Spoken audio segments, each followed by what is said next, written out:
kawaida tondu homa ya kawaida wagirire tutigo gutemu mugambo kana kindu ta kiu hatira ndora gutura ino rakurithia mutwe gaturwo ni kithuri gaturwo ni mumero no kaigwa nduru na hinya nduru wata gwika ti kawaida na homa reke juga ni twakuhoera ma muthenya wa ira na eroreri tuna mashabik na ni twakiona muhoya maitu ni marakinyire ngai ni akorahura wina hinya wa githinji tutiga kororo kanini uguo ri na nige guthira between today and tomorrow I cannot complain and I can only thank God. Good. Wena kigo kia rucine kana kigo kia rucine gitingiaga ora turorere kigo kia rucine nundu wa protocol cia rucine kigo kirauga atia turathoma thimo 20 kamuhari ga 19 thimo 20 kamuhari ga 19 mundu wa muhuhu ni imagia ndeto cia ndunduja mundu wa muhuhu ni umagia ndeto cia ndunduja ni undu ucio withemage na mundu waragia muno ni undu ucio ri withemage na mundu waragia muno na tukuga gutheka diga korore na tukuga ate mundu waragia muno no mumemerekia kana no MC ona itura no kuri andu maragia muno mundu wa muhu ni imagia ndeto cia ndunduja ni undu ucio withemaga na mundu waragia muno tondu uri mwira kaundu ukaigwa itura uri mwira kaundu ukaigwa thiini wa bururi uri mwira kaundu ukaigwa family-ini ni mainirwo ni mutigaire John Demathio magitwo radio ya Rifarori ni andu aria matakiraga na ndeto tatamirwo ni John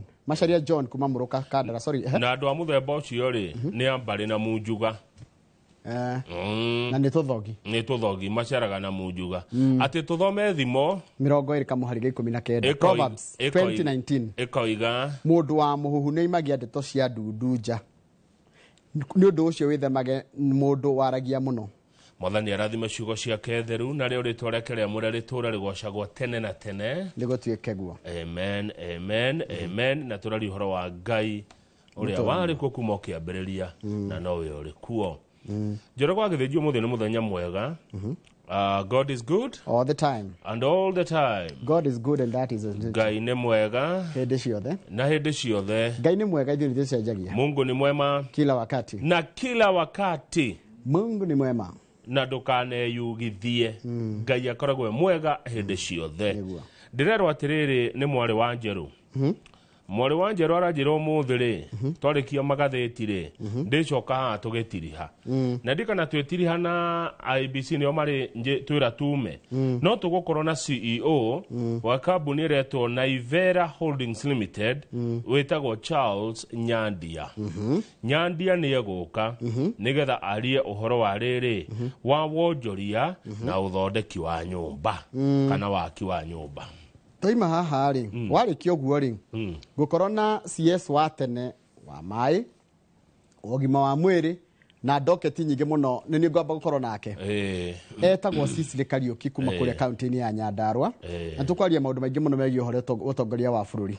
Mwire karibu sana mungeithirie mwire no twetereire gutunjiguira ngatheti ya Daily Nation yatura he mahitia mekirwo hindi ya thirikari ya Uhuru wa Kenyatta mashiringi bilioni 26 cia githomo giki gia CBC ona kwina dalili ona mikana iho President Uhuru Kenyatta na waziri wake wa githomo na wa kigina matigana kuona dalili ciari kuo hindi iyo cige maine na githomo gia CBC riu wagithiji umuthio mahitia maria mekirwo hindi iyo murigo ucio tondeka murigo keho we niko karanyarira thirikari ino ikuo tondu ciana cingehire kirathi na gutire irathi maundu maya president wa tene wa kana wa bururi ni angiamonete tondu mbeca ici ciari cia 25.8 billion ciari ciake irathi na guthondekwo maundu ati ciana ici githie kirathi kiu kingi kia grade 7 itigathi kugiika riu ndu ucio ndwekikire na he mbeca mari maheo July 2022 tuthaneka githurano gĩkĩ ni ciaumire ciaumite kure kwa World Bank uria ciakire nie nawe tutihota gutariria haya uria kwa cianyire kagera 25.8 billion ciari cithondeke thukuru na ndikio ndirarigwo atiri mathina maya kai president uyu iku ataramona ni urokira uguo keyuria atiriri kai utarona munene uria kurathi kumbe ni maundu ma kurehererio umakue murigo ukue tari waku ni murigo wa kumana hau kabere ndeto icio ngitwareherwo Ferdinand Waititu na gatheti yandika from power to prison. Governor wa kere wa county ya Kiambu Ferdinand Waititu mwiroreri ni ohirwo jera miaka 12 ni tondu wa haria kinyitekanire na uhuthiri moru wa wabici governor wa Kiambu riu Waitito rauga atiriri riria Njoroge waga wiyathi riria waikio kundu ta njera hau niho ukaga kumenya ati nduri arata andu magothekagia muno magikwiraga uria wi mwega tondu he kindu he problem uramacuvira one he kindu moyaga kuma hariwe he kindu magiraga hariwe Waitito aratinda kuria industry area prison eika taru Simon Ciuri atanathi kumucerera muthenya wa irari ni irai gutiri mundu ungi uramucerire muthenya ucio wothe na anyitwo muthenya uria ohirwo ri buruka cia thura kuu ikimwiraga tunengera milioni 10 tumecirege na bia ni tugugucuvira gacega kisi gaka gaka ri ni kaundu kanini gaka tugutwithanio riu no Waitito ndaigana gwika uguo no ni acoketie mahoya kuri igoti-ini ria ucokia cira riko akienda ohorwo arekio ni tondu wa kihogi kiohetwo kia miaka 10 na ere icio ingĩ nĩ cia Kupet Kupet ni agĩa na members we irathie kingihagia andu tutiona kugia andu maraima kwa nati magoka guku Kupet ringite na tie tondu arimu aya marandikirwo a JSS ri arimu ngiri 46 maratwekire aingĩ ni members a Kupet matinathi kwa nat marathire gwa Kupet marakenda kugania secondary ni Kupet yagĩuko ya post primary na ruko wakinya grade 6 ri ni andu aingĩ atunyu ni andu aingĩ andu ngiri 46 ndugathake nao ndotare andu ngiri 46 o mundu akirutaga kiri o mweri ga oidaga kiri ni kugandiraga of course 46 million 46 million cigethigwe kia mo mweri gatheti ya The Standard ni undu wa mathaa Njoroge rauga goons go on rampage kuria kiharu kia Nyayo National Stadium ri ni tuonire ri ni maundu mana makoretwo kuo maguns no ruo ria turonire wa ica ikuhiri ni ya mubunge wa kundu gwitwa Mumias East gutwa Peter Salasia akihurwo na akigetagwo na hecigo cia gwetagwo hau akiragwo Heshimu Baba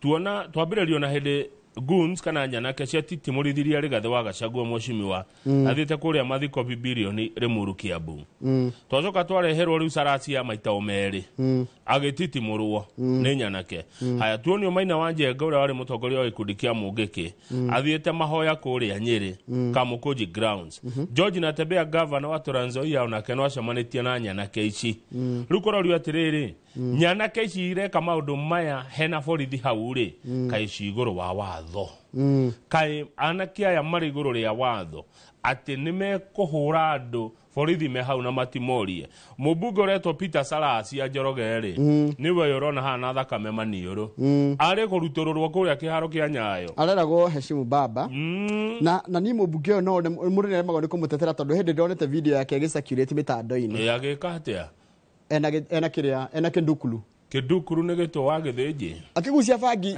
kiria kindu kironeka ti ndira hena ndeto cia muhu weho na niwe wagweta bangi ndaigwa guitwo tondu riri Kamau yani ndiraiga ni erekirwo wega kana ni erekirwo ruo ni mwananchi atwire no rimwe ni uri magoni kumutetera ni undu wa mitugo ya no ruta Gachagua mucemanio wake kuhurwo ni goons nikio Mudavadi araiga atiriri tutiriguanagira maundu mothe turikoraga tugikararania Kamau no reke tutiane ona ha mitandao-ini no tugikora ringi ndiraiga undu na durakenia everyone na gukunja no riu kira kirerwo ri no nginya tuheana gitio na tu respect decision ya mundu uri ungi kana itua ria mundu uri ungi thengio toria nani ngutiaga na ga respect itua ria kugo muroreri ungikona undu kwenda gutwira 2248 ni weno na ni Njioru Mwaki ni weno yurite kogo maoni mothe moke aha na ni tukumathoma mwirori aikoroka Nairobi ni kuraura by the way koguo ndugariganwo ni iburi na no akigwa aikona no twandikire na mbeo kamwe okire ya 22488 kana ri haria YouTube channel itu ya Inoro TV tuko tukiaraniria nawe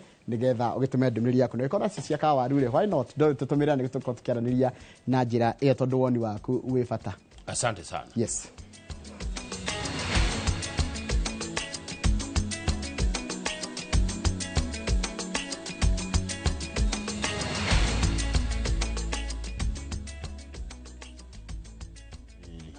no ni undu wa guthi na mbere guikarania na ithwe reke nguthomere mohoro maitu na njira nguhi ma ithaa riri na ritwa riakwa ni Njoroge wa Githiji President William Ruto ni atunganite na magavana anana a gicigo gia gatagati ga bururi gucirira ciegie tabarira cia uthii wa na mbere cia gicigo kiu acemanitie na atongoria aya hamwe na maminista na andiki akaru riri president arethagathaga gugatabania icera riake kirima-ini kuma kiumia giki kiroka Julius Karithi wa Munene ni aratariria Kiumia kimwe mbere ya icera rirathiĩte na mbere na gwĩkĩrwo ũrugarĩ rĩa President William Ruto kĩrĩma-inĩ, President na mbũtũ yake makoretwo makĩarĩra mĩbango kĩhĩri ya gũkinyanĩria icera rĩrĩ thengia ya inegene na ũrugarĩ wa marakara marĩa manyũrũrũkĩte kuma kĩrĩma-inĩ.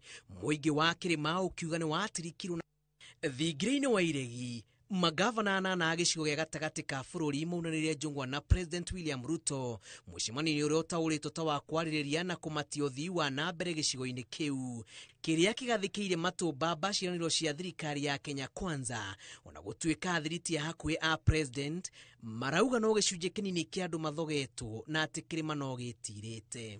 Gatagatĩ-inĩ ka magavana arĩa mekinyĩtie mũcemanio-inĩ ũyũ nĩ hamwe na gavana wa Embu Cecily Mbarire, Anne Waigũrũ wa Kĩrĩnyaga, Kimani wa Matangi wa Kiambu, Joshua Irũngũ wa Laikipia, Mũthomi Njũkĩ wa Tharaka Nithi, Irũngũ Kang'ata wa Murang'a, Kĩarie Badilisha wa Nyandarua na gavana mwerũ wa Meru Isaac Mutuma, maminista na andĩki a Karu. Gĩikaro gĩkĩ gĩũkĩte thikũ nini tu mbere ya thabarĩ ya ũthii wa na mbere ya President hũrĩtwo mwaki kĩrĩma-inĩ. Ngĩribotera Inooro TV, njĩtagwo Julius Kareithi wa Munene. Nega mũno Julius Kareithi wa Munene. Kamĩtĩ ya kwamũra commissioner a commission ya ithurano na mĩhaka nĩ marambĩrĩirie mĩhang'o ya gũthũrima andũ 11 arĩa mahoya mao ma kwenda gĩturwa kĩa mũikarĩri gĩtĩ metĩkĩrĩkĩte. Nĩ gatagatĩ-inĩ ka andũ a 11 commissioner nĩ yagĩrĩire kumbũka na marĩtwa ma andũ erĩ marĩa makanengerwo president ũrĩa kũringana na watho erĩgĩrĩire gũkindĩra ũmwe wao ũrĩa ũgacoka gũthũrimwo nĩ mbunge atuĩke mũikarĩri gĩtĩ. Wairũ Nyambura arĩ na ũhoro ũcio makĩria. Thabarĩ ya kũihũria ithenya rĩa mũikarĩri gĩtĩ wa komishoni ya ithurano na mĩhaka na komishona atandatũ nĩ yambĩrĩirie. Mũthenya wa mbere gĩtĩ kĩa ũrugarĩ kĩgĩikarĩrwo nĩ andũ makoretwo na ũhĩgĩrĩru wa watho ikĩro-inĩ itiganĩte na makĩria beranda-inĩ cia rũhonge rwa igoti. First, as chairman, my responsibility, and I think of other commissioners, is policy oversight and strategy. As to the day-to-day and actual running, that should be done by those who are tasked with the functions of pushing everything. The position of chair of IEBC is a leadership position. It is also a judicious position, and it's a position that requires a lot of interrelations. Yes, I would tell Kenyans, essentially I am not before this panel from the perspective of looking for a job, so that one can say, of course it's a job, and I reflected long and hard, and I imagine if I was looking for a job, I would probably still, even at my age, get a less dramatic job. Arĩa mathũrimĩtwo mũthenya wa mbere nĩ matarĩirie mathenya marĩa monete ũtungata-inĩ wa IEBC na makĩria gwakinya nĩ kũharĩrĩria ithurano, na o mũndũ agĩte na kanya ga gũtarĩria ũthundũri ũrĩa ekwarĩra wona heo kanya gaka gũthinga mĩatũka ĩyo. But the communication of everything about the commission should be left now to the chair, so that if there are issues that are for communication, the chair can delegate this function. But for communication of serious aspects of the commission should be left so that the public is aware we are procuring. When we say we are procuring, it's not that the chair is procuring. It is the commission that is procuring. It will be important to have a framework, a reporting framework between the chair and the CEO, because the chair, much as you're not in charge of operations, you have to know what is going on. You have to know what is going on, because when something goes wrong, then the blame is on the chair, it's not on the CEO. Kũrarĩ na cira ũrahandĩtwo igoti-inĩ na itanya rĩa kwenda mũbango ũyũ ũrũgamio tondũ mũcirithania mũnene wa igoti rĩa Naivasha Lorot Ramadhan na mũikarĩri gĩtĩ wa kanjũ ya thukuru wa watho Charles Nyachae nĩ aruti wĩra a thirikari, na kwĩna ciũria cia kana nĩ metĩkĩrĩtio nĩ watho gwetha wĩra ũngĩ wa thirikari matambĩte gũtiga ũrĩa ũrĩ moko-inĩ. You may not have seen this memorandum, but we have received it this afternoon saying that you are a state officer.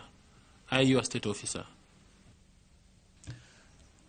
I chair the council of the Kenya School of Government.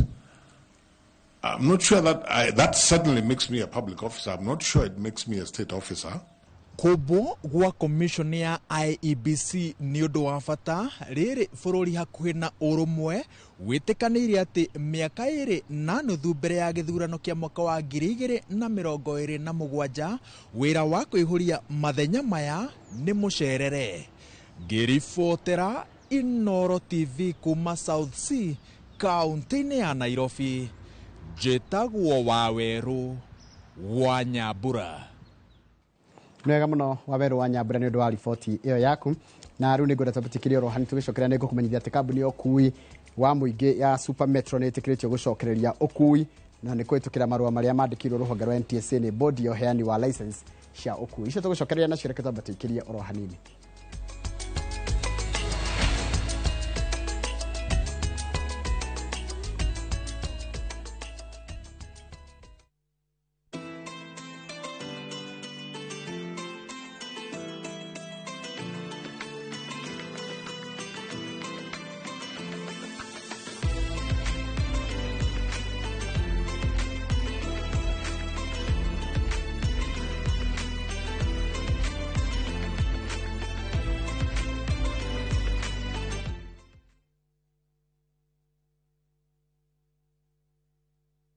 Sahi, ushindi ni in seconds tu. Patapata.com ina-introduce Ligi Kali, a virtual football league. Unashinda up to 3 million bob instantly. Wekelea from 5 bob tu. Game ni za between 2 to 5 minutes. Winnings na withdrawals ni instant. Visit patapata.com now. Play, win, repeat. Not for persons under the age of 18. Authorized and regulated by BCLB 447.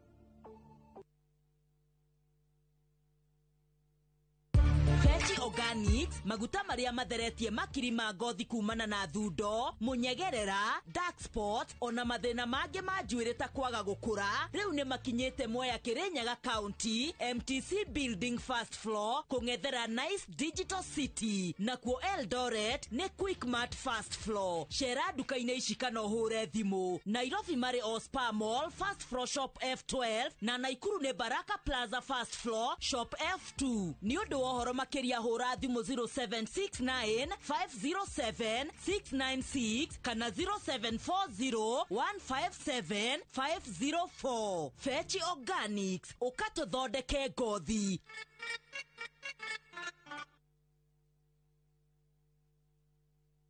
Ni urenda kugita nyumba yaku na mabati ma gutura na ma uthaka wa kiriu.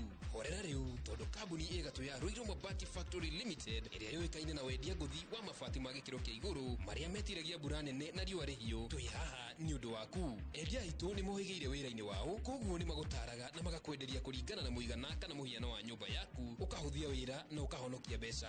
Wicagurire kuma kwi mithemba ngurani ta Jenga Tile, Europe Tile, Box Profile na mangi maingi. Oho ni monekaga na marangi ngurani na tugakurehera nginya o gwaku murango-ini gwa kahinda ka mathaa 24 tu. Tucerere Ruiru Town kana utuhurire thimu namba 0111 050 700. Ruiru Mabati Factory, mali safi kwa bei poa. This Easter, experience a sacred journey to Israel with View Travel from April 21st to 27th, 2025 for just $2,281 per person sharing. Enjoy 6 nights half-board, daily mass and visit holy sites, Western Wall, Temple Mount, Cana and Capernaum, birthplace of Jesus, Mount Tabor, Mount of Beatitudes and Mount of Temptation, Sea of Galilee and Dead Sea and many more. Limited slots. Book before March 20th. Visit viewtravel.com or call and WhatsApp 0703 254 254. View Travel. Dream, explore, discover.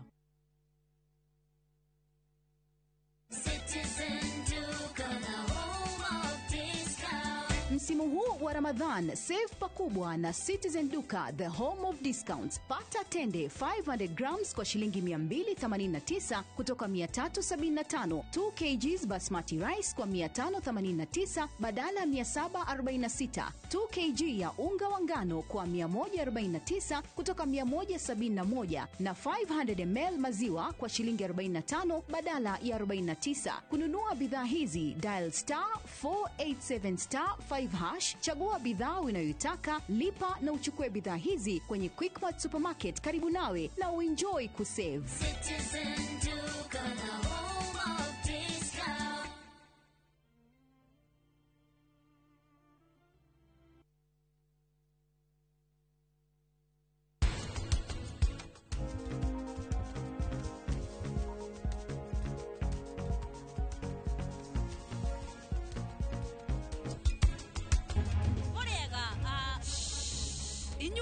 Tigai, weri warenda kwaria. Mami, akuhendiganirwo ino ni shuku. Eko mwari guo. Ndakire nyumba toro. Ndeci nyumba toro na maundu maria twikite. Umenyegete ruki hakwi guthii.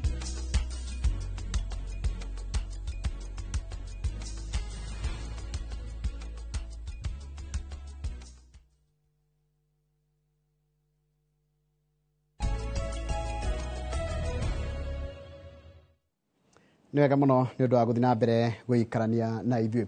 Kambuni ya ũkui wa mũingĩ ya Super Metro nĩ ĩtĩkĩrĩtio gũcokereria ũkui wa mũingĩ na nĩ kũhĩtũkĩra marũa marĩa mandĩkĩirwo rũhonge rwa NTSA nĩ bodi ya ũheani wa license cia ũkui. Bodi ĩyo yũrĩtie kambuni ĩno ĩcokererie wĩra metereire gũthikĩrĩrio gwa cira ũrĩa marambĩkĩte na ũrĩa ũgathiĩ na mbere tarĩki 27 mweri-inĩ ũyũ. Njegabo-inĩ mwandĩkĩti wa mohoro na arĩ na ũhoro ũcio makĩria. Nĩ makĩria maruti wĩra ngiri 2 kambuni ya Super Metro arĩa macemanĩtie na rũhonge rwa ũkui na ũbacĩrĩri barabara-inĩ NTSA na maabitha traffic magĩthomithio ũhoro wĩgiĩ kũgacĩrithia mawatho na mĩtaratara ya ũkui. Maya magĩthiĩ na mbere kũhĩtũkĩra marũa marĩa mandĩkĩirwo rũhonge rwa NTSA. Bodi ya ũheani wa license ya ũkui ĩgĩtĩkĩria kambuni ĩno ĩcokererie motungata ma ũkui. Rĩrĩ cira ũrĩa kambuni ĩno ĩrambĩkĩire NTSA wĩrĩgĩrĩirwo gũthiĩ na mbere tarĩki 27 mweri ũyũ.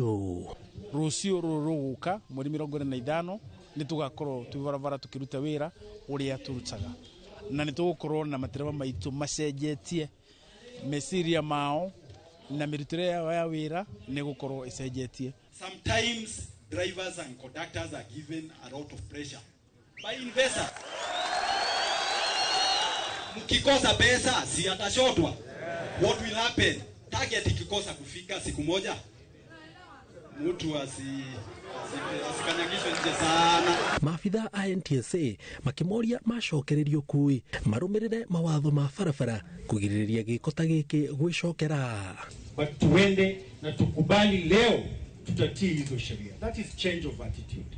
Na sheria hazipo hapa kugandamiza mtu yeyote. Sheria ziko hapa kutusaidia. Nĩ tũgũtuĩka nĩtũrĩoyaga makinya marumu makĩria ma ũrĩa tũrekaga.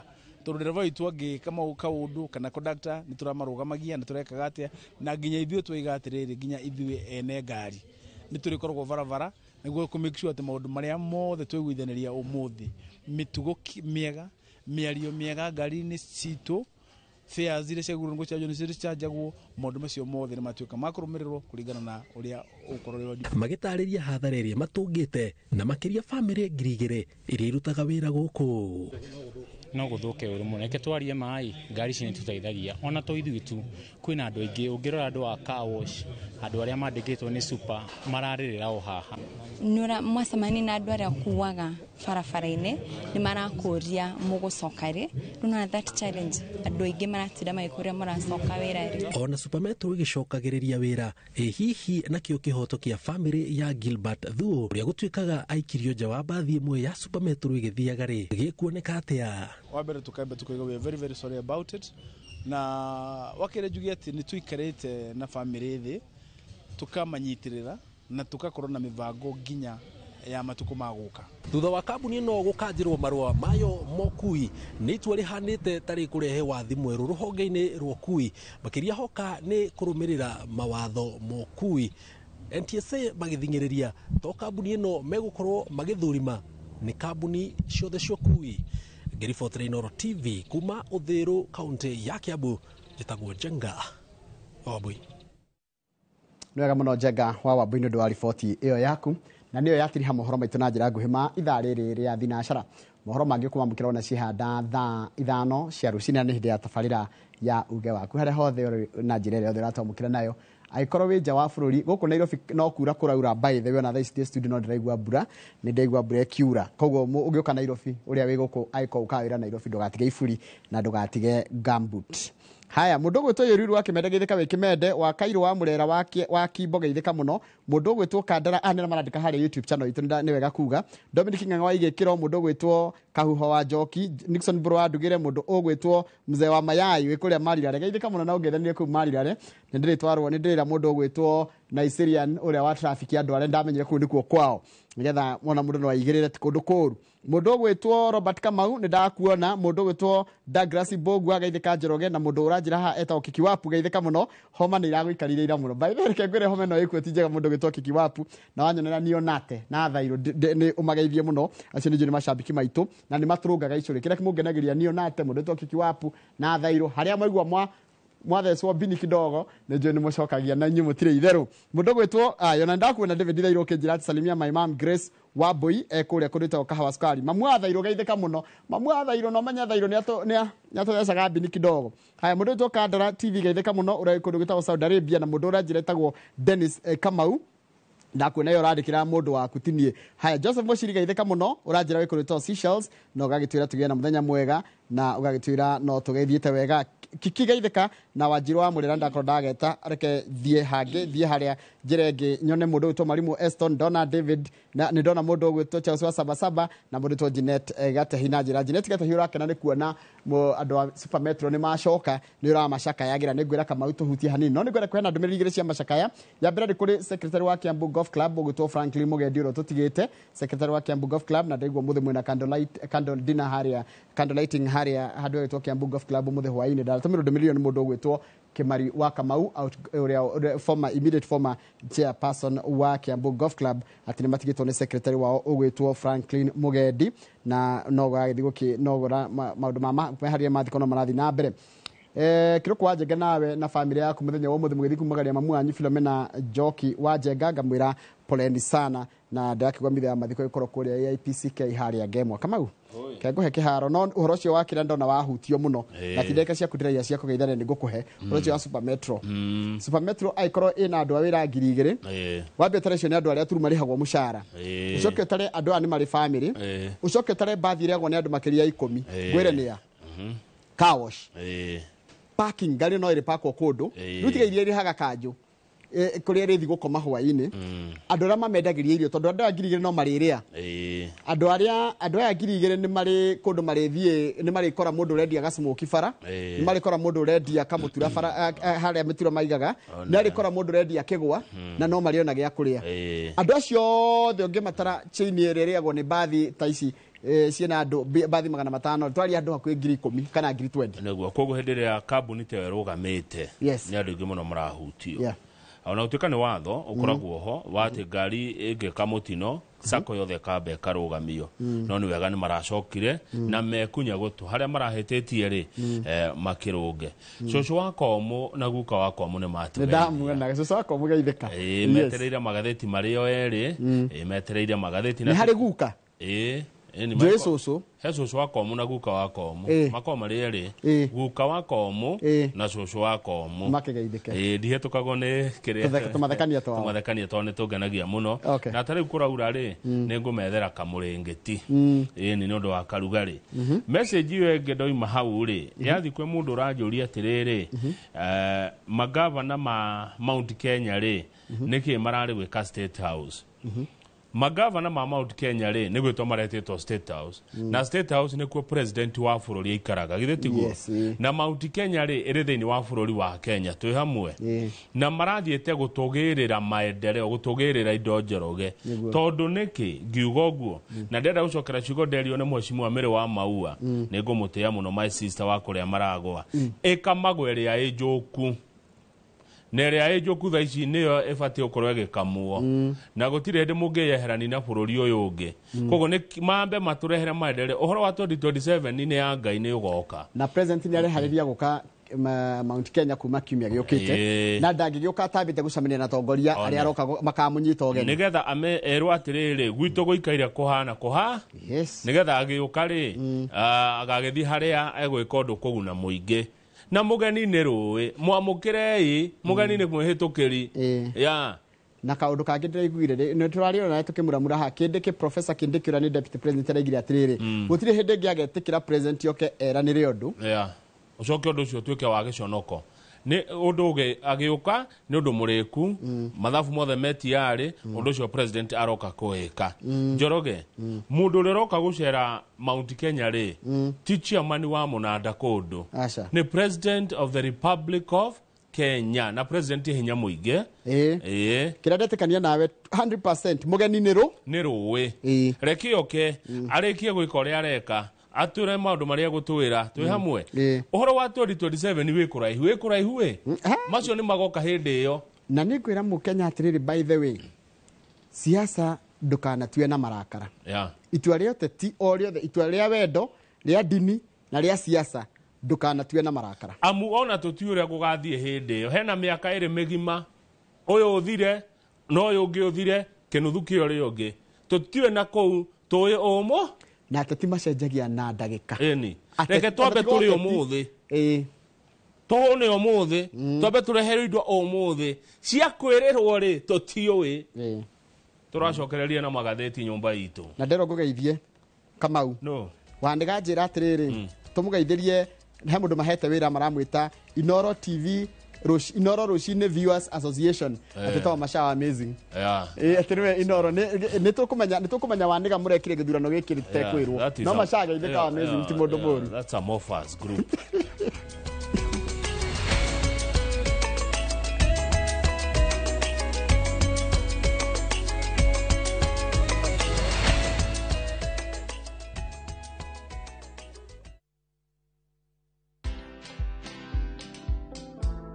When I look at Ryan Baraka, I see a great man. I don't know his future. It is only God who knows his tomorrow. But believe you me, God has mtoa ICU for him to suffer. He could not eat via the mouth. Right now, he eats everything. Yenda natuambianga, tunaweza pika kuku.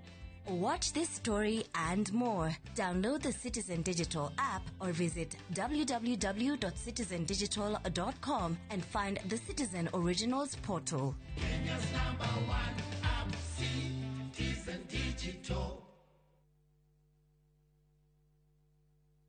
Imaralands Limited kabuni togoreti hari oheani wa title reu makureheire Prestige Gardens Masinga Matu dakika 15 umita tauni ya Matu goko ne gated community ne koirige kwina maina thitima neighbors mekuo na kurigishirio ne thoko mashukuru na thibitari 50 by 100 cash offer ne kuma 199,000 Jumamothi mweri ithano ga open day horathimo 17-444-333. Kanam 0729-333-331.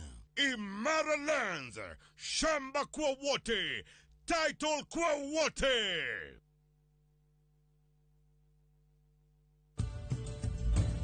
Internships na kwirutira ni gukuheaga uge makiria igaguthondekera CV no kamenyana na andu mangi gutaithia miethere-ini ya mawira. Join our May 2025 intake and experience vibrant student life, ultra-modern facilities, and expert global faculty dedicated to your success. ZTech University, inventing the future.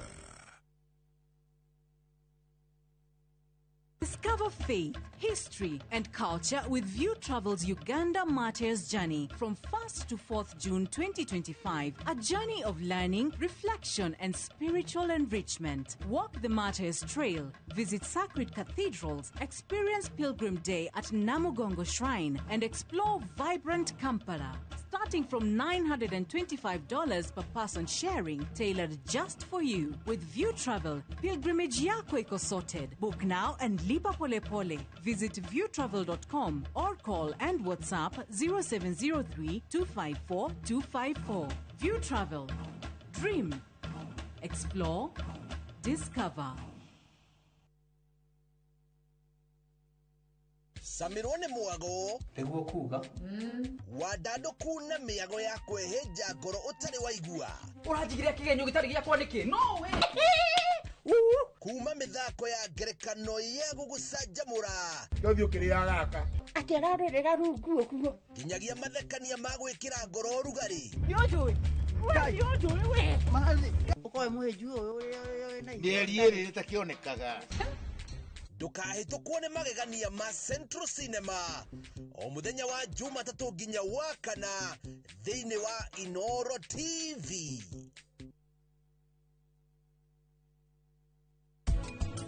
Niĩ ndĩna ũmwe ũmũthĩ Anupama ona Kabia no akorwo nyua rũhĩ. Lila wewe na ũndũ ũcio we kira niĩ ndĩna ma no ekũmũhũra. Vandra ndĩũkahonokie mũtumia waku. Ũmenye kana nĩ ũhoro wa kũgacĩra kana kũgũa.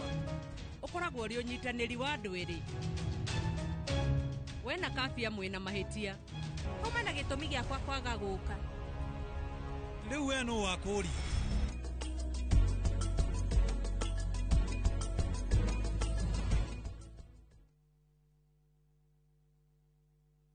Turn hiyo 20 bob into 2 million. Ingia shabiki.com, skuma JetX juu, cash out in time, ushinde mamili in seconds. Jiomoshe na Shabiki JetX. Not for persons under the age of 18. Authorized and regulated by BCLB 428.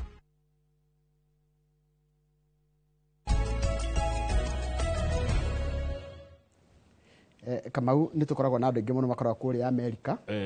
Na nĩ njũĩ to ithuĩ tu bũrũri wa Kenya ũkoragwo na andũ arĩa maikaraga Amerika. Kwĩna andũ aingĩ mũno a mabũrũri nginya mabũrũri mangĩ.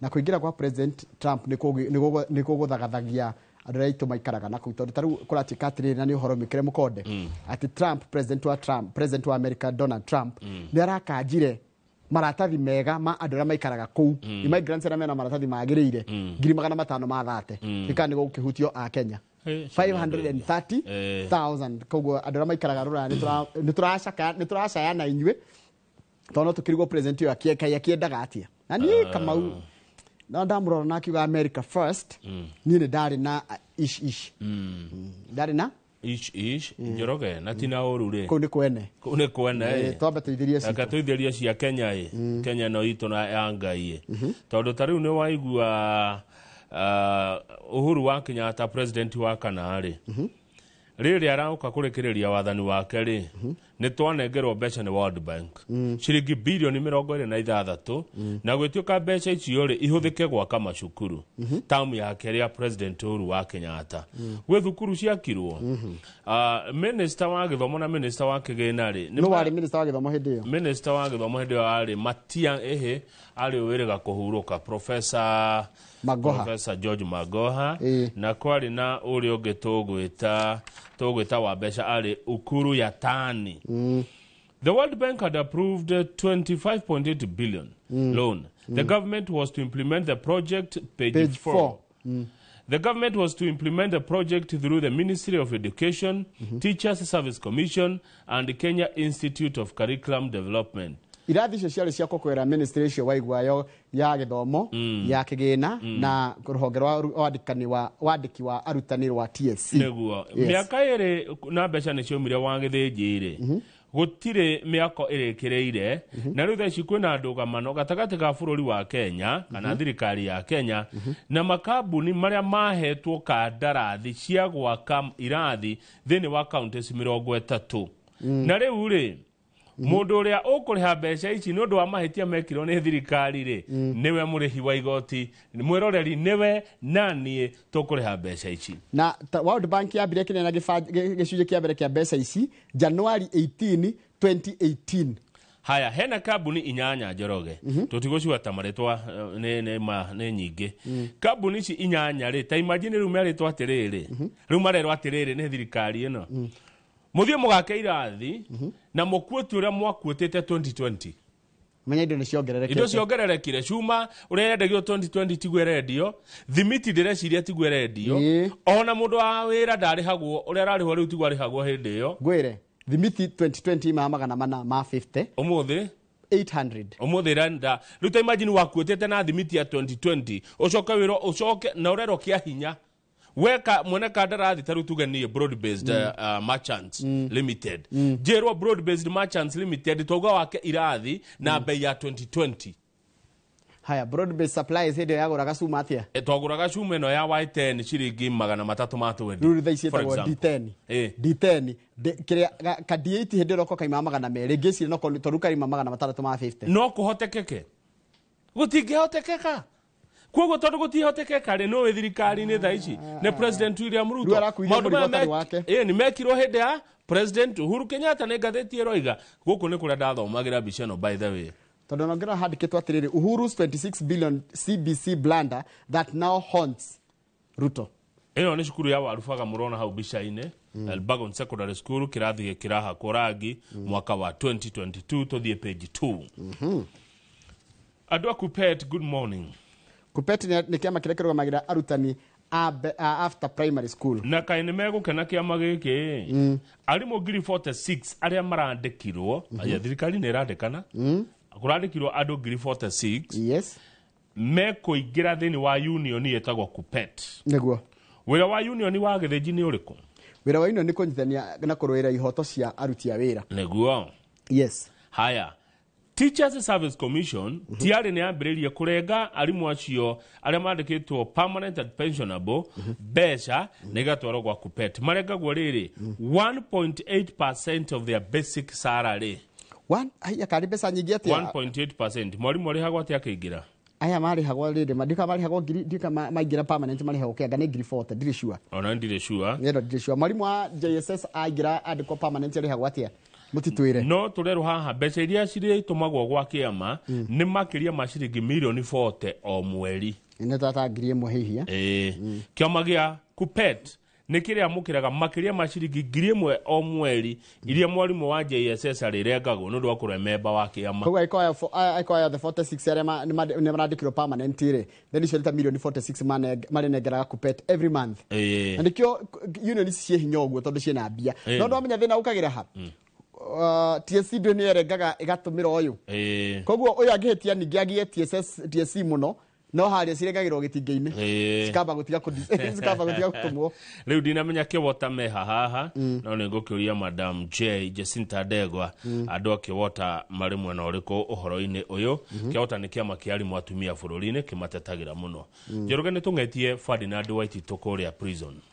Waititu ari kuria njera ni ohirwo miaka 12 ni undu wa kuremwo ni kuriha faini ya ciringi milioni 53 thutha wa gwicukirwo ati ni aungumanirie kana agicokerio gitweku kana akiho kickback ya ciringi milioni 25 ciro ria wa muthitangite ni undu wa barabara aheanite tender ya 588 million arikia kuohwo ri kwa andu meciririe ati na mbeca icio arakirwo ati oire na umane ati Waititu ndari na mbeca niguo aroiga riu kuria njera Australia ona tuka Simon Kifarajira ni arathamirio brokers iratinda kuo cikienda kuona Waititu makimura ungituna milioni 10 kana milioni 15 ri no tuone uri ungiuma njera.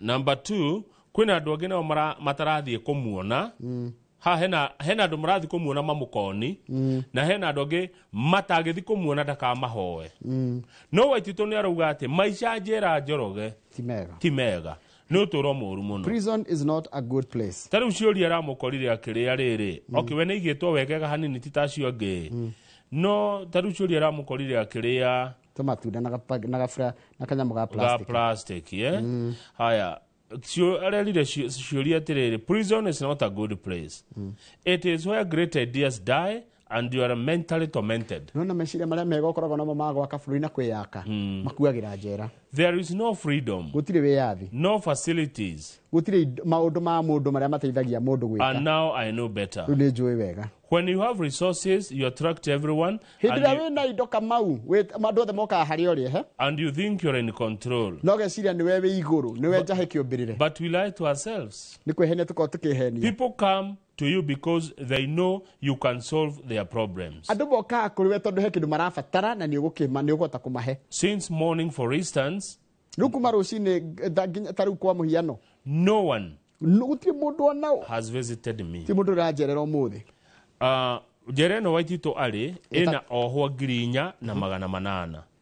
Riu ri iragi ukari arokire hubete kunguru kunguru ikoragwo ya black na white shirt na mufuto na taratari cia red no na taratari cia red na mwandiki ugwetwo ciuri ni ndimwe araiga atiriri u ni utiganu munene muno na nguo iria kiraga cia goro no arikana kirite shirt endete shirt cia hana cia uhuru na thuti cia designer na iratu hindi ya ari political mover and shaker.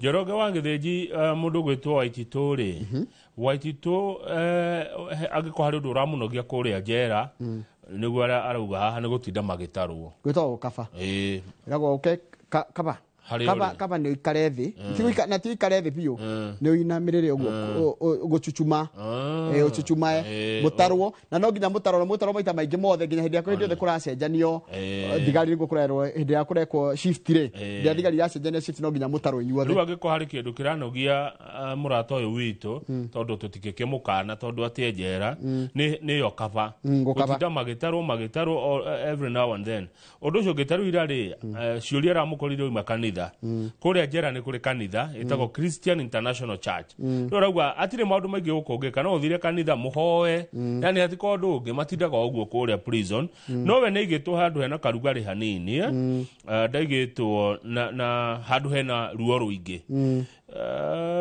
no agacoka akongerera atiri taruria nginya ni arigire taruria twathomire kanitha atiriri ati rising above defeat rising above defeat uri ugitorania heria ukirirwo haya ni aroririo ni mwandiki atiriri governor ni kiru giatumire uingirie family yaku maundu-ini maya ma Kiambu ni mutumia wake Susan Wangari ona kanari watitwarera ciuria atiriri the problem with you journalists is that you always come to interview someone with a mindset of what you want to hear and write. Inyandikia mohoro mwendete ugakuria mundu mukenda uria murenda kuigua no uria murenda kuandika so you end up breaking people's character and family uria gugucokerie tondu he uria urenda kuigua mugathi guthukia micie ya andu na mitugo ya andu. I'm not here niguo aramwirire to discuss family matters.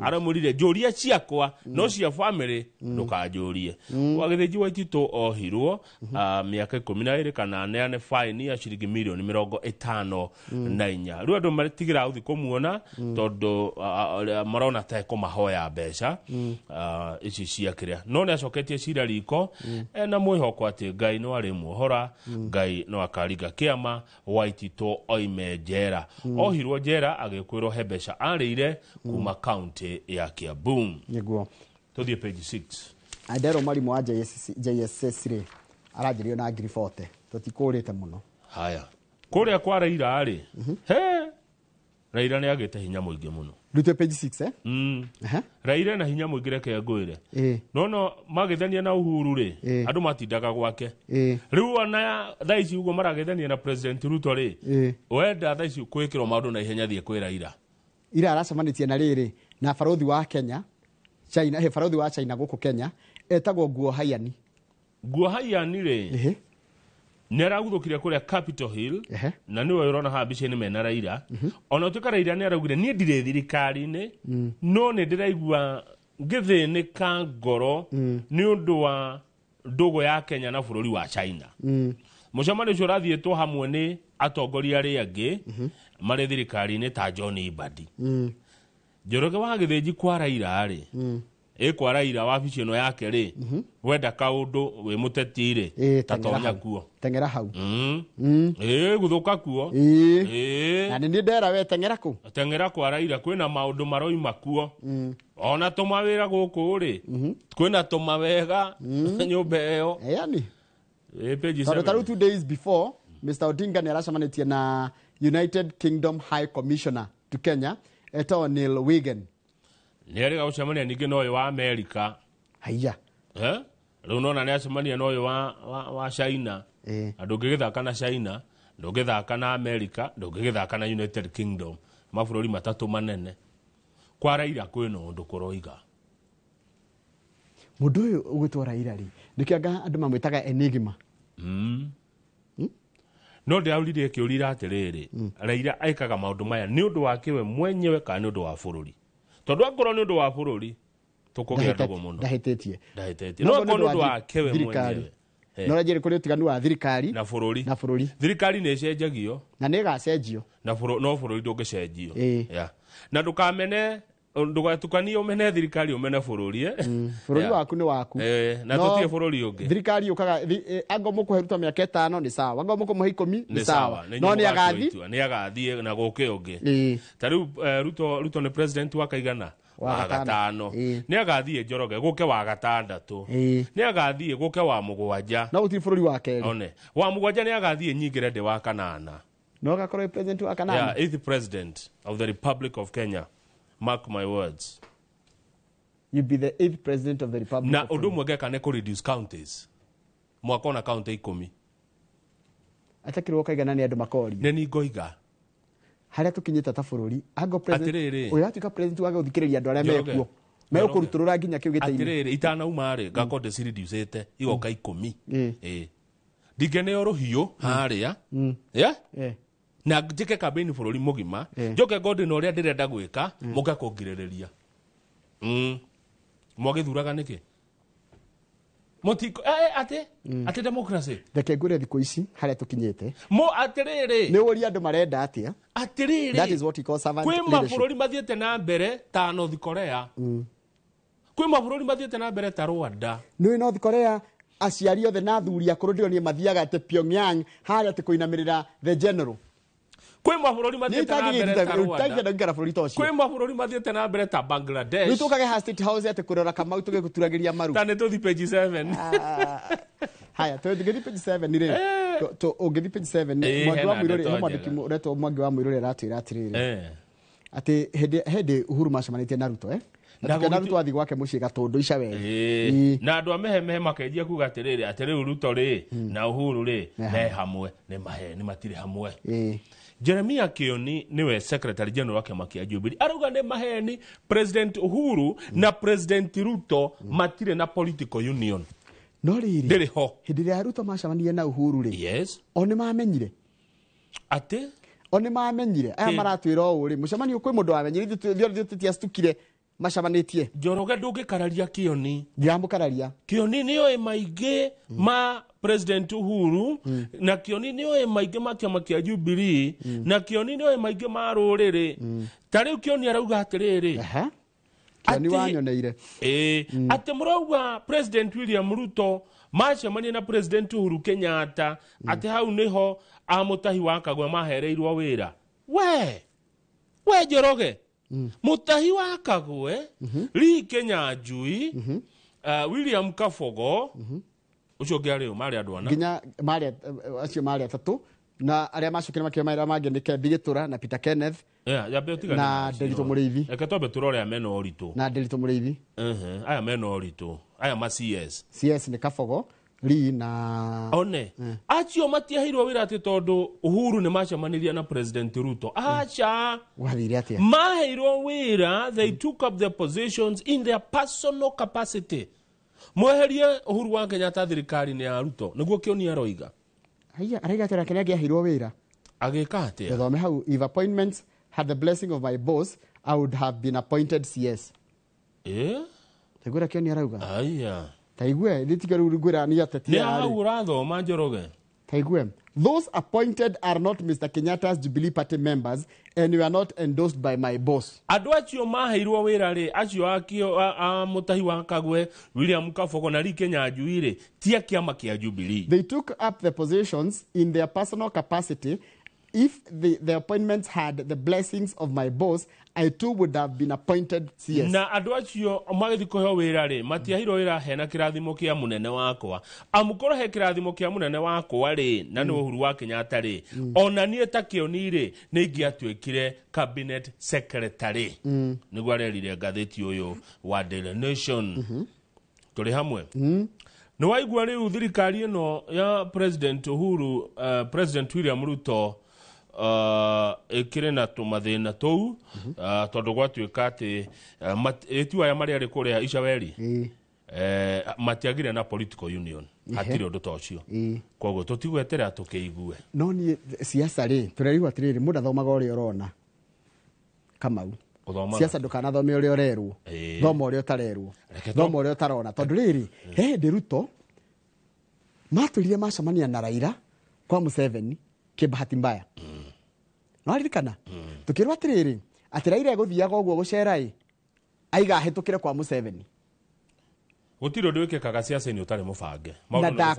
ndakwira atiriri no tukona hatikuru kahukia nda nigetha witikire guti undu witikaga kianda ri ni mubuga wa kwanyu Mheshimiwa Gathoni wa Mucoba niki wa Mucoba eka kana aroiga takitobe tumenye Gathoni wa Mucoba no Gathoni wa Mucoba gatheti ra mutariria riri a close ally turned bitter critic of President Ruto ari mundu wa hakuhi muno wa President Ruto riu ningi atuikite niwe urarumia Ruto piu riu niwe kuete njogomere ya ndito akona kiboi niwe okuete kiboi gya kuhura thirikari no kuratuika arahura thirikari niki wa Mucoba arahura thirikari number 1 because of betraying campaign promises kwaga kuhingia ciraniro iria meranire number 2 na ni miaka iri wa keri ki uratuma Gathoni ahure thirikari ni undu wa kwaga kuigua muingi uroiga atia wa gatatu ni magoti na kwaga kurora welfare ya andu riu ri undu mwe na uhoro wa arimi na democracy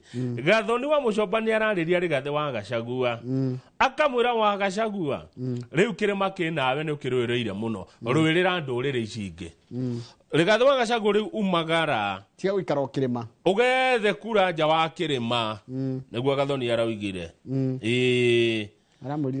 Rigathi needs to realize that he has the mountain with him. He doesn't have to talk too much about it. He already has it. No ugithoma haha gatagati uria ukura guthoma kiria bahasha iria itari nyandike Gathoni ni aroneka kuororo ya ngoro yake ngone gwigiuga na tiga oguo riri riri Harry Max highlights growing concern kwina maundu makoto makirwo megie horo wa Gachagua that Mr. Gachagua's regional focus could limit his potential as a national leader no nyita tarikete omeha kama gabiki kuma hau tondu kuna riri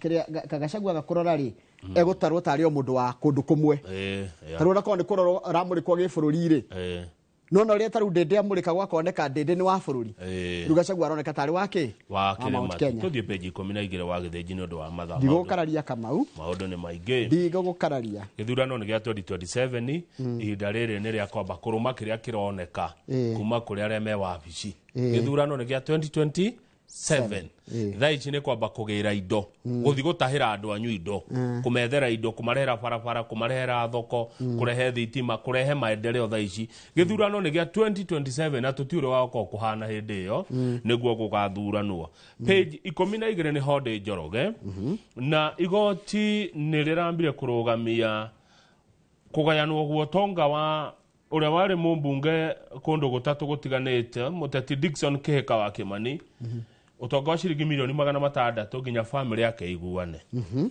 Dickson Kihika wa Kimani ni ndamukorereire akuire mwaka wa 2004 kuri mweri wa 11 nare watumia 8 na akuire no kuru wa miaka 74 koro we hodha icio ngire na miaka 94 cio ni baba Kihika wa Kimani akuire agitiga atumia 8 na ciana 40 ciana ici vote okay ciana itigitarago tamburi ati akuire na cigana atigire ciana 40 na atumia 8 40 children ya na ni baba tutikwari horo wa baba tutiriga ni njorua na tutiraka ati tumomok niko we are only stating facts horo wa baba tutikwaria mundu mwithireirire tutiaragia uru wa mundu uthiite tondari haha cokio by then nikyo kutagiragia nikyo kwira ndukanarie njuru cia mundu kwita tondari hwetetere riu ri muthea huruka Njoroge ri family yake no igwe na nyumba 8 family ni iragucaniria indo family ri nguru ri ikoiga ni yathenikire indo cikioneka kogo igairo tuingainge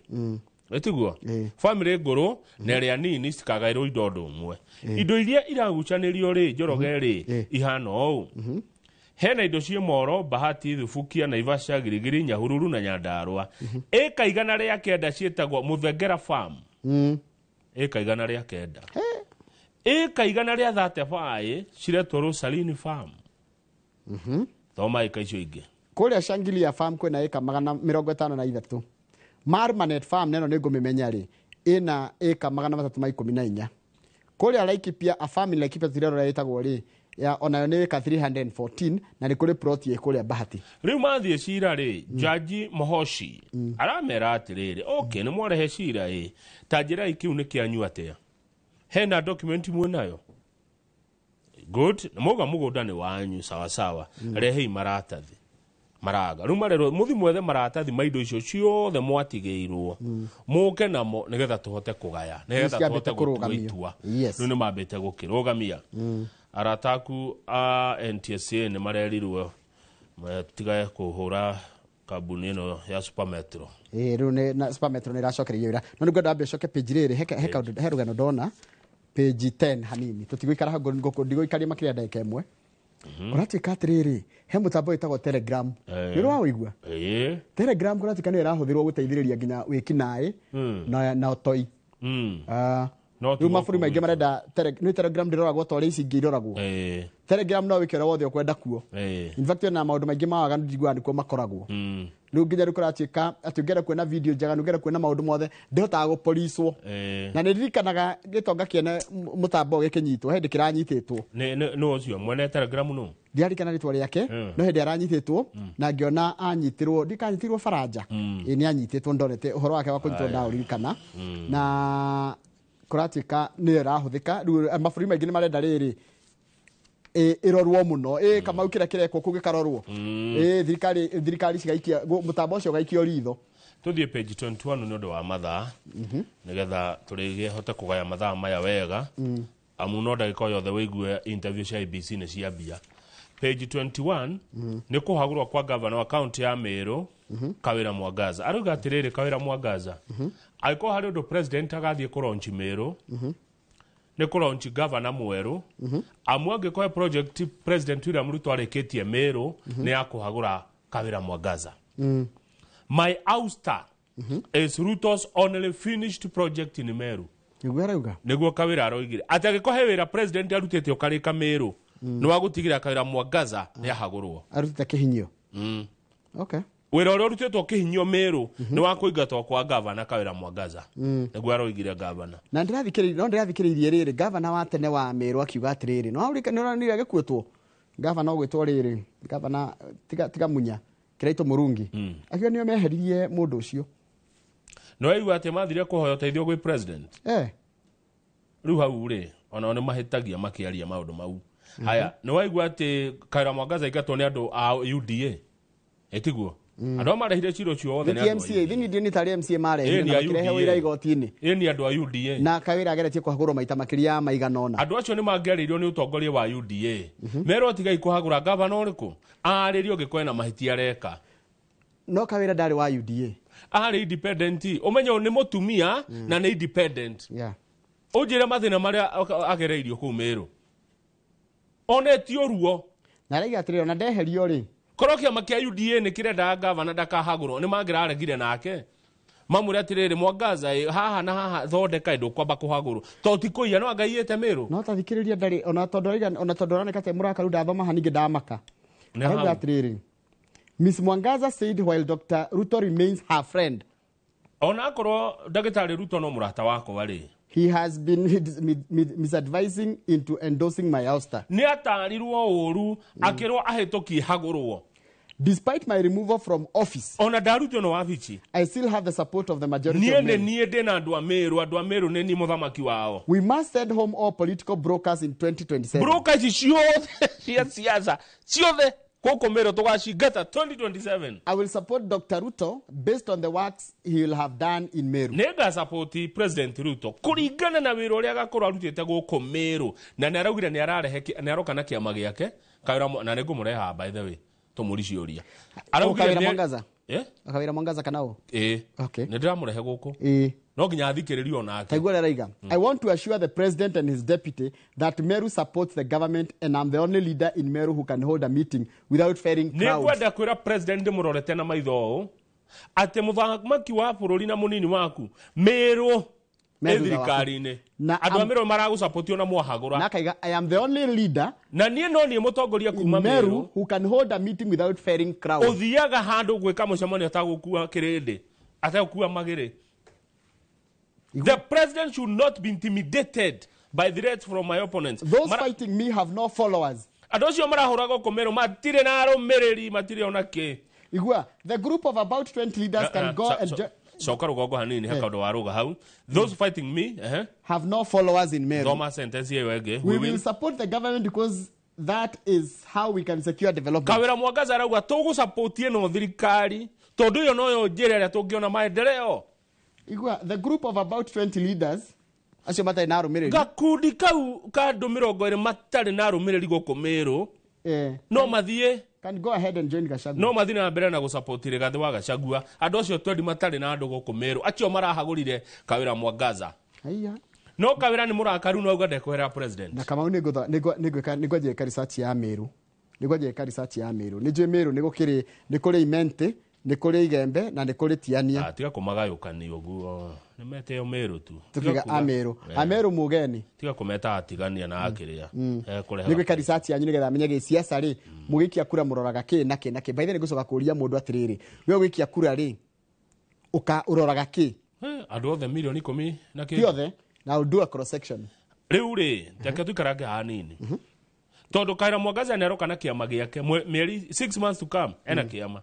Andu mahagurire mamuhagurire mathire makira president atiriri.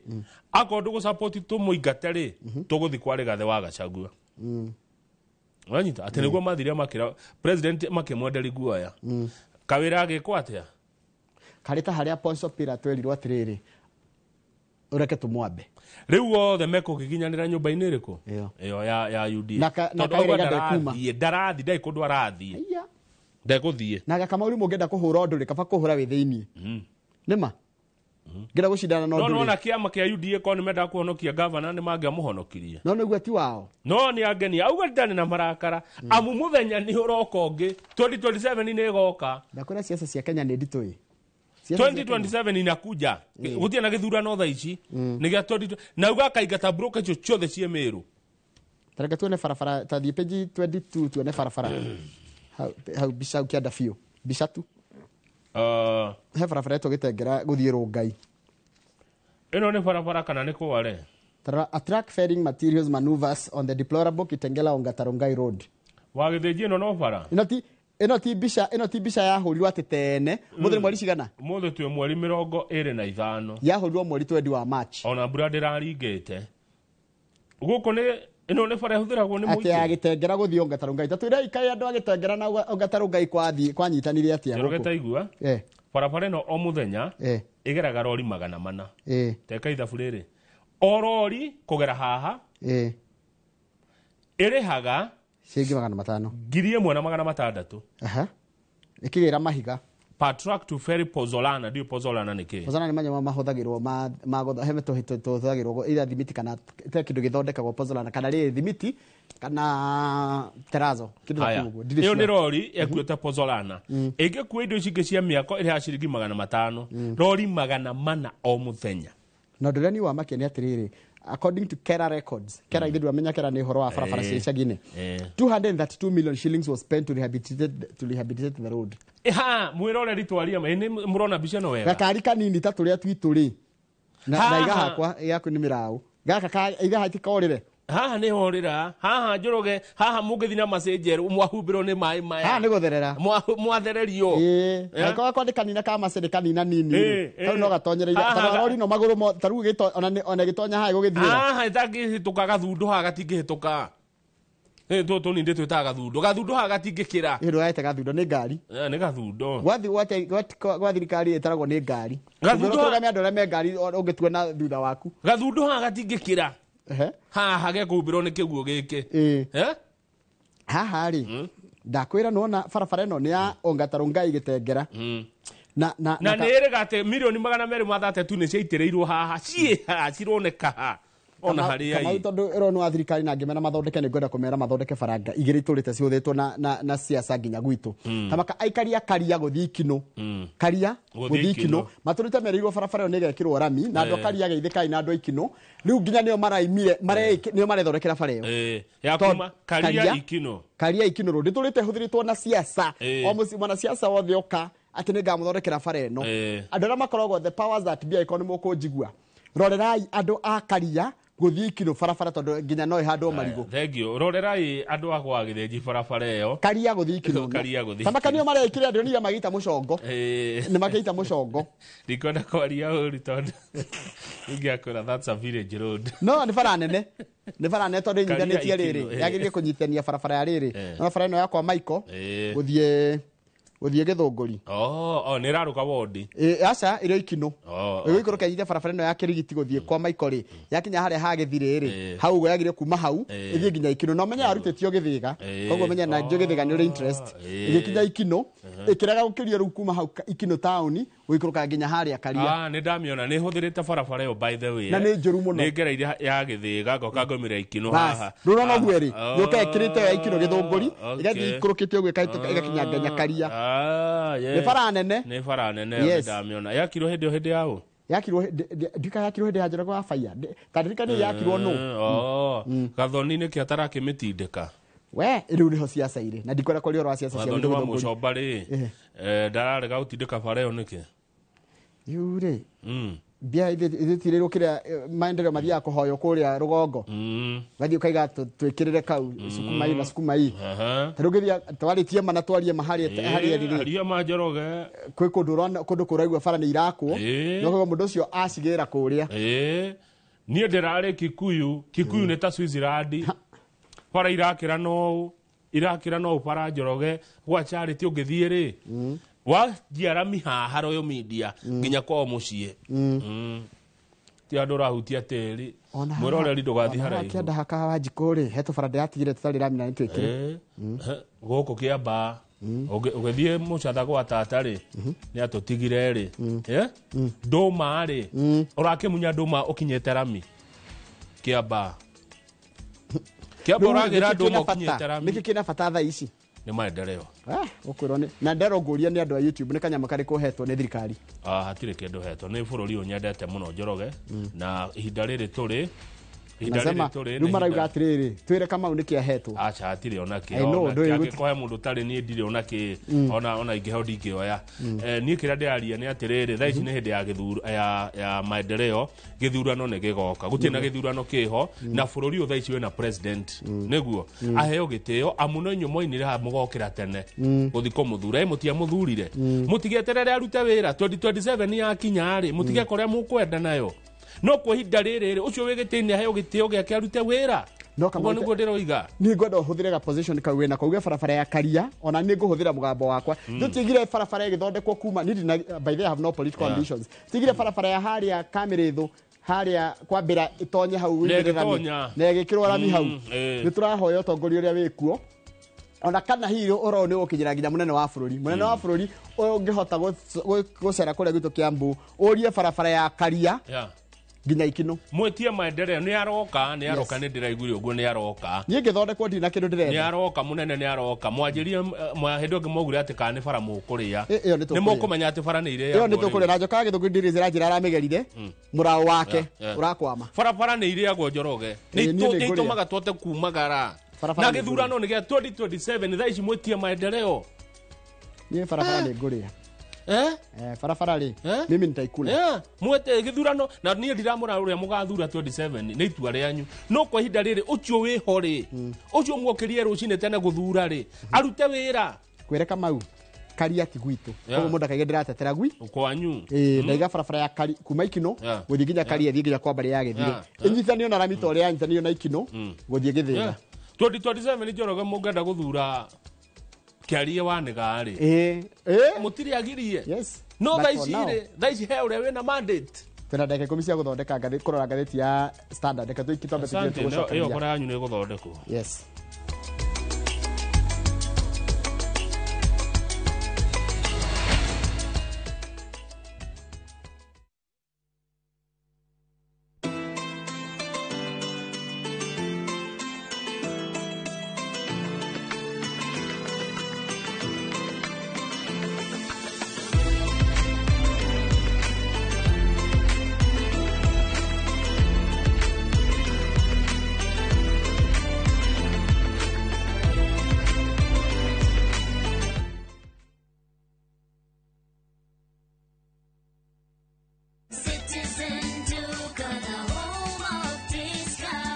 Msimu huu wa Ramadhan, save pakubwa na Citizen Duka, the home of discounts. Pata tende 500 grams kwa shilingi 289 kutoka 375, 2 kgs basmati rice kwa 589 badala ya 746, 2 kg ya unga wa ngano kwa 149 kutoka 171 na 500 ml maziwa kwa shilingi 45 badala ya 49. Kununua bidhaa hizi, dial *487*5#, chagua bidhaa unayoitaka, lipa na uchukue bidhaa hizi kwenye Quickmart Supermarket karibu nawe na uenjoy kusave. Citizen Duka, the home of discount.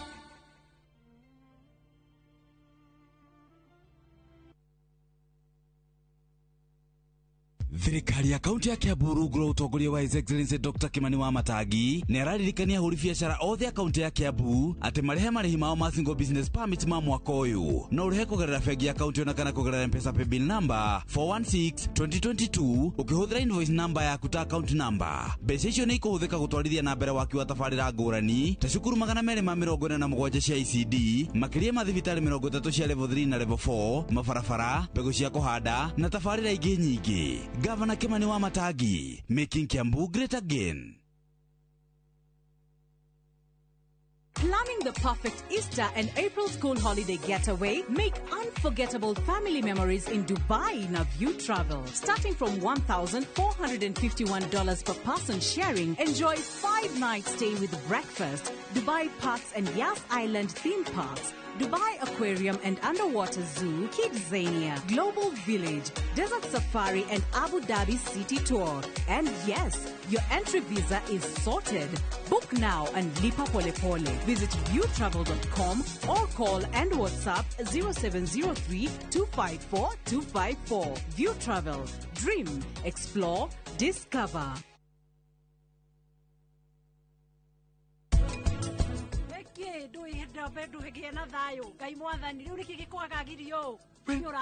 Nĩũramenya mwarĩ wa mũndũ ũrenda gũtuo bishofu agĩte ihu na ti ũhiki ĩkĩte nĩkĩ wanjĩra we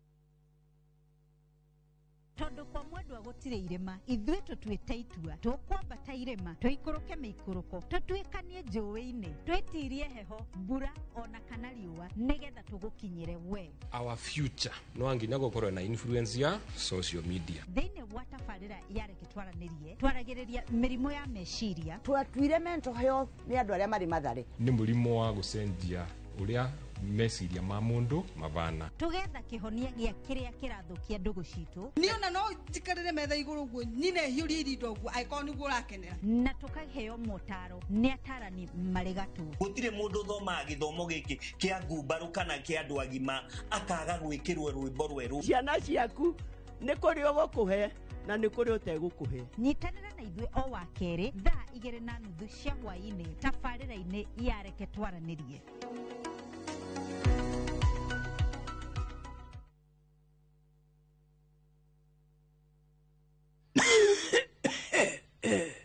Mwana wakwa reke ngutigire ugi wakwa kuma ngoro-ini ndi munini ni ndari na indo nungirie maisha itekwibanga muturire-ini itekurora maisha makwa ma rucio mwana wakwa weigire muriru niguo ndukanerire thutha-inĩ ndukanariganĩrwo nĩ kũhe rika rĩaku mataro maya ndakuhe. Dial *811*447# to get mwana wakwa.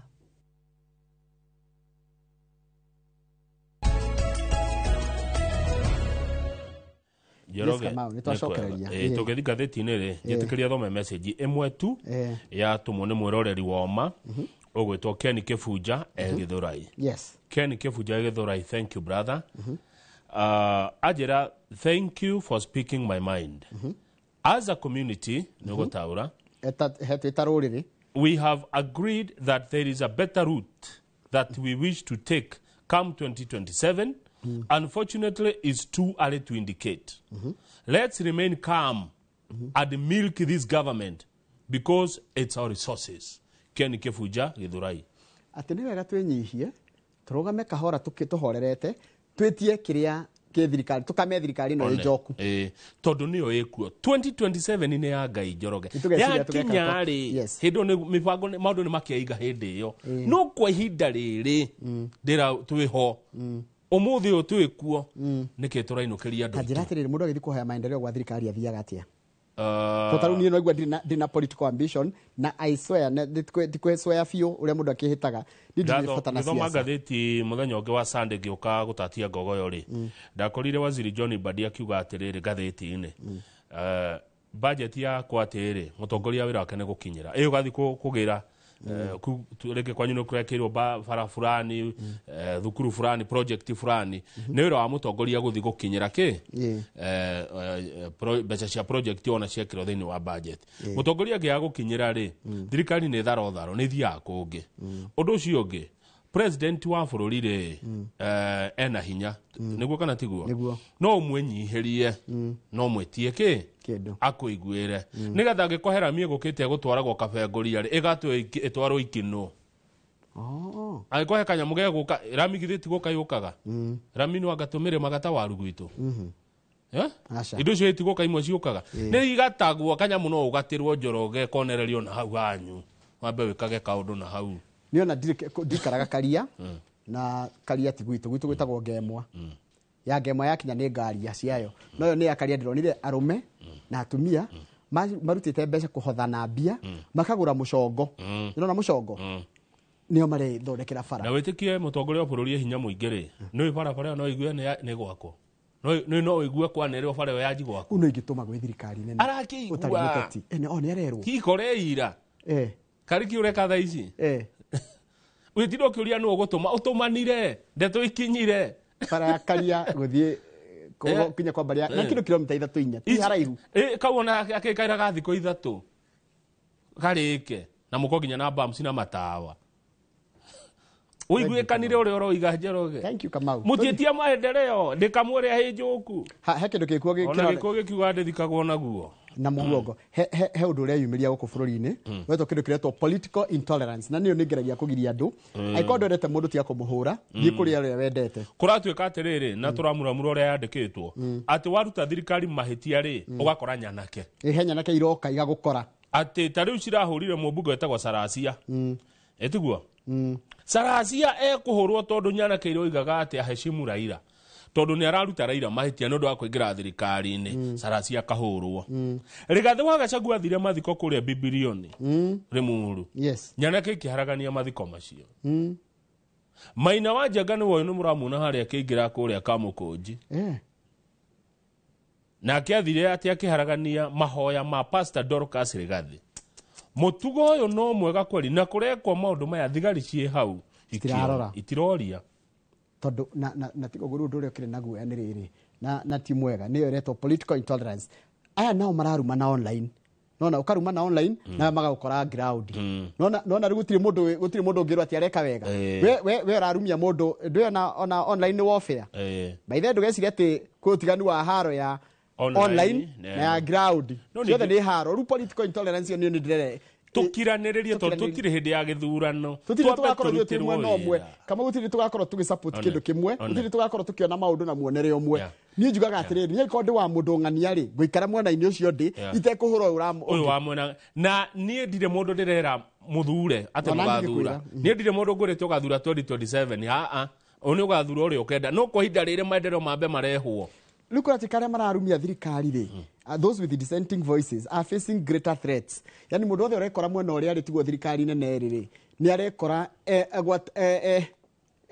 engetheirwo ni ugwatumirwo nyanake na nyanake ici bold goons na ciena hinya muingi muno no rume muno niguo gucuhura ndakora murumirio ria muthuri ararumirio gwitwo Salasia ri ni andikira kurumio mani maundu makarurumukage atari Gen Z uyu ni muthuri Njoroge kiuria kiega muno tuthi page 3 tondu hende to ihaci na tigo guo mundu witwo Salasia ri twambe coke hari we ri kama una nigukwira maundu make mere ni sawa araiga atiriri tharikirano yake ari kindu gibange tondu raiga ati ona ingira ngeti ni arirwo ni andu atiri munene muthuri ndoinuke ni akuigua arathio gucogotha na wikia kara ona ugikorwo ndurenda mundu tia guthi kuri yari by the way ni ngwira mundu taru gikorwo ni uramenya ku urathie ndui no rumiriri munene wathi kuo gwika tiga guthie ni ukuhurwo tuhu mundu uyu ndirakurehe maundu meri nyonete moru make ni ariga kuhura MCA ruhi ndikanonete ka video gake ka kuhura MCA ruhi ndecoka ndiramuona video ni yake gitrend akinywa bangi whether it is right or wrong depending on uria mwendete kana utamwendete bangi ni mahitia kunywa Kenya ungionwo ni andu someone want me at the gate wawonwo muthuri ri ndu ino ke andu ithiire urathi ukingenga na ki andu urathi kudiri na siasa umenye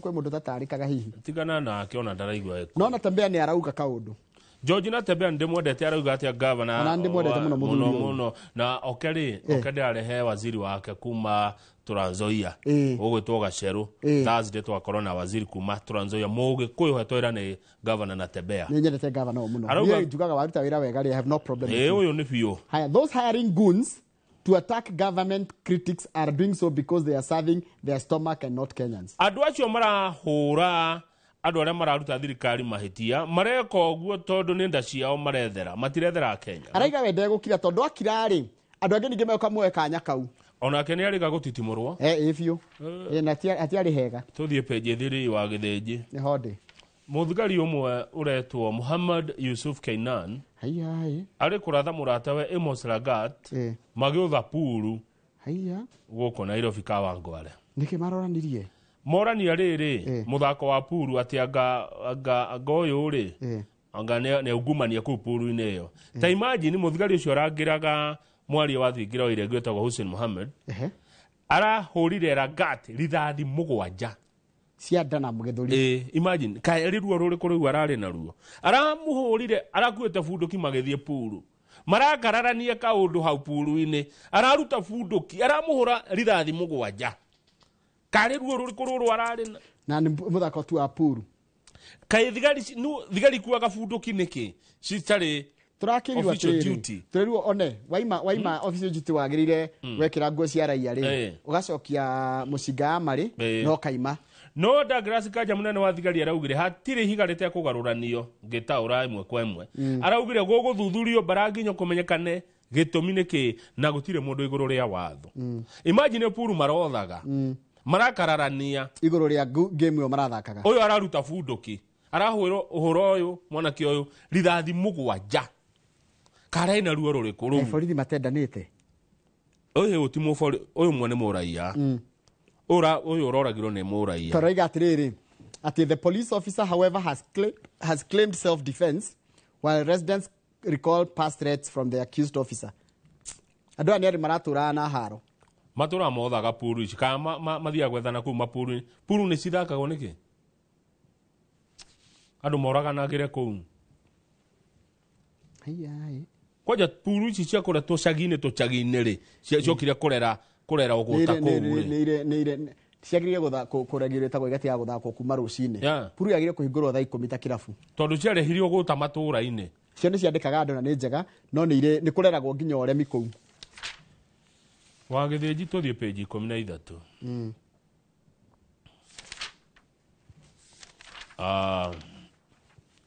ni twathoma andu aya maroragio ciuria ira IBC ni tumuramurite ndeto ciao aca ci page 8 page 8 ni ho mari no ni turetha munene wa IBC riu ira matiakiurio ciuria muno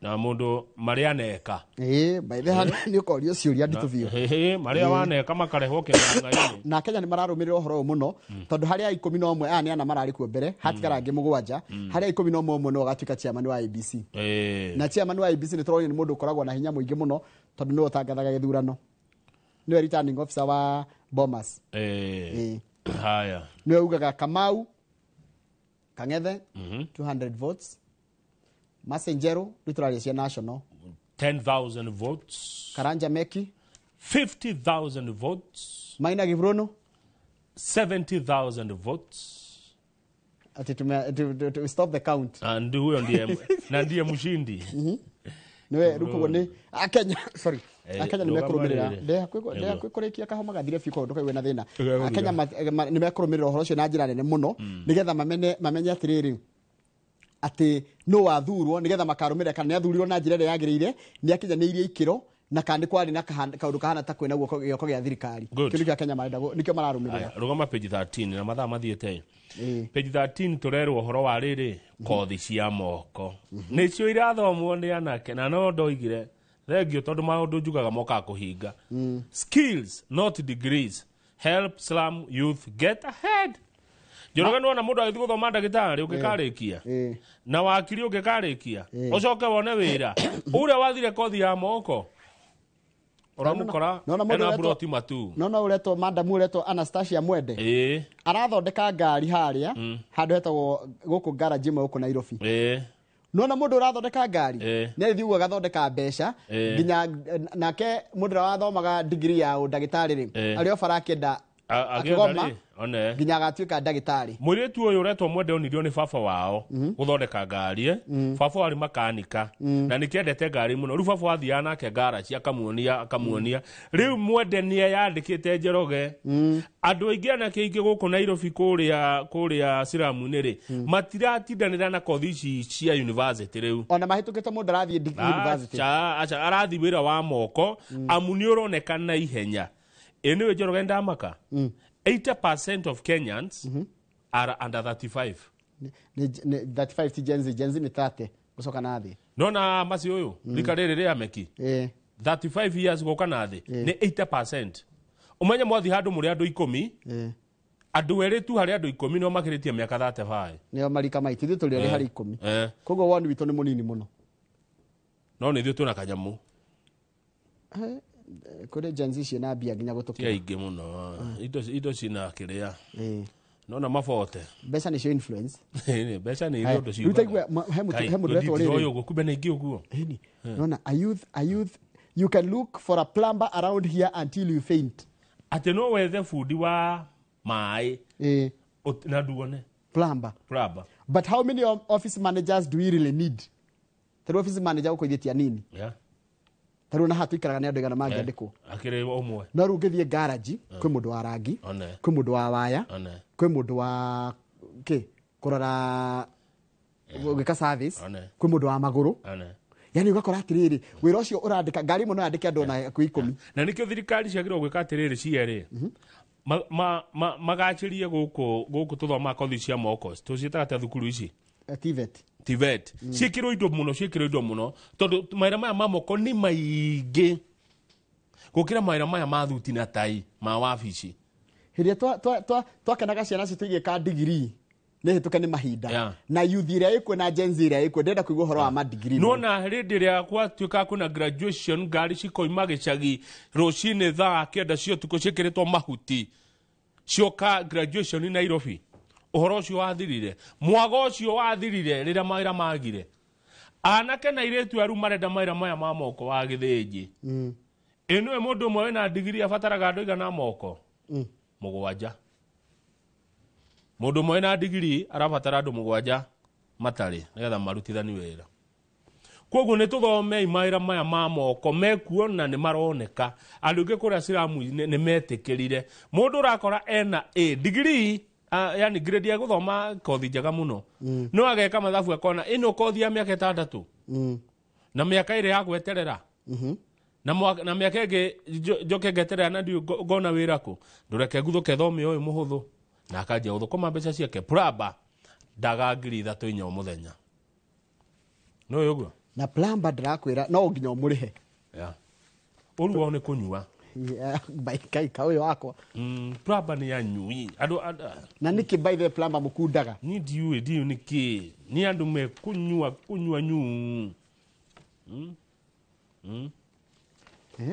no ni daria mani utie kodo mai kodo ara dauga daria ni anyui njohi ma plumber maingine makundie tukinyire thaa ni thire kidogo na negwena rumwe cimwane akinya koguo reke turikiririe na ndero ngwire atiriri andu ingi ni makena muno anjira atiriri thank you ni ndu wa kwea the issue of Ikino Career Road itugiite muno we ni waruta wira waku na no ni guthi na mbere na gutindika mundu wetwera Ija Kinuthia ni muikari wa mweneo koguo no anati gukiriho ngirihitwo ni uria ndirakwira it was a very serious concern ati farafara ni ukuigua ati farafara iguture huthagirwo wika campaign year in year out tani gukwira muheshimiwa ratwe na keri we farafara itagwo Ithagani tandika hau Ithagani andika handu hengetagwo Ithagani ikorwo kuria Kanjuire iturite huthiritwo na siasa thengio muno Njoroge ndire na uge muingi muno ona ndiwe maundu maingi muno no he undu umwe tu njui o umwe tu njui ati githurano ni gia 2027 at least uguo ni njui ndiwe maingi no ni njui ati githurano ni kiari 2027 koguo thaa ici twiketia undu uria wa bata ni uriku njira ndikore njira ndikehingice na miario yakwa okay ndauga atiriri ndiwe maundu maingi muno ndiwe tundu tuni no hari umwe tu itarigagwo ati githurano ni kia 2027 you are very right uguo thaa ici twagirwo korwo tugikatia thaa ici no kurimeni tureke wira urutwo iyo no njuge tureke mundu arute wira wake nigetha kahuthika scorecard if you ask me gitwiria mundu ringara mundu cio miaka 5 wanjikira ati ni akandira maini kandi ngumuhe kura kandi kumuhe to ni ndirarorete gatiba na ndire wakiri ndarwa gatiba iranjira ati horo wa githurano kiu kingi iranjira ni gia 2027 thank you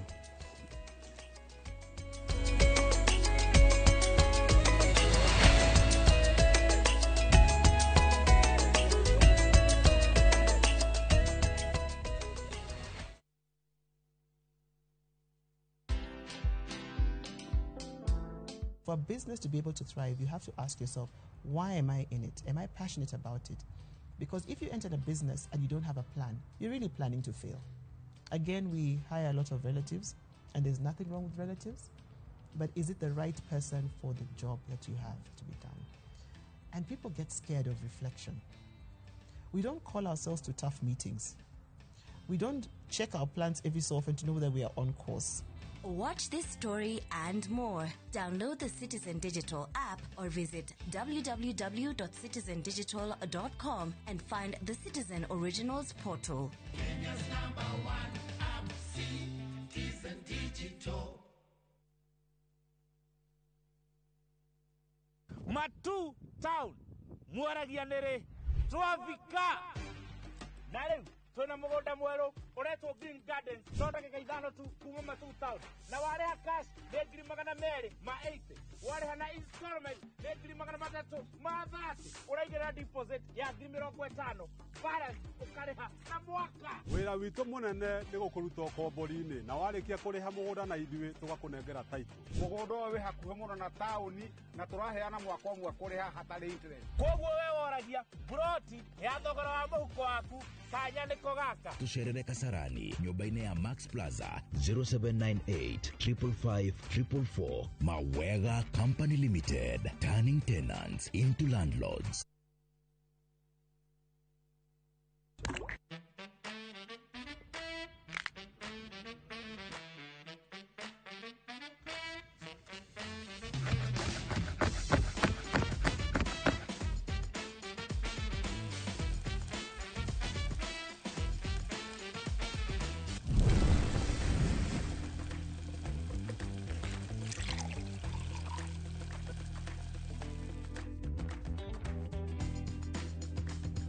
Irio to githeri.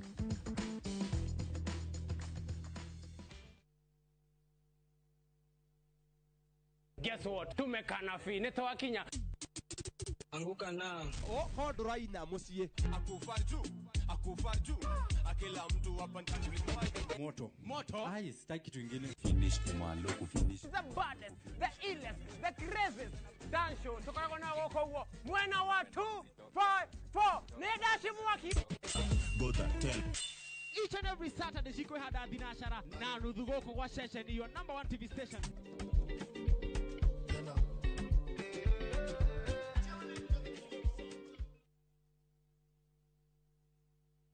Ndakaire Jehova nake akĩnjigua na akĩhingia kĩrĩko kĩrĩa anjĩrĩire nayo ngoro yakwa ĩgĩkena nĩ ũndũ ũcio nĩ acenjetie kĩrĩro gĩakwa agagitua gikeno niahumbite riri iguru ria maundu macio mothe athikire niacenjetie giconoko giakwa kiria ndari nakio na agagitua uira na nikio ngumuturira tene na tene. Kwigwatira ndakaire Jehova ta rugambi rwa thimu yaku hihinya *860*288#.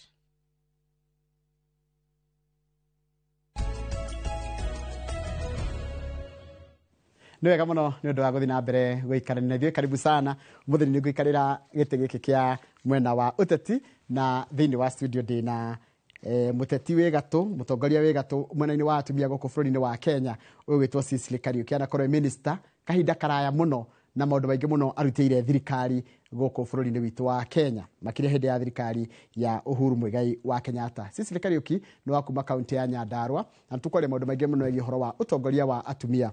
Ũngĩkorwo na kĩũria kana woni, namba itũ SMS gũkũ thĩinĩ wa studio nĩ 2288224488, na no thiĩ harĩa YouTube channel itũ ya Inoro TV, na Simon Wachira Maguna zeranjĩra sawa nĩ arerorera ho, akanjĩra nĩ ũratwamũkĩra hau, koguo no ndũmĩrĩre ngũkorwo ngĩcithoma, na no twandĩkĩre ũrĩa ikona yakwa ya kawaru nĩ ũkorwo ngĩthoma kĩũria gĩaku. Mheshimiwa Cecily, tũtionanĩte mwaka ũyũ, koguo ndingĩhota gũkwĩra happy new year, rĩu ndiũrĩa ngũkwĩra. No ngeithi cia rũcinĩ Njoroge, na nĩguo tũtionanĩte na ngakena mũno nĩ gũkorwo ndĩ gũkũ ũmũthĩ, tũterete kidogo tondũ tũtiĩkĩrĩgaine. Ũnjĩtĩkĩrie ngeithie mũikari wa Nyandarua mũno makĩria na eroreri aku o harĩa marĩ, na gũcokeria ngatho Njoroge na mwena your brother Kamau wa Kang'ethe, na ceceni ĩno yanyu nĩ mũrutaga wĩra mwega, ti kaingĩ mwĩragwo thengio. Njoe kanya gaka njuge thengio tondũ wĩra ũrĩa mũraruta nĩ wĩra wa bata mũno makĩria gũthomithia a Kenya, gũthomithia andũ, na mũno makĩria kwaria ũhoro wa ma.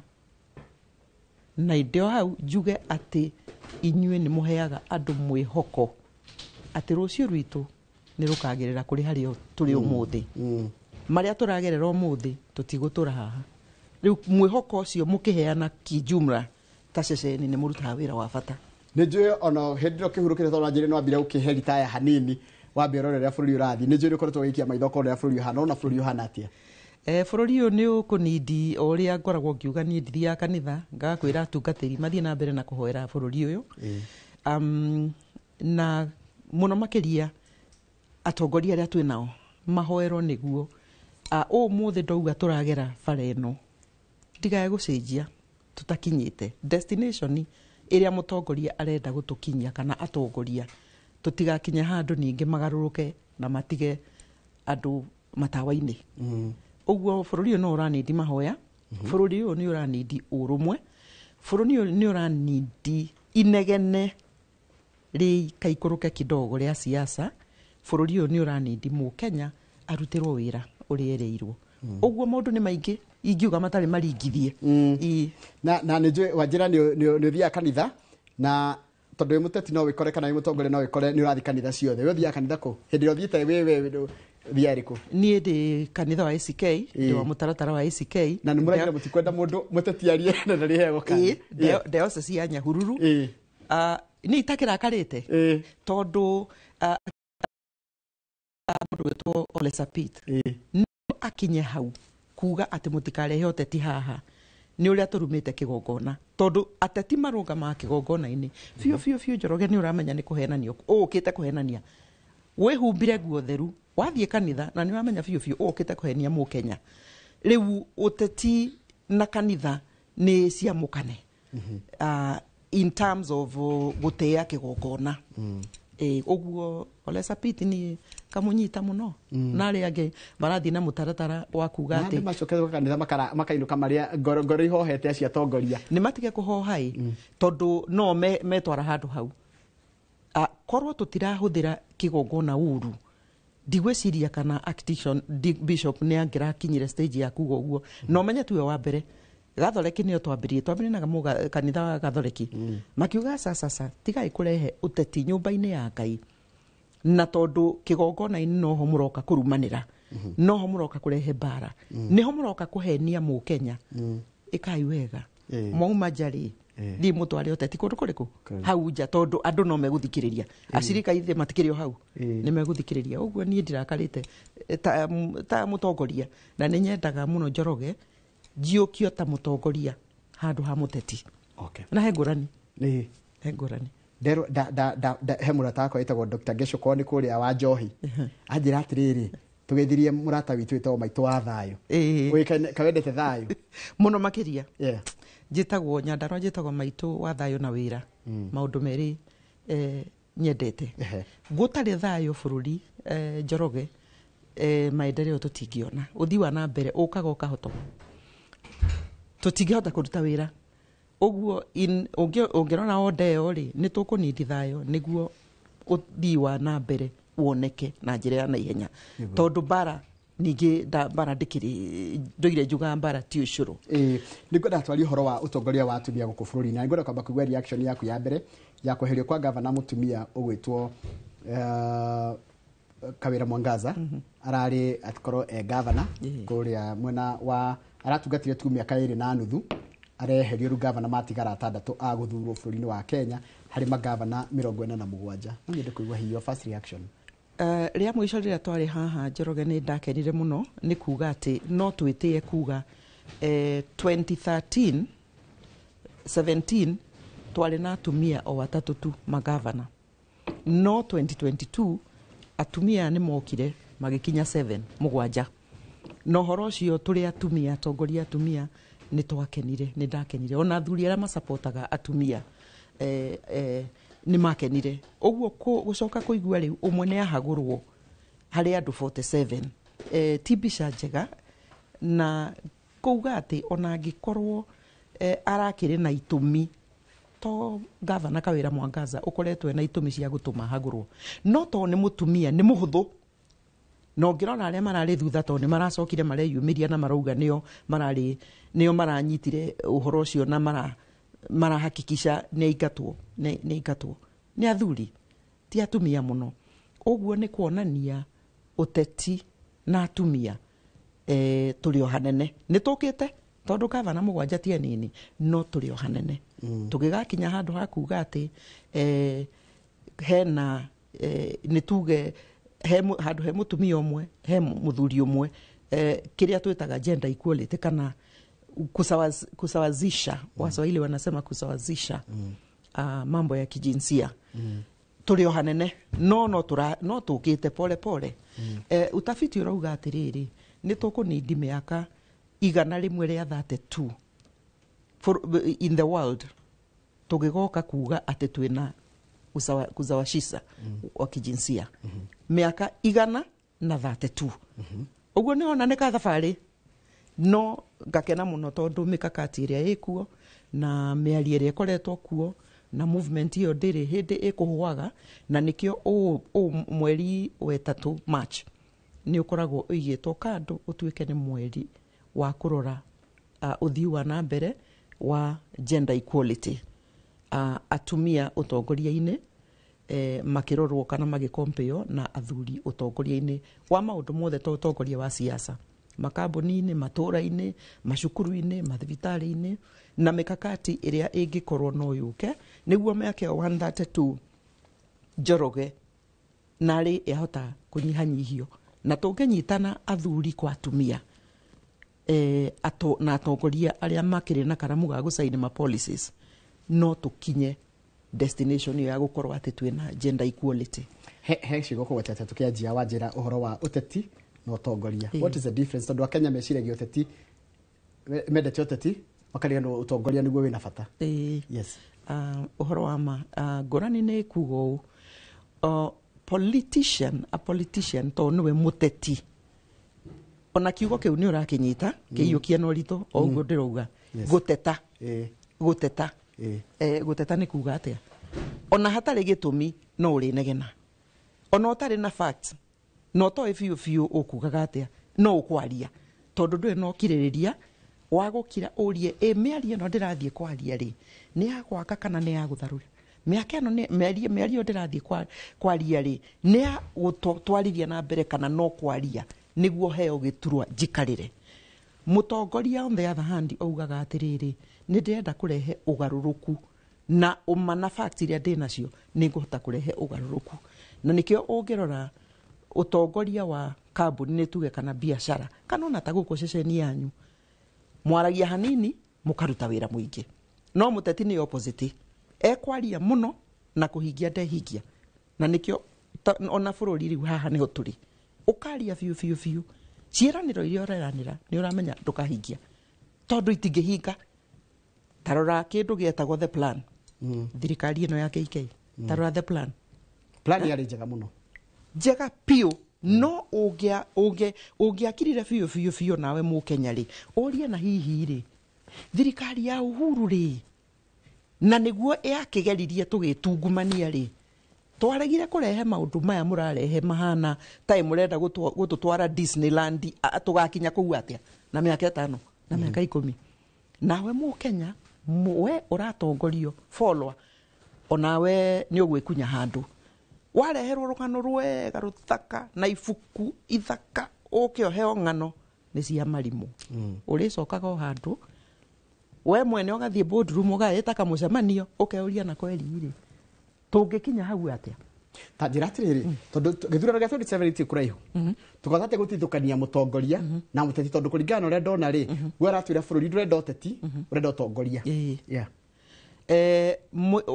kiuria giaku ati we urathie guthurana ri ungimenya ati Njoroge ni muteti na wa Kariuki ni mutongoria atia gutire mundu okaga utongoria-ini kana uteti atari handu umite guti mundu tari kiumiro na ona angikorwo utongoria waku ari wa kanitha kana itura kana mutumia merry go round thuthuria uria wikite footprint cia mundu uyu itari atia number 1 wa keri thuthuria wa Kariuki kundu twana kuigua ri toko waiyaga nginya nguku cia andu thuthuria mundu uyu ri aceraga na andu mahana atia thuthuria ti uhoro muritu muno no we nawe muikia wakura no mwaka wende kuruta kawira kanini tondu kwiragwo utongoria ningi ti wa mundu o mutongoria pekee ona aya muratwarana nao mena jukumu ya kwenda kumenya ngurani ya Njoroge na wa Kariuki na tutingigwa muno ningi tondu angikorwo Kariuki ne iyaga nguku cia mundu ri wa muhe mbeca agakuinukiria agutungate nacio kana ambe acirie o uria riaga nguku ya neighbor ndangihota haya ta njira atiriri na no wega tuyuri tondu turakirwa nginya mugambo wa atumia tukarora mugambo wa atumia wega na atumia na utongoria wao ni ndirekaga research yakwa ngona gwe bururi wa Namibia ni urathurire president athurwo mutumia arathurire nginya deputy wake mutumia nacho karekira atumia ingi muno cabinet ni yake giki nikiro tungithoma bururi wa Kenya ni hakuhi gukorwo na atongoria atumia atongoria atumia mekuo na atongoria me gatu na ni tukoretwo na nginya role models nyingi muno cia atongoria no ririkane mutumia twendete ta Wangari Maathai ni tuge example no ririkane mutumia witagwo Nyiva Mwendwa akiri okuo ni akurakurite kuri atumia cio Fibia cio kuri atumia mekuo ono muthi ni kuga ti ati ni twagite atumia atongoria megatu mangitutwarithia na haria kabere no atiriri Njoroge nyambe njuge nie ni njiguite president etagwo Netumbo Nandi ucio wa Namibia ni ararehire example njega muno thiini wa continent ya Africa iyo munini wake by the way onake ni mutumia arathuria munini wake mutumia na cabinet yake oguo urouga atumia ni anana athuri ni anana decision kana mitaratara ya megutwarithia na mbere ri tigati kuga ni age mode yo ni ngeni muno guku miaka 5 ungikanjita haha ni ukaririkana angiko mwathani ni agatuhe kanya ni ukaririkana maundu maria tukuona Namibia kuma riu guthie na mbere igukorwo eri example ya guthoma nayo ngeira ati ona ithuĩ Kenya no tuthome no twambiririo na ithuĩ gwĩtĩkia muno makiria ati no tutongorio ni atumia na tuthie na ihenya na destination tukinye na ihenya na utafiti wikuo uthuthuria uria wikitwo ri Riu ungirora mwana wa business ri atumia aria mahetwo kambuni ona ici nene cia kibiashara ni macokagia profit iguru na 20% ukiringanithia kambuni yo oteyo irungamirirwo ni muthuri. Na ndiuga twina problem na athuri, ni kuga ndiuga atiriri angikorwo mutumia ni atrustagwo kurera mwana ri, kumukua na kumurera ri, na kurera family ri, angiheo kambuni ri oyaga o mitugo o iyo, akoya kambuni ino tari yakwa akamitungata niguo ikorwo ni irathie na mbere.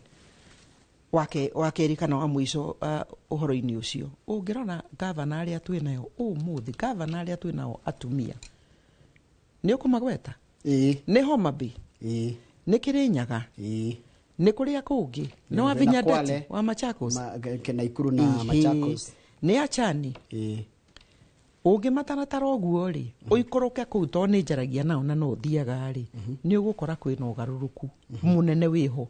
Na ndirauga ati county ciothe iria cirungamirirwo ni athuri citirathie na mbere. Kuri cio ungienda no witire county ta ya Murang'a njuge na ona itegutitiria muno, no witire county ciganona ni athuri mekuo maratongoria. No ici cia atumia ri county ta ya Homa Bay yakiri handu horu muno, na ndiakwira uguo tondu ni njerete bururi uyu ni njerete na no njeraga na ni ndiarata county-ini icio. Uguo utongoria wa atumia ni kindu gia tunyitanira ithuothe athuri atumia niguo tuhote gutwarithia ndeto yo na mbere, tondu ni ndeto njega. Na ningi mwathani agitumba ri ndari hindi endaga ati mutumia akorwo niwe urahinyiririo niguo muthuri akorwo niwe ungikorwo na opportunity cia uthii wa na mbere kana ona kurungamirira matura. Ngai endaga atiriri tukorwo twina bururi tungiuga wa kahina wa kairitu ni maiganaine. Na no hongo gicoka kuga Gikuyu nake ri mawatho ma Gikuyu kuma na kuria miaka iria ithue tutari kuo ri ni okire na maundu ma kuhana ta kuga ati gaka iritu ni number 2 gaka hi ni number 1. Na nikio no ririkane na wanaigua to no gukiragwo wakahitu wakairitu uhoro ucio ungikuingira mutwe wendaga kuga ati we wakairitu uguka next wakahitu wakaira tu wakairitu. Koguo na ni influence gaginya decision cia muikia wakura hihi agikia kura kaiga atiriri agikora ni twaria mundurume kana ria muiritu ria mutumia ri ukona tara prefer niguo guthiaga tondu uhoro ucio tukuraga naguo no koragwo in the subconscious ono wo toy angikorwo wakorire ukiragwa wakorire andu makiuga wakahitu wakairitu uhoro ucio waingira mutwe wanyita atia ugikura wakeri ni riria twakuraga ithuiri ni gwatuikaga atiriri ni ngwendia ng'ombe ciana ithie cukuru no tondu ona ng'ombe igiriri wakahiri niwe ingihota gutwara cukuru wa wakairitu ri kaine egukuonekanira na ni ukuona mundu ungikuhikia ithe tiguo kwaragio niguo riu maundu macio ma unduire magoka makahana ta marahatikiria matira sawazisha kana matiraiganania wakahina wakairitu uhoro cio ngikura we naguo na family eyukie nikio ukuona nginya matura-ini atumia na athuri matikoragwo makiheo ni tuge opportunity ciganaine no tukauga atiriri mwaka o niguo turoraga atiriri ni wega kuiganania wakahina wakairitu mutumia na muthuri na ndirauga ngingo ihituke mutwe tondu ningi ngingo na mutwe no citwaranire na mutwe ndungithie ngingo etari sawa. Haya riu reke tuingire uteti hanini tondu ra tukeragia horo utongoria no nginya turirie horo uteti niko tukirumirira siasa cia Kenya no kona he hindi deputy president wa Kenya wa bururi ahagurirwo Rigathi wa Gachagua no ndire kuigua hiwoni waku tondu tikerarite mwaka ungiigwe hihi ndeto yo mirumirire atia no mioyete atia no ngoro itari na uigiririku muingi wa kwaria ahagurirwo atia tondu riu ndiakiri cabinet ndikiri MP ati ni ndamenyire kuria gwageikagio kura riu no njaririe iria njokete kuigua tondu ona ni ngoretwo na kanya na ngaikara thi na deputy etagwo the second deputy president of the Republic of Kenya Rigathi Gachagua tugaikara thi na ngaigua nĩ ndĩrenda kũmenya na kaĩ nĩkĩ mwahĩtanirie na ihenya ũguo. Na mĩario ĩrĩa twakorirwo nayo nĩ ndaiguire tarĩ mĩario ĩna kĩeha tondũ anjĩrire we ahagũrirwo nĩ gũkorwo atĩ nĩ arenda kwarĩrĩria mũrima mũno rĩrĩa gwatuĩkire andũ aingĩ nĩ mambĩrĩria kũbutwo na arĩa marabutwo kuma thirikari-inĩ nĩ arĩa monekire nĩ a mwena ũmwe wa mũrima Negema na nĩ arĩa makoretwo me thirikari-inĩ ya Uhuru Kenyatta, no a mwena ũrĩa ũngĩ matiabutirwo. Rĩu nĩ endire kũmenya kaĩ nĩkĩ president oya gacira kau na makĩambĩrĩria gũkĩhĩtania hau. Rĩu nĩ kwĩrwo Njoroge nĩ tuge na nĩ kwĩrwo we from the horse's mouth ni the second deputy president we mwenyewe. Na nĩ njuge tondũ ona hingo magĩkorwo makĩaria ũhoro wa kũimpeacha na mũno, no ndendaga kũmenya nĩkĩ kaĩ nĩkĩ ũyũ president atangĩkirĩrĩria mũnini wake o ũrĩa we president rĩrĩa warĩ deputy wakorirwo nĩ ũrakirĩrĩrio nĩ mũndũ gĩtwo President Uhuru. Ngĩrigwo nĩkĩ kaĩ mwetana mĩrura na ihenya atĩa no gũgĩtuĩka differences ciao matingĩtwarana. Tũkĩrĩ haha tũrĩ rĩu, no ndioho nĩ ndendire kũmenya mũno makĩria meciria marĩa mũndũ gĩtwo Rigathi His Excellency enamo, na agĩkĩnjĩra we agenda yake rĩu nĩ kũrehe rũrĩrĩ hamwe mũno makĩria na ndũrĩrĩ iria ingĩ manyitanĩre mambĩrĩrie kwĩyũria wagĩrĩru wa bũrũri witũ rĩ tũgĩthiĩ na kabereri nĩ ũrĩkũ na nĩ maũndũ marĩkũ Mũkenya angĩenda agekĩrwo, tondũ thirikari yũkaga mĩaka 5 ĩgacenjio. Ũguo nake ena nĩ tuge ena kawĩra arageria kũruta na gũthikĩrĩria andũ mũno makĩria. Na nĩ njuge nĩ ũkoragwo ũrĩ horo mũritũ mũno wa andũ a mũrima nĩ tuge nĩguo magĩtagwo mũrima na the large Agema Gĩkũyũ, Embu, Meru, Akamba. Nĩ gũkoragwo ũrĩ ũhoro mũritũ mũno wao magĩcemania kũrora wagĩrĩru wa region ĩno itũ tondũ matiendagwo maikare thĩ macire. Na rĩu ngwĩciria ona nĩ wonete mbara icio, ũcio nĩ villager, ũcio nĩ tribal, ũcio nĩ kĩto, nĩ arageria kwarĩrĩria cia mũrima. Ngenda kũmũ encourage mũno athiĩ na mbere mũno makĩria tondũ onani noguo ingĩkorwo ndĩna kanya kau na ndĩramũ encourage nĩ rĩrĩ, ndĩramũmĩrĩria athiĩ na mbere nĩ rĩrĩ. Kwĩragwo itarĩ ndundu rĩrikagwo na njogoma ĩmwe.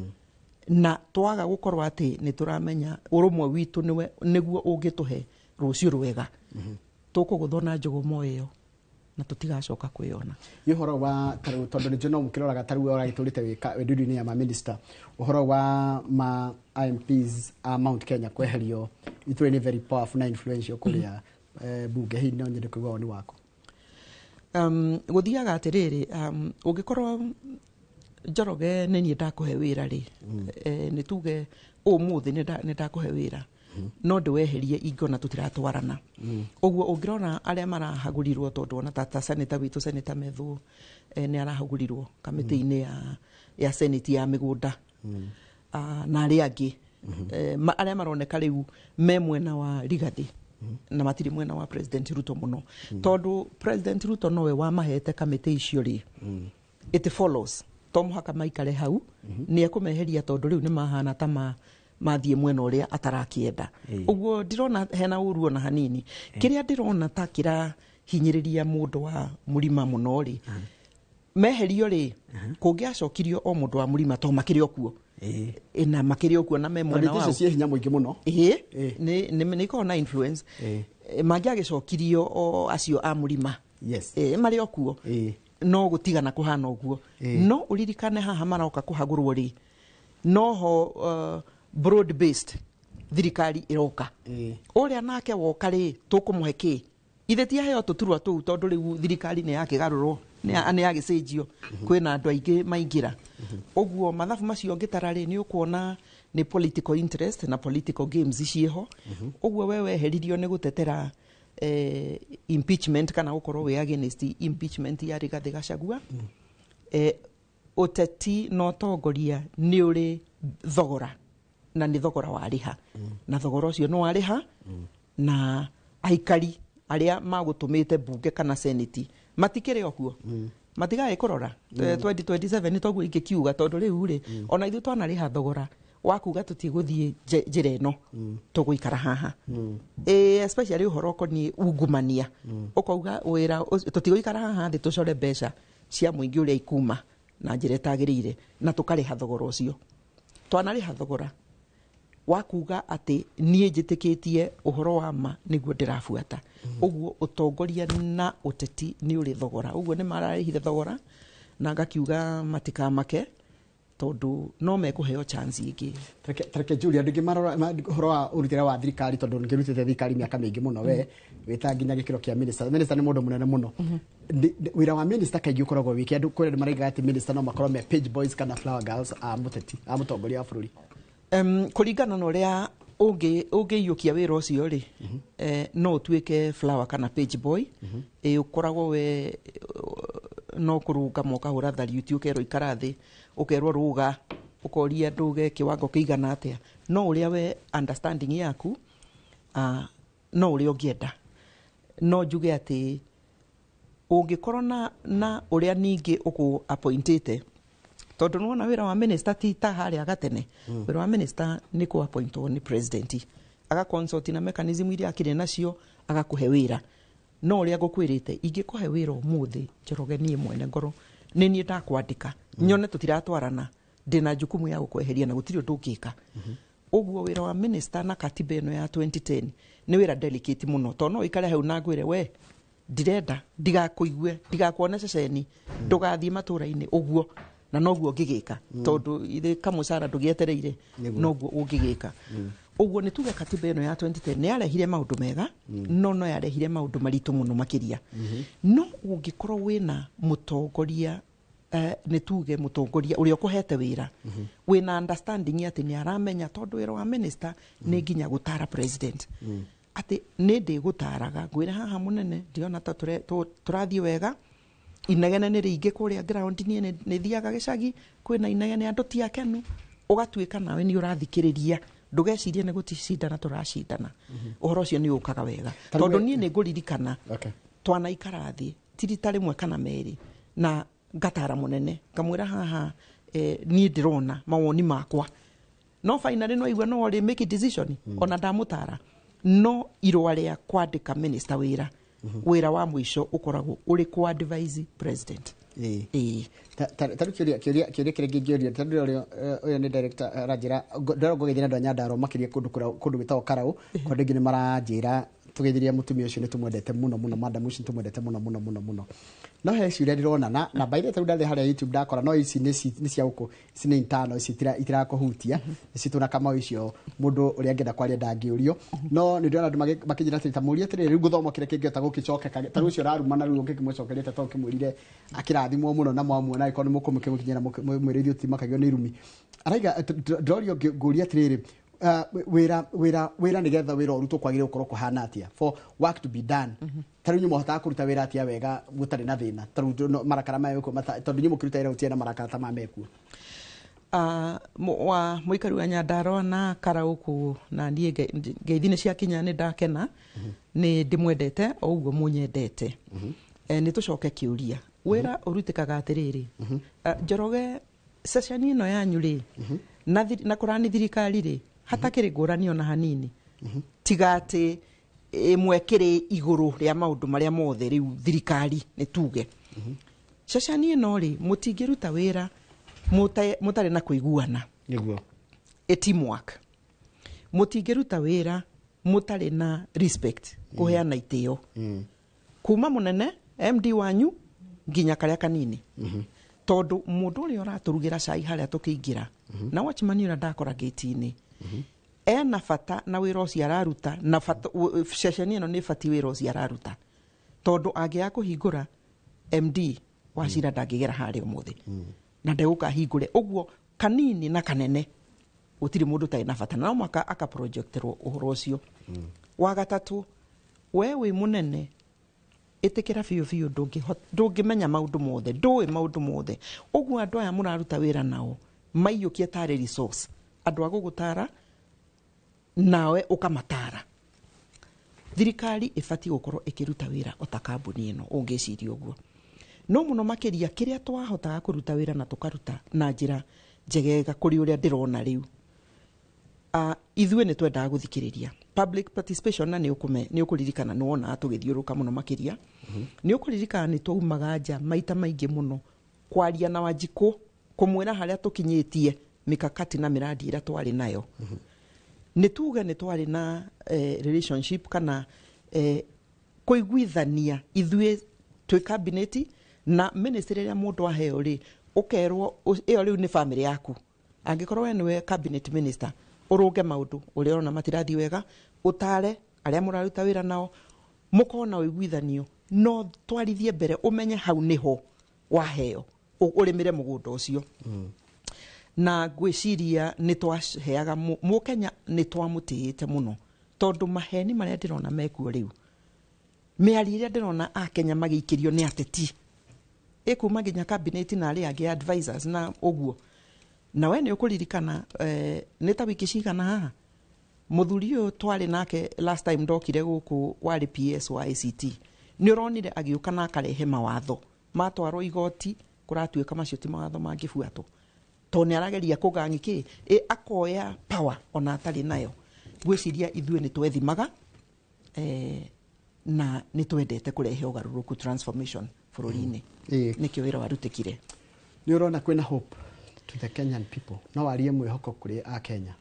Mwihoko Njoroge tuti no moka tukona mwihoko tondu tuturagio ni mwihoko uguo thiini wa Kenya. Ni ndirona onaya maikarire thirikari ino ikuo muthi mangiuga fiu ni tukweheria maheni twaragio horo wa ma ni tugutea Mukenya twaranagiria na tukamuthikiriria ni tukumurutira wira ona maundu maria twamwirire ona maga kuhinga ni tuguka tumutaririe no ni tukuruta wira ni tukumwenda tondu ndungirutira andu wira utamendete mwishafu no ni tukunina mbeca iria tutarahuthira wega cia gutwara ndaini citu na mihuko-ini itu ni tugutiga horo ucio.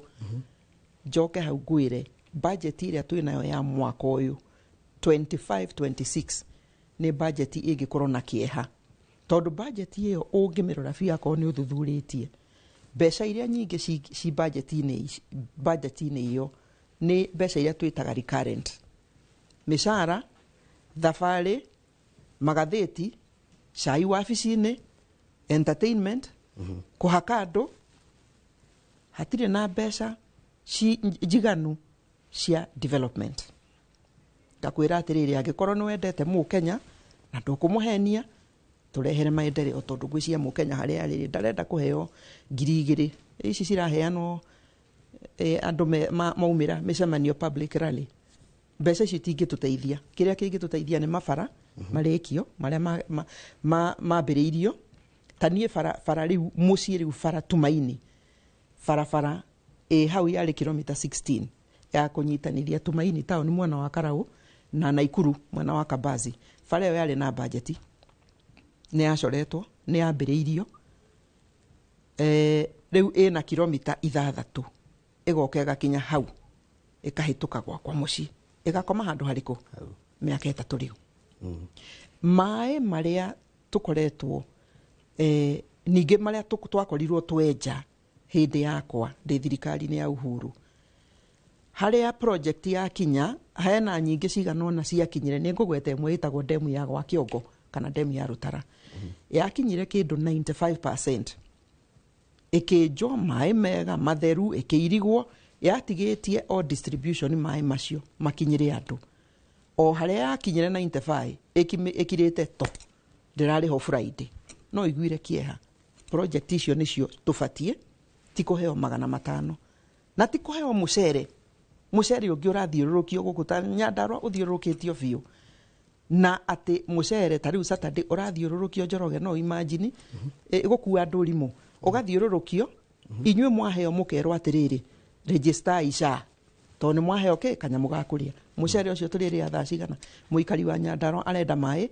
elimire takareherwo mucere to tigua fatie arenda bara kiria arima akaumiria no imagine Njoroge umuthi kabici na to nimite kabici ni ciringi 5 mugunda ciringi 5 tondu gutikire bara gutire thoko yona ndirakuriha cost of production utira faita iyo riu ni gutemengera kuu mugunda ituike mbolea na ri ahota guteithia tiri tondu riu ciringi 5 ri ona mundu uyu wahe wira thia temengeri kana atinie oimirie ri riu maundu maria turenda ni maundu ma maendeleo niho nyuma na tulio hau njugi atiriri ona ngiarageria thirikari nene ri njaririe thirikari ya Nyandarua Nyandarua thirikari ni marokire marahutia mai maracenjia formula ya marihi ma mai matura-ini maria ma Karau na kuria kurigicirie Karau maracenjia formula kuma standing charge yarihagwo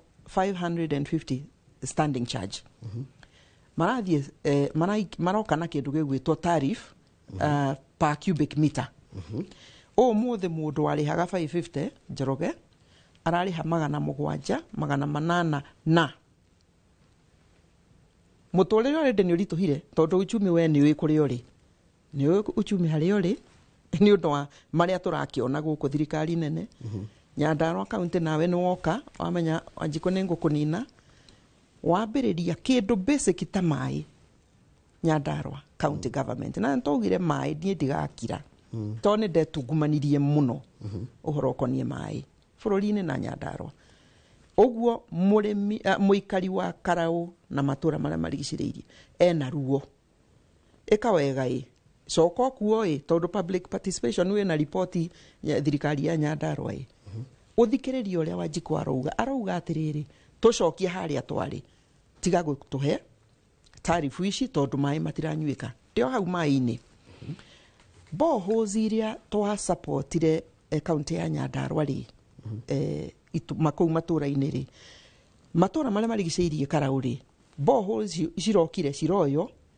ni water company ya Nyandarua itagwo Wasco maroya water is devolved ni concurrent tuge no ni concurrent no ikorwo moko-ini ma thirikari nene na no thirikari ya county oguo ni concurrent function no mai maya ma boholes ri mari ma community mamanagwo ni community makarihia charge uria maiguithania makameki maintenance na ko ni washmani na maundu maria mangi magikonie boholes yo ni irokire ciganona nyinge ciroyo na mai maroka marahundurwo maraingirio o Wasco riu marambiria kuriha charge cite ya kwira arimi andu mari maga na nyeni na riria kwina riwa makarima na tumai tutu to ni waigua ni communities wini na community setup mundu ari matu nyeni hau kwi riwa ri ni a disconnectire tondu charges no ngehota muikari wa Nyandarua guti mundu ngihota mai macio ni ndageretie kwaria ku matura-ini tondu andu aigana ona ni mokite makangora makanjira no ni maraigua uru tondu riu ni mahatikiriirio Nyandarua county ni tukuhete mathaa maingi ma gutungata muikari wa Nyandarua ni tukirite ni ona ndikoragwo ngiaria nduri waigua ngiaria cia ikoni uria turarani turatwarithia maundu maitu mbere ta county to ni ndendete governor akorwo na ihinda ihuthu niguo akirehe maendeleo no riu ri uma ni ukwario na angikorwo ndumiriri ino ni gukinyira ni ukwivanga uria ugwika koguo Nyandarua ndona gugithi wega asa Nyandarua ni urahota guikara mucie Nyandarua ona nduraga Nyandarua ona andu aria ingi meciragia riu ni ndathamire kuu to ndigikini na wiki itabatite to ni mucie ni mucie ni haria tumaini mucie ni tumaini mucie ni mucie na he barabara njiguaga ituraga ikagirwo kambini etagwo Ithagani ngwirite kama uhoro wayo Ithagani ikiri oho ni ekirwo ramikana ore asa no ka no irikirwo uguo ndirakiuga ri mena mathana tondu budget ciari kuo ri no korwo mbeca ici ciakiri cia bara ya tumaini cigucoka riu citwaro mwena ucio uguo no maendeleo turenda ithu tire na uruo na hanini hede mwege ndira itagwo Heka Dam Heka Dam ndirathire ndirakora ya mereirwo rikiria na hau Heka Dam no hokoraga bunda ikinywa mai ng'ombe ikinywa mai na no handu maratahe mai ma kunywa ikani wagera hau na we uyo Heka Dam kale Heka Dam iki muturire ukoragwo uguo ona niguo nditungumanie horo koni mai miaka yo iri ndari nayo ri ni kumenya ruo ruria muikari wa Nyandarua ageragira uhoro koni mai no riu ona budget iria nini twagitigire ri no igwa mbeca dio kuria ciagitwarirwo tondu riu gutire wira urathie na mbere ukoni mai na kuhe aikari a Nyandarua mai within miaka 5 ti wira muritu muikari wa Nyandarua no akorwo akinyeirwo ni mai matheru na agaikara ta andu aria angi no riu ukiuga tutirathie wega Nyandarua no njuge tutirathie wega tondu ona ko ni ukionaga pools iria ciikagwo ni ya Infotrack na aria angiri ithuĩ rĩrĩa tugeretie biũ tukorwo twina hau number 44 44 43 47 hau uguo ithuĩ tuthakagira hau gathikiri tondu mathaa makwa ndina ta mathira ni undu wa maundu mangi tukire namo guku thiini wa studio no nyende nguria atiriri wanakorwo wi minister wa githomo hihi ni urahutia githomo kana kunyitirira ndire ndahutia kiu ni giakuria tondu he kiuria riri ni no ikarire ministry nyingi kuma mai na maundu mangi health be ujithi atumia no na tatu hengeci na CBC nago wakiri kuhinda andu akiri minister wa githomo hindi iyo ndari kuo twekire oguo CBC ri resources iria cingiendekire ku implement wega ri kana niguo itwarithio wega ri resources icio citiamachire ngauga ni ahanyukirio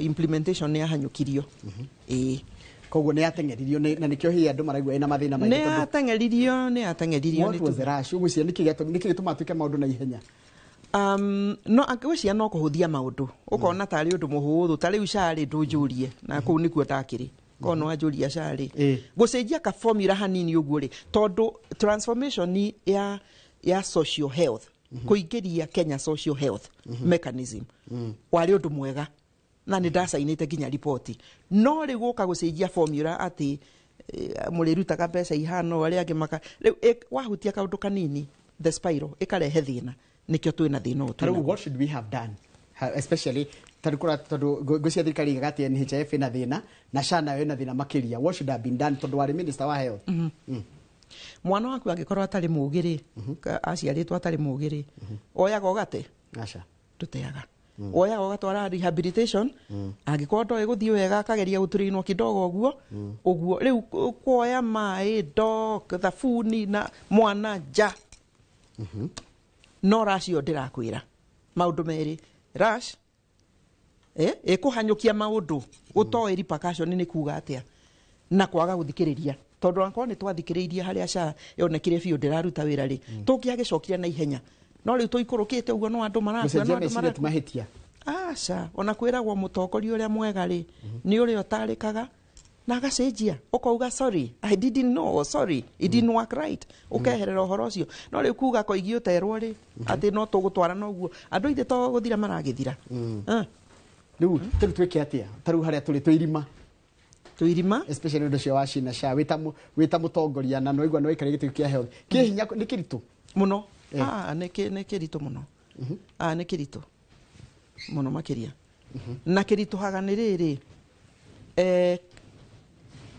ungumania ni ukoragwo iguru muno ministry ya health ni tuge mabataro namo makome iguru muno to mundu no arirwara umuthi twi ha no ukorwo turiana no ukorwo umwe witu ha ni murwaru no urirwara riu ugakorwo wi wira uhana uguo no ti wira utarutikaga to ni ndanakorwo na kanyaga guthie guthoma models cia kundu gugwitwo Cuba na Thailand ya ndari minister makoragwo na SHA ciao cikorwo cikifunction pio no gutire ungumania gutire na health yao ikoragwo iri very simple etagwo primary health care based model tiga gweterera andu riria marirwara seretani magikua riria marwaria cukari mehera ambiriria guthomithia andu uhoro wa cukari mirimo ya cukari mirire yao fitness ya mwiri ambiria kumathomithia ona cukuru mari anini magioka gukorwo magikura kura ha turakinya ri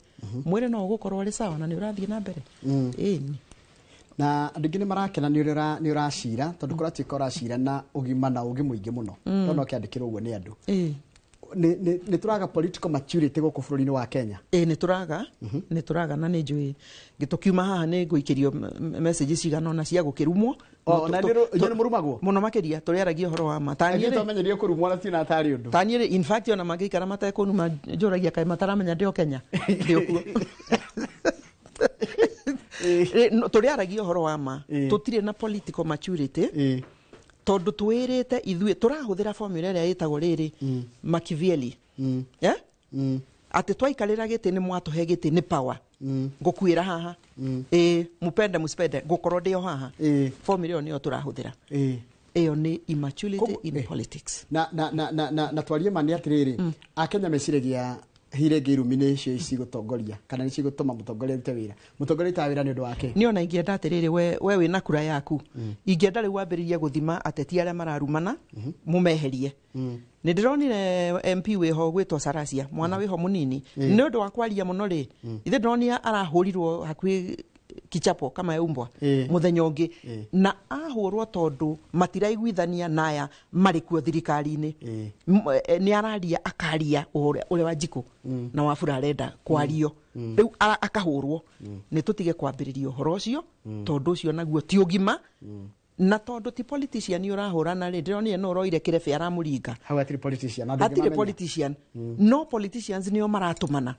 Nawe watũmwo wetĩkĩra nĩkĩ kũruta wĩra mũcabu ndũngĩtũteithia. Na tũngĩambĩrĩria immaturity kana wana ũcio rĩu wa siasa 27 nĩ tũgakorwo na ihinda iritũ mũno.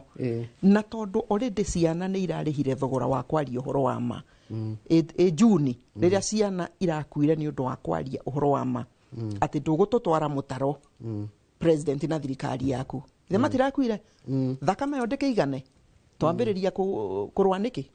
Katurikia mathaa maitũ nĩ mathira mweciriwa. Thengiũ mũno. He mũndũ gwenda tũgeithio nake wĩtagwo Mũcangĩgeithie kana ndakuona ũrĩa wandĩka harĩa YouTube nĩ ndathoma ndũmĩrĩri ciaku na nĩ wega ũguo ũraiga hihi no ũguo ũraiga no wega no hianga ũngĩhũthĩra ciugo njegega no tũgũthikĩrĩrie na tũhote gwĩthoma handũ ha kũruma ũrĩa gwekwo kotangĩũria kĩũria cokerio.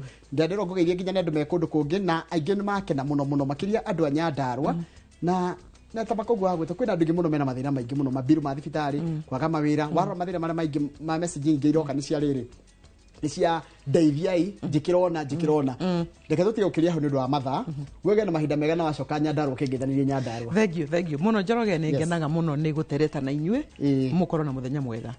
Nyandarua thengiũ nĩ kũnyenda nĩ ndĩmwendete. Asante. Thengiũ tuma na Mheshimiwa Cecily Kariuki wa kuma kũrĩa kaunti-inĩ ya Nyandarua. Tũkora maũndũ maingĩ mũno megiĩ ũhoro wa ũtongoria na ũteti na ũrĩa kũhana gũkũ bũrũri-inĩ na nĩ wega tũrore maũndũ marĩa tũrandĩka na marĩa tũracokia. Angĩkorwo nĩ kaũndũ ũrenda gũthererio ũria kĩũria gĩaku nĩ ũgũcokerio gũkũ ithuĩ Noro tũtingĩhinga nginya channel he mũndũ ũranjĩra kana mũhinge chat yanyu ya YouTube tondũ kwĩna irumi yacu tũtingĩhinga chat yanyu twandĩkĩre mũkwandĩka mwarumana nĩ sawa mwandĩka ciũria ciothe nĩ tũgũcithoma na tũgakĩmwĩra ũguo mũreka twĩha nĩ ũndũ wanyu. Kamau nĩ aracokeria wakang'ethe thutha kĩrĩa gatarĩ kũraya nĩgetha mathiĩ na mbere na ndereti no igũkorwo rimemerekia mũrĩhĩre to njora gwagĩthĩ njitiria wega nĩ tũkorana na mũthenya wa rũciũ hĩndĩ ya tabarĩra ya Inoro rũcinĩ.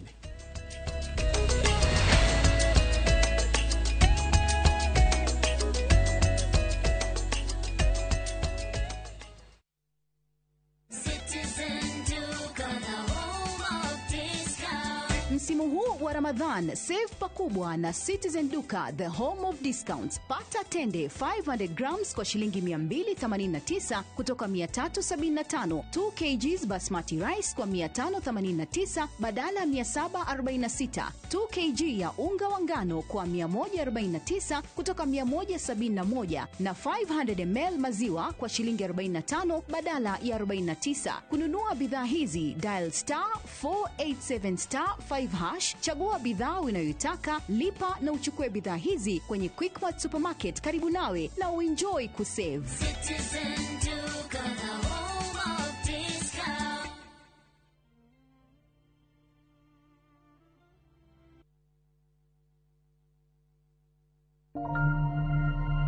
Our big dreams start small. And with every hand that lifts, every word that guides, these dreams grow, shaping futures, changing the world. To all the women, you are the wings that make our big dreams fly. Happy International Women's Month from Royal Media Services.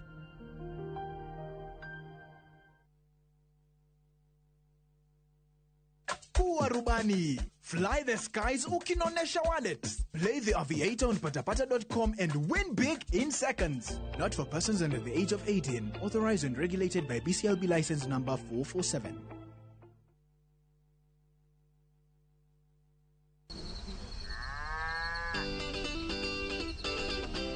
Ubataraga murimi maita matatu o muthenya. Thoko ikaragwo iri tofauti. Ni hari dawa ciumaga thiini wa muguyo wa njuki. Nimetungumania mariku arimi mageragira niguo uhote kuigirira irio menda-ini yaku. Ithuĩ twalega kũheo masiwa fadi nĩkĩ, twalega kũheo guaranteed minimum return nĩkĩ. Spacing nĩyo determine kĩrĩa ũkuona. Ngũkũ ũtarĩ na hygiene ndũrĩ na ngũkũ. Arĩmi nĩ mahotete gũkinyũkia makinya ma kũhĩmbĩria njĩra cia kĩrĩu cia ũrĩmi. Ndũkahĩtũkwo nĩ tabarĩra ya mũgambo wa mũrĩmi harĩa tũkũmenyithagia maũndũ megiĩ ũrĩmi wa kĩrĩu tondũ ũmũthĩ ũrĩmi nĩ biacara. Na tũkĩrĩmaga tũririkane atĩ marĩa matũrigicĩirie nĩ ũigĩrĩrĩki witũ nĩ ũndũ wa rũciũ rwega. Nĩ o mwambĩrĩrio thaa 2:30 cia hwaĩ-inĩ.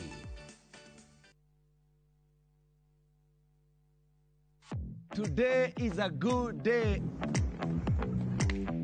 Mwegagaro niĩ ngetwo Jonato Gĩkũnyũrĩ kuma India son of Murang'a na nĩngetwo Ses the Fiesta Girl tũgatwarana wega wiki ĩyo na nyĩmbo mwaki gũkũ DJ akũrehagĩra mĩtukanio ĩrĩa ũretia.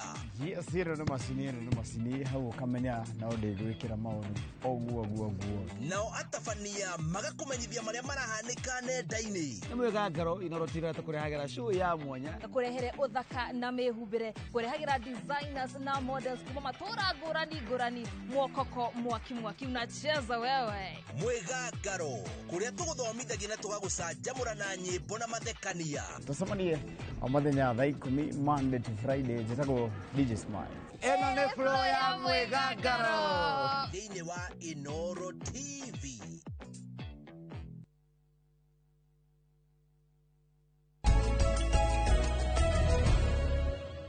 Niĩ nĩ ndacoka na ũcio nĩ ũhoro mwega mũno mwĩroreri o rĩngĩ geithĩka harĩa hothe ũrĩ wagĩthĩnji nĩ makorwo marĩkia na mwecimi wa Sicily Kariuki rĩu reke tũingĩre thĩinĩ wa ũmemerekia mũrĩhĩre na nĩ ũhoro wĩgiĩ ũigithia na waki wa nyũmba. Twĩna mũtongoria kuma gwa kambuni ya Naivera Holdings Limited egwĩtwo Charles Nyadia. Ti mũgeni mũno mũciĩ ũyũ amu anoka na agatwĩrĩra kũrĩa maũndũ mega marĩ kũrĩa nyũmba njega cirĩ na kũrĩa mwĩroreri ũngĩigithia wewe thĩinĩ wa bũrũri ona wewe kũrĩa diaspora. Nyadia wĩ mwega rũcinĩ? Ndĩ mwega na ndĩ thayũ. Neguo karibu sana. Asante kuna mbura kwanyu?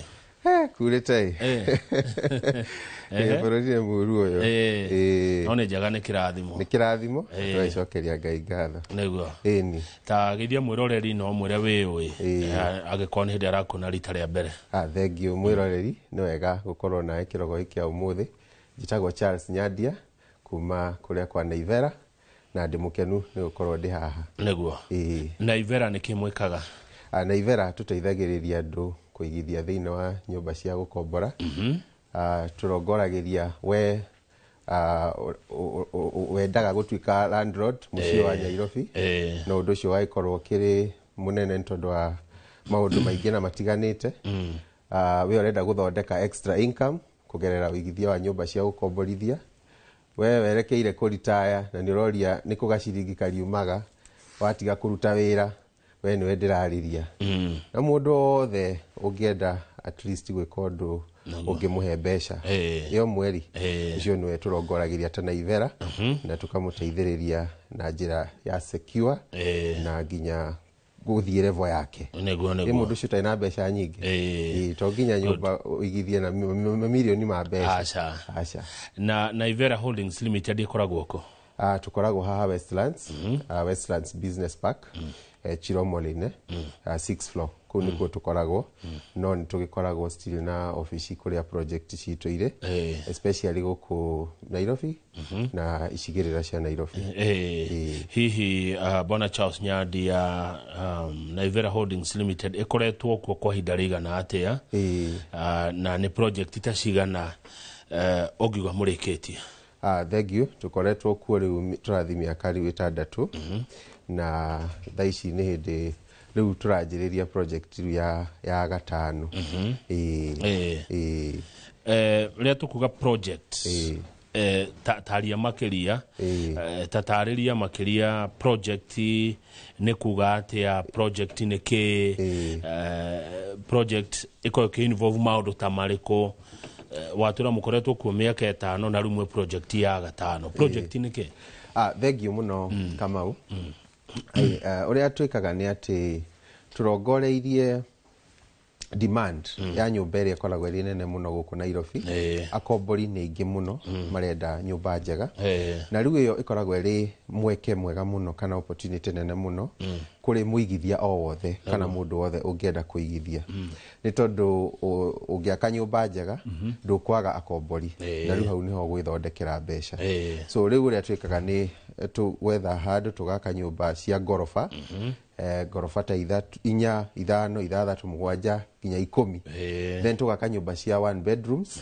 na studio na twaka nyumba cia 1 bedroom na studio tondu nicio ire na demand nene muno Nairobi kuringana na mwena uriku ka location riu nona ndungikiaga tenant riu nawe ugoka tugakwenderia nyumba iyo imwe kana 2 kana 3 kuringana na uhoti waku na turongoragiria mundu tai na mbeca nyingi tondu turari horo wa nginya kuma 1.3 million shillings ni ukuona nyumba that is a studio apartment nega kuhe kuma 10,000 12 na 1 bedroom nego kuhe 25 26 27 o mweri nyumba ici cia kundu ta koguo ni matura ta mariko turi Ruiru currently na Juja ruko niko tuthi twerekeire ruko inekereria thengio ndaririkana nyandia hindi ya wari guku gitwira muna nyumba cia Ruiru ni mwahingurire in fact na ni ndagwitire ni wajitire riu ngeka atiriri ni wekire wega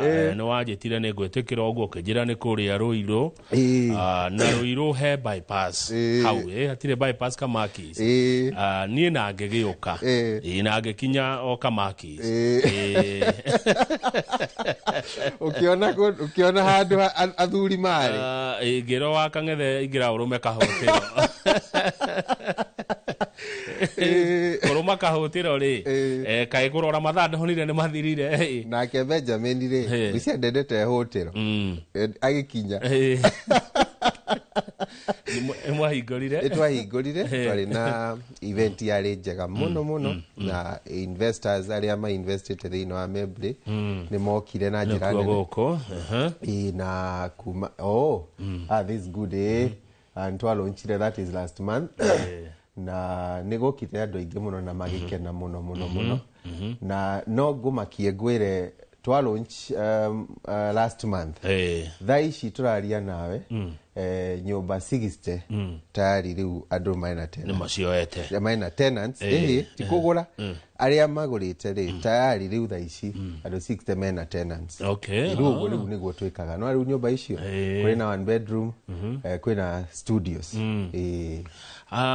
ciakitwo atia nyumba ici nyumba ici oria ndakwira turongoragiria handu haria hena demand handu hega na haria tenants magienda then tugacoka tugakimia security tugekira mai ma kuigana tudwiragwo nyumba ni mai tugacoka nyumba icio tukacihe finishing ige premium iria tumaga uguciririe tenants ega na riu na tenants ciega nio mokaga mari tayari kuriha mbeca nyingi tondu nyumba tugato nyumba nyumba ni kuri uria ifatie gwako nigethe kuhe umithio uria wagirire riu ta ici Naivera Holdings Limited mwena nyumba kunako Charles Nyandi ashigana atia na muraciedia atia no wega kwira mwiroreri ati thaici ari na bahati muno tondu ari project yo deku ni hari na nyumba nini ndigaru na icio ni nyumba mundu angioka nginya umuthi uyu niwega gukwira last time ria ndari ha andu mokire o muthenya ucio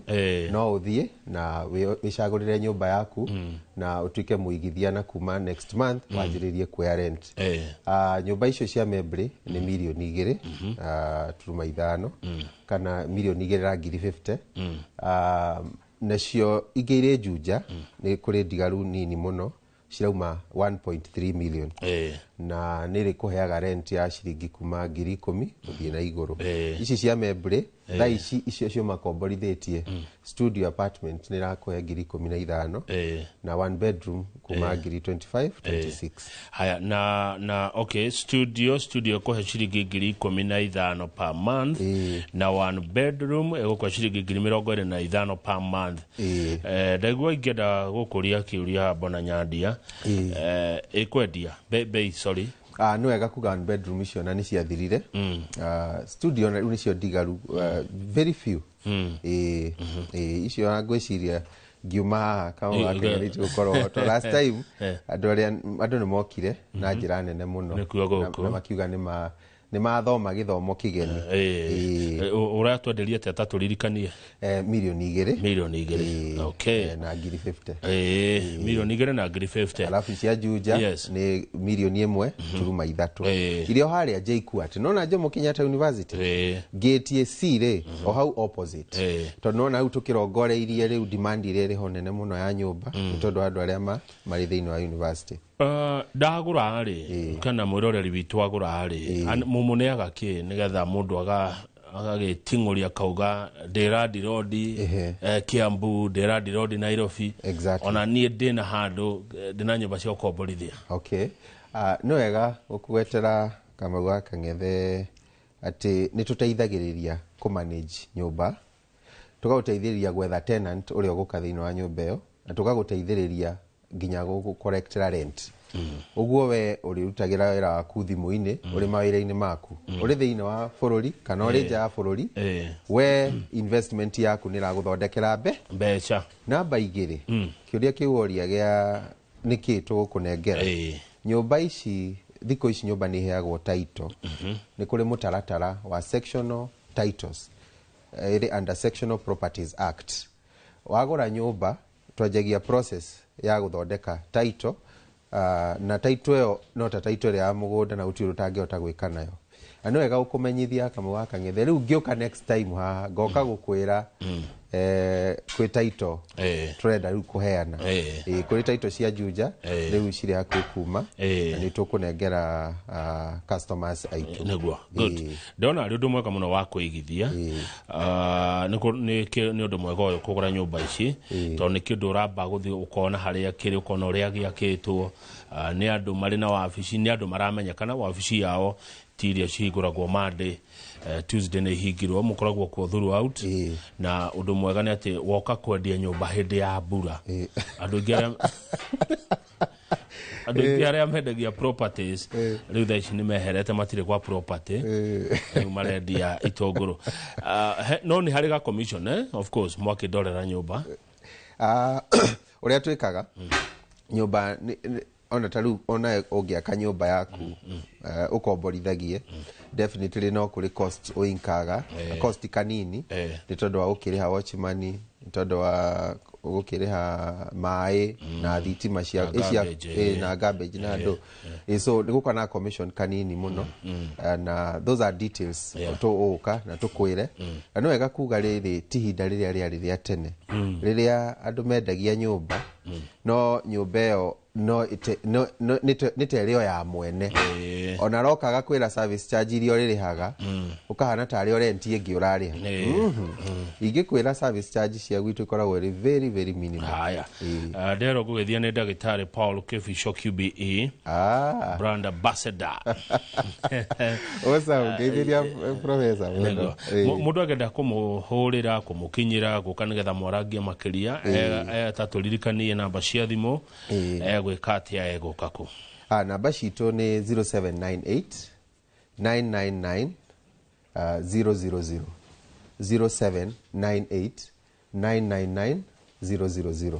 Ũngĩhũra namba ĩyo nĩ ũgũtangĩkĩrwo nĩ andũ arĩa marĩ wabici na nĩ magũteithia na makoragwo marĩ available na anytime no ũthiĩ kũrĩa Ruiru ona no wĩie kuma wira-inĩ thaa 7 handũ ha kũrĩa ranji wambe ũguthũke harĩa nĩgetha wĩcagũrĩre kanyamu before gathirĩte na nĩ wega kuga tũkona mũtaratara nginya wa mĩrĩhĩre tondũ wa mũndũ ũcio ũtebangĩte ũguo nĩ kuga atĩ Kate heana mahau makĩria ha mũtaratara wa mĩrĩhĩre to nginya ũkorwo no ũkorwo na cash kana ũgakorwo ndũkĩrĩ na cash na no wega gũkwĩra ta rĩu bei ĩyo ndakwĩra nĩ bei ya cash no mũndũ kana mũthikĩrĩria wakwa kĩroko gĩkĩa ũmũthĩ ũrĩa kwĩyumĩria auge nĩ aiguire ũhoro ũyũ Inoro nĩ tũkũmũhe na kamũtaratara kahũthahũthũ nĩgetha ahote kũrĩha mbeca icio gũtarĩ na interest. Ta twĩre atĩrĩrĩ Bwana Nyandia ta tũringithanĩrie mũndũ akĩgũra kĩea eyakĩre na mũndũ agĩũka kũgũra kwanyu kwa Naivera Holdings Limited kũndũ tiarĩ mwakĩte mawega maũru moritũ tuge rĩu mũndũ mwandĩke wĩra ta Macenjerũ kana Jimmy Gĩkunju akĩyakĩra gwake kaburoti agũrĩte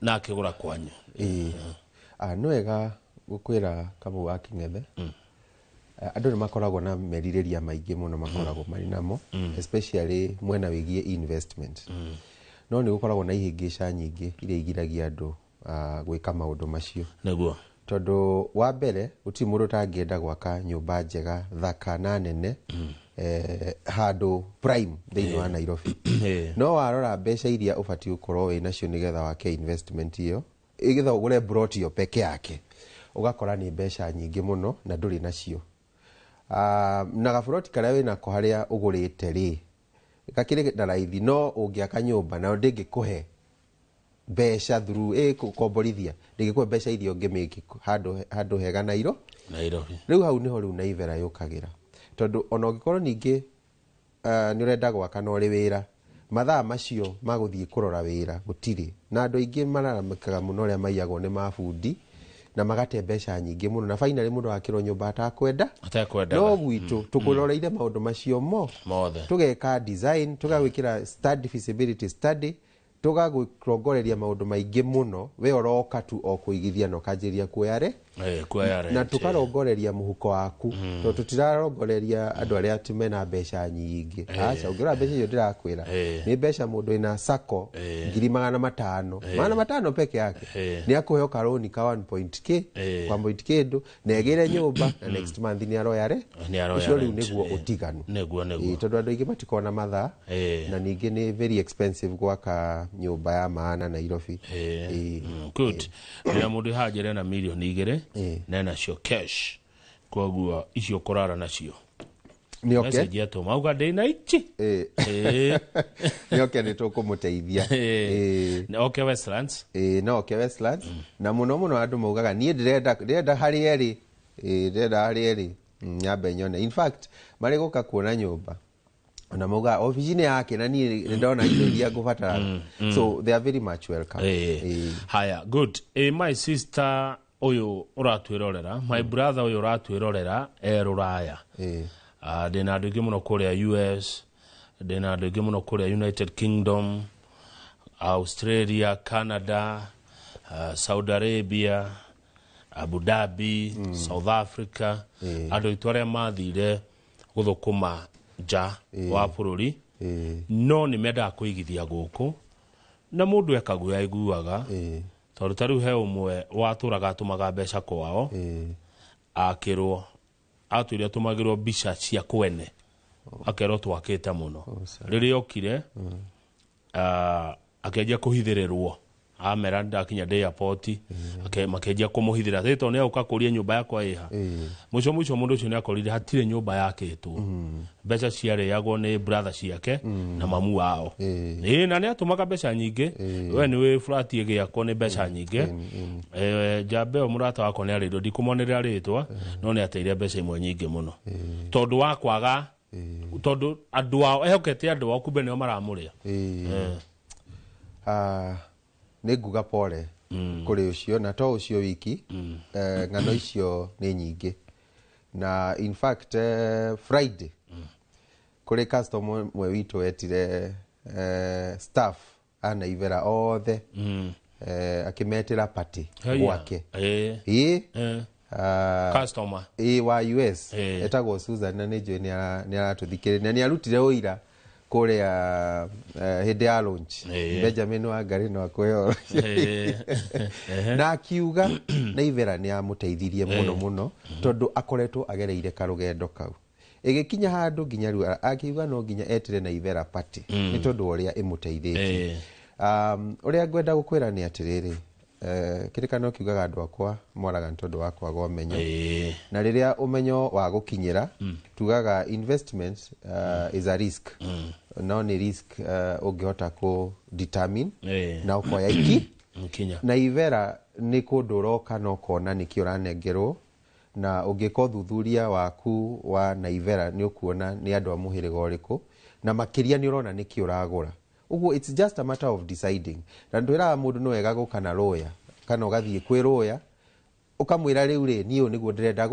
ta ndwiriria maundu maya mothe ujire ni mama anyita ni njiraga mundu ni wega kurumira gacira kau nigetho gakorwo ri safe no secure so andu amuri muntu maromboetie muno na tukoragwo na application kana mobile application iria andu mahuthagira ku manage nyumba ciao uguo wagura nyumba we ti wira waku riu kumenyaga nyumba iyo uri rathi na mbere ni wira riu witu we wira waku no kurora ki gathimu nona ona ndurabatara guka good so ugo niguo tuteithagiriria niguo thank you muno nyumba ici cia Naivera Holdings Limited hihi ni mu ciothe ko ciakitwo ndu ciganaine undu ihanaine tondu tariu yani ni handu mundu agoka na iganire rimwe nigwa mundu akwitika ringi arenda riko inene ringi arendaga bafu na kioro citari hamwe maundu ta macio uguo no wega kugweta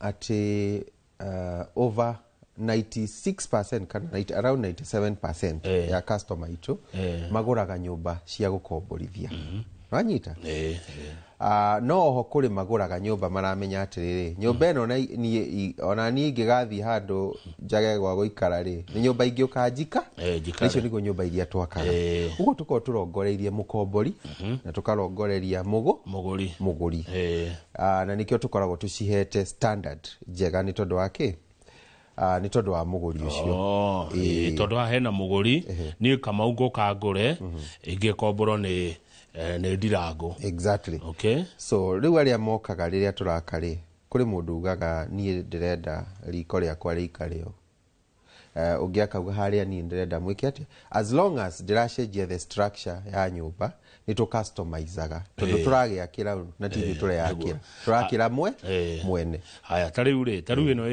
ikiria ri ni ruiro ciothe ciari nyumba cigana igana ria 10 nyumba igana ria 10 kogo hena andu 110 marikaraga ho exactly ni mekuna gwa kwiga ngari ciao kuri parking na no wega ukwira ginya lift nyumba icio ginya lift ni cire yes good na no tureha kahora hau niho ngugaga muthikiriria o muthi ningumurumbuia na ningumurora no ri hakiriria ati riu rent riu ajagia kuoya warikia no wega kugo rent ukajia kuoya warikia no junja ri ni turi mubango tariu mundu wothe ungiuka oe junja ona angiko ni akuriha kahora rent no arioyaga neguo haya he mundu wari uri hana ngona ari wega ngurie mundu ina kiea giake na ndari no hoti wa gwaka no mumwakire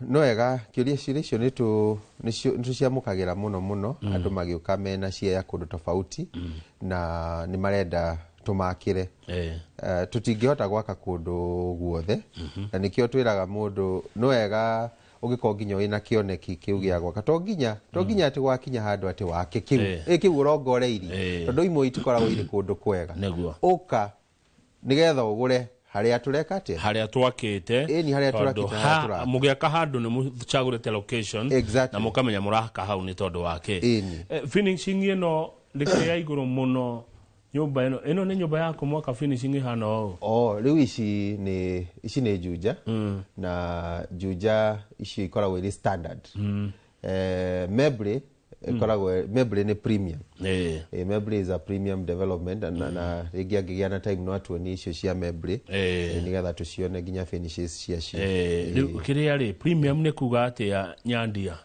riu tari ya mebre eginya na lift na turongoreirie tenant ukuriha mbeca nyingi gukira kawaida neguo haya surrounding ri ihana atia nyumba ici ni kigerukirie nyumba ici no wega kuga ni turomboyagia lighting muno tondu nyumba ni location na harieri na lighting natural lighting ni kindu gia bata rugo tari ukujuja lighting ikoragwo iri sawa tondu ona irigiceirio ni fara it's on the corner na nyumba ciothe ciina light natural na bere then tutire haraihu na farafara na ninge tutiturumite fara ugo ni handu com na ni ukuona andu amwe nginya ni ukuona amwe makiiga makonta ya BNB na ya BNB ni heaga mundu mbeca cina mbeca security twikirite rugiri rwa thitima turi na security ya kambuni 24/7 na cameras kundu guothe kila mundu ni mumurike neguo goria ri Naivera Holdings Limited mwe kambuni ya gwaka thank you muno tondu wa kiuria kiu ni join ndioka to discuss now matters of kana kiria gitumaga ukorwo kwina mogwati maingi thiini wa real estate industry kana construction industry ni kwagaga checks na balances na andu rimwe makeitikia muno na ukaga kindu tutaga controls taru ithu kama waketheni kurikana ukijuria last time project ewegi kunanire ni ukoragwo na ihenya muno ria kuruta gukorwo mwina project nyingi muraruta nigetha muhote gwika atia kuona mbia but ruku nikuo challenge ciumaga ugakora andu matirahota ginya kurikia ki undu umwe ithue tuthiaga na mutaratara imwe kwa imwe kahora ikarika exactly igathie exactly iyo gekanjia exactly nigetha tukahota gwika uria twereire ki uria twereire andu so ukujuritie atia gukuritie kana mwe kambuni ya gwaka good riu uria twikaga ithue ri ni ithue tubangite the whole project implementation tugetha contractor nigetha kiatia ake iguo ithue nyewe ti ithue turaka no ndo appointite tondu ungiota maundu mothe unginyitithania maundu mothe hau niho riu risk umaga tondu riu no agithombocania na mundu ari na uhoti wake na hinya wake so we get a contractor to implement the project but we oversee and make sure that there is delivery neguo taru guo kuraura ri na ne mabura ne yurete ungithie kundu kwingi ona ne ndonyuthi ni hindi njega ya kuigerera maundu ni ma broti ona kwa ona kedia no nyumba no juge approach ya nyumba na broti kora tofauti to no igwa riu ithue tugethaga kundu already prime kundu already thirikari ni ikirite wako ni siwa line ni njikire wakorwo ni rami irio hau wakorwo ni amenities iria thirikari bati uko provide irio hau so riu risk ikoragwo iri very minimal so tutiugaga ati tura invest ati tukona rucio no rugakinya no muthe ni urabatara regio muno ajio wahe ni njega muno tondu igutuma ndirito ihura agure nyumba ici ndamuona handu wamuona egwiciragia ngure broti kana ngure nyumba niwe ngugeragia gucenjia na ndamucenjia meciria kuigirira nyumba turirikanie nyumba ici iria mwena cio ciiko cigana atia na murendia atia nyumba iria twina cio kuri mebre ni haruirwo bypass ugicoka na itorathie na mwena uyu wa wa OJ kana Tatu City irio hau just 2 kilometers wauma Thika Road werekeire na Mebre na itigarite thaa ici 1 bedroom ne thiru itigarite studios na ni studios very spacious no wega ukwira demand ya studios riu hau iri iguru muno so in less than a month idia kwira out of nyumba igana rimwe 60 already ni cionete tenants so that tells you the demand ya nyumba area riko area yo na nyumba ikauma ciringi milioni 2 na ngiri 50 uhoro wa mutaratara wa mirihire ni tukota guteithiriria muguri nigetha ahote kwigira then Juja irauma 1.3 cirio haria opposite JKUAT Jomo Kenyatta University of Agriculture and Technology ishika 1.3 na ni nyumba iri koyaga rent ya kuma 10,000 ici ya Mebre ni gukuhe rent ya 15,000 ona irarihwo 15,000 thaa ici good haya by the way ndo ndeciria nyandia koguo ri haya kaundu kau ni kega ndeciria kuringana na nie koguo na mundu no ugie atiriri kengurira mwana wako uyu wa mwana ke aikarage kuo athome arikia ri tondu komborithie kana mwana ke uyu wako handu atugiginyane nyumba na tuikaraga ri ngianjagia gwa kaingi haha ri ate yake ri ndimugurire kuikarage kuo okage mucio kuria weciria tando angi aingi mekite uguo niguo andu mekite actually tariu Juja aingi ni magurire ciana ciao tondu mwana waku arathoma university miaka 5 rent iyo niwe urihaga ungikaitha buri yaku nyumba iyo to ni bati ukore ikiriha na miaka 10 kwa muhiano ni kuga ni tawe ureriha ni tawe ureriha na ni ukora nginya mwana arikia thukuru atanona wira no arakwira umurihire nyumba uguo ni njira njega muno ya kuigithiria nginya family ona ukiroraga maundu ma income ri ona ni njira njega muno ya kuigithia thiini wa family neguo thengi ukwenda riu tuhe namba cia thimu na kuria mari na ugi ohoro amundirona tha ni cia thira bwana Charles Nyandia kuma Naivera Holdings Limited ngetha ukirikio guo tuthie kuria kwa IBC. Thank you so much muthikiriria tondu wa kuhe mweke ucio na gututhikiriria twina Kamau wa Kang'ethe guku Inoro ngatho nyingi muno ni tondu wa andu aria makoretwo makiruta wira na ithue kuria Naivera magoka makeonera na magakena na makauga miturire yao ni icenjetie kuma mamenya opportunities iria kana miaka iria twina thiini wa Naivera aria na ithue kugerera namba ya 0798 999 000 tuguteithiririe uria na njira huthu na njira secure undu tangite mbeca ciaku uria ungigira na nyumba thiini wa Nairobi na nyumba wega kuheaga income nituguteithagiriria kuma kianji nginya muico nginyagia riria mbeca ciaku ikuingira muhuko no ni ukoragwo wina itemi kana choice no ugenie nyumba yakwa ngugurira mwana wakwa kana ni nie ndi managerira kana Naivera ni ndagura mu managagire so no nyumba ni yaku so aria na ithue tuna project guku Ruiru Mebre na Juja na tugithia ngogo ni tuli kuhe uhoro bwana Kang'ethe project wengi iria gukorwo egiuka neguo karibu sana mucio ni mwega ndugatiraga Nyandia turehagire ndeto ta ici cia kuigithia 0798 999 000 kana tucerera wabici itu Westlands oha manyumba ma maraihu makoragwo kana mukawa witagwo Kempiski yo hau thutha yo tukoragwo gorofa ya gatandatu kamwe handu hega ate munywa cai Kempiski na customer ka aigwe kunywa Kempiski ri no mutwaraga nginyaraji muigithia ndu ti mundu muhuthu mundu ina itemi ria uigithia ni mundu uremenya na ni njokagiria Ngai ngatho tondu andu makuukite muno na miturire ya wega cenjia asante thengio muno mundu gwetwo Charles Nyandia ucio umo memerekia murihire ni kambuni ya Naivera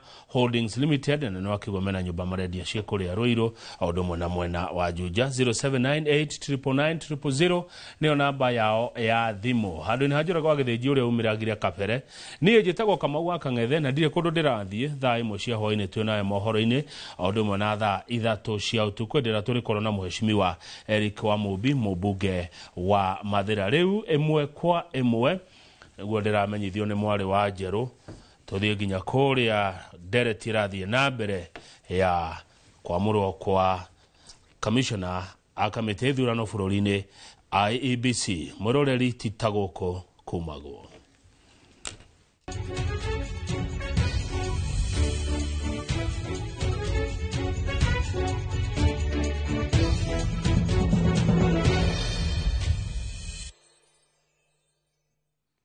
To sort of degenerate into some sort of violent conflicts.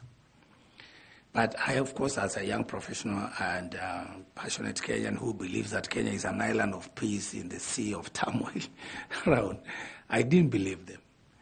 But fast forward, the election came so fast before I could do anything much, setting up the structures and work in identifying even the national institutions to work with.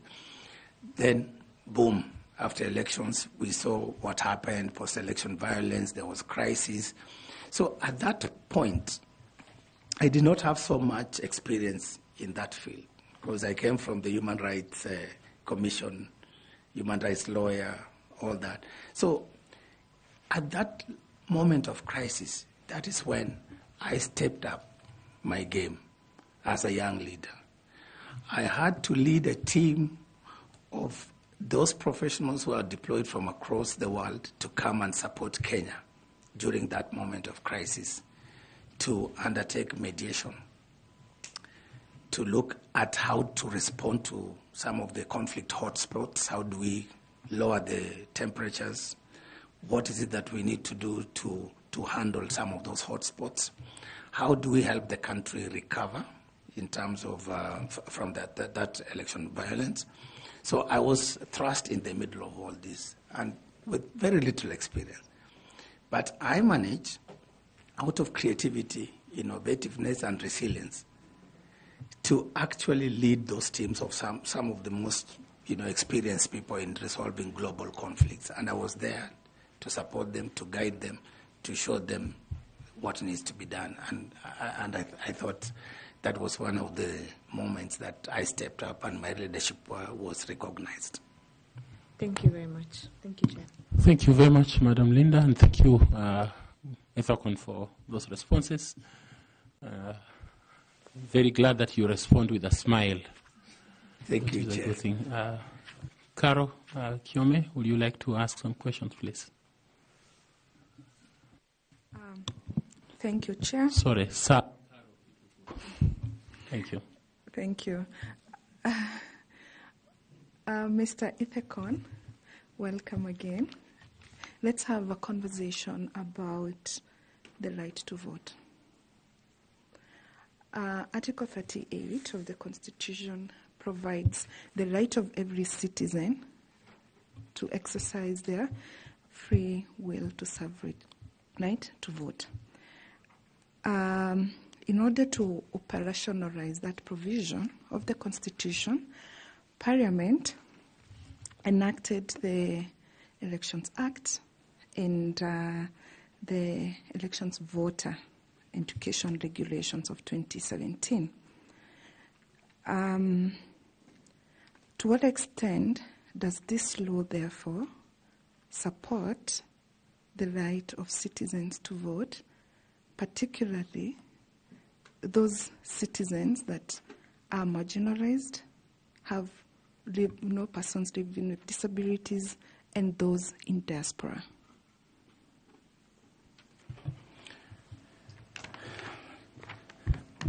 Okay, thank you very much, Ms. Carol, for those questions. I think there are multiple questions there. But if I got you right, I think it's in regard to particularly the voter education. No, we are speaking generally about the right to vote for those people who are marginalized, persons living with disabilities, and those in diaspora. Thank you very much. I think I got you right. I think to respond to that, the rights to political freedom, including the right to vote, the right to to contest in an election to be voted for, I think is very clear, and it's enshrined in our Constitution, as you've rightly pointed so, in Article 38.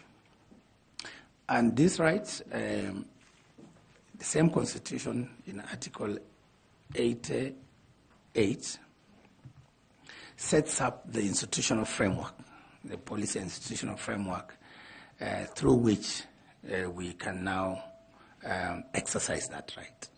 And I must say, from the general principles of elections or electoral processes in Article 81, we are called upon to ensure that the elections are not only free and fair, but also should take into account the fact that not more than 2/3 of those holding elective posts are from positions are from the same gender. Then in the same Article 81, we are also called upon as a commission and as a society to look at the specific needs of the people with disability. Then we have, of course, provisions around our youth, our women, and, of course, the marginalized people. The sort of called minority or marginalized people. We like, even for us from Turkana, we see ourselves as marginalized, and I can actually defend that. So the whole legal framework that supports the realization of the right to vote, the right to participate in the political processes. So we have the Elections Act, which provides the elaborate processes from the pre-election, during the election, and after the election. Then we have the IEBC Act, which sets up the IEBC, which, if I'm lucky, I'll be chairing in the next few months. And that's our main electoral body, which should ensure that the mandate in the Constitution is actually implemented. And that, of course, therefore calls upon institutions like IEBC and others to ensure to make sure the participation of marginalized groups is taken into account in their election planning and regulation. So when you talk about the regulations around voter education, for example, or voter registration, from my experience, and I did mention to the panel that I actually served as a registration officer and then a presiding officer. When you talk about these marginalized groups, you find that sometimes we disenfranchise them in the manner in which we conduct our registration, but also in the manner in which we try to reach them out in terms of voter education. And so for me, you realize in some counties, especially the pastoralist counties in the north, the registered voters are less than what you would essentially expect. The voter turnout during the vote is actually at the lowest. And in some elections, I remember even those ones of 1997 and then 2002, for example, presidential election results were declared even without factoring in those results from some of those regions because the numbers were so dismal and could not affect the overall outcome. So I think as we have conversation around this issue, we need to look at those internal processes but also external processes, the barriers, and how we can remove those barriers. So just picking it up from there, yeah. I see you have identified some of the challenges that the marginalized people have. And now, given that you identify as one of those people, among those people who are considered to be marginalized in this country, if you're successful and you become the chairperson of the IBC, what measures then can you put in place through policy that will ensure that these communities, the marginalized communities, are taken care of within the electoral processes, right from the voter registration to voters' education to voting, and their intention at the ballot counting. You say that, the IBC declared results without considering their will, so that to ensure that their will does count as much as it does for other Kenyans that are not considered marginalized. Thank you very much for that follow-up question. I think as a chair of the commission, I will have that rare opportunity for the first time in this country to look at these special groups, because I identify as one of them and I've seen. So for me, I will lead this commission in transforming the way we do things, in coming up with those strategies, in coming up with those mechanisms and approaches.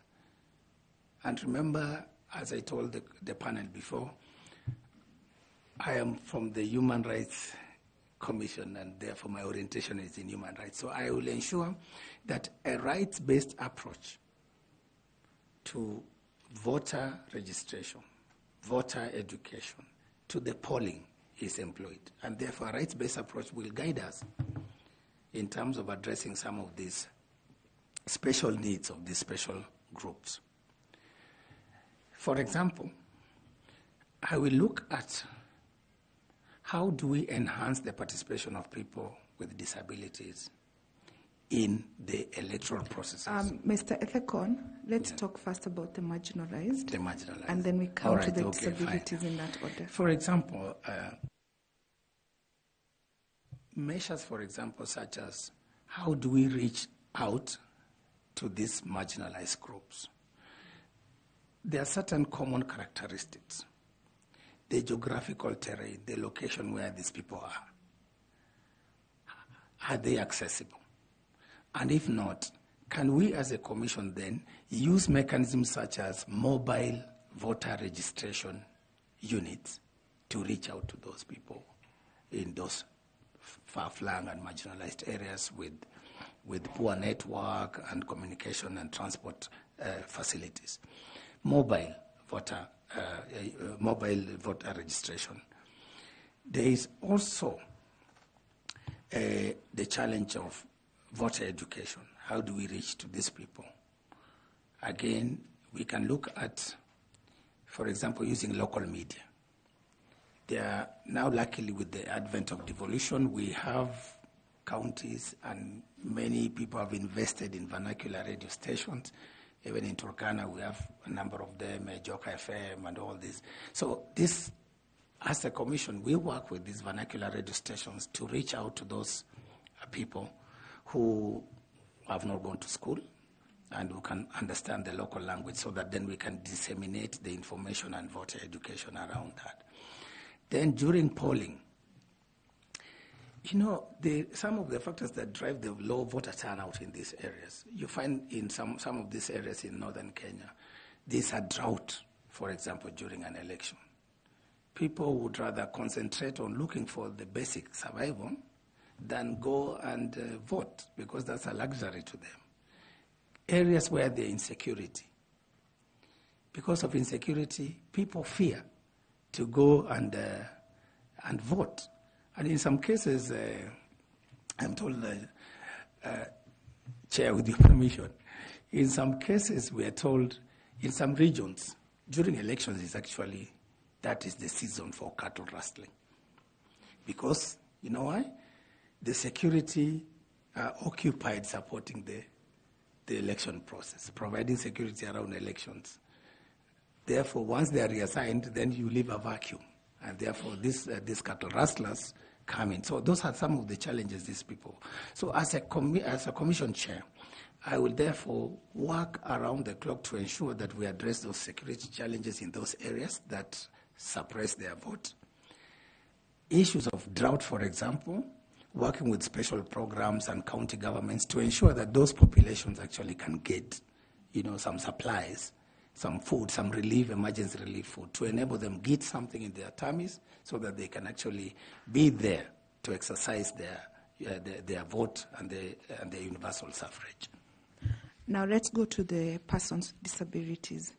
In the same measure, how do we ensure that the persons with disabilities, their needs are taken care of during the electoral processes, throughout the entire electoral cycle, and that their will does count again at the ballot? Thank you. A very specific question to a very specific group.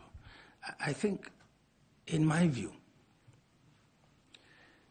this is sort of like that group of persons living with disabilities is a group that we tend to keep them silent. You know, they're there, but the attitude of our society is that maybe they don't matter in terms of them, even those people living with disability who want to contest for elections and those ones who want to vote.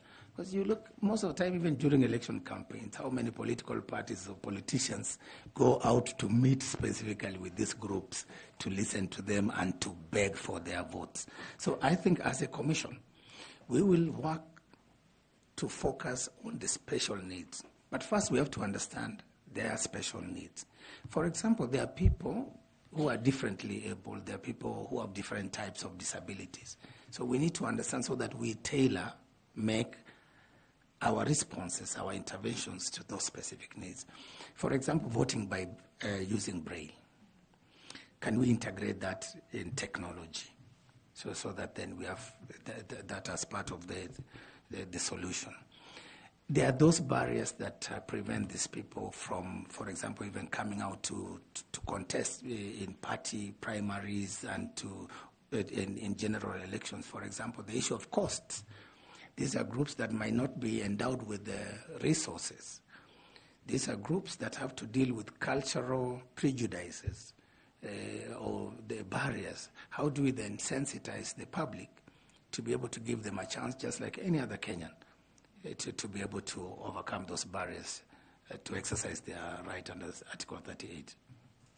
Thank you. Then let's move to the next category of voters who are youth. We have recently experienced a lot of dissatisfaction and, strong will coming from the young people, the Gen Zs as we call them. So how do we take care of them in the electoral processes to ensure that they participate either through contesting, and if not, when they vote during the polling stations, their needs, the youth? Thank you very much. Again, my understanding is that from reading the post-election audit report of what transpired in 2022, this category of voters, the youth, were actually a significant number, around 39 point something, close to 40%. So in terms of the real numbers, around 9 million.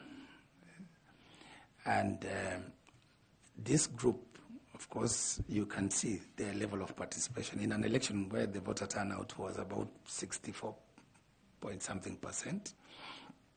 So this group, until, of course, recently, was again a silent sort of majority until last year when they expressed their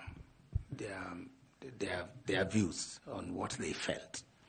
And I think as a commission, as the chair of the commission, given an opportunity, it is something that I will be alive to, and I will seek to engage with the youthful populations of this republic, given that they are now a significant number. And we are looking at, in terms of projections, maybe in the next election, if they are mobilized properly, if they register in large numbers, if they are taken through voter education so that they know even how to vote,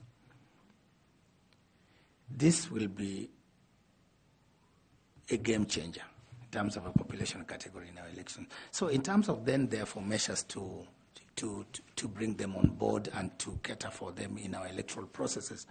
I think as a commission, one of the things we'll do, we will revitalize the Youth Engagement Committee. It'll be a specific committee, and I would love to chair such a committee. But so that then we work with their leadership, we work with these groups to identify what are some of these tools that we can use. For example, the use of technology. These are tech-savvy people. These are people who are in spaces such as X, TikTok, Facebook, Instagram. So we can work with them and the big technology companies to see how do we reach out to these groups, what language do we use. I'm even suggesting maybe we can use the AI and algorithms to see how do we specifically target them and what kind of messages. So in terms of voter mobilization for them to register, but also to use technology platforms to be able to sensitize them so that by 2027, they are ready to exercise their constitutional rights. Thank you for that. And moving on to the last category of vote people that I would like us to talk about, this is the diaspora vote. If you recall, the High Court had to, I think 2013, had to make orders that to the IBC to ensure that the people in the diaspora were granted the chance to exercise their right to vote. Subsequently, there have been progressive realization of that right in regard to the people in diaspora. A few centers in the world have used the embassies to vote. So having been one of those persons from your own experiences who has extensively been living in abroad, what measures then do you foresee, if we become successful, that can be utilized to ensure that the right to vote for people in diaspora is realized and that the IBC can put in place? Thank you very much, ma'am, for that question. Again, on the right on the rights under Article 38. The diaspora group, these are Kenyans. For one reason or another, they have left the country to look for education, to look for economic empowerment. I think this category is key, particularly given that their contribution even to our economy, diaspora remittances. So it's a big constituency, even in terms of our taxes. So I think for me, this is a group that I want to take it to account and to focus on. I do understand there have been incremental gains from, I think, about 5 polling stations or countries to now about 12 countries in the last election. And therefore, we are making progress. As you rightly pointed out, the Constitution gives these people the same rights as us, but it says progressive realization. So that, of course, because of the nature and the logistics involved. So as a new commission, duly constituted, in the next few months, we will have a platform, whether it's online or otherwise, to engage with this category, with our Kenyans in diaspora, so that then we can understand what is it that we can do differently to improve their progressive realization of these rights. And of course, we have to work with the Ministry of Foreign Affairs, and particularly the Department of Diaspora Affairs, to ensure that how can we structure our registration centers around the embassies and consulates. Maybe even radically we can suggest possibilities of these groups also doing special voting. For example, mail voting or online registration from where they are. So we can look at also the process issues and see what is it that we can change And that might require also changes in law, so that to accommodate the participation of these groups in the electoral processes. Thank you. And lastly from me, coming back to the issues of voter suppression, intimidation, and bribery on the voting day, on the polling day, if we may talk about it that way. What are some of those measures that are needed as a way of reform, law reform, policy reform, to ensure that prosecution of those offenses, voter intimidation, bribery, is taken care of? Thank you. I think we've witnessed, we're not talking hypothetically, but practically we've seen in the previous elections incidences of violence, intimidation, harassment, voter bribery, and we're almost making it sort of look normal, especially voter bribery, for example. And you see even in some places you are told, the old ladies, mamas, they'll tell you, my vote is 1,000. So if you don't have 1,000, don't even talk to me. So it happens even in our rural areas. And I think, of course, there are many other factors that drive that. So we as a commission, to ensure the integrity, to ensure the fairness of the electoral processes, so that people exercise their choices on free will, not out of being induced either by money or by some treats or by force through intimidation and threats. So we need to sort out this as a country. And therefore, when you look at the Election Offences Act, we need to look at, are those offences, are the penalties in the Election Offences Act adequate? For example, I do know voter bribery will attract, for example, a fine of $1 million and maybe imprisonment of, I think, 6 months or 1 year, somewhere there. But anyway, my point is, are those penalties adequate? So we need to look at the Election Offences Act to see whether the penalties match the severity of these offences that are committed during elections. Number two, in terms of election security, how do we improve our security around the election period, up to the polling and the declaration of results? So can we then ensure that we structure our security arrangements so that then our security officers are there to arrest some of these situations, including the incidences of violence?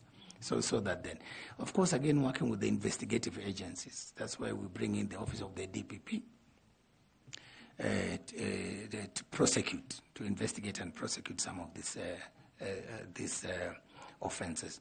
Of course, I've mentioned working with our police to increase, but also more importantly, that's a bit of the hard approach. If we take the soft approach of being a peace builder, can we then take measures to ensure that we sensitize our populations on the counterproductiveness of violence, intimidation, and bribery, so that then we're able to explain to them, to educate them on the importance of avoiding some of these tactics that actually disenfranchise our populations.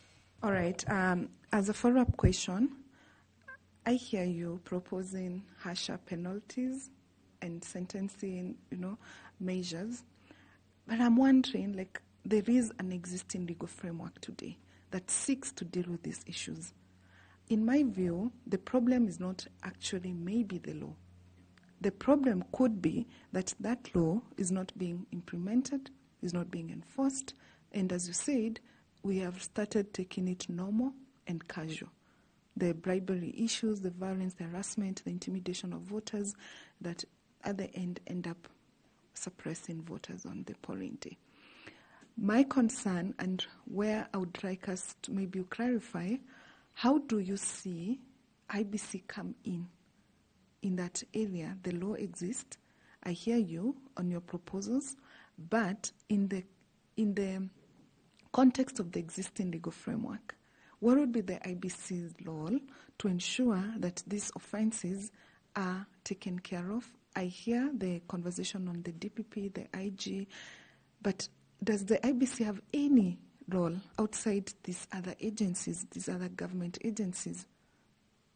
Thank you. I think IBC has a role, because one of the mandates, one of the functions of IBC that the Constitution has bestowed clearly is monitoring compliance, especially with political parties.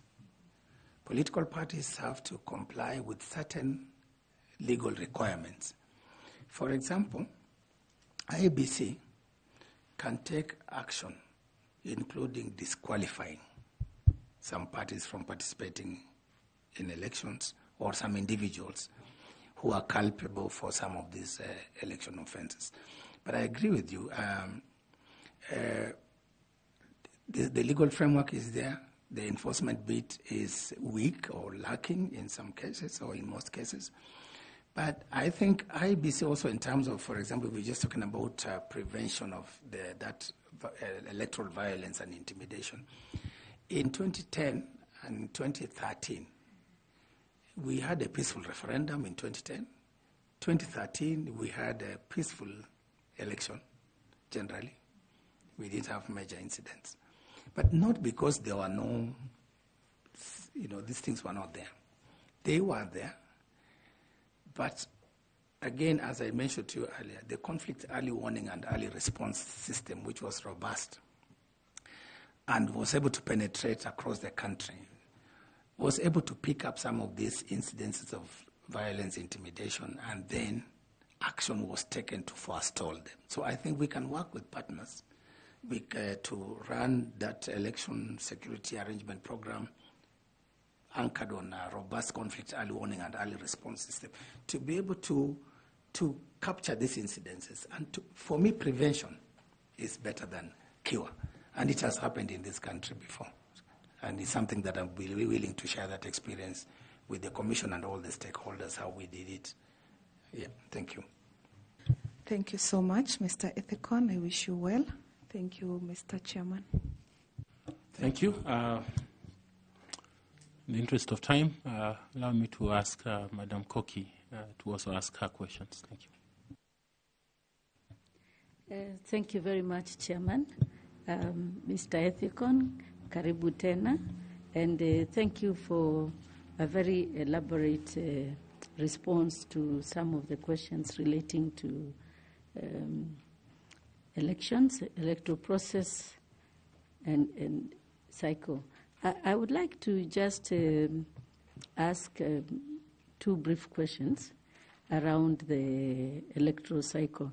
You have spoken a lot about issues relating to elections operations plans, post-election reviews, legal reforms, and proposed a number of ways to address some of the challenges in elections.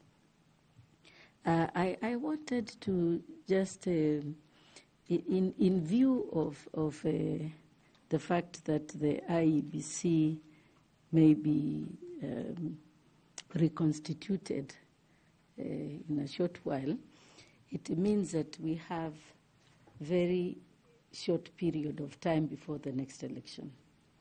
So in the process of electoral cycle, it also means that we will be required, you will be required to lead a process that will address all the electoral cycle activities and the phases that usually take 5 years to be accomplished, and you'll be required to do that in 2 years and 4 months, to be precise, actually.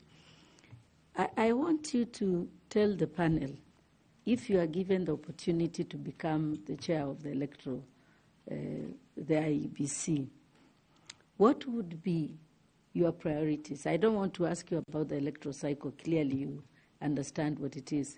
But then you also understand the gravity of what needs to be done before the next election. And in fact, this is a special period. We are also required to conduct boundary delimitation.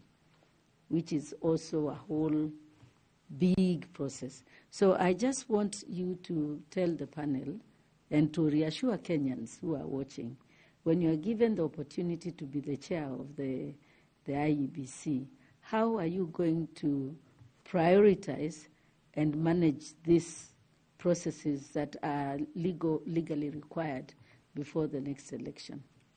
That's part one of the question. Thank you, Ambassador Koki Moli. I am very happy to see you here. When I used to be in the human rights, our paths used to cross frequently. Allow me then to give my responses to these very vexing questions, because every Kenyan is thinking about the same, that now that it has taken this long to have IEBC in place, the commissioners, and yet we have all these pressing issues that are pending. So allow me then to tell Kenyans, because I'm sure they are watching, many of them, that one of the very, very first tasks that I will undertake as a chair, together with the commissioners and working closely with our secretariat, is to look at, number one, what are these pending issues post-2022 elections that require the attention and decisions of the Commission. Because the Commission takes decisions as a body corporate. So we will look at, for example, matters related to the pending by-elections. I know there are about, I think, 7 of them, or 12. There are issues around, of course, boundary delimitation, for which the constitutional time limit for review lapsed last year around March. And then, of course, there's now where the rubber meets the road, the 2027 elections. How can we then work backwards from the August date to where we begin our work as a commission? And I must tell Kenyans then, therefore, that the reason why this exercise is being undertaken is so that to have the 7 commissioners who will be a board corporate, who are responsible for initiating some of these actions through either gazetting some processes to begin. So as the new chairman, if I'm successful, I will work with my secretariat and colleagues to look at how do we then sort out the issue of the by-elections. How do we initiate that process? Number 2, the issue of boundaries, as you have mentioned. What then needs to be done now that the constitutional time limits has lapsed? So we look at it. I am sure before the time lapsed, because I know we have a secretariat, and I know these are some of the most professional Kenyans running that secretariat. We will find out as a commission to what extent had they begun the preparatory processes towards the boundary review and delimitations. So we'll look at the work already done, see what needs to be taken forward. But there are also, Ambassador, with your permission, there are also certain hard questions we have to ask ourselves. Now that this boundary delimitation constitutional time limit has ended, what are we supposed to do next? So we will have to seek, for example, dialogue with the judiciary, the Office of the Attorney General, to sort out the legal issues. Then number 2, we also have to bring on board stakeholders to have a discussion around the boundary delimitation vis-a-vis the timelines for the general election, which you have rightly mentioned that they are tight. So we have to make a decision as a country whether we can undertake both these exercises at the same time, or we focus as a country to planning and executing the 2022 elections. And this is an open discussion. We don't have the answers as a commission, but what I assure Kenyans is that we will call that dialogue so that we can address this very, very critical issue. Number 3, In terms of the IEBC itself, I am aware that their strategic plan, which is the document that guides the Commission in terms of execution of its mandate, may have expired, and therefore their preparatory processes towards coming up with a new strategic plan. So priority as chair would be for us to finalize that strategic plan, because strategic plan is a document that will guide us in terms of delivery of not only the general election, but also other critical processes, including the boundary delimitation. So our focus will be to look at that strategic plan, to approve it, and then from the strategic plan, we can now derive the electoral operations plan, and of course many other plans, including the security. Then we sort out the funding issues. So for us, once we have these strategic policy guiding documents, and we are very comfortable as commissioners, remember we'll also be new, maybe most of us, if we are successful, we will have to very quickly internalize this and then roll out. And where certain decisions will require me as a chairman to gazette so that we initiate them, I will do so as soon as practicable. Thank you. Thank you very much. I would like to thank you for the answers that you have provided, and just hope that as you pray and hope that the Secretariat has done a lot more preparations for the administrative work, and we expect that they have done that in terms of preparing for the election, so that you or anyone else who gets this opportunity is able to plug in the processes and just ensure that the processes that require gazettement or require the commission are taken care of. Just lastly, I know the boundary delimitation will consequently resort to fresh registration of voters, and of course there are younger voters who have since become of age that will be registering, and that requires another big job of cleaning the voters register, updating it and making it current. And all this work requires something you have mentioned called budget and funding. How are you going to address that issue?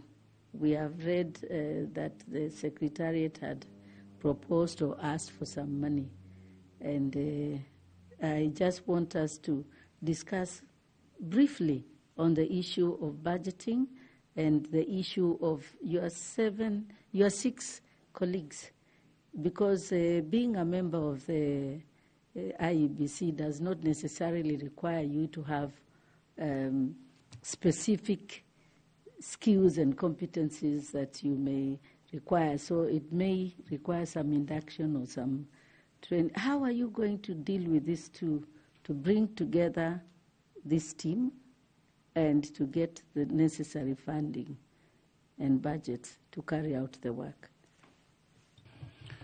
Thank you, Ambassador. I think the issue of funding of IBC and the elections and other processes, including delimitation, if we go there,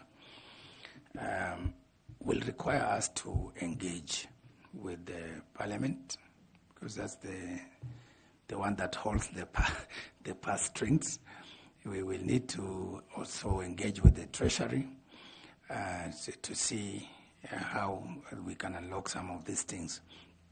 You know, our elections, of course, my understanding is sometimes you read in the media and elsewhere, is one of those expensive elections. And I know, of course, there are those cost drivers. So as a commission, we are aware that, of course, because we live in this country, we are aware of the limitations of the resources because of the hard economic times, not only in Kenya, but globally. So we will look at what we can get from the exchequer. But first and foremost, we will have, as new commissioners, we have to sit with our secretariats to understand the costing element, the cost aspects of our work. so that then, even as we seek funding, whether it's 60 billion, as I've read it in the media, or 100 billion, we know exactly what we are talking about. And as a project manager, one of the things that experiences and skills that I've built over time is that element of costing the various tasks and units. So you attach certain units cost to some things. So we will have to interrogate that budget or come up with a new budget proposal so that then we engage the key stakeholders in that respect. But allow me also to mention, some years back when I was at UNDP, we used to support the IEBC in terms of funding certain processes. And I think I did also Kenyans to be comfortable. UN is an intergovernmental body, so it's not some NGO there trying to influence things in this country. This is an intergovernmental body that has the credibility and the capacity to support. But we as a commission will also look around and say, hey, who else can help us where there are certain funding gaps so that they can plug in. But we need to be very clear on what is it that we are costing, how much, and where are we getting these resources from, so that even when we are talking about looking around for our partners, we are able to tell them this is where the deficit is and this is where we need their support. So I think that issue. And then, of course, internally, the issue of commissioners and induction. I think that's one of the first assignments we will have to undertake so that everybody is comfortable. When we are talking about budgeting or electoral processes and partnerships, then everybody's on the same page. Thank you. Thank you very much, Mr. Ethekon, and thank you very much, Chair. Thank you. This time I'd like to ask FCPA Tanui to ask some questions. Thank you, and thank you, Chair. Karibu Bwana Ethekon. A question related to what Ambassador has asked you about the funding. Now I want to look at the accountability part of it. If you look at the Auditor General reports, IEBC accounts have always been qualified. I don't know whether they have gotten any unqualified report. Reason being that there are issues touching on procurement matters, how they have accounted for the funds allocated. So as you rightly put it, you'll look for funding from Treasury, you'll get UNDP and other donors to support. But the major issue that has been there at IEBC is accountability of the funds. And you will note the Public Accounts Committee reports. If you're to look at them, there are many key audit matters that have been raised. So as the chair, yes, we do know you are not the accounting officer, but you are the head of that institution. You are the head of the electoral management body. And yes, there is an accounting officer, but you are responsible for the commission as a chair. So what mechanism will you put in place, or what strategies will you put in place to ensure that there is accountability in the resources that you've been allocated? Thank you, CPA Tanui. And CPA Tanui, for your information, I attempted to follow your footsteps by studying CPA some years back after high school, but I managed only to reach CPA 2 thereabouts. Then I dropped it. Yeah, so you can still continue. Thank you. I think with this enormous task ahead, I may postpone it to a later date. But thank you very much, CPA Tanui.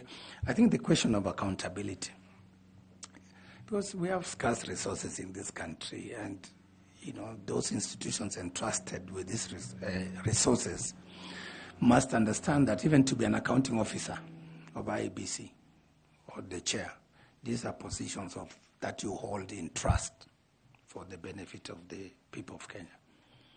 And one of those duties and obligations imposed upon us by law is to ensure that we account for and we are transparent in a manner in which we expend public resources. So as a chair, as a new chair, I will actually begin by taking a sample of some of these reports, the previous reports, to be able to understand where is the problem. Because the auditors' reports, they have done their assignment thoroughly, and they have pointed out where there are these loopholes. So as a commission, to be able to seal some of these loopholes, we have to understand where the problems comes from, whether it's in procurement, whether it's in disbursements.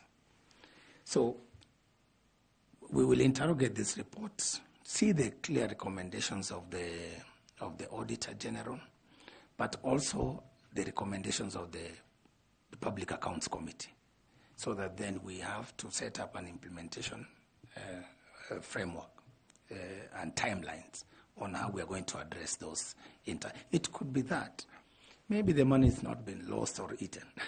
It could be that there are certain weaknesses in terms of the internal processes, and therefore we need to strengthen our financial management and risk management processes and procedures and policies. Number two, I do know in any corporate institution, there is always an internal audit and risk management kind of arrangement or committee that is normally headed by a professional outside there, probably a member of the ISPAC. And therefore, I believe the Commission has such a committee, audit and risk. We will look at the role of that committee in terms of helping us to manage some of these financial and fiduciary risks and risks associated with procurement issues, so that then we can seal the loopholes and hopefully move towards getting that unqualified report which we saw, which everybody desires in any corporate institution such as IBC. Thank you. Thank you. Let me also acknowledge the many qualifications that you have, even the CPA too. So congrats on that. Now, my second question, Isaac Hassan, the former chair, IBC, actually in his book, he talks of to be a chair of the Electoral Commission. He calls them 3 Gs. And one of the 2 Gs that I remember is that you need to have grandchildren, you need to be playing golf. And I was looking at your age, and I was wondering whether you meet any of those criteria. So what do you tell people who are saying you could be young enough to be the chair of IBC? Thank you, CPA Tandui. Maybe looks are deceiving. I don't know. But at the age of 48, going to 49, I think this is the prime. This is the best age any professional can wish for, to be in positions of higher calling and higher responsibility. So to me, I feel I have the energy, I have the aptitude, the intellectual alertness, I have the necessary tools in terms of education and experience.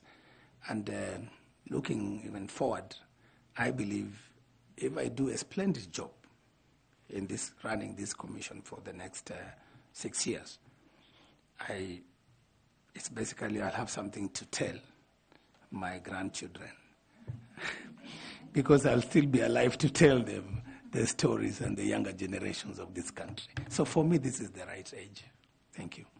Lastly, given the nature of our politics, and you rightly said looks may be deceiving, and I've actually listened to you, I think, for the last 1 hour, and I'm figuring out what transpired at KICC in 2007. You remember when the chair of IBC there, Kivuitu, who was at KICC, and just the other day at Bomas of Kenya, and looking at Ethicon today, you know, the presentation that you've had, you're mean, you know, you're humble, and those demonstrations that happen after the elections, people are walking to your office at IBC, and they say they want to see the chair, or you're preparing for 2027 elections, and you have a stakeholder meeting. We are convening in a room like this, and there are players, active players in the elections, and they are demanding. Do you have that stamina to address those presidential candidates that have walked into IBC headquarters, that are confronting you and demanding that you do certain things in a particular way? What can you say of that? Thank you, sir, for that question. I think it is very serious what in the last, in some of these elections, like the ones you have cited, that those incidents happened in the Republic of Kenya. It is very sad. It's very unfortunate. As proud Kenyans who take this country as our proud home, because we don't have any other country, for us to degenerate to a level where we reach to those I don't know even how to describe those incidences, but as a country, we, in as much as I as an individual chair in that hotspot, will have to think on my feet and how to handle the situation. But I would like also to call upon the entire country and the people of this republic, right from this panel, to think, why do we and how did we get to that level? What are these underlying issues as a society that we must look at for us not to be? For most people, you know, CPA Tanui and the distinguished panel, with your permission, Chair, even applying for this job is pressure itself. I will speak from my heart. There are those who say, congratulations, go for it. You have what it takes. Then there are those who are saying, no. You're going there, you're going to die, they're going to beat you, they're going to do this, all this negativity. And the sum total of it, when I soul search myself, I say, but even if I don't go there, who will do it? Some Kenyan must do this job. Unless we are talking about outsourcing it to somebody in India, somebody in Latin America, or wherever. But if the Constitution says a Kenyan citizen, because that's what's in the law, must do this job, then somebody has to do it. And that's why I'm here precisely, well aware of those pressures. But for me, as an individual, I know I have the stamina, the strength, the mental capacity to withstand those fracas. But as a commission, we'll put in place measures to try, learning from experience, to avoid those measures. Both, of course, security, immediate. But more importantly, for me, I will open up this conversation to stakeholders, to the people of Kenya. Why do we have to go to get to that level of violence in front of cameras, in front of the whole world? That a process that we have taken time and invested a lot of money in, we've cast our vote, we've counted at the polling station. And now we, at that point, when we now want to declare the final results, then we lapse into that kind of anarchy. So for me, as a chair, and as a new commission, we will begin to work with the electoral stakeholders. There are, of course, the political elites. That's where the problem is. We have to talk to this group and say, you can compete, you can win, but you can also prepare not to win. Because ultimately, it's the will of Kenyans that shall prevail. It is that vote at that polling station that determines your fate. So therefore, we have a conversation on how is it that we can manage situations where I am not the winner. And I would like to inform this distinguished panel of an experience that we had in 2013, where we had the two sides and many other candidates, and we were aware of such kind of things. And that's why it never happened 2013. The reason why it never happened is we working outside there, and I think it was that time the Isaac Hassan was chair. We supported what you call mediation processes by some of our elders in this country, elders, both men and women, of a certain stature in the private sector, in the public service. We brought them together to be our interlocutors, to be the bridge between IBC and the presidential candidates. And we got some of the close relatives of some of these presidential candidates to speak to them, some of their business partners, to whisper, to say, hey, if in case, in the event that your votes don't reach that threshold, remember, you still have business in this country. You still have your daughter in this country, your grandchildren in this country. You have a country to protect. And therefore, whatever happens, let us take the legal route, which is go file a petition, ventilate the issue at the Supreme Court, whatever the outcome, let the country move on. We did it. And I remember, if you recall, those of us who were there at that time, you remember peace charters. We had these candidates, all of them, commit to sign a peace charter. And we publicized it up to the determination by the Supreme Court, where we reminded them, and we reminded Kenyans that so and so, they have committed. They are not going to incite violence. They are not going to do this, but they have accepted they will follow the due process of the law. So that kind of arrangement, those kind of ideas, working with stakeholders, can help us to forestall the unfortunate situations and scenarios we witness in KICC and in Bomas. Thank you very much, and I wish you all the best. Thank you. Thank you, sir. Okay, thanks. If I was in a privileged place like yourself, I'll have told Tanui that I grew up in Turkana, so I can manage hard times and situations. Thank you, Chair, for that. Okay, let's have our friend Misati. Thanks so much, Lekon. You have actually explained yourself. I was just doing a follow-up on when Ambassador Koki asked you about the priorities. Maybe you forgot about the issue of voter registration.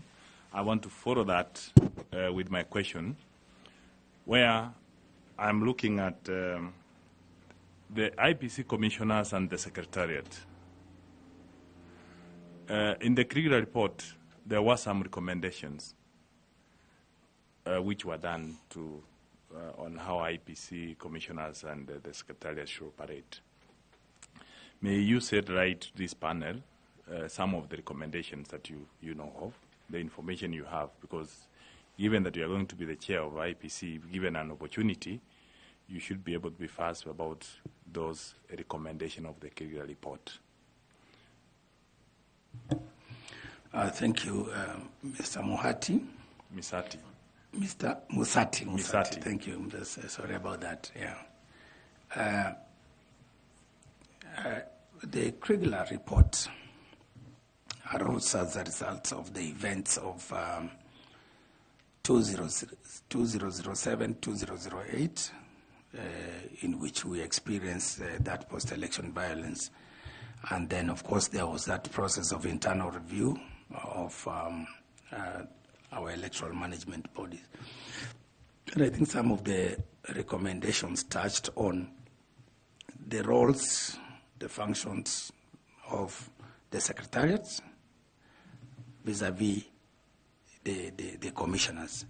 And therefore, there was a recommendation to clearly delineate these roles so that to avoid situations where there are conflicts between the secretariat and the commissioners that can sometimes undermine the credibility of the institution, but also the credibility of the electoral processes.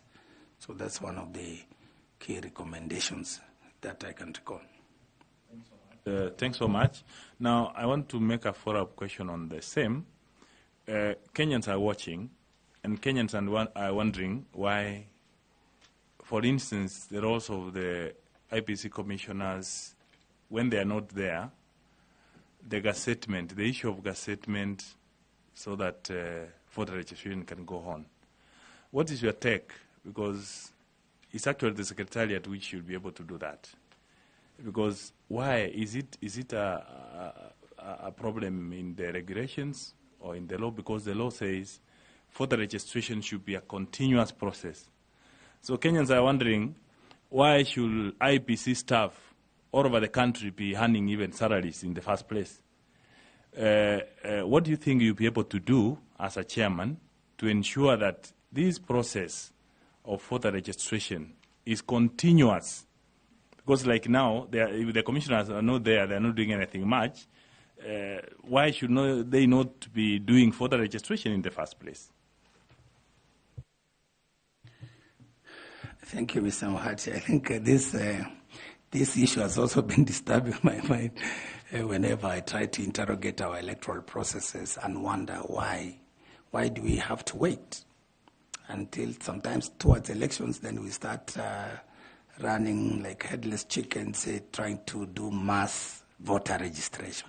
And yet, the Commission over time has set in place structures, has put in place staff that can actually continue on a normal, regular basis to register voters and to clear it.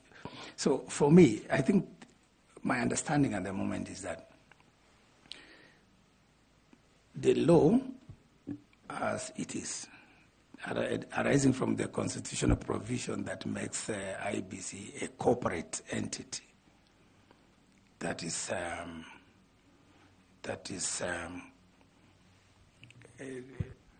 corporate entity now makes it, in terms of decision making, it is the commission constituted as a board that makes some of those decisions, and including looking at the voter registration arrangements and okaying it. And if you look at the Elections Act, most decisions originate by way of gazette. Presidential election or vacancy has been declared, the chairman will gazette. Voter registration, chairman will gazette. Voter education. So for me, we need to look at the law as it is and to ask ourselves, does it serve public interest to continue doing things this way, or public interest will better be served if we decentralize some of these things so that then all that is needed is some kind of delegation of responsibility to the Secretariat to run with it. So for me, it's also a vexing question to me. But as a new chair with my commissioners, we will look at this and then make proposals working with political parties and other stakeholders to see whether there's a case for law reform. For me, I think that's how I would look at it. Thanks so much. It will be an issue, I wanted to remind you, it will be an issue of looking at the regulations, because the Constitution is very clear that voter registration should be a continuous process, so it's a matter of looking at the regulations.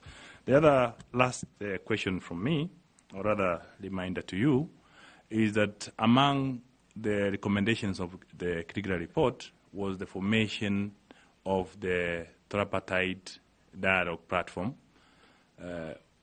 between the election management board, the IPC, the register of political parties, and the political parties, the PPLC that exists, Section 38.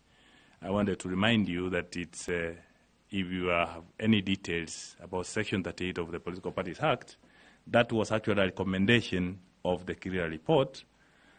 So the only question I wanted to ask you, just to finish, is whether you are aware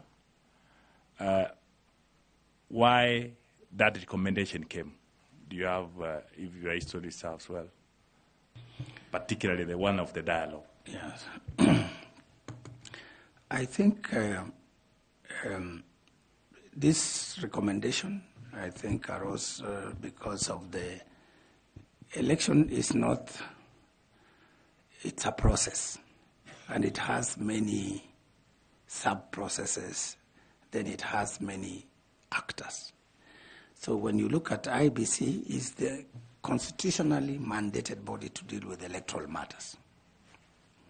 But political parties, these are our clients. These are our key partners. These are the people we are there for, to facilitate them to participate in the political processes.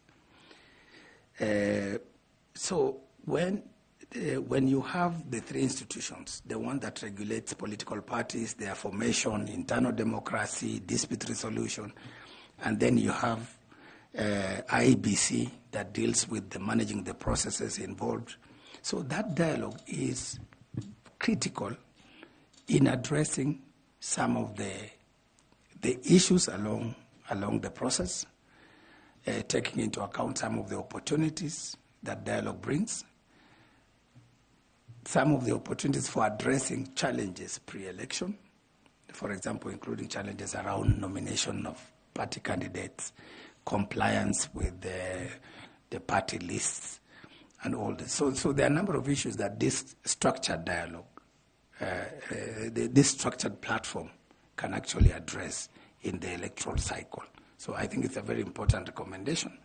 And again, you've seen, it's just not only this. Over the years, many other informal platforms have also come up to foster dialogue. For example, our dialogue with other stakeholders, including, for example, the Interreligious Council, including civil society and what have you. So creating these safe spaces where people can ventilate issues and resolve will actually forestall a lot of things, including litigation, which is normally expensive. Thank you. Thanks so much. I wish you well, but I just wanted to remind you that when the Kriya Commission, they were getting public information, they were told that the suspicion between the political parties and the election management body was so much during that post-election violence. The parties complained they were not getting information. So that is the reason why that dialogue, because for us to have a free and fair process, the stakeholders, the key players, the political parties have to be brought to the table to avoid that suspicion. Thanks so much, and I wish you well. Totally agree. Thank you. Thank you, Mr. James Misati. And I would like to ask Ms. Fatuma Saman to also ask some questions. Thank you, Chairman. I would like to take this opportunity to congratulate you and thank you, Mr. Ethekon, for being an inspiration to the children of the North. Thank you. Thank you, Madam. Doing 4 degrees and 2 diplomas in carefully selected areas is not a mean feat. So thank you from a mother. That's outside the interview.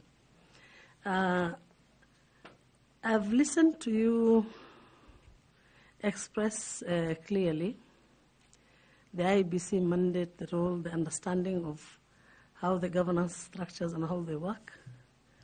So for elections to be considered fair, the IEBC is expected to manage the electoral process not only by ensuring neutrality among the candidates, but fairness to the voters to the extent that the voters get equitable access to voting and the vote is protected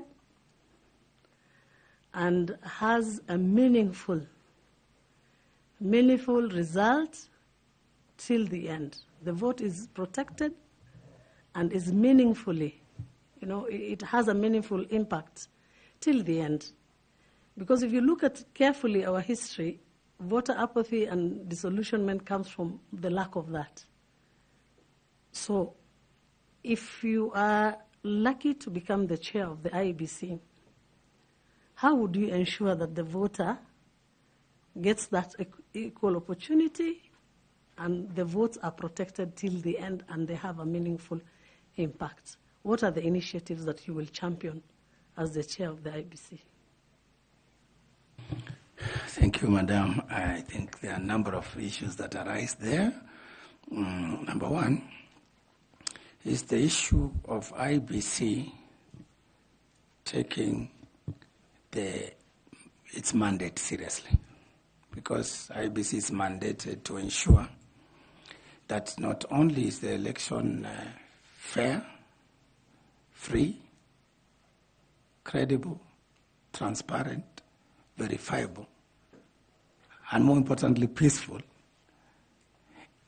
IEBC is required to run the election in such a way that it must be seen to be what the Constitution has said. So all those elements must be there. And therefore, as we plan our electoral cycle, as we put in place our electoral operation plan, we have to put it in a way that it speaks to these issues. Number one, on the issue of the fairness, the participation of voters, we will put in place a system that will ensure that all the eligible voters are registered and are prepared to exercise their constitutional rights to vote. That therefore includes us reaching out to those marginalized areas, as we've had that conversation already, through those strategies. It involves us looking at those special groups, which we've had that conversation already on those strategies, and those will be in that operational plan. But more importantly, once we've registered everybody, we have to ensure the issues around the voter register, that we clean it up, that it's properly audited to ensure that only those eligible voters are actually allowed to exercise their voting and constitutional rights. Then number two, in terms of that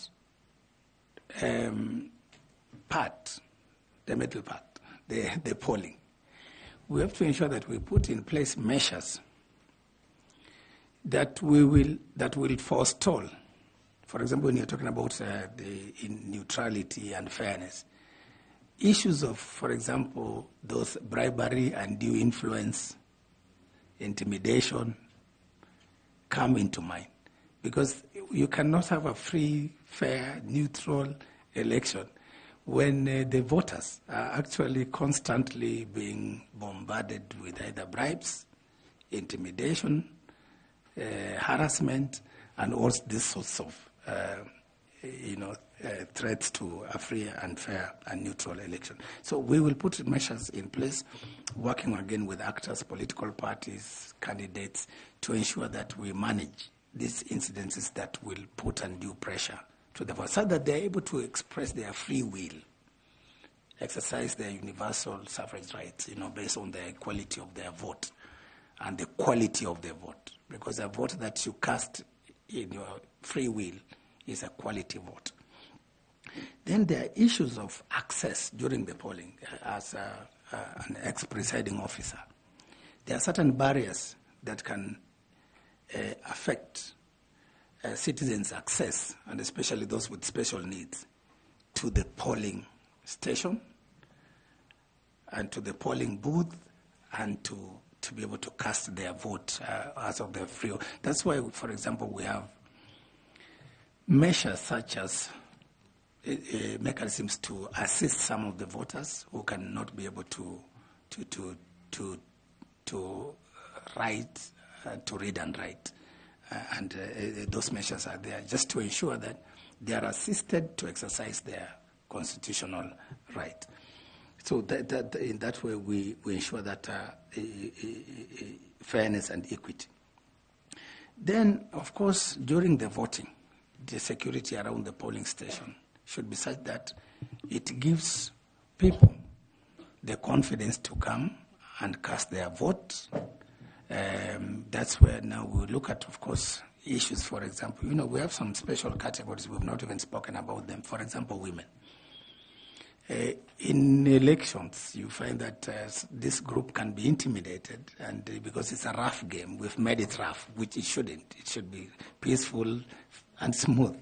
So you find that sometimes we scare some of these constituencies because then, coming there to haggle, to fight, to queue and all that. So I know, of course, currently the commission has, the number of voters accessing the particular polling station has been capped at 700, I think, to facilitate that that opportunity to cast their vote quickly.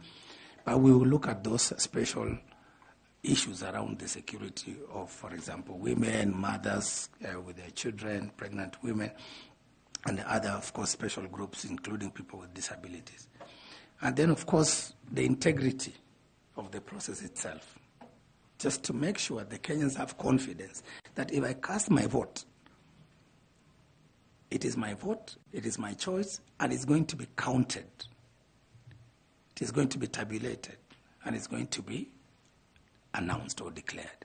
So, again, we will make sure that the Commission and our staff conducting these exercises do the right thing. And, of course, as a Commission chairman, I will ensure that our staff, those who are managing elections and managing other processes, are people of integrity, people who can protect the Commission and the integrity and credibility of their processes.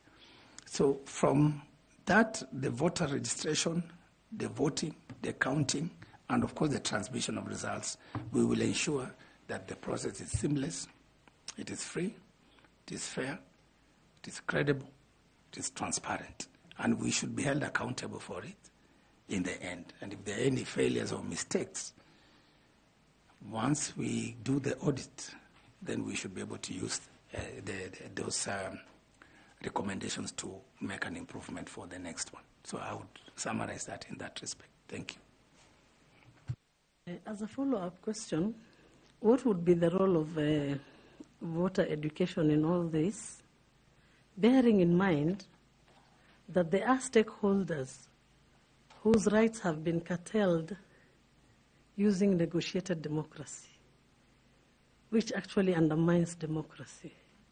So if you are to tweak the curriculum, or rather to improve and create, take care of these interests in terms of stakeholder engagements, what are your thoughts around this? Thank you, Madam. I know how negotiated democracy, I think sometimes it happens in where we come from in the northern parts of the country, where elders sit and the stakeholders sit and agree. Maybe some candidate shelves their ambition in favor of another one and things like that. And maybe in the process, the people of that region miss out on maybe a candidate who could have served their needs better had they been given the freedom and the choice to support that candidate. So for me, I don't know whether our law allows for negotiated democracy. I don't think it allows for negotiated democracy at that level. But what I do know is that in terms of accommodating special interests, then we have factored in that proportional representation into our laws, into our Constitution, Article 90, and therefore then allows political parties, as they fight for this thing, as they haggle, but they are reminded, yes, there are certain categories of people, for example, the women, that you need to include in your party lists, persons living with disability, the youth, the marginalized groups, because understanding the power play, because politics and elections is about power play. So when you identify this group, this category, and knowing that they may not have so much clout, so much power, then that's how proportional representation has been factored in. So to be able to build the capacities of these people. But when we sit back in Turkana or Elwak and agree on who will be our women rep or who will be our governor, then I don't think that is within the Constitution and the law. Because the law is about universal suffrage, the recognition that each vote matters, and that people should cast their votes on the basis of their free will. Thank you. Thank you. Universal suffrage and the emphasis on the emphasis on the rights to vote independently. Thank you very much. Now we'll ask Nicodemus Bore to also ask you some questions. Thank you very much, Chairman. You have generally described yourself as a human rights lawyer, though you did something on oil and gas. I don't know, you had the intentions of becoming a baron, oil baron. And from your CV, you have also noted that you have worked very closely with the women of the world and developed very gender-sensitive policies.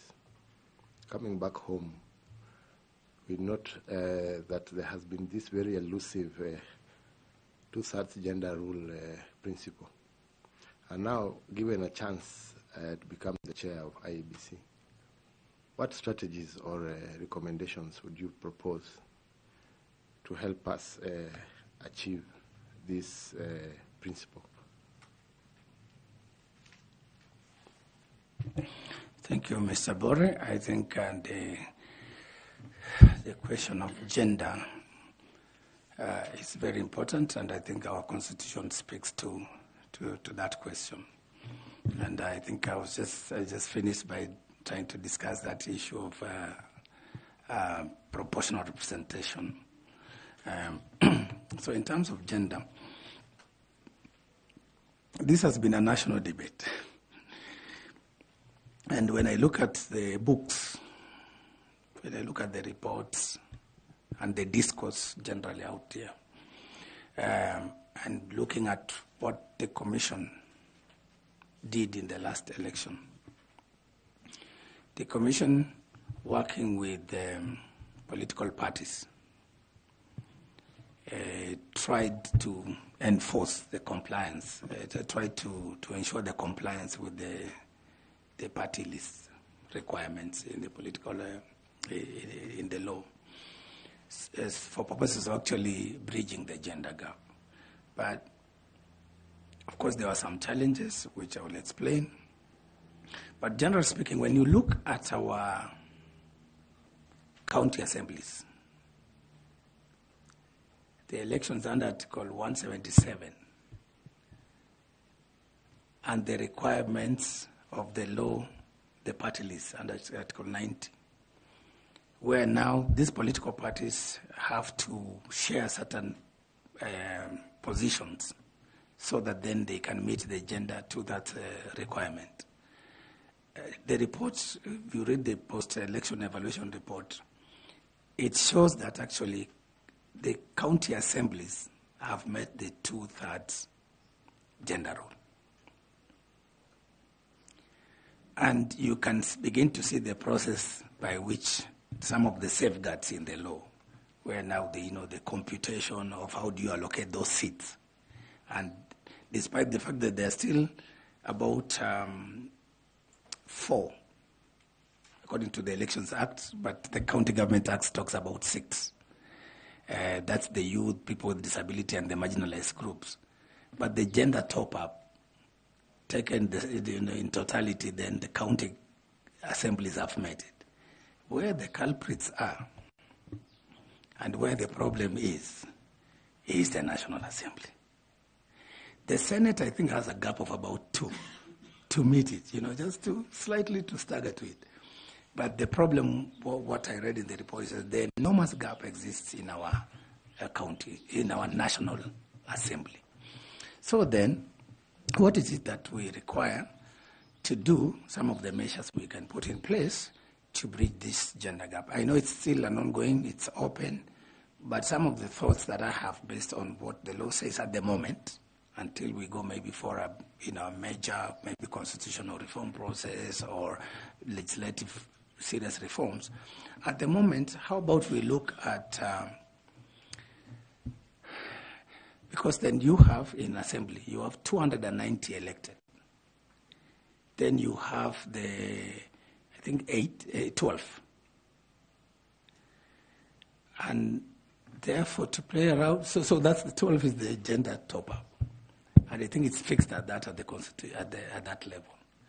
So then you cannot even, twist the political parties through the political party list to top up, because they have been foreclosed. Again, the same with the Senate. So we have to find a way where then maybe we can open up that, so that then in law we can have more latitude within the political party arrangements, within their internal democratic processes, for them now to mobilize these constituents, either through proportional representation, but also through supporting them, the women, to actually contest the elected seats. So in terms of that proportional representation, the hands of even the assembly are tied by the law. So we need maybe some changes in the law to allow that flexibility, like the county assemblies have done. But for me, I think the whole aspect of proportional representation was a bridge gap. It was not meant to really last forever.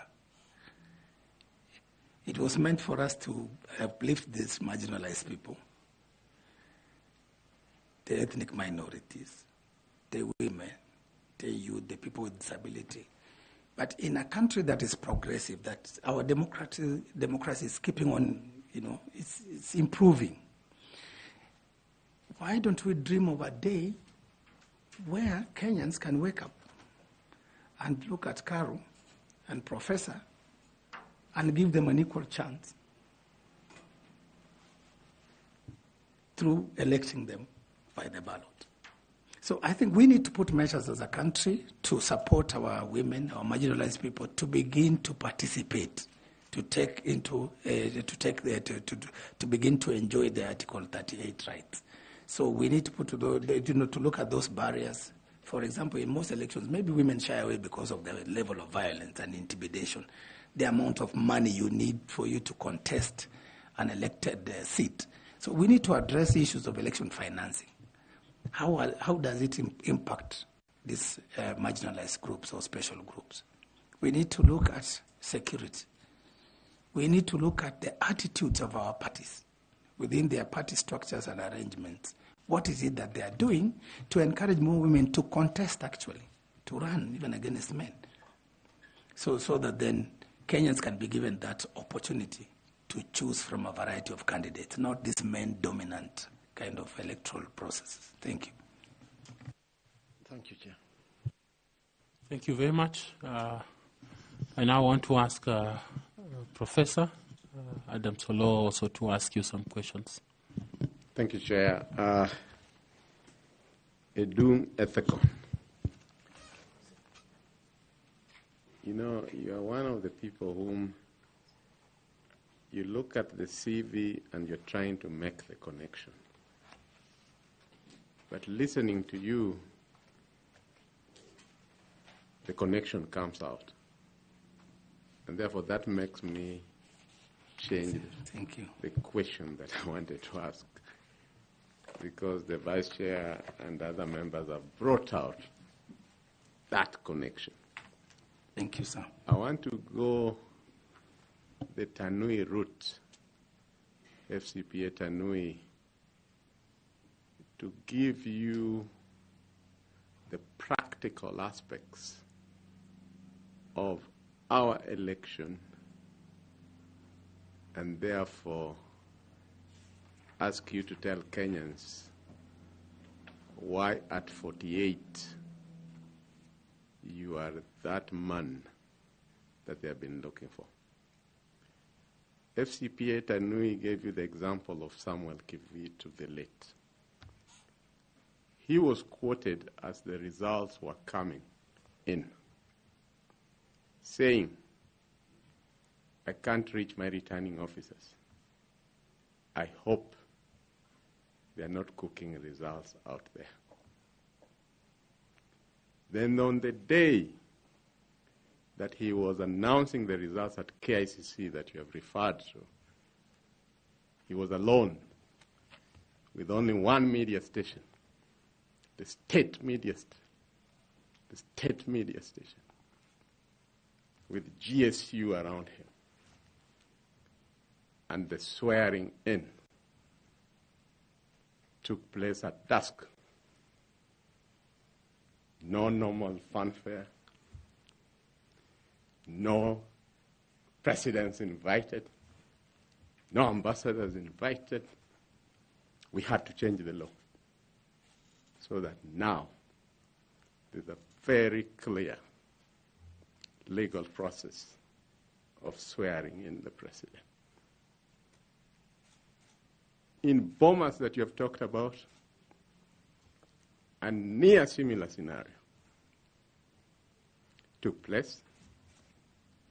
The Supreme Court, even as it threw away the petition,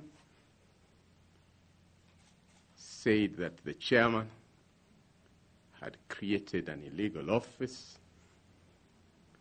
The chairman had assigned fellow commissioners what you would call hospitality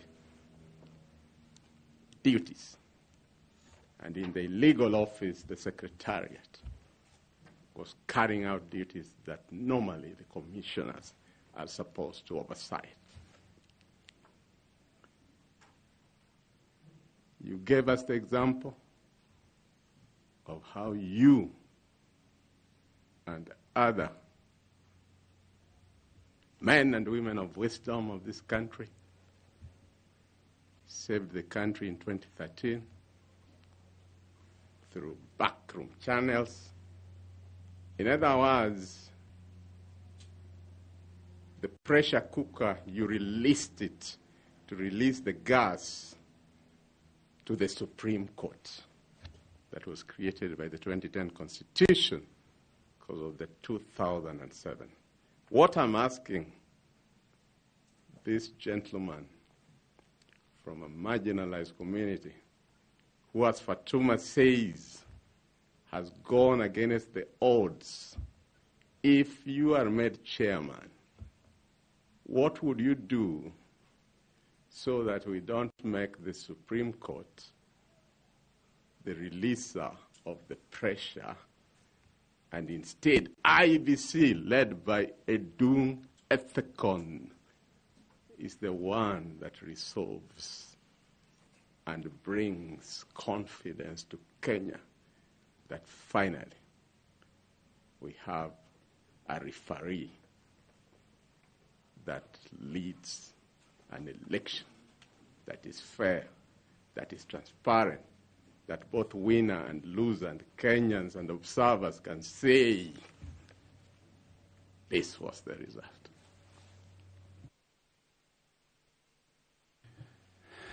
Thank you, Professor Adam Solo. It's a pleasure to see you here. The last time I met with you was when we were presenting our views from Turkana on the BBI process. This question is almost emotional, coming from deep from your heart.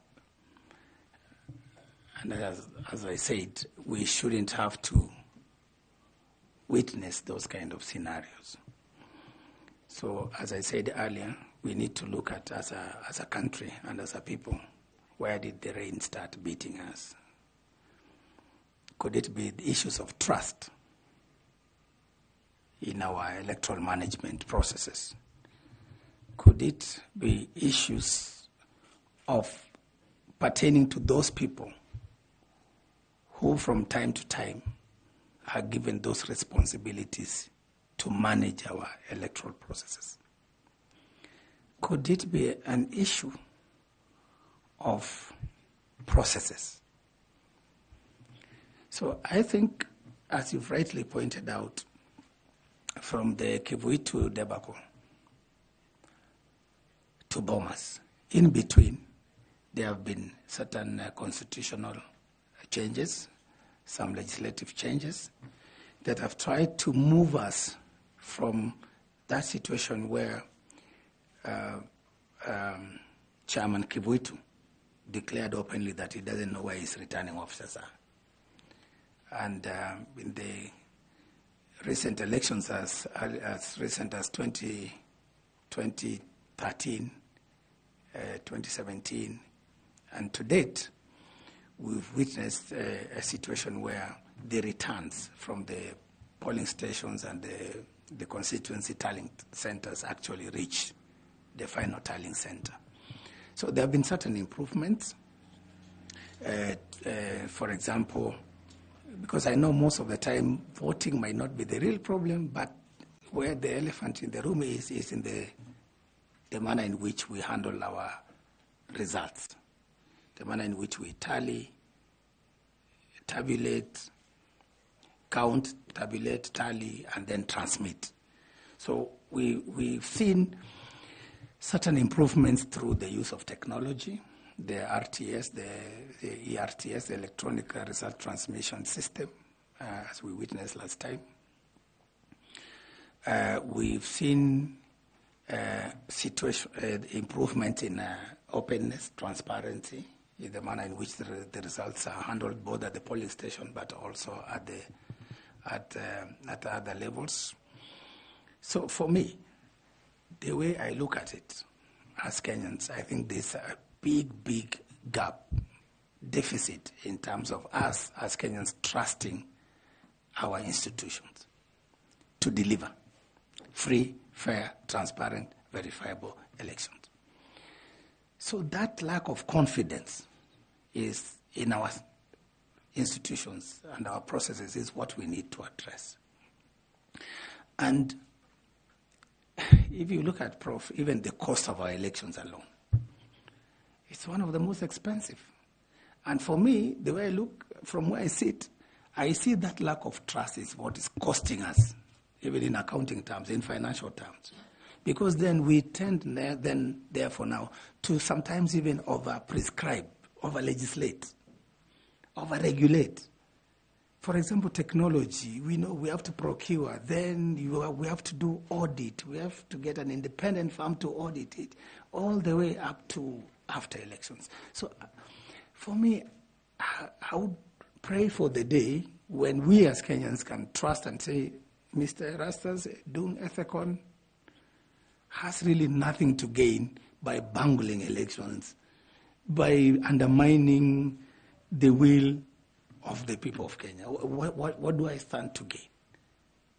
So I would want a situation where this new commission, we sit down, number one priority, how do we restore trust? How do we bridge that gap? We look at those processes. We look at the people, even internally, our staff. Are they neutral? Are they impartial? Are they professional?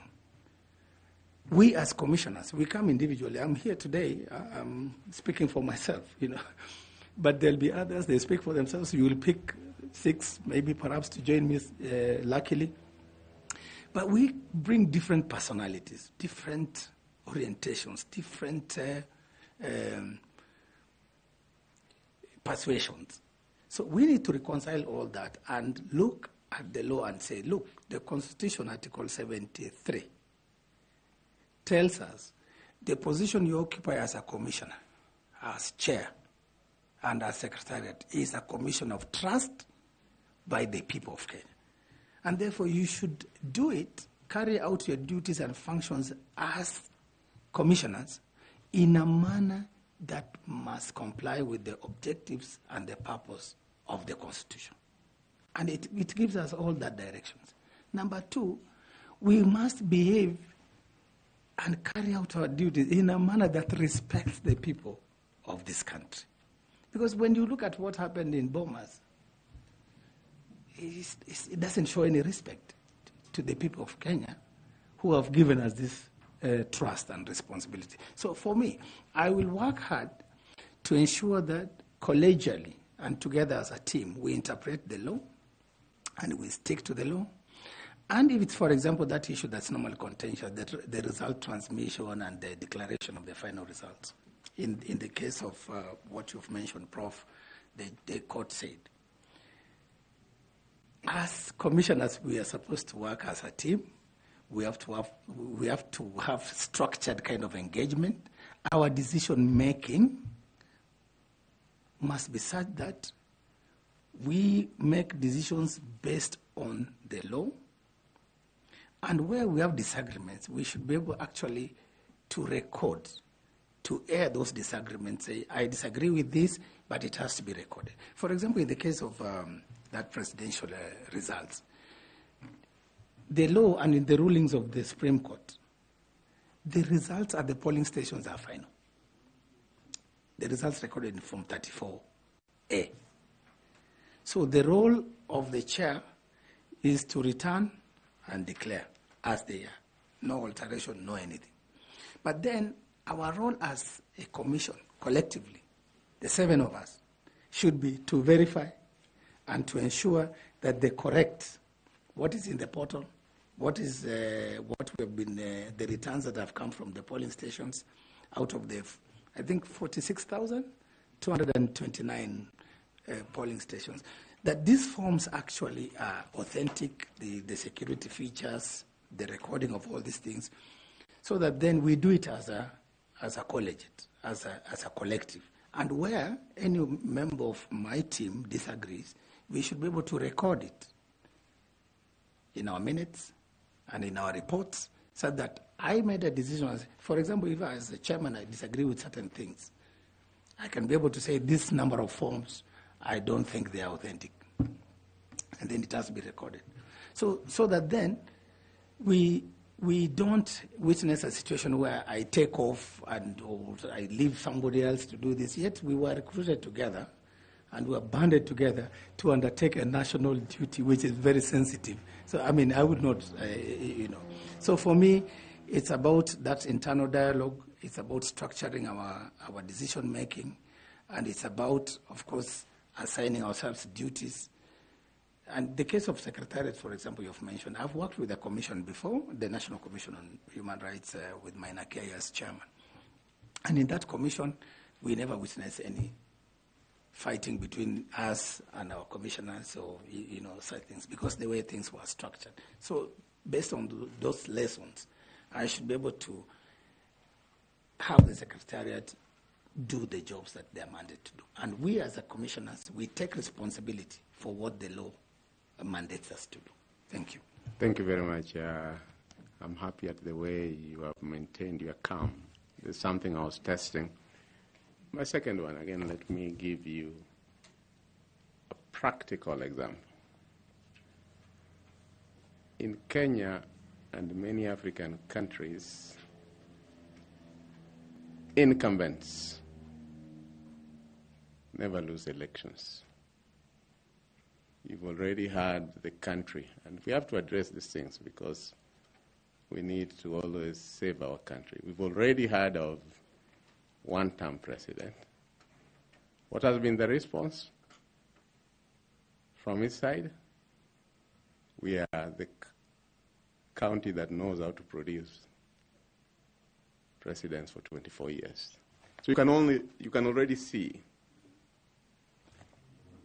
where the country is getting to politically.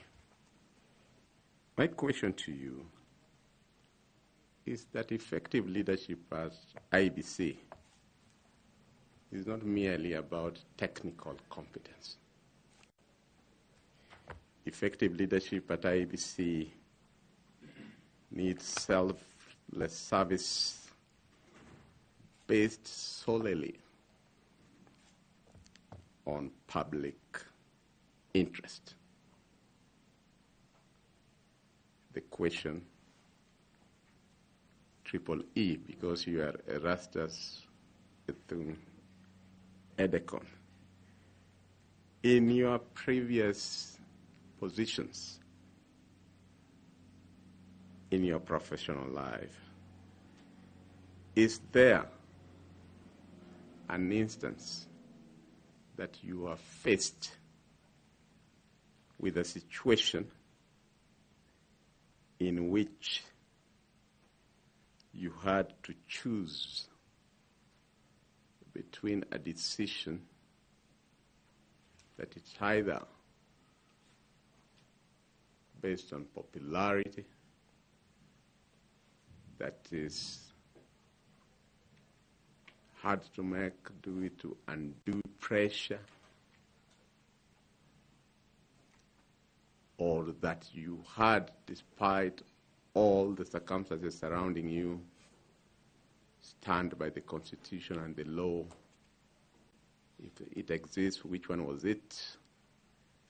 And which approach did you use to arrive at the outcome? Thank you, Professor, for that question. I think throughout my professional career, I have tried as much as possible to, I would rather frame it this way. I've been largely lucky not to have been put in those uncomfortable situations where you choose between breaking the law or upholding your own selfish personal interest. Because I worked with the Commission, again, the standards there, the ethical integrity standards were very, very high. United Nations is a highly regulated entity where you are required to declare any other personal interests, and the systems and structures are so mature so that you don't have to be the systems of accountability and decision making. But when I ventured to back home to give back to my people in Turkana, when I saw an opportunity, but also the challenges they were going through in terms of grappling with legal issues, I went to serve as the first county attorney for Turkana, and I supported them to set up the office of the county attorney, where I served for 6 years. It is in that environment of public service that sometimes you are faced with some of these uncomfortable situations and scenarios where you have to choose either fidelity to the law, or you bend the law, or you break the law for the benefit of certain things. And I must tell you, throughout my 6 years, without getting into specifics, there are some incidences where a procurement takes place, and then when it comes to my attention for the legal opinion or legal advice, and then you get this pressure coming from some of those officials saying, we want this to go this way, we want this to go that way. For me, as the county attorney that time, and even now in future when I assume a public office, I have always maintained that fidelity to the law. There are those instances where I have had to say as it is. And the way I managed to circumvent that, or to beat that kind of group, was to do my advisory in writing and to say, this is against the law, take it or leave it. And in that case, then people started getting used to it. So that therefore then by the time they come, they bring an issue to my attention, they know I will stick with the law. But then the downside of it, sometimes some of these guys go underground, so they do their own things there, and they don't bring to your attention. So that by the time the CPA Tanwis group comes, the auditor, they check their books. That's when some things come out of the closet.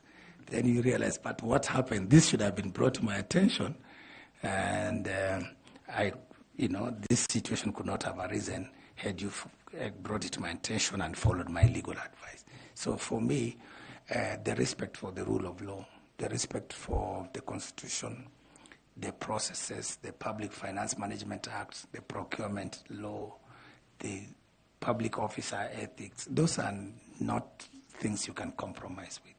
So when it comes to that, it actually helps you. It's not even a dilemma, Professor.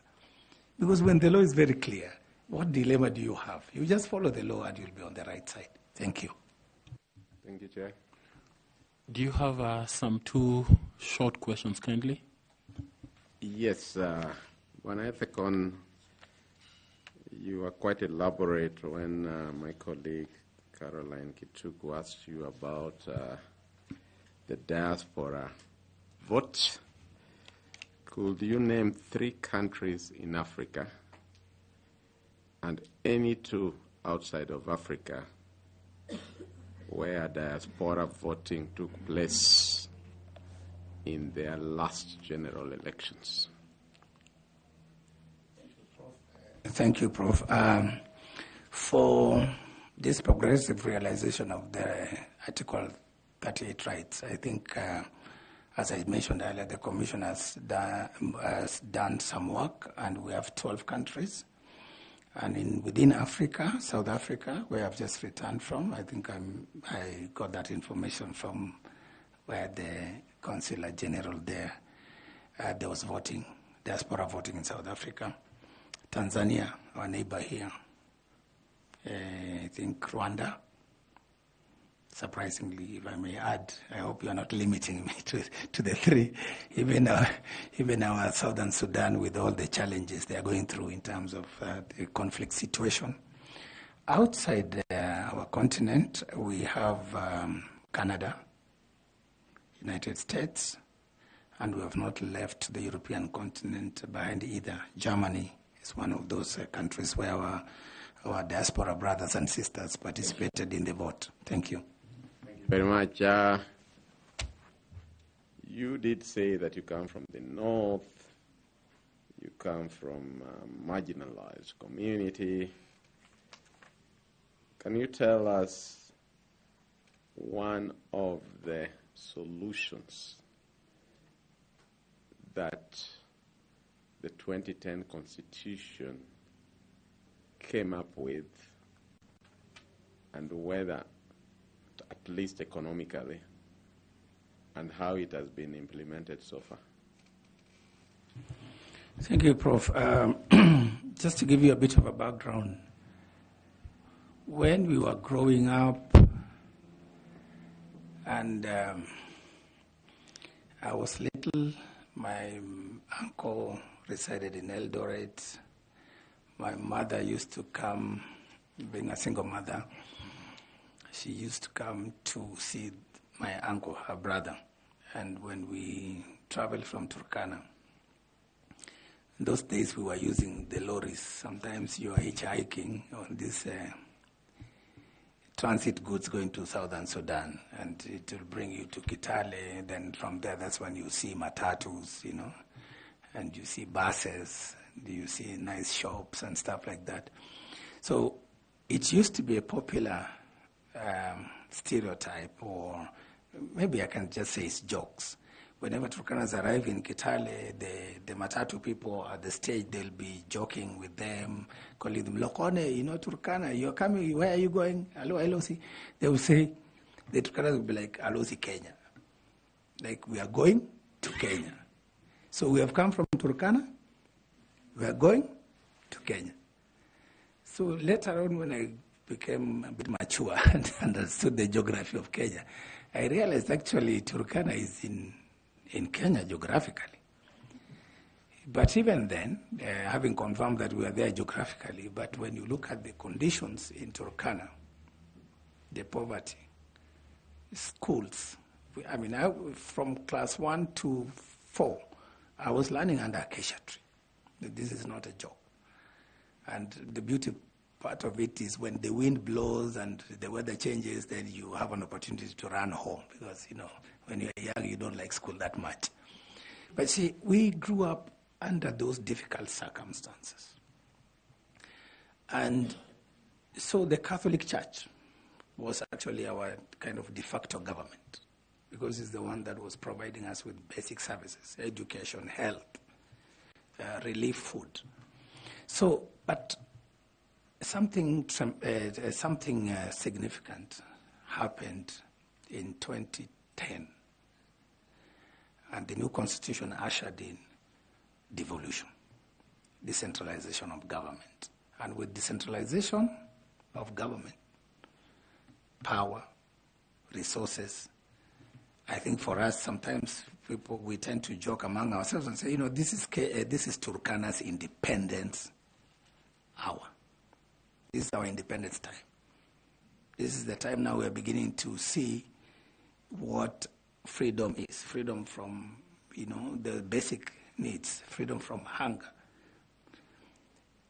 The right to expanding access to basic education. So with devolution and the first phase, we've had tremendous progress in Turkana. Even if you don't talk about tangible projects, for example, just the sheer number of Turkanas who are employed alone and accessing a salary and are able to support their extended families, so that even during drought, they are able to cushion them.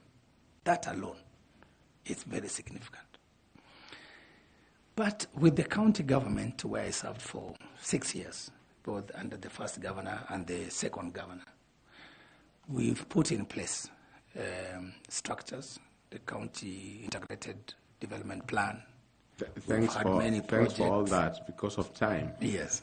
Constitutionally, what's the prescription that the Constitution put in place for marginalized community, not just Turkana, all marginalized communities in Kenya, and how has it been implemented so far?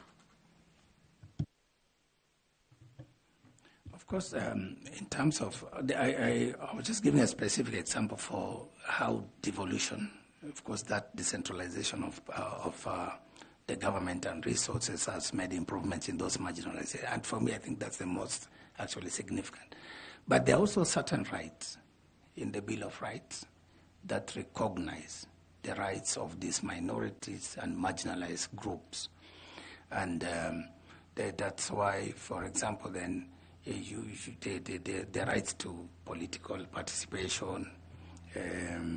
We also have affirmative action. For example, the revenue sharing formula takes into account that aspect of marginalization in the allocation of resources. So the revenue sharing formula, but there's also the affirmative action fund, which is meant to bring those marginalized areas to some level. What's the name of that affirmative action fund? It's okay. I cannot remember the exact wording, but I know there's the affirmative action fund. Yeah. Thank you very much, Mr. Ethokon. We have enjoyed this time with you. We appreciate the robust engagement, and we've even overshot our time. And thank you for allowing us that privilege.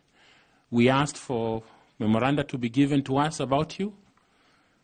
We didn't get any from Turkana, and we haven't gotten any from any other part of the country. And so we will let you go. Thank you. And maybe invite you when we receive something like that.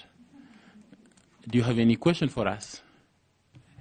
Thank you, Mr. Chair. I think not really a question, but to sincerely thank the panel for giving me an opportunity to have this kind of interactive dialogue with you, but more importantly, to give me a chance, to stand a chance to serve this country and to make it a better place for us and the future generations. Thank you very much.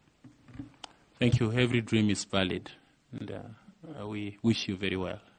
Please remember to pick your documents, and there's a bottle of water there. You didn't use it. You might find it helpful after this. Blessings to you, and wish you success. Thank you.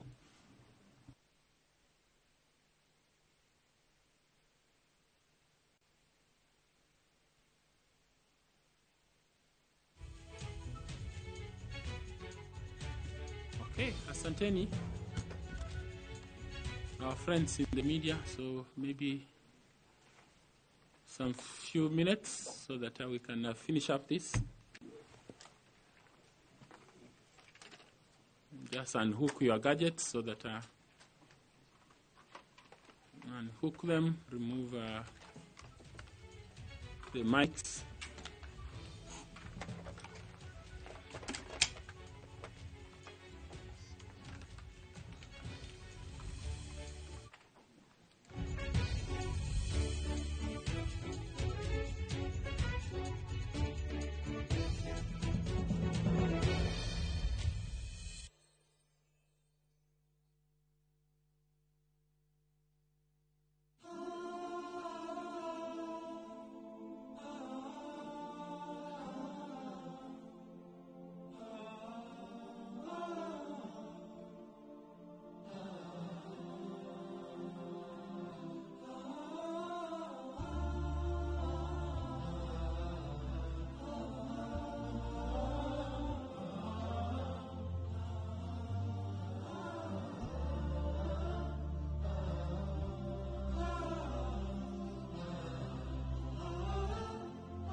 Msimu huu wa Ramadhan, save pakubwa na Citizen Duka, the home of discounts. Pata tende 500 grams kwa shilingi 289 kutoka 375, 2 kgs basmati rice kwa 589 badala ya 746, 2 kg ya unga wa ngano kwa 149 kutoka 171 na 500 ml maziwa kwa shilingi 45 badala ya 49. Kununua bidhaa hizi, dial *487*5#, chagua bidhaa unayoitaka, lipa na uchukue bidhaa hizi kwenye Quickmart Supermarket karibu nawe na uenjoy kusave. Citizen Duka, the home of discount.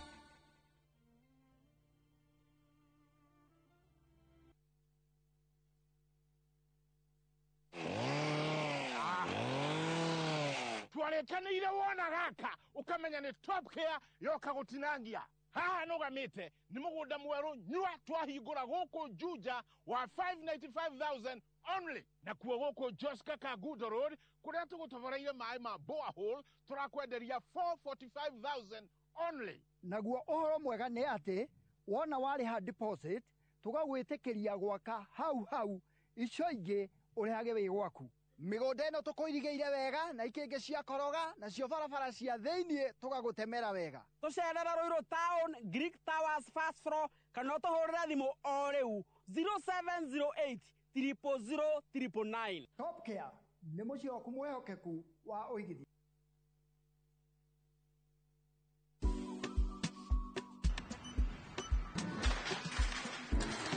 Guku ni kuo Omega Mabati ungitwaro kundu kungi umenyewe mathai henie uria andu aigere maraka manyumba na nimegukwira ati mabati maria the highest quality ni Omega Mabati maticenjagia rangi na mena guarantee ya 15 years. Twina versatile, Roman tile na box profile gauge 28 na 30 na maragita royal blue, charcoal grey, jago green na Masai red, roofing nails and washers, ridges and valleys, just to mention but a few. Dimone 0715334444 tusherere along Eastern Bypass Kamakis Corner kurigania na Total 3 Unit Plaza.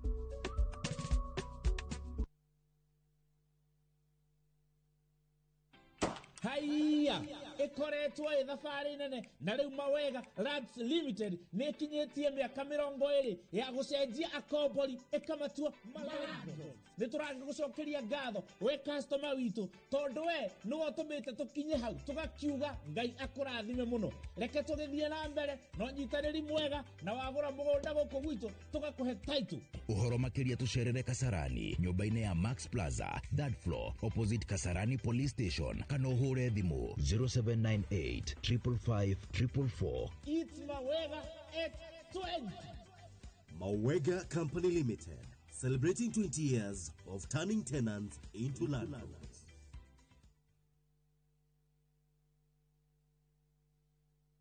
Kirio toire werireirie gutuika kirio ikinya rimwe mbere guku Thika Institute of Business Studies. Menya maingi megie hospitality na tourism ona kana cenjia maundu na journalism. Thondeka rucio rwaku na kothi cia IT, business na engineering. Hinguka mwikira-ini waku wa maundu na fashion, interior design, hairdressing na beauty. Rehe ugaruruku na kothi ya social work, community health, driving na ingi nyingi. Intake ya April 2025 no irathie na mbere. Wiyandikithie o riu. Tips College, a highway to future success.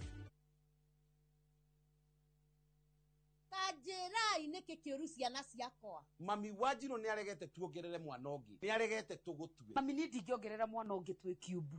Ukwenda atia mwana wakwa agurire na njakire wakigwa moriu na toburoti oyothe mami ndirenda kwa Amco Properties Limited ukangutware. Karibuni Amco. Asante.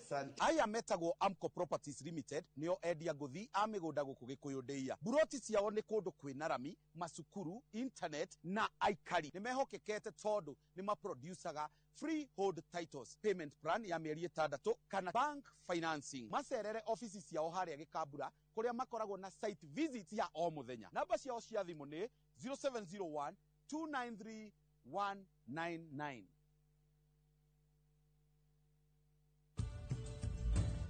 thie igomano ciegie githomo, seminars na gucemania na aria mwathomaga nao niguo menyane na aria mohigireire makiria thiini wa industry nigetha uhingure mirango ya mieke mieru. Join our May 2025 intake and experience vibrant student life, ultra-modern facilities, and expert global faculty dedicated to your success. ZTech University, inventing the future.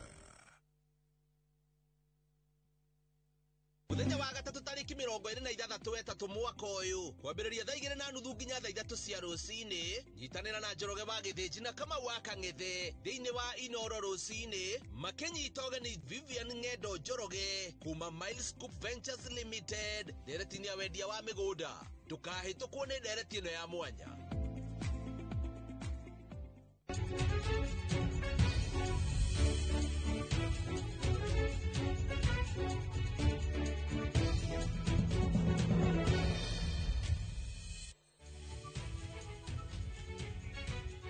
Ini otogeria na mbere na mihango ya kumba wero IBC area ituraga yaragio munyui. Karibu sana. Pole. Asante. Ukinyire thaa igiri turaciga hizi. Pole sana. Ndukamake. Ndukigeithia andu. Geithia andu ona tugithondekaga tukiumbaga weru IBC. Geithia andu a Wito Kiambu na Kiamba. Na by the way ona niguriganirwo ndirari kwanyu. Kuria Nyeri. Orware. Kuna mbura.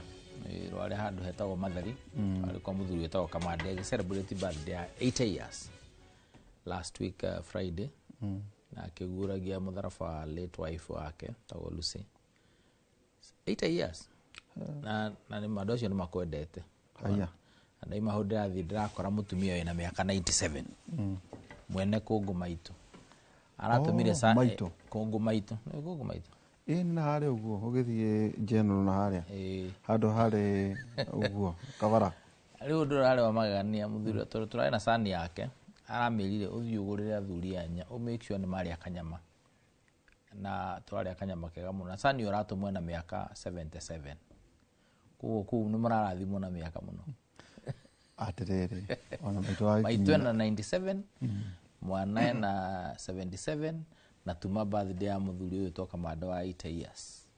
I think that's very interesting. Toko muthenia mwana na Nairobi. Tokwenda thiri. Atajira atirere. Ndarora ndona ngacia maiti kwendwo gutumaga panelist thiini wa muthuri ucio etagwo Olo. Yes. Ndona tumeciria make but thinking of ODM. No. Wene aroria kiuria kia ndagika 30. Araria na ngeuria atiriri ni ariganirwo mari thiini wa thirikari tondu when araheana example ati ni gukaikarwo ni horo wa Baringo ri ni kampketuality horo ucio no ndeto icio ni cia kururigio thiini wa gwemba weru IBC na mari thiini wa thirikari and actually also him na kio ndiramucingo out we mwene to ni take interest. Yes, is an advisor thiini wa thirikari kana. Yes, aigire or something to that effect. Aigire ni akiugire ndegigiria korwe panel-ini no atondu ndagititwo ni mundu gutire mundu geretie kumurugamia atuike panelist. I think they have conducted that interview very well ya muthuri ucio na ni muthuri roneka na maundu maria mothe magirire. He is reasonably young mugitara andu aria tuona machema na IBC muthuri ucio ndone atakiri mukuru uguo. But he has everything. He is 48, 49 years. Absolutely. Na ni araiguika ni aramenya maundu maria magona gukimenyakana. Na nikio process ici ri unfortunately wata kuigwa na tiwa gituika chairman. To me ko ni go politically correct. Ata politically correct. Tondu let us be honest.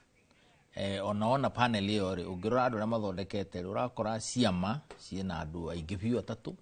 Ugakora Parliamentary Service Commission ina andu eri ku ugakora process largely ni ra control ni horo wa political parties na ciama na kiundu ta kiugu because ni twaregire ku digitize. Yes, twaregire ku digitize ithurano citu kugo ni twendaga that human element niyo tugiaga muno gukira technology and I think that's something we need to have a discussion about. Ndarumirira ri imana fatana budget tondu oiga aronire magatheti ni kindu 60 billion. Yes. Well, ni akinyitie gucia CPA tu Nĩ gwĩcera CPA agotana kinya K. Certified. Atwathoma kwĩna nyamũ ta icio ndaigua andũ mathoma. Kinyagathiĩ K. Kinyagathiĩ K. No ndinaigua mũno ta marikĩria harĩ ũhoro wĩgiĩ tekinoronjĩ tondũ nĩanaria mũno ndeto ici. Tekinoronjĩ ya rĩrĩ tau thaa ici rĩ njũ mũthenya tũgĩtĩkĩrwo kũgweta tau ta M-Pesa. Kwĩna andũ maraga raini nĩguo maikie mbia. Pesalink era mũthuthu aragia nake angĩenda kũnjikĩria $2 no Pesalink kumanja Pesapal ũngĩrora mabengi mothe rĩ ũhorania wa mbeca wĩ ng'enda-inĩ. Ndarĩ gwa atĩrĩrĩ nĩkĩ ũndũ ũcio ndiũĩ kana makĩrĩ na experts thĩinĩ wa those panelists acio meho akuga atĩrĩrĩ atĩ ingĩenda twĩna njenga haha ngaga kuma na ngathurana ta rĩu thaa ici waigua tũkĩrĩha tokeni handũ no anga ndauma haha aca gũikia kura nĩ ũngĩatukire ũndũ wa bata watũmĩra ũhoro wĩgiĩ 60 billion acoka uga atĩrĩrĩ twagaga kwĩhokwo tondũ ona maũndũ mamwe tũreka tũkoneka tarĩ ma maheni rĩu ũraria ũhoro wa birioni 60 rĩ waria ũhoro wa kĩ kũrũgamĩrĩra gĩthurano maratathi na gũtara. Absolutely. Nyambe njuge ndĩrecirĩtie nĩ kahinda kega mũno ga gũkorwo tũkĩrehe technology. Kahinda kega tondũ William Ruto to be fair agĩũka gũcinda ndarĩ na control ya ABC. Igũcia he commissioner na ekĩrĩte hau whether nĩ Cherera 4 kana ona nĩ aya magĩtuĩkaga atatũ makĩmũhe ana chairman. Chebukati arĩ wa ODM at some point. Ona arũgamĩte kĩama. Arũgamĩte na ODM. Kuo it was a very good time na season ya introduce technology ta kĩndũ kĩrĩa tũrarora igũrũ mũno. Oguo rauga. Na mabũrũri makĩrĩ kuo tũngĩ learn from. Bũrũri ta Estonia nĩ very good na maũndũ ma e-voting. Na makao na process njega mũno. Kinya wĩra ũũ no vote maita 5 kura ya mũico nĩ ĩrĩhũthĩka.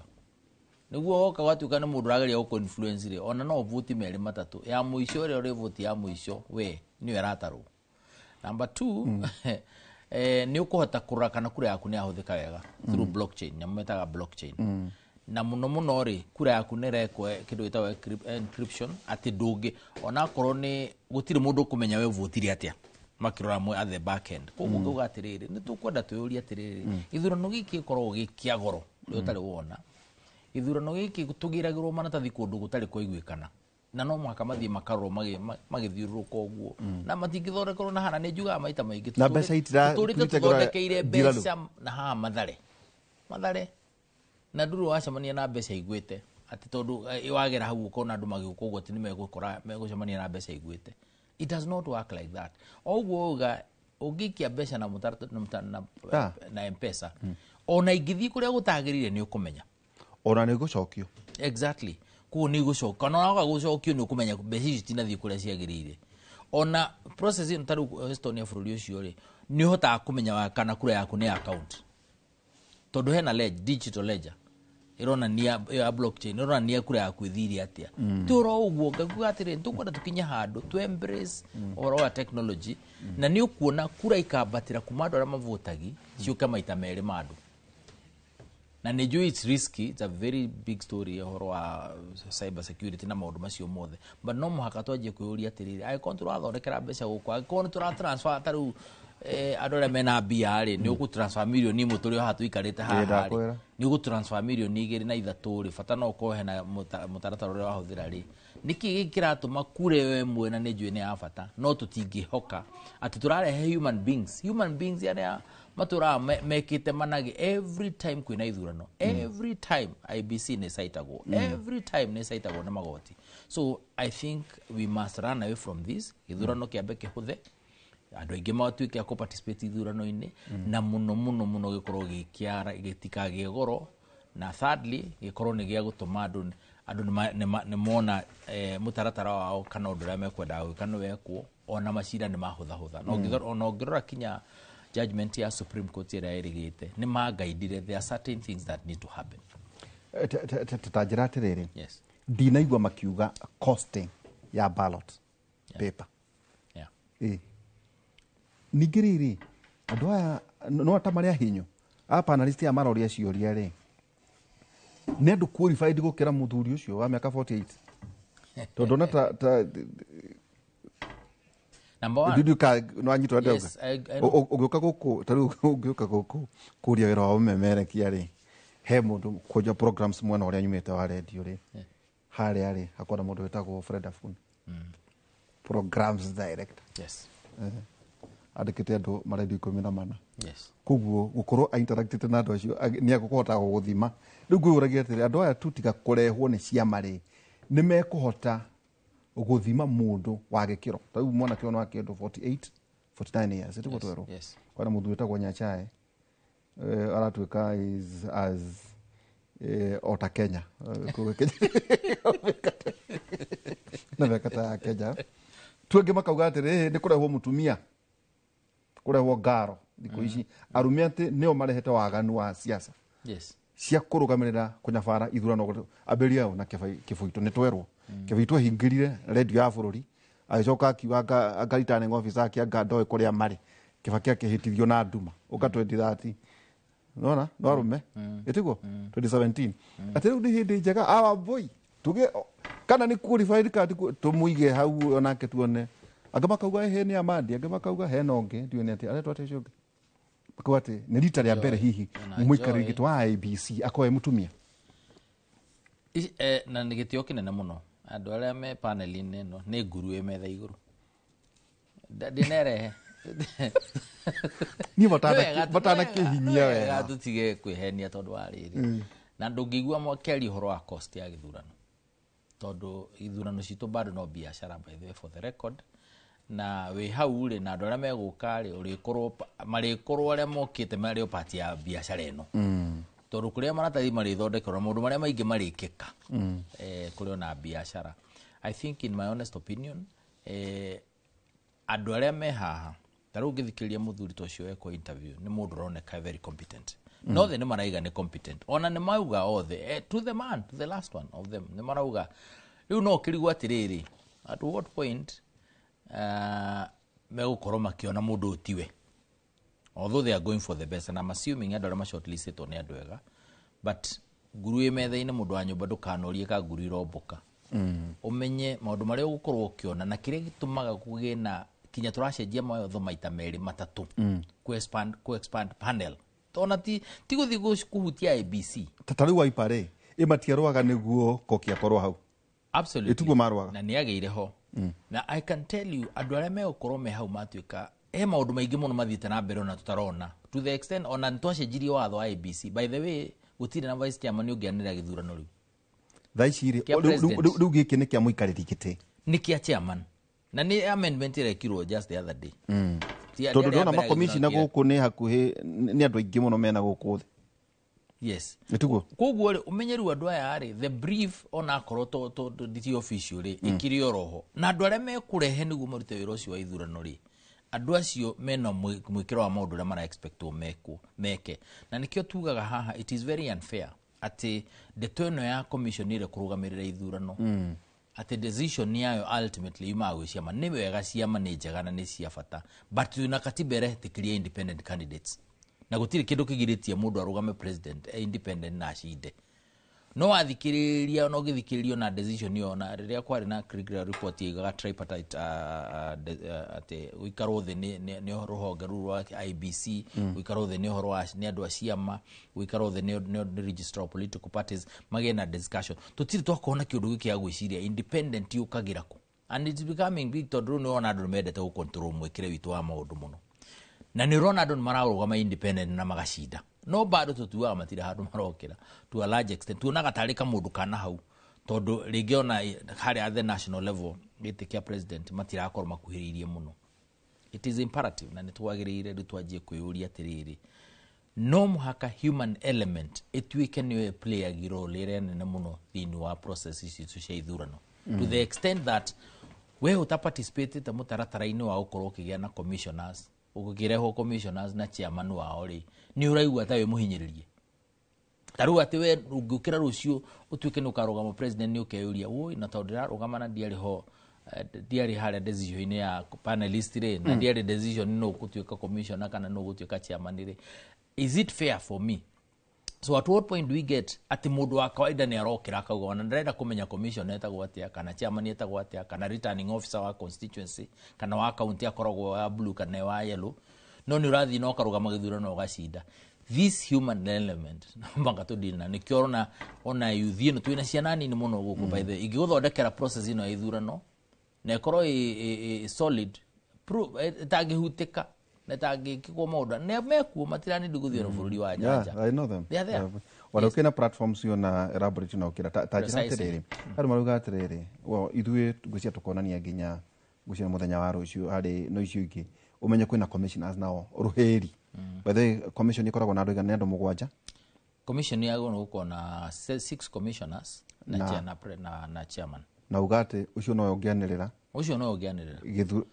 no amarikia process ire me kunengera president do keda president yaruti atandatu kuma hau na neo maritwa meri ma chairman aruti omwe matwaro bunge kuo ndegutwarirwo atandatu na chairman ni omwe ekuneo maritwa keda hau aka identify atandatu na shoke neo maritwa meri maria maekito interview ya chairman akuneo maritwa 11 ko commission ni gukona andu mugwanja in total but one is a chairman na 6 commissioners tareke tucoke na thutha na tucio ni cioka cia cerera 4 yes na atatu yes no igwata kwina igeria ria kuiguithania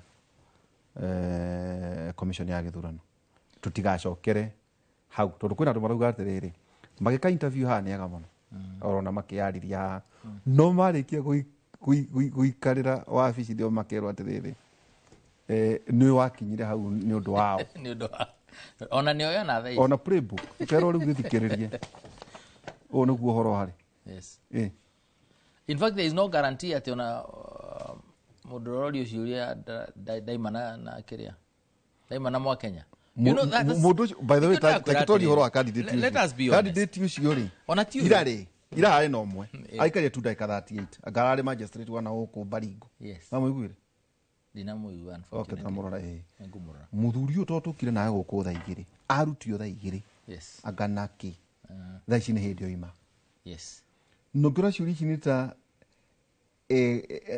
kuigagwo handu gikiro-ini gia kuoneka tari no hoti no kaigua taru ona ni akwaria na muthuri ucio gekamwera nimekaga accountants CPA ona hena mutumia ungi woka ndine ko ndanyita ritwa riake wakumana kuronga amba kwamba kumucokeria ngatho ni kugeria na guthoma ati digiri igiri iringaine na wira uria uroria na noja wa ukorwo mwanake uyu no wetu uria thambio no ukorwo ari muikai gitu wa IBC no tuke surprised.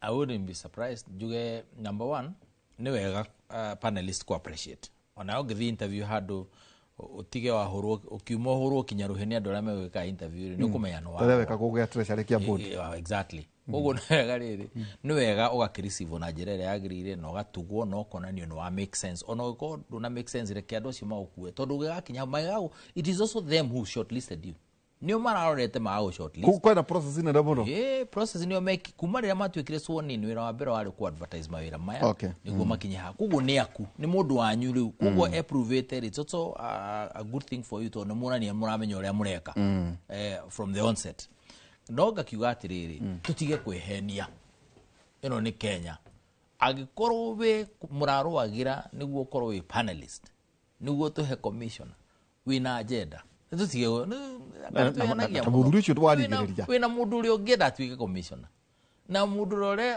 wina akio nake ora gutindika niguo ende uyu uri ni twaikara ati tuikare guku ati ithuĩ tugage ni wihia wao ati ti wihia witu we must be honest and say obviously process ici ciothe ni ikoragwo na mwene guru emethe iguru ti kumbukekagwo hau and I can tell you on a brief ikoragwo even further na nikio ndiraiga is very scaring ati ni twakinyira handu tukirira so much on human element oro ithurano citu tondu gutiri hindi gutakagia na ngahiha na dispute na magoti maitu manauga consistently makauga maundu maria maguru ona ndeto cio reigwa tukiaria ha horo acio igoti ni riugite na reka guide how do we go on with this process tugukinya ha tugwika atia dispute yoka ya muthembo iguthie na ikororio na kunegwikwa atia we wi chairman wa IBC ri wira waku tondu no returning officer wa presidential elections githurano kia president ri na wina commissioners ya magunu gukorwo ni marateithania ni undu wa results ciraima macinani kuma polling station ciagiwo ni guko itego cenjia ri we ugukorwo wira waku ni uriku exactly na gukorwo na ndaigua kiuga wega ni recording na all that, but the question is how come kiundu giki gia chairman is so important? I crow we should be looking at the whole commission as IBC. Ni tondu mundu uyu no uriuga githurano kihano na atangathe no wacida announcing na declaring na president gitirwa gwacia magavana ici ithano itirwagirwo kirwagirwo giki gia president kinya maundu ma mothe makorwo morongoreirie kuria governor nake ri ndakomaga atamenyete returning officer wa county no akono renda kwihenia we wihenie ni haku ni mari ya kindu we wana rogama ndikwenda ku impute kiria motivate no twauga riri acio eketugete aeruri ketuma muri atukuona acio mari ho ni mari ya kindu to wana rogama of course niona no grathurirwo kia boto returning officer wako ndikwenda kugwate mundu ni ndihakite mundu kana ni yake, but the truth is tuikaraga bururi katwiciria corruption ni handu ikorwo ihingirite ati yahingirwo ho ndiumaga ati na ni ukumenyera ni yumire tondu ni igitwite nyororo. It doesn't work like that. Let me tell you uhoro wa human element na tutule tugaga haha kuma giti kia MCA guka giti kia MP guka giti kia governor na kiria kingi mundu athiaga arorete no ngithikiriria andu engi moragia ni mumenyanite na returning officer presiding officers araru mararora araru meko nia na turani na nia ni uririkana akinya kahinda kariho kura ciimaga mbere riu gukurigana yo ngihota kuingira ngari yo kurite kura wina munyaka igathi gicenjanagio na ukubara-ini. We have not moved very far from there tondu ungikona maundu maria marathie na mbere na twina maundu ma technology ni makina formation na kiri there is still a problem na ni am insisting we must deploy the right technology now. Hado barauga atiriri two things matina dinona acio maroria ciuria ta mekete utuiria muigano na gogo togani nda green ne gurutu thiurugamirira interest cia kiama thiuria ciuria ici turikiwira tuthina no kuna maundu meri critical two one go clean register atukate itu ne koragwo ena no athomete chemist hena free radicals no cithikaja mutwa thomba go thomba kim ati ni gukoragwo kwina kura thino wa register itoekaine imekirogana milioni 5 akaithatu akashika kuri andu magwa koguo na polling station itari gazetted na tu kwi polling station itari gazetted na andu no makagia kura na ndio amatangia tuthondeke haria turari na polling station roka nasari riu ni anakire thibitari no igire tuvutire thini wa thibitari thi ward thini na which is not fair, it is not right. Andu makauga atiriri ni meherie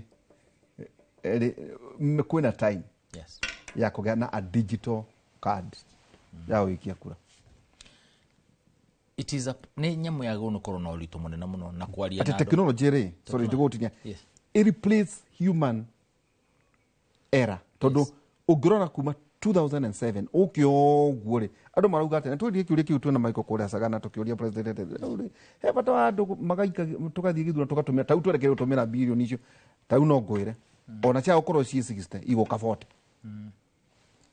no thutha wa githurano ri andu magacoka makageithania fata wa githurano ni uriku katukiga te ona twale mone ya MBC ni guthondekwo kamete ya ndundu ya wazee kana nyumba 10 andu aria mararugama makaigwo karumu fulani hana makaiguithani uria megwatwara na thirikari mbeca ici ri ikarehe ugima wa mwiri ikarehe githomo tono gugathie outcome ate ya 2027 kwa tukakugia ngeithi o aria magako they are the same actors munyui nyambe juge technology no turahuthira by the way tutihuthagira technology tonona ni thio kaigira biometric ne karoro na akoro ni uri no ndiko tuyagutikira kanuni na uri magatani ugagithuguo uguo kinya kiara kiriuma kwa joro kona bia toka saying this dena tha nyingi muno ni andu aria magikorwo men disability no kana eri ingi.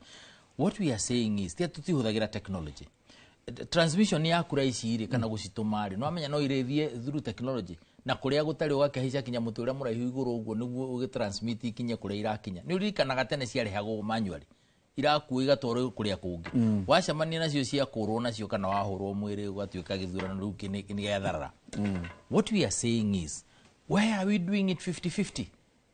According to the transmission nira wa kire na watu ona riria gwathire last election watu eka form ira kinya rira ine kagaruka ma ega kehidi na soma sort maita meri kimira mwena ule gikaima na njira yo tiganu ri kinya Supreme Court na igire gutiro ndutocio ati nira ima APDF igikinya kule A1 angana edui. So what we are saying is we are deploying technology. Niki kiragiria to invest na technology na njira nene kwa jia na riu na we work with the people. Todo obviously there'll be a lot of talk ati ne jamu ino nuwaga nuria munene wana kuroku tukorania kiuria very simple we ugituma besha na M-Pesa siaga guthi kuri mundu ria wagirire ono cio ciethi kwi the wrong person na aruta nitukamenya ni arutire na titi ciake ona ni kuoho yes dukugo na kuri agikorwo ni athie ni atuika strika ni athie kuri gutagirire ri ni turamenya tondu twathie twa subject process ino kugo denora igoti ni denora ni tukamenya ndi athire na ni orire na ni ndakwira horo wa nyamu icietagwo digital kiria ni ukuona kura yaku blockchain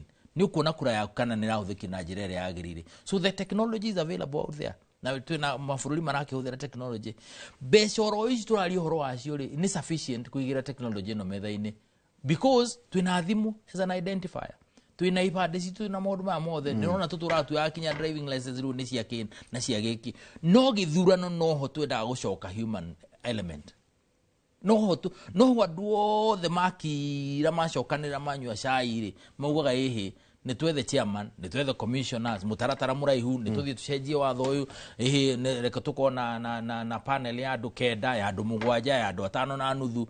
How come we mark time at a hold how ohoro wa IBC na ithurano na technology na ki tugekaga gakuo ta kaithu when it's convenient but when kuria kwagirwo no gwikwo tuthie all the way tutirenda tukwa tukakambeni iguka marikia ri ni kurisha for returning officers of course 47 kumahala in na outcome ida kana gite kia governor kana gite kirere kare ate kuguru ino tu no campaign no wira ri ukwambiriria marikia kuingira wabici ndo ndo meta ko riu kai andu twari design ya ithurano citu ni cia kuiyo and it's unfortunate na ni kioro na kinya tugeragia ku legislate tugeragia kuga chairman ndagianirira vice chairman ndagianirira commissioner nage uno gukorwo wa blue kana wa yero na rugamite muti iguru na daga kinye metha ndagekia. We are trying to wikira mawatho na mitaratara na maundu maingi when we can do a few things here and there na githurano gituike free and fair. But agekua ri ni ndigwite agekua no kianirira githurano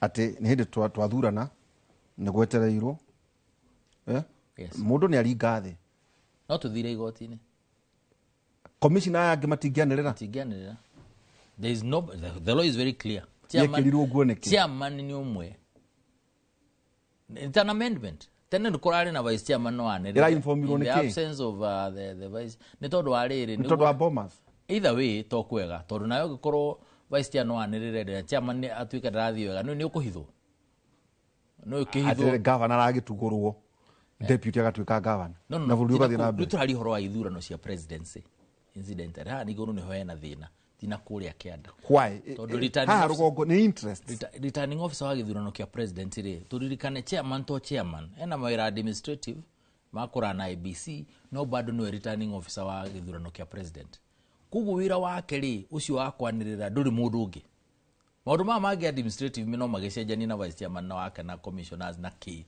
but kiu ya kwanirira no ni tondu ariri ni murenda gunyita kiria migwate ni muramuthreten ni mureka maundu maingi niguo vice chair nake okia so it is informed by atotara gwate chibugati ati ndari ngitwo kiongora njukoma kando iguire harafu ona okio agitikia chairman we oraigua atia na nduigeni andu othe nuramenya na waigua kiurio roragio ati ni mwana kio cio aria mathama ati riu ri ari andu maburaga ndo wa kijabu kiu mundu arikia ni akuaga utikire mundu tagikuaga no ningi akekirwo ati Isaac augire giko kire kia God grandfather andu akuru egero no shuma jitha to kuta wira wa mundu urikitie wira wa kethi which is very unfortunate todo to na Gen Zs who are below 30 years mena bata na mutaratara wina mu uratongorio ni andu mara make sense na mara relate nao bururi tu wa kurekereria ati andu akorwa theri na wisdom ni cenjanagio na ni twaranaga na maundu maria mangi remember uhoro wa kura na IBC as a commission ti uhoro munini turari uhoro wa technology andu aingi matangi appreciate ona matangi understand na we chairman wa IBC ri no agu no gukorwo ki te kuhuthira mundu ungi ati niguo understand turathie nako and I'm hoping for the first time to kona chairman utakiri na miakio mingi to the extent that ne kuhota ku relate backwards na agencies na kuma understand tondu nocio no ungihota kuga ni turaruza out aingi muno 8 million ne amaga kuvote ate matiendete ithurano 8.4 million na arĩa angĩ megũgĩũka wahota gũkora rĩu voting na the more the merrier tondu korwo nĩ andũ aingĩ makũhete mandate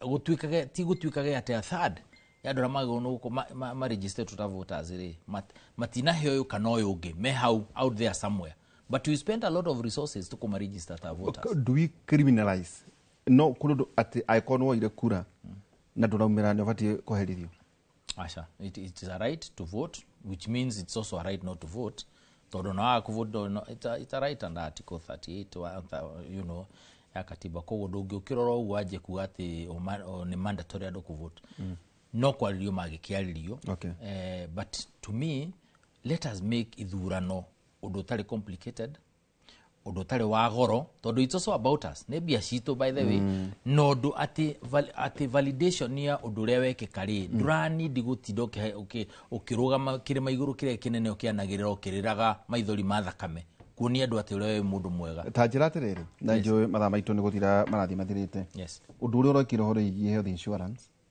ona ukiragwo kindu 104 billion no wega igitestwo riu kindu ugakora andu riu kindu milioni 14 marikitie ku register na ndirahuthika tiga hihi tumaundu tubati guthie ri wakota mpesa yambiririe year 2000 kinya thaici kigeranio ri tiga ha mokaga haha thamwe mathamire muthenya ungi marathie ndiukani guku South B kana South C ri kwiragwo ni CS andika nyamo yaku ira wata yakigeranio we no wari thutha wakwa cukuru nyamo yo nyamo na beo kuri namba ino index number kuri namba ino kigeranio andu makoya results to uguo tukathie kuri CUPS igakorwo iki place ciana kuria ciagirire kuma universities kuri TVET waikorwo nginya forest ciana kuria matũra-inĩ indo ora twagweta technology kundu guothe cyber security ndio nagata Amazon kwa muhiano nyita Amazon mendagia indo thiine wa thi yothe gutari nyabara twaga kutumira technology niki tweherie tauna ndio uria atiriri ni turakiona nginya bata wa gukorwo twina commissioners mugwanja awe kate korwo hihi technology na uta niguo we waruga makia bari warora uguo ni rona ona hotirwo tene ona gutiro githi kotini tondu ni transparent no twende hihi ona mundu uri guikarira giti giki na muno andu ucio ona marorwo miaka makorwo ni maramenya ura kurathie na mbere niguo na matuteithia hari gutwara bururi o na mbere waganu ucio tugo wa 2007 miaka yothe ri uthire na andu acio akuru tuke andu manyita maundu ria mahana Kenya ni bururi wa contradictions tondu na andu aria muno mekwari horo wa IBC atongoria ciama nio andu aria makorwo me most notorious kwaga kuhe andu fair processes ya democratic processes ya party primaries ithurano yetu itaga nominations nio makorwo mari oru biu mundu ara na ndakurire last time uretwo handu ukorio we witagwo Njoroge Njoroge munyui ugithio nominations ona tini ni ngwiraga andu ingi mathire nominations cia ni ndirari githurano ikirariho kia Jubilee no ni twakinyira handu tugithie tukianjia kwirwo riu no mwaka tuthie twikiona twikio andu uri ungi but andu aria mathire nomination ya Mugweri na urihurira mugo murehe haha ni arugamite Senator Kiambu ona ndageirwo kanyaga gukinya ballot-ini uratwo karumu ukorio kiuria ni andu marihitwo maikarite hau na mena mushara ukorio we witagwo atia Mugweri wina manugu witagwo na kyo akorio witagwo atia Njoroge wina manugu witagwo Njoroge Kiumei atiru interview ni areka na ta imagine one of you ni niguo mekire Professor Kagwanja atorio atwetagwo Professor Kagwanja aboti one of you ni gutuika ati ni waheo tigiti ni undu wa ciuri icio murio na ni kurihire nomination muno magana meri ma 50 by the way shoka magana meri ma 50 it's a whole story ndwaga no gucokerio niki wagithie process riu ngauga atiriri ni waneana mbeca icio ni weka maundu maya mothe mundu ucio ona IBC no ina maundu maria mangi ndungioya na IBC itagia list ya members. Remember political uria kuhana political parties ekiteri member wa kiama giki ndagikorwo member wa kiama kiria kingi at the same time. ID ni kurega kana passport iri huthirite ku register. Kugo list ya kiama giki ni imwe andu members ya giki kingi ni imwe members ya giki kingi ni imwe members. Andu acio no mekire nomination kirathi-ini giki moke marera ini ino ne ya UDA ino ne ya Jubilee kana Jubilee B ino ĩngĩ nayo nĩ ya Farmers Party na marĩkie mũtaratara ũcio na manengerete IBC wĩra ũcio na mbeca cia kũruta wĩra ũcio na list ya members yao. Gakiuga atĩrĩrĩ, this issue of technology na this issue ya ciama ici ũrona andũ na nĩkĩo ũrona hũthĩre kiugo gĩkĩ andũ magũrũkĩte mũndũ akĩgeria kuonania kĩama gĩake nĩkĩo kĩa Ngai na Mutha na Ibrahimu nĩguo andũ othe erĩ wakararia we ndũrĩ kũndũ ũgũthiĩ na nĩ ũkwanjia kuona issues tondu ariri eka ũguo rĩ ni aramenya no kadisha ticket ndakanidi gwika party primaries ciena gitio acoke uge IBC commissioners ate mararehirwo na njire no kanere kana technology jaba ya wira Kenyans no push ikirwo it is important uri taugo horo tuinuke ne nju tukagwita tondu twaguikaria kiumege ukite niguo tukorwo njuge horo na kwira family ya Eric Mugai ni umwe etagwo muturi wa nduthi na Lucita mamu wao na kahurukio rucio kimere pole sana na ndore ange makwirirwo the na muthuri wa kuria gwitu wetagwo Gacahi kwirirwo ni mutumia wake ndikimere poleni sana na mwathani amurathime na mwike wega na mukimenyerere mbura ni nene uguo andu magika maundu makiririkane the weather ona ri kihana na kwina kihoma we gitaramenya kana andu ndireigua andu magika ati ugikorwo murathime utari nakio kire mwathani ni wega no gikire mask. Asante. Waine tuko nawe kuma thaa 4 nginya thaa 6 tukorwo tukinyita ugeni mubunge wa kuria Kieni Mheshimiwa Njoroge Wainaina no Cieni o tukirwo na mbere icera ria president thini wa gitaro gia gatagatu tugutige mwaro kuri Wambui wa Macharia naguo muthenya wa rucio mwakora mwena Michael Njenga kuma thaa 3 nginya thaa 5 tucoke kuria kuri Kumba Weru IBC. Good morning. My name is Fatuma Ali Saman, a member of the panel. Thank you so much. Good morning, Kakai, and it's really nice to see you. Welcome to this dialogue. My name, as you know, is Koki Muli Grinyo. Karibu sana. I'm a member of the CILI. Good morning, Francis Kakai Kisinja. My name is Evans Misati. I'm a member of this selection panel. Karibu sana. Thank you. Thank you, members and our friend Francis Kakai. You have a historical name, Kissinger. So we would like to know you. How come you are Kissinger? And just to get to hear a bit about your life and career, and highlight if there are any awards that you have received in the course of your journey, and finally mention why you think you're the man for Chebukati's position.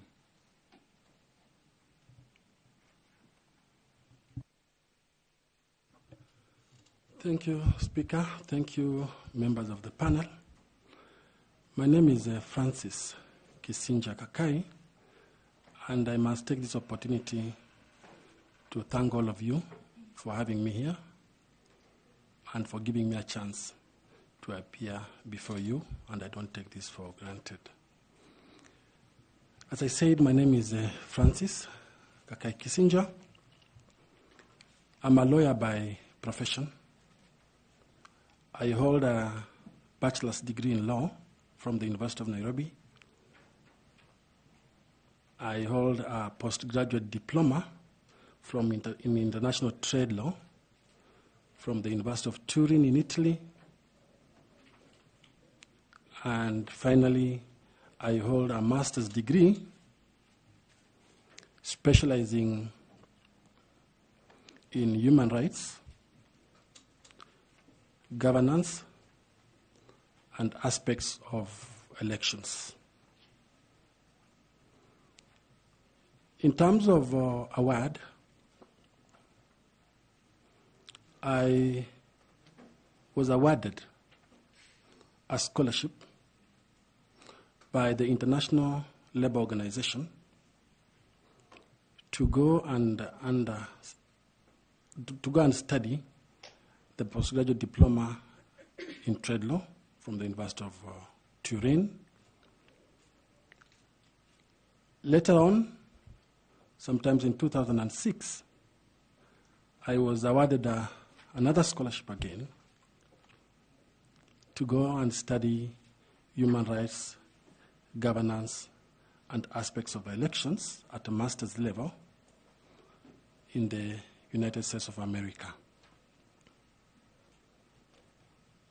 In terms of my experience, Chair, and what makes me think I'm qualified for this position, allow me to only focus on the aspects of my CV that is relevant to the position that I've applied for.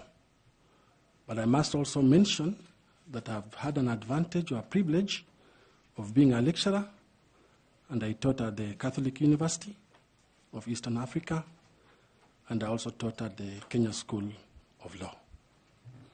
So let me focus now, Chair, on the relevant experience. I first got exposed to election in 1997. As a very young student then, I was just about to complete my university, and the late chairman of the ECK, the defunct ECK, the late Honorable Justice Zacchaeus Chesoni, gave me an opportunity to work in the 1997 general election. At that time, the ECK, the defunct now, was dealing with the issues of civic and voter education. But if you fast forward now, civic education is no longer a domain of the current IEBC.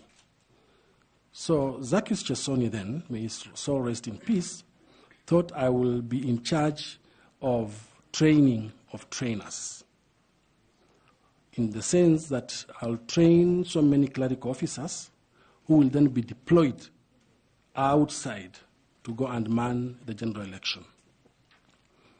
After completing that task on election in 1997, so I was actively involved in 1997, after 6 months, the late Chesoni gave me another contract again to be in charge of our warehouse and supervising people in that warehouse, where now the election materials, the ballot boxes and ballot papers, you remember those days we were using the black ones, were now being brought back to the headquarters for storage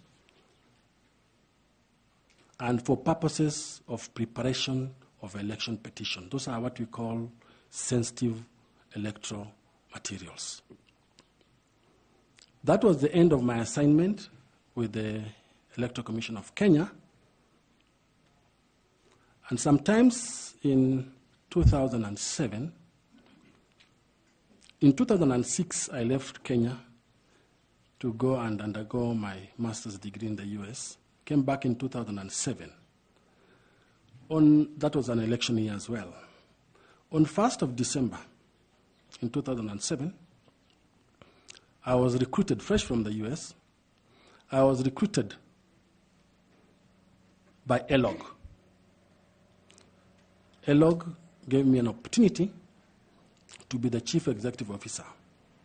And at this point, I must disclose that Dr. Koki Muli, at the time, was the centerpiece behind ELOG when she was working with IED. So they gave me a job as a CEO, and ELOG was then coordinating elections, observation, and monitoring within Kenya. And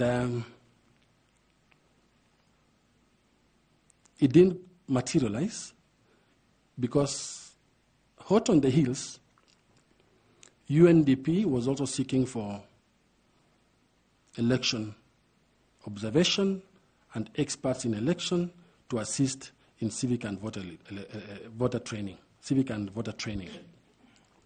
So my good friend, Dr. Karuti Kanyinga, had acquired a very huge consultancy with the UNDP.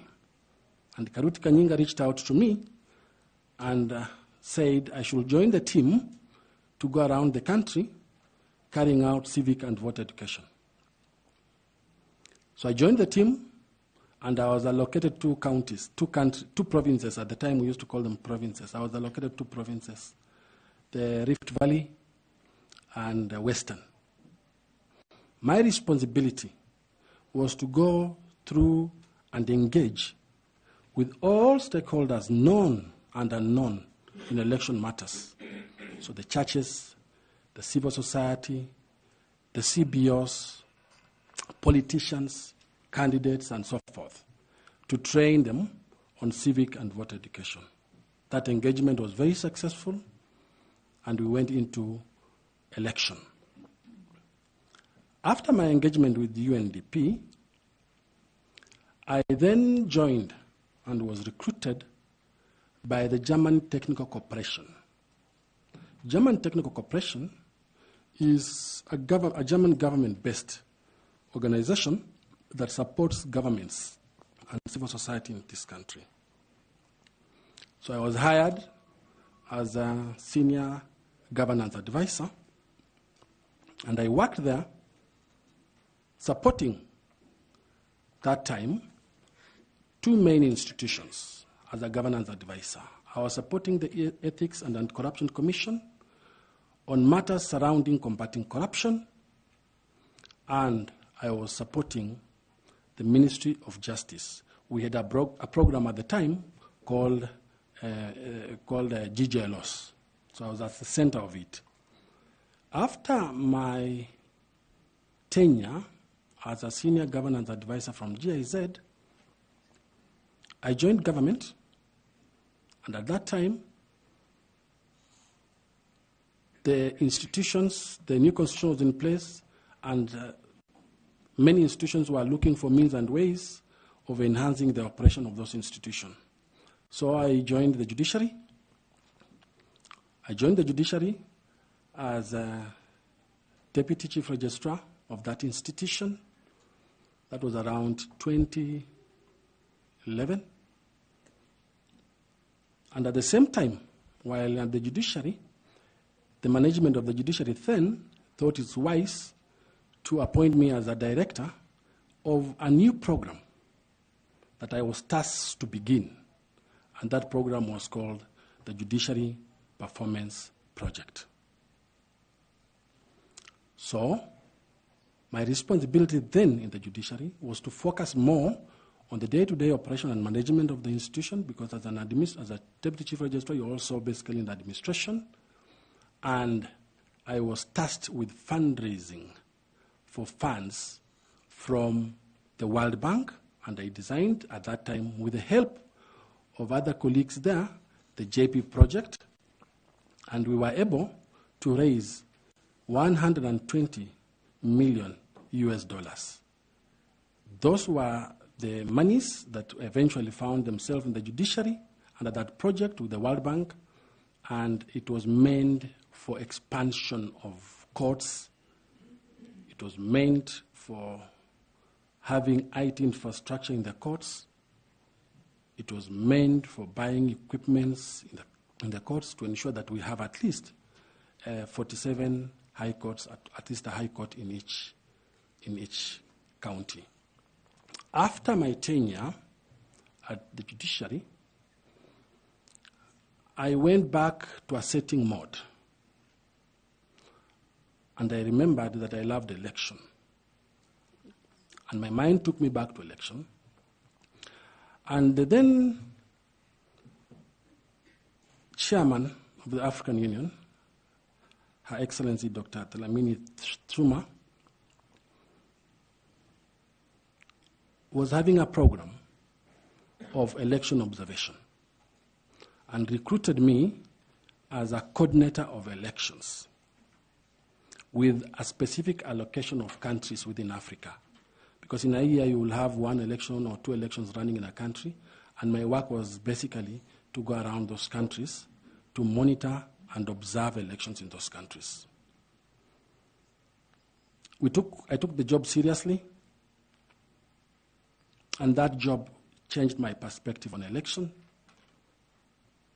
because I was able, as I speak now, to do about 8 countries in Africa, 8 countries in Africa on elections. Every year, I'll do an election. Some countries I'll go there twice. And my responsibility when you are in that institution or when you are in that position as a coordinator of election, you are working with the EMB of that country. You are auditing the entire electoral process in that country. At your fingertips, you have what we call the electoral cycle, and you are auditing to know whether that country has complied with the international standards, whether that country has complied with the regional standards, and whether that country has complied with the domestic standards, and whether that election is good or not. In between that period, so a number of countries I did under the African Union, but in between that period, the East African Community developed a similar model. And then in 2016, I was privileged to be then hired as a coordinator again, in charge of long-term observers, short-term observers, staying in that country for almost 2 or 3 months, and that's normally the model that operates. And I was hired by the East African Community to manage the general election of the Republic of Uganda in the 2016 general election in Uganda. That's under the East African Community, and I can see the flag of EAC there. In 2021 election, just after the COVID, the Carter Center, under the leadership of Jimmy Carter, gave me an opportunity to go and manage the elections in Zambia. And the elections in Zambia at that time were done under COVID structures and COVID mechanisms. So I was in Zambia for about 4 months, managing the election in Zambia on behalf of the Carter Center. As I said, I've been privileged to do 8 elections. Did you say managing or observing? As a coordinator of election, you are basically managing that election on behalf of the person who has taken you there, but at the same time you are observing. So you are working very, very closely with the EMB and reporting regularly on the challenges, hiccups, and that you are checking there. So you are basically hosted by the EMB of that country. Around that time, I realized that apart from the 1997 election, I hadn't done much in Kenya in terms of active involvement in election observation and election management. So the Standard Media Group came up with an election consultancy, and I was lucky to be on that team again, focusing mostly the 2017 election, focusing mostly on the technology of election and the voter transmission of the election. That was my focus when I was working at the Standard Media Group. So on a consultancy basis. So I knew exactly where the challenges are. Chair?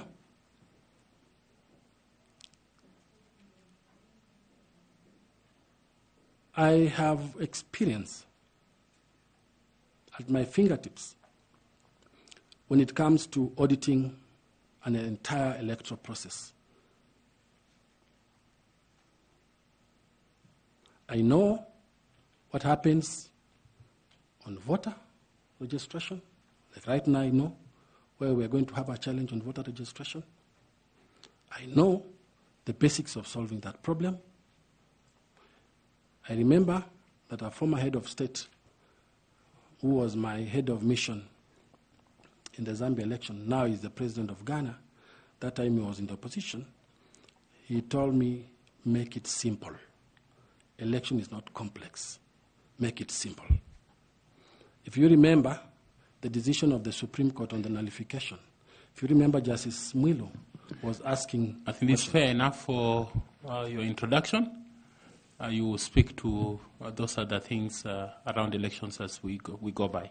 Most obliged. Yeah, allow me to ask the Vice Chair to also ask you a question. Thank you, Chairman.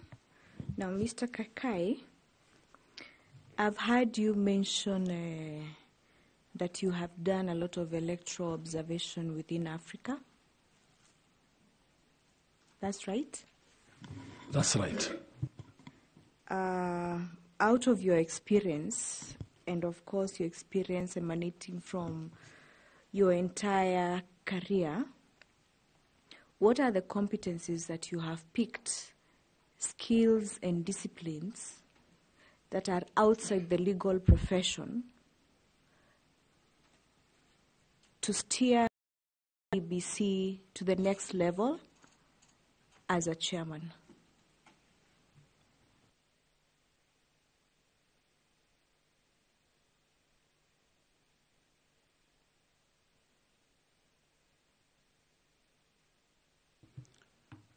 Thank you for that question.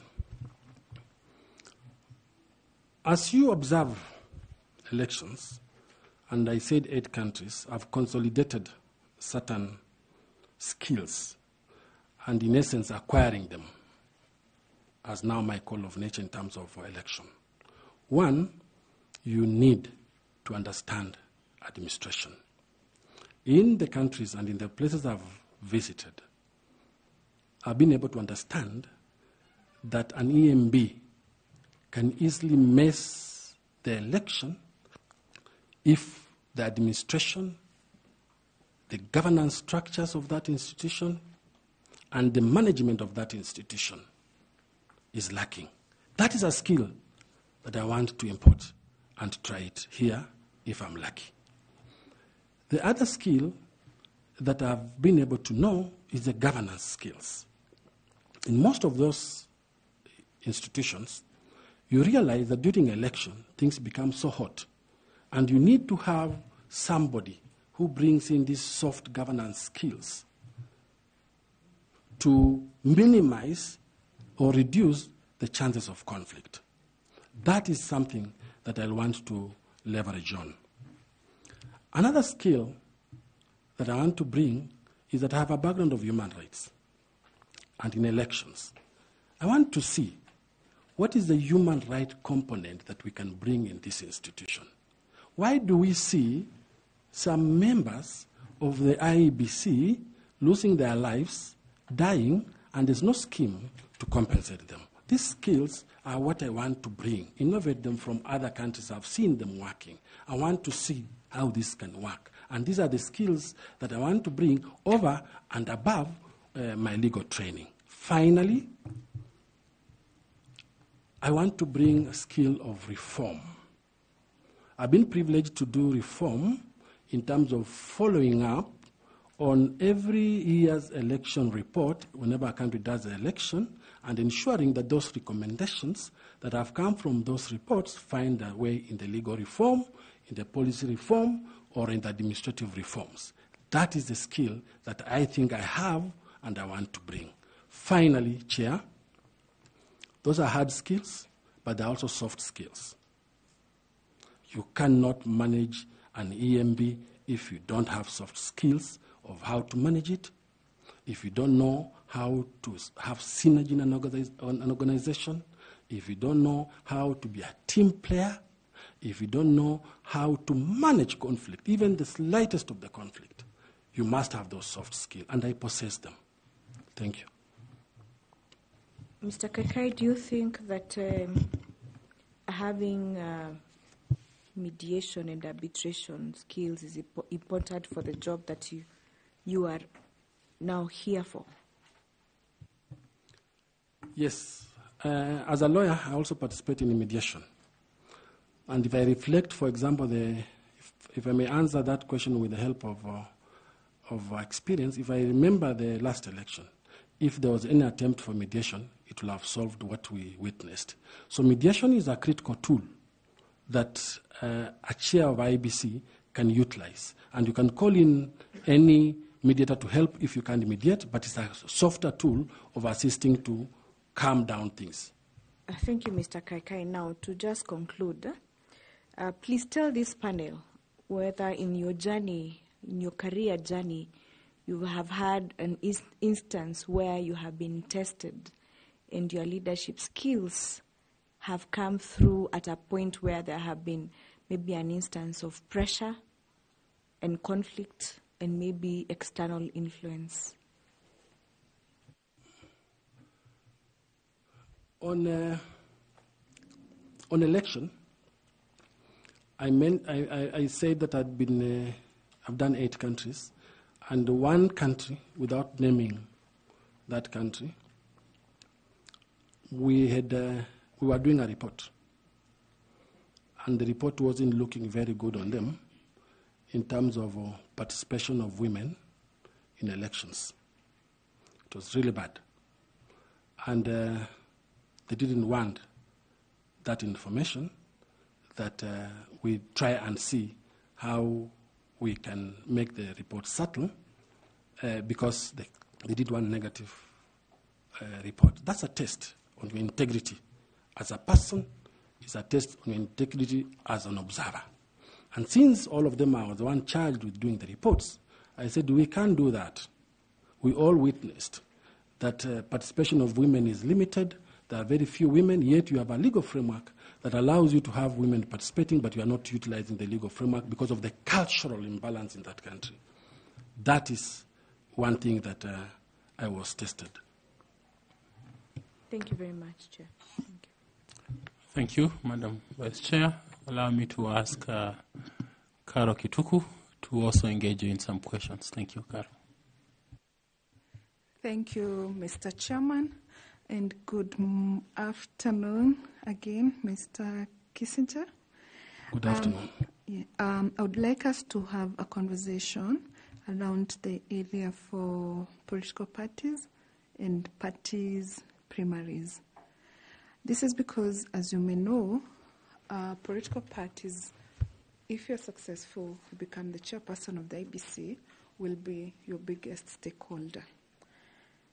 So there is this contention and there is this problem that has always been experienced each electoral cycle on party primaries, that there are challenges that come up with nomination processes, pre-elections, and I would like you to explain to us what you think is the problem and the gap that exists in that area, and how do you intend to address that gap should you become successful?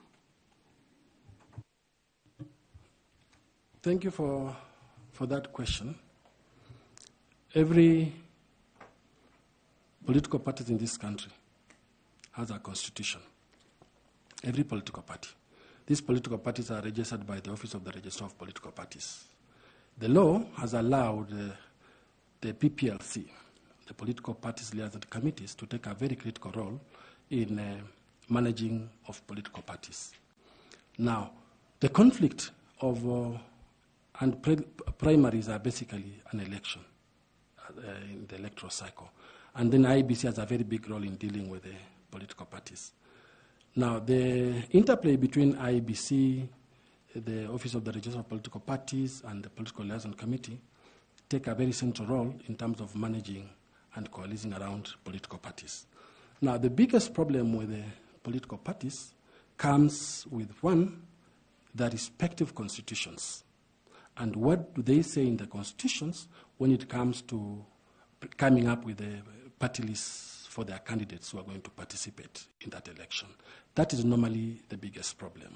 The biggest problem being they do not rely and try to ensure that probably the gender rule is observed in those primaries, number one. Number two, the issue of PWDs is not observed in that list, and the issue of women and minorities are not observed on those issues. So that is where normally the problem and the anarchy and the confusion appears whenever political parties are doing their primaries.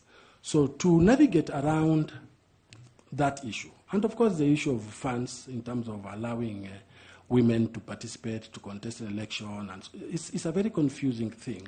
So to manage that conflict within the political parties there has to be a very strong stakeholder engagement of the political parties themselves to relook at their constitution and the rules in terms of nomination. The other thing to do is to tap on the skills of PPLC, which is by law one of the conveners in terms of bringing together political parties and as well as the IEBC. Number 3, IEBC to have very strict rules on when to accept this list or not to accept this list. I know that one of the contention is the female, the male, and the minorities and the PWDs. Although we do not have a proper framework to ensure that political parties comply with the party lists to be gender sensitive, you still have to think of other means and ways of coming up with a representative list. Thank you for that. So, what in your view is specifically the mandate of the IBC to ensure that the political parties operate within the legal framework during the nomination process? The IBC, by law, is required to liaise, coordinate, and operate together with the Register of Political Parties, because the Register of Political Parties is the one that's appointing them. But at the same time, the IBC at the same time is supposed to they have very strict guidelines on how those political parties are supposed to behave, how they're supposed to deal with. You look at the Political Parties Act, if they're supposed to comply with those regulations and the rules under the Political Parties Act to ensure that they comply with the law. Does the IBC have any obligation to supervise the political parties' nominations? Yes, it has. Tell us more about that. It takes me back to the question that I was saying, the interplay between the political parties, the Political Parties Liaison Committee, the IEBC, and the Office of the Registrar of Political Parties. So the IEBC will comes up with rules to ensure that the political parties comply with those rules in terms of nomination, the rules for nomination. And if you fail to comply with those rules of nomination, then there are consequences to that. Okay. So again, another area related to that is on the campaigning financing. There is no law currently in Kenya that guides the financing of campaigns. So what would you propose to be measures that can be undertaken by ABC to regulate that area? Thank you for that question. The campaign finance, there's a campaign finance law. It's called the Campaign Finance Act of 2013. What happened is that when that act came in place, the law was silent. Who comes up with what we call regulations? So we have the act in place and a detailed law, but we do not have regulations that support that act. This matter has been litigated, for your information, and there are several courts that have opined on this issue. And the courts have said that you do not need Parliament to enact regulations. So the solution, and it will always be a problem in Kenya, we are going into election in the next 2 years. It will be a problem. The solution to this, if you remember what I said, simplicity, is to allow IEBC to do its work and IEBC to come up with the regulations on finance campaign, which will supplement the Finance Campaign Act of 2013. Who should allow? Is to allow. The law. Who should allow?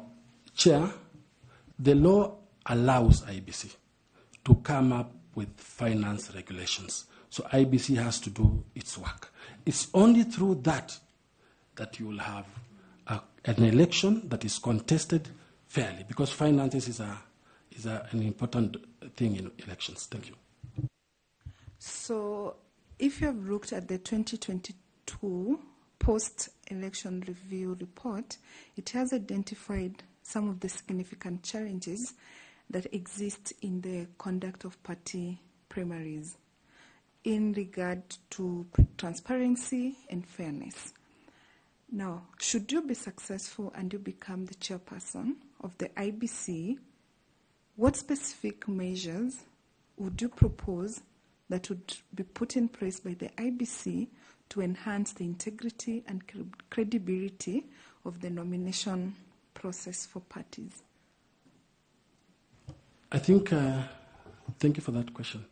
Then the simple answer comes to one, serious stakeholder engagement of those political parties, IEBC, PPLC, ORP. First thing. Number two is to look at the nomination rules that exist and identify various gaps that are there to enhance electoral process. And when you are looking at these nomination rules, you must ask yourself whether those nomination rules speak to the spirit of the Constitution. What is required in the Constitution for nomination, what is expected of the Constitution in terms of nomination, the outlook, and whether those rules speak to the Constitution and the spirit of the law. Those are the tangible things that I will have to deal with. Maybe your views. We use technology in voting. What would you propose? Like, what do you think should happen? Can we promote the use of technology in party nominations? Thank you.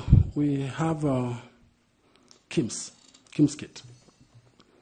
And this KIMS kit starts all the way from registration, voting, all through to candidates, and then the transmission of results. So it's a comprehensive system. Now, the use of technology is something that we must continue aspiring to do. And we need to come up with a new platform or a new portal or a new system to ensure that even the technology is used during the party primaries. Because even we are looking, and I'm a student who says that even we need to be moving to have technology doing the AI technology. Well, voters, how do you reach out to these voters and you don't have money for voter education because countries never fund for voter education? Can we harness that to use AI? We've seen AI doing very well in India and doing very well in the US. So technology, there will never be a deficiency of using technology in an electoral process. And technology answers that question of how simple is that election. All right, thank you. And lastly from me, what should you become successful, what would be your vision for the use of ICT and basically modernizing the electoral system in Kenya for the next 10 years, 5 years? You can take us gradually, 5 years, 10 years. What is your vision? What do you think the ICT should look like? We must start by priding ourselves as Kenyans for having an ICT platform in an electoral process. So where we are okay. What we need to do, and my vision will be, what are these other IT platforms or IT-related ideas that we can add to the election to make it more transparent, to make it easy, and to make it accessible to everybody. For example, why can't we have IT being incorporated in voter education? Why can't IBC come up with IT in voter education? We focused more on result transmission. And most of the energies for Kenyans were focused on results transmission, and particularly the presidential. But we left a lot of IT space. So we can have that. Technology doesn't just mean the computer. It also means social media, any other facilities that are using technology, Twitter, X, Facebook. How can we use these things to ensure that IEBC is 100% IT friendly? And these are some of the things that will be my vision to ensure that from the button of your phone, you can ask a question, for example, what is the name of my polling station? That's use of technology. And it will come and tell you your polling station is this. How do we enhance that? If you want to know about your civic rights or your voter rights, it should be at the palm of your hand. So we can encompass these things and enlarge the IT scale in terms of election management and observation, and in terms of election preparedness throughout the electoral cycle. So as a last follow-up question, then what would be the use of technology in detecting and preventing electoral malpractices? Thank you. The electoral malpractices are many, and the law establishes them. And one of the electoral malpractice is misinformation or disinformation, for example, because there's so much that goes out there which is not true information about really what's happening. So depending on the IT expertise that will be there and depending on the program itself, then it should be able to detect and block that which one thinks is a problem. If there's a misinformation coming in, for example, you can have, before the election, you can have an information like, oh, a certain candidate has died, and therefore there will be no election there. And so that will depress the person who is coming to vote. So can we have a system, and that's entirely within the ICT department of the IEBC, that now tries to sieve and say this is not true, and the only true information reaches out to the voter. So IT is something that is expensive, though, to have IT systems in place, but I think it's a worthwhile cost. Thank you so much, Mr. Kissinger. I wish you the best. And thank you so much, Chairman. Thank you. Allow me to ask Dr. Koki Muli to also engage you some questions. Thank you very much, Chairperson. And good afternoon, Kakai. And it's truly nice to see you. I actually had forgotten that we had offered you a job. But I'm really happy, as we kept on saying then, and we keep on saying here now, it's actually about the country. And any contribution that we make towards democratization process is contribution towards value addition to the process. So I'm very happy that you actually, I remember the conversation around whether to work for IEBC or not, the election management body. At the time, it used to be better than now.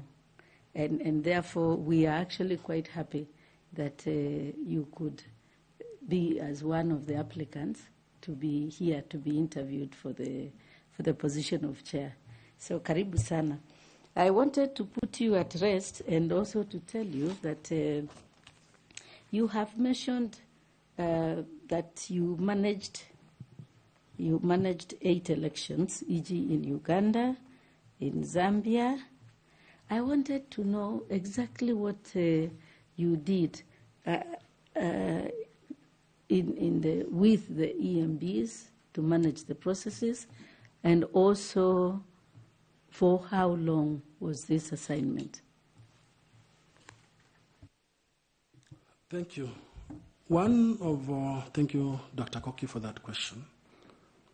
One of the main responsibility of a coordinator of elections, whether you are hired by the African Union, by the East African Community, or the Carter Center, or any other observer group missions, your work is to pitch camp at the EMB. Your work is to carry the electoral cycle with you and tell that EMB, this is the electoral cycle that you are supposed to respect, that you are supposed to adhere to, with the view of having a credible election. You camp there. You then start evaluating as a role each step of that electoral cycle. Did that EMB, election management body, miss anything on voter registration? Did it miss anything on candidate registration? Did it miss anything on campaign finance and campaign issues? Did it miss anything on voter education? If it did, you then identify those issues that were missed, and those issues form your recommendation. As I said, my responsibility was to come up with a mission report, and therefore it forms your recommendation to help that EMB manage future elections in a better and transparent manner. You also, as a responsibility, give them guidance, advice of where you think they ought to improve. You check them. We call it checkmate. You check them. You also warn them that don't go that direction, go this direction, because the law allows you to do that. Finally, it was my responsibility to read the entire constitution of each of those countries you are in at a given time, and to read the entire legal framework in those countries, and then advise them based on the legal framework. So that was basically the responsibility. Thank you very much, Kakai. You are also, you mentioned to us that you are also bringing in some skills in reforms. We are very concerned, of course, about the perennial problems we have, the challenges we experience every election year. There are always problems associated with acceptance of election results or challenge of the same, especially presidential elections since the 2010 Constitution. We want to have a rebirth, to have a country where the election management body, i.e. the IEBC, that if you are successful, you will chair, must midwife a transformative process that gives us election results that are accepted by all contestants, and that within environment where the election is professionally conducted and so on and so forth. So if you are successful in this position, there will be a lot of work that requires to be done to achieve what I've just said. So with those transformative and reforms skills that you are bringing in, identify for the panel the 3 priority challenges that face the electoral democracy environment in Kenya, or that the 3 challenges that the IEBC faces in advancing its work. Just 3 challenges, and then outline for us how you prioritize them and how you will address them to give Kenya that dream destination I've just described. Thank you.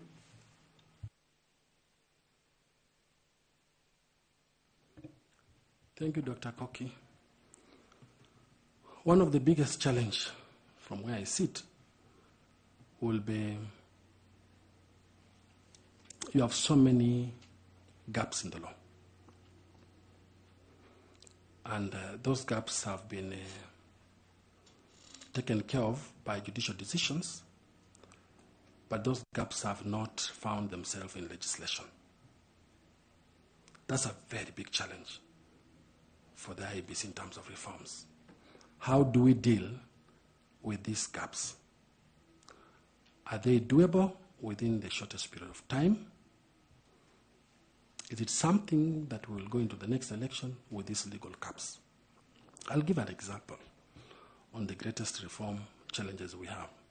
We are lucky that we have the Elections Act, which is, I think, over-legislated. But we have a constitutional challenge that we'll have to deal with as we go toward the next election. How do we deal with the issue of boundary review and delimitation? We all know that the timelines has expired. That's a very hot potato in the room. How are we going to deal with this? The issues of protected constituencies. So that's one of the biggest things that we have to look into. As we deal with the reforms, we also have to ask ourselves, how are we dealing with the issue of credibility as a big challenge for IEBC?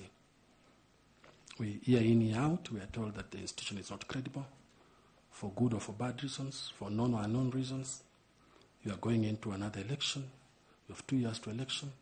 As chair, if I'm lucky, how will I enhance and ensure that that issue of credibility is dealt with? Because it all begins with the issue of credibility. What advantages do I do? What do I do to go about it?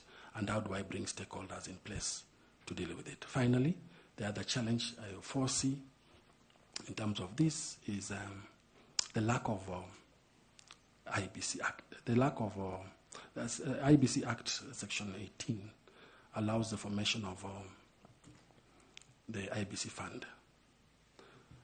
We don't have it, and the IBC Fund will have been good to ensure that those monies that are not coming from the exchequer are acquired from other development partners to enhance the electoral process. So those are some of the issues that I can touch on, and I've tried to say how I can deal with them in terms of reform and in terms of lobbying and negotiating with relevant institutions to ensure that there's proper legislation and things take place for the purpose of having a credible election. Thank you very much, Kakai. Thank you very much, Chair. Thank you very much. Allow me to ask FCPA Tanui to also ask some questions. Thank you, Chair, and welcome, Bwana Kakai. Now, let me start. I was looking at your documents, and I saw that at some point at the judiciary, you were the accounting officer. What circumstances are, and at what point did you become an accounting officer for the judiciary?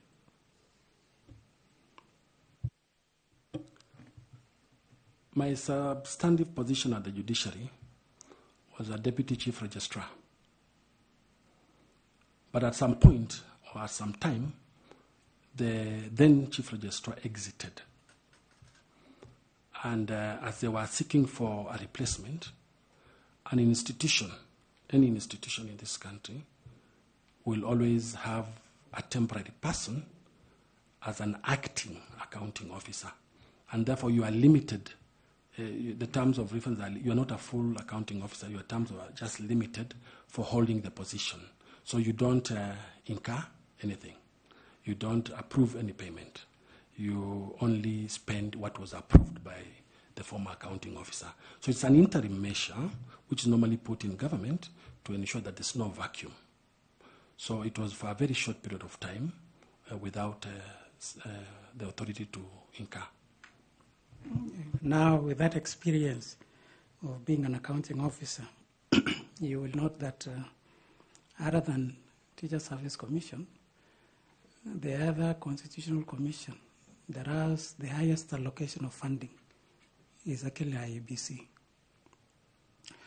So what would be your role as a chairperson of IEBC with regard to management of financial resources of the Electoral Management Body? Thank you. If I happen to be the chair, I hope I will, of IEBC, my responsibility is not that of an accounting officer, because IEBC, being an independent institution, has a CEO. The work of a CEO is basically the accounting officer. My responsibility as chair will be oversight. You oversight the operations of the CEO or the secretariat. My responsibility will be policy. You form and come up with the policies with the help of the other commissioners, and you do that. The only issue that the chair has, in terms of controlling the accounting officer, is if you look at the corporate governance of IEBC, which happens to every other institution, is you have a commissioner from the, for example, IBC, you have 6 commissioners. You have a commissioner sitting in various committees where, so you have 6, IBC I think has 9 committees, HR, IT, and audit and the rest. So you'll have a commissioner sitting there. It is that commissioner who will be sitting as a member who will give you briefs in terms of corporate governance and accountability mechanisms that are enshrined on the CEO. So the chair only receives it at plenary, those reports, but you are not involved at all with the day-to-day operation in terms of an accounting officer.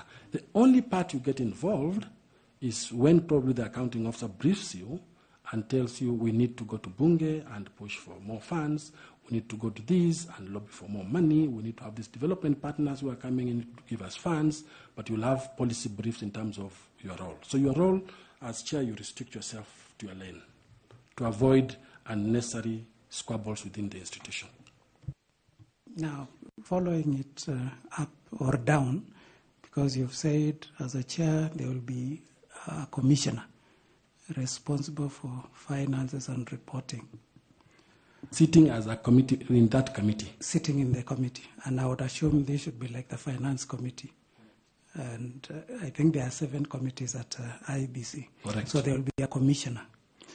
So what will be the role of this commissioner in this specific committee?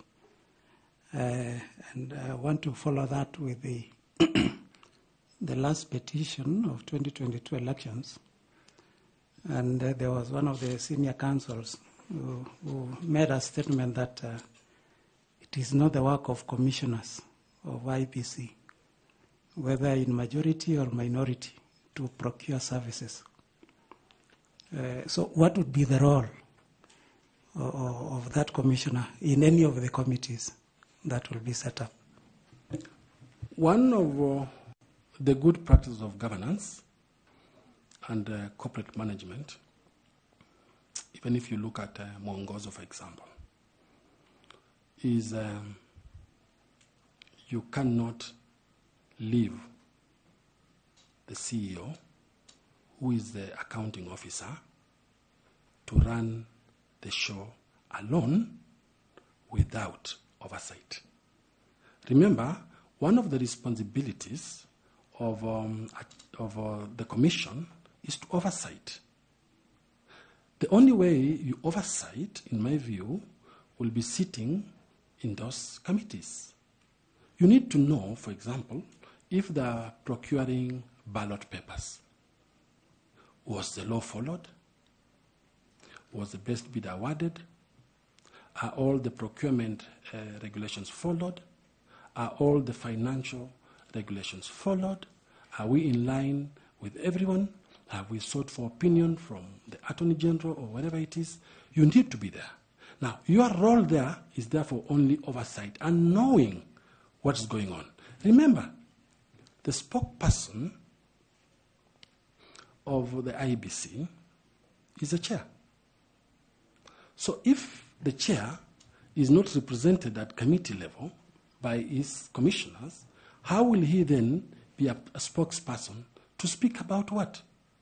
So that commissioner in plenary will give the report to all the commissioners that I sit in HR.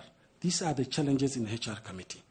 How we are solving in this committee is like this. So we are moving forward. I sit in ICT. We don't have proper documents, or we don't have proper systems for the next election. We want to purchase systems. You are feeding to the chair. So if chair is asked by members of the fourth estate, he will say, I am aware what's happening and I'm oversighting. So you can't ignore it. And that's why we need to have synergy in that institution. The role of the chair, the role of the other commissioners vis-a-vis the CEO, you work together. Now, that is your your proposed way, but the reality on the ground, which is actually confirmed by Public Accounts Committee and even the Auditor General in the various audit reports, is that there have been instances where the commissioners and even the secretariat have had conflict, either in procurement process, and we've had cases, I think they cited even the KIMS kit, the procurement of KIMS kit. So as a reform expert, because you've told us one of the skills that you have are reform related.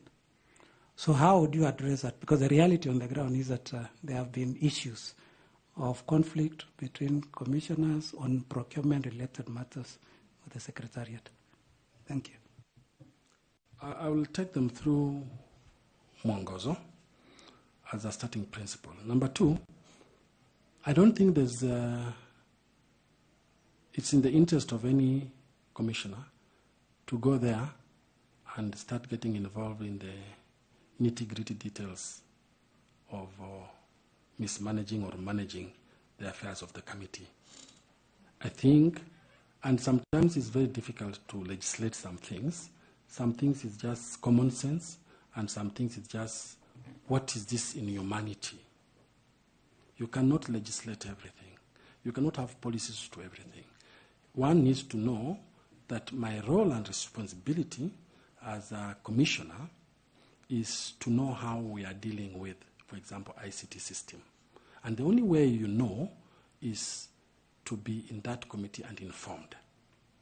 But then when you are there, you need to keep your lane and know that my responsibility ends here. You are there for the good of the country. Because unless you oversight, suppose the CEO missteps, suppose you are not aware that we don't have voting materials in place on time, who will explain that? You need to have, you are in the kitchen. You are not cooking, but you are aware that elections is going on and you want to understand where we are. So the reason why that is there in terms of corporate governance is just synergy, relationship, and communication, which is being enhanced from the Secretariat, the day-to-day running of the institution, and coming to the policy oversight and legislation. So I think that it's difficult to reform that area. It is just recalling and telling people to do the right thing. Now, I've heard you mention about Mwongozo severally, Code of Governance. Is Mwongozo applicable to constitutional commissions and more so IBC? And secondly, in light of the ruling, there was Engineer Kamau, if you followed the case of Engineer Kamau, the CS, Jared Ngilu, with the EACC, where during that time there were no commissioners at EACC, and they were prosecuted, and they went to court, and they said there were no commissioners at EACC. And in that ruling, it is actually said that the commission is the commissioners. It is not the secretary. So that there can never be a commission without commissioners. So looking at Mwongozo as a code of governance, to what extent then is it applicable to constitutional commissions? Thank you. Well, when you look at the history of Mwongozo, and if my history serves me well, Mwongozo came in as a code of principles, and it was one of the key recommendations in the Kriegler report. We all remember that Kriegler came in this country for specific duties and reasons. So in my view and my understanding, Mwongozo has very nice tenets and principles there, and those principles come or flow in with the spirit of the Constitution. So it will still be applicable to any independent commission and has gained prominence in the public sector. So there's nothing wrong, and the IEBC cannot be limited to the tenets that are enshrined in Mwongozo, because it's all about transparency, accountability, fairness, and just how you manage the board meetings, who signs the minutes. If you have an objection, why should you write an objection? There's a book that you sign into, and so forth. So these are principles that we can't wish away and are applicable to the public sector. Lastly, you did mention about the Campaign Financing Act, and you did mention that the regulations are yet to be, is it enacted or approved by the National Assembly? What did you? The regulations, yes, are supposed to be enacted by the IEBC. National Assembly has got no role in the regulations. So I believe you must have done your background study before you came for this interview. So what is the status of those regulations? Have IEBC drafted them? Have they ever been presented before the National Assembly since 2013 when the Act was enacted? I wouldn't know, because that issue was live in court. So this is guesswork. There's a possibility that IEBC was waiting for directions from the court, because this issue had been litigated in court. By the time the court was making an opinion that the National Assembly is not involved in the regulations, I'm not so sure whether IEBC has now enacted them. But I'll also assume that probably they're in draft form, ready, but they are waiting the commissioners to come in and then officialize them. I tried to look at, in my research, I tried to look at the website, and I noticed that they didn't even have the current strategic plan. So probably it's one of the issues in the current strategic plan if the new commissioners come in. So my guesswork will be, I'm not sure the status. I don't know whether they are ready or not ready, but all I know is that the new commissioners will have to deal with the campaign finance regulation in the shortest time possible before the next election. Thank you. Lastly, related to regulations, I think under the Statutory Instruments Act, the National Assembly normally says that all regulations have to be presented before them for approval before implementation. Yeah. Does that apply for constitutional commissions, and in this case, IEBC, that requirement? Again, when you look at that ruling, and this is where many courts come up with different rulings on this issue, and sometimes Kenyans get a little bit confused. But unless that ruling has been appealed, I'll stick to that ruling. And the ruling was to the effect that IEBC has full mandate to prepare regulations without involvement of the National Assembly. So I will stick there. I'm not so sure whether the lawyers appeal or whether there's an appeal on board or not. But at the same time, I know how important it is, because the National Assembly are politicians and are stakeholders. So I know how important it is to have stakeholders' engagement through those regulations, because there has to be something called public participation. So my assumption then will be that when they came up, or when they will be coming up with the regulations, there will be some public participation, and that public participation will then involve politicians, and politicians will have a say, because you can't rule away the involvement of politicians. So as much as our law is very descriptive, as much as our judges stick to the law, because that's what they are trained to stick to the law, there is what happens in the machinani on the ground is different. So I think that engagement is critical, and that's why we have the Political Parties Liaison Committee, body under the law, which can navigate around these issues. Thank you, and wish you all the best. Thank you, Chair.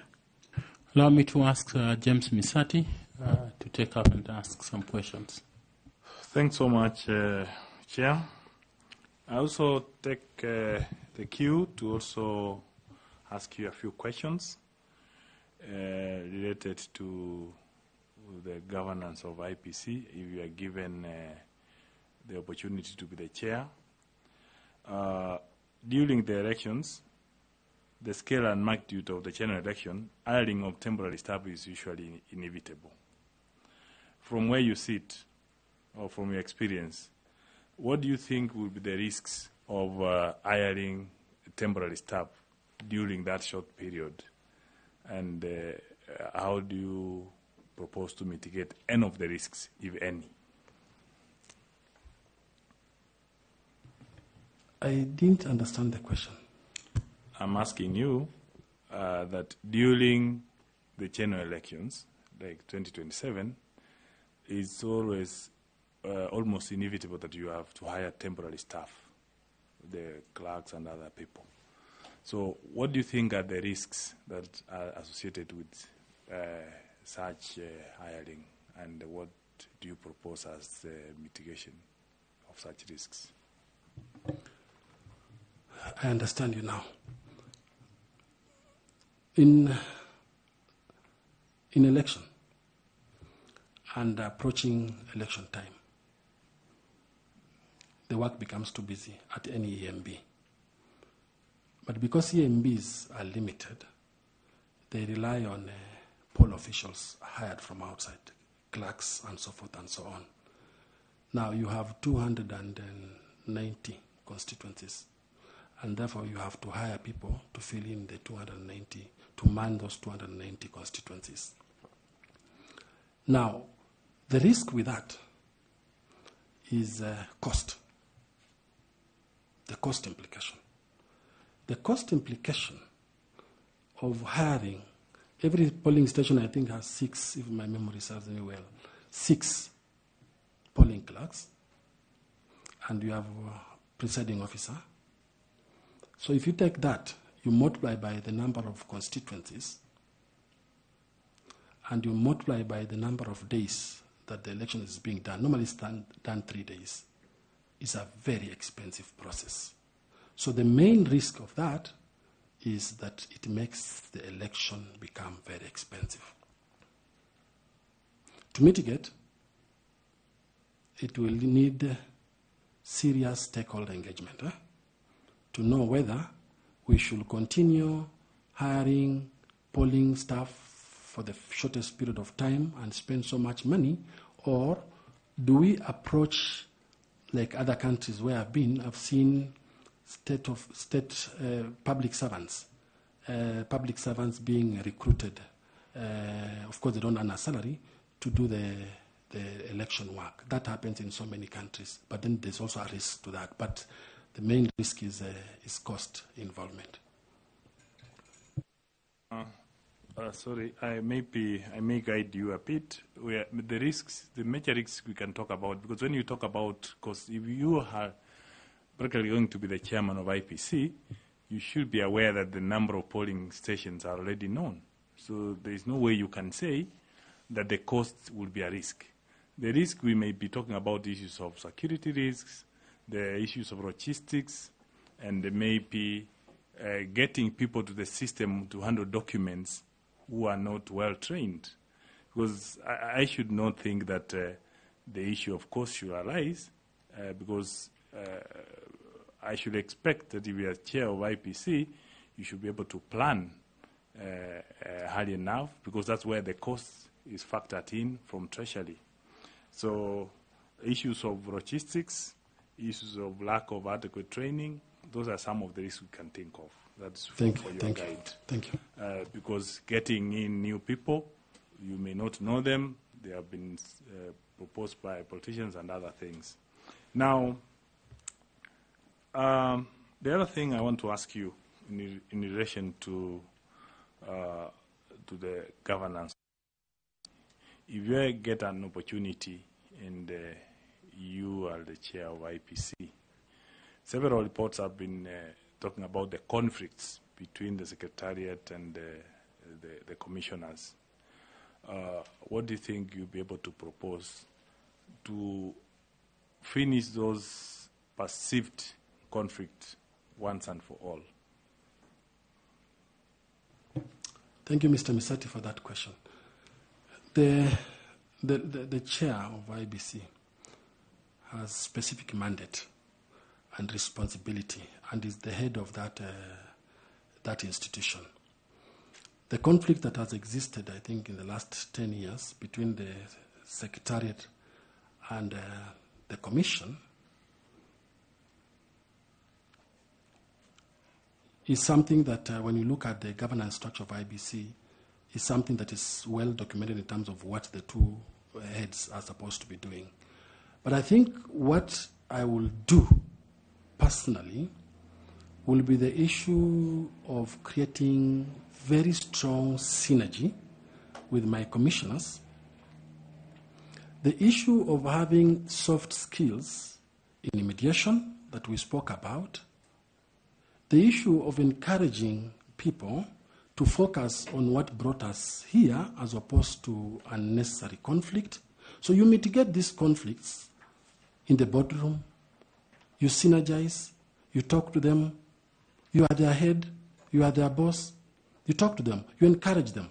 Because some things you can't legislate beyond what human being can do. So I will more of apply soft skills to ensure that conflicts do not arise. But also have regular meetings with the CEO, because the CEO is basically the secretary of the board. So have regular meetings with the CEO and bring those conflicts in the boardroom and find out where is the problem and how can we solve it. Because remember, the current IBC is going to be there for only 2 years and elections are online. Did Kenyans take you there to go and start fighting in the boardroom? Kenyans took you there to deliver a credible election. Can you focus on the mandate you're supposed to do? So more of synergy creation. Thanks so much. The last question from me. From the recommendation of the Krieger report, they recommended that the professional body of IBC, like the Secretariat, to be very independent. Do you think it's practically possible? Because the report to professionalize election management by making the Secretariat fully independent in its operation duties. Do you think such recommendation is practically possible in our current situation?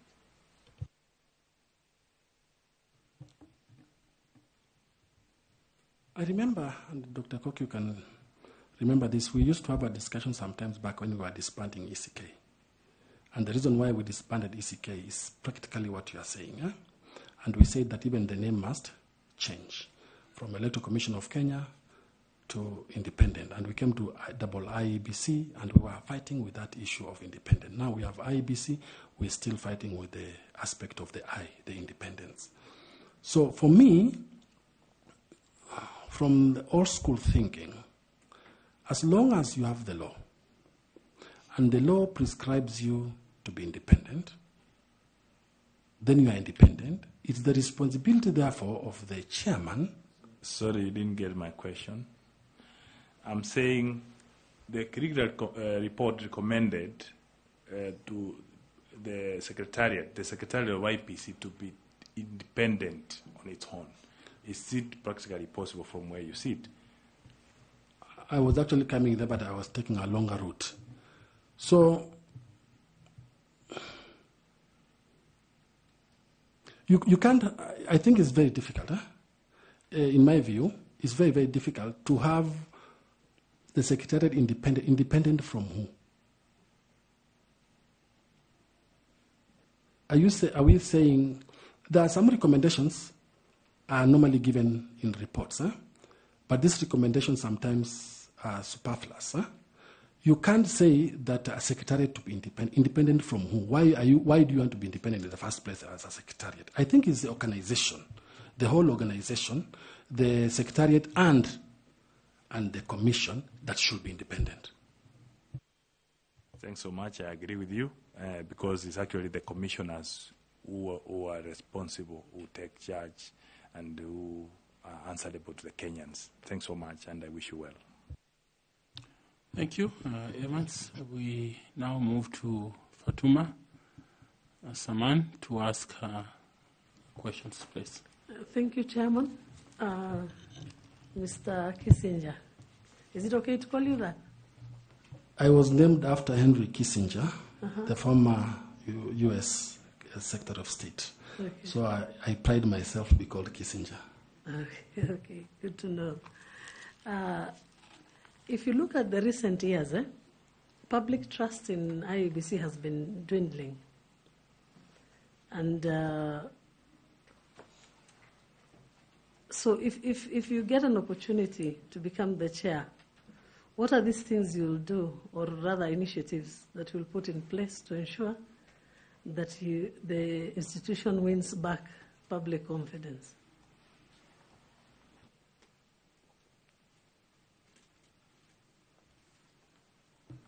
Thank you. Trust will always be a challenge to any EMB. We have a trust deficit, a trust issue with the IEBC. Some of the practical things we can do is increased stakeholder engagement. You need to bring together all the stakeholders in the electoral processes and discuss and come up with practical solutions on how do we deal with this issue of trust. Because once you don't have trust, then it will challenge you with the issue of credibility of the election. Number two, you need to have a very strong communication team or communication strategy. What is it that you are doing? You need to be as transparent as possible. You need to open your doors and your windows to everybody, every voter, every Kenyan to understand what you are doing. You need to communicate. You need to be felt. You need to be everywhere. That's the only way you increase the issue of trust. The electoral processes, again, from beginning of voter registration, you need to be very transparent. If members of the public are saying the voter register is not proper, is not updated, explain to them. Increase their trust. Explain to them why the voter register is not updated. Tell them and give them very practical solutions what you are going to do as an IEBC to have a proper voter register, because a critical document when you are going to the election. Voter education, you need to explain to them. So that trust issue entirely means you need to enhance it through those mechanisms that I've talked about. But more important is communication. You need to be trusted before that voter goes to an electoral process. Just as a follow-up, how do you balance between independence and stakeholder engagement? Because there are, of course, stakeholders that if you do not engage wisely, the institution may lose its independence. So how do you balance between that?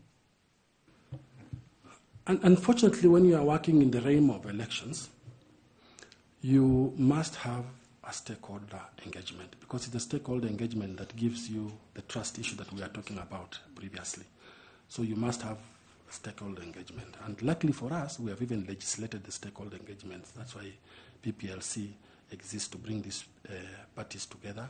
And also, situations arise when all voters want to engage with you. But when you are engaging with the stakeholders, you are limiting yourself only to the process of election. You are limiting yourself only to the transparency of the election. You are limiting to yourself of only the gaps that exist in the process that you want to fix with the help of those stakeholders. For example, if you are going into an election and you don't involve critical stakeholders like women organizations or PWDs or minorities, you will have a problem. But now, how you limit that engagement to independence is that you allow the engagement to take place, but you go back and say, I am independent and I'll only stick to what the law says that I must do, and therefore you will give me, as a stakeholder, you will give me input, but that input, if it will compromise the independence, then I will not do it. Thank you. Thank you, Chair. Mr. Nicodemus Bore, do you want to engage the candidate? Thank you, Chair. Kissinger,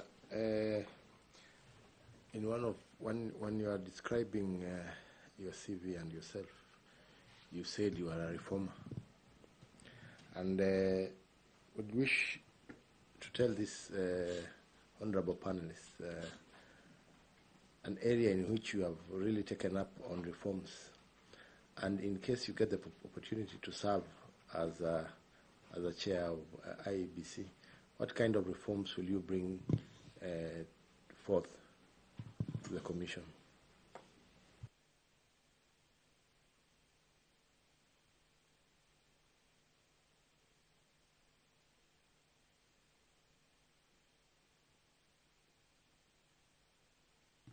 Thank you very much.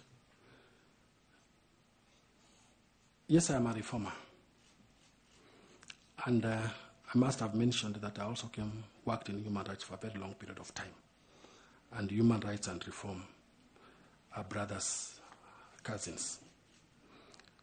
In the judiciary, one of the biggest reform program that I was engaged in is the Judicial Transformation Project. And I had mentioned to it previously, which was a US-funded, World Bank-funded project that transformed that judiciary to where it is. I pride myself for that, and nobody can take that away from me. When it comes to other reforms, I said that I was in the GIZ, the German Technical Corporation. My work was basically reform. Reform-based in the sense that you follow up laws which have not been enacted and you ensure you enact. And we were supporting the Ministry of Justice at the time with a lot of reforms during the GJ laws and supporting the ethics and anti-corruption with combating corruption on laws on corruption. That is reform-based. When it comes to if I happen to go to IEBC, what reforms will I do? One, have a desk, recruit a person, or if there's there's a legal department there, have a desk in the legal department. Have someone follow up on legislation, policies, and reforms that are pending, that have been enacted in Parliament or that are pending somewhere and so forth, and have them in place. For example, that we spoke about the issues of boundary. We don't have a law on boundary delimitation. But the law is somewhere in the Senate still being worked on. So can we talk to the senator who has proposed that law for boundary delimitation, Senator Kajwang? Can we tell him to speed it up, and what requirements does he require? Because we are critical stakeholders in this electoral process. Number two, the law says we should have an IBC fund, a fund which can change the dynamics of elections in this country, because it will allow basically voters to be properly educated, because you can seek funds from other stakeholders. Can we have this in place as a reform mechanism? So these are some of the basic things in terms of reform that can assist the IEBC. Policies and regulations. We spoke about regulations which are not in place, they are lying there, or they are supposed to be done.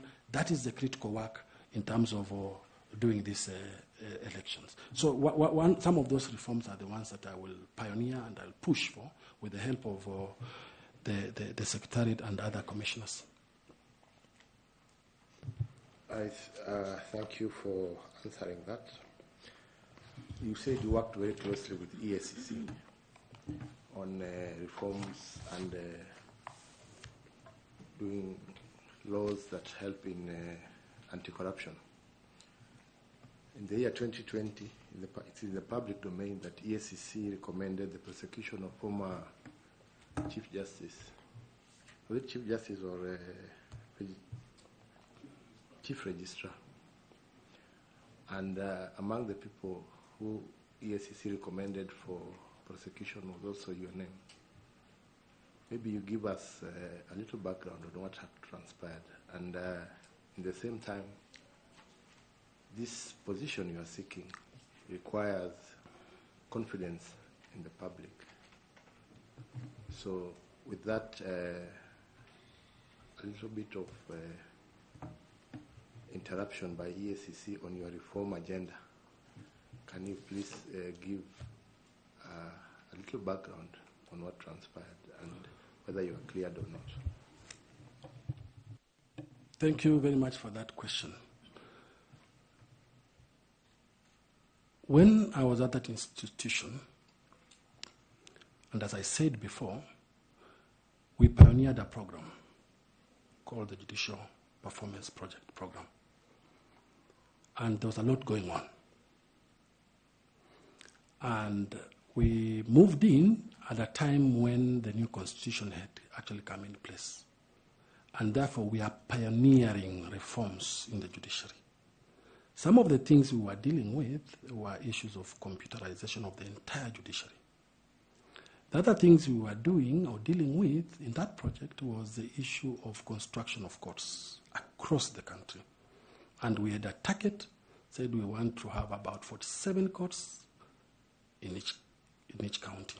For now, they have them in each county. That was the project.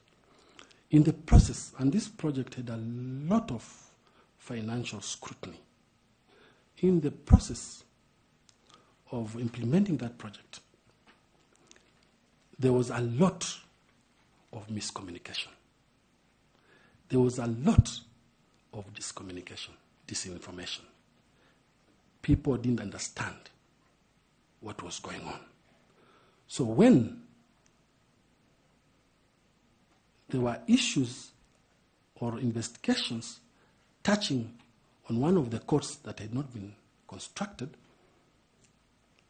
the investigating agencies heard about it and moved into the institution. Fortunately, there was pure miscommunication because that particular court had been constructed in a different site. So when that happened, of course, challenges like that arise, and we learn lessons from that. The correct information was given to them, and eventually that claim was dropped. And I have given the ruling and supplied the ruling, which clearly says that. So that is what happened. So in terms of loss of money, there was no loss of money, and it's in the public domain. In terms of whether that court was constructed, yes, it was constructed, and they know where it is. So that is what happens. But I must say, in public service, you serve, and while you are serving, you don't understand what will hit you. The only thing that can save you in public service is doing the right thing. Sticking with the law, staying with the law. Rumor can come up in public service to completely finish your career. But in the eventuality, in the long run, rumor twists and turns, but truth stays straight and narrow. In the eventuality, I was vindicated because the court is there. So it wasn't about a palatial home for the Chief Justice. It was about a court. There was that issue of the court that I've explained. There was also the issue that arose about the house.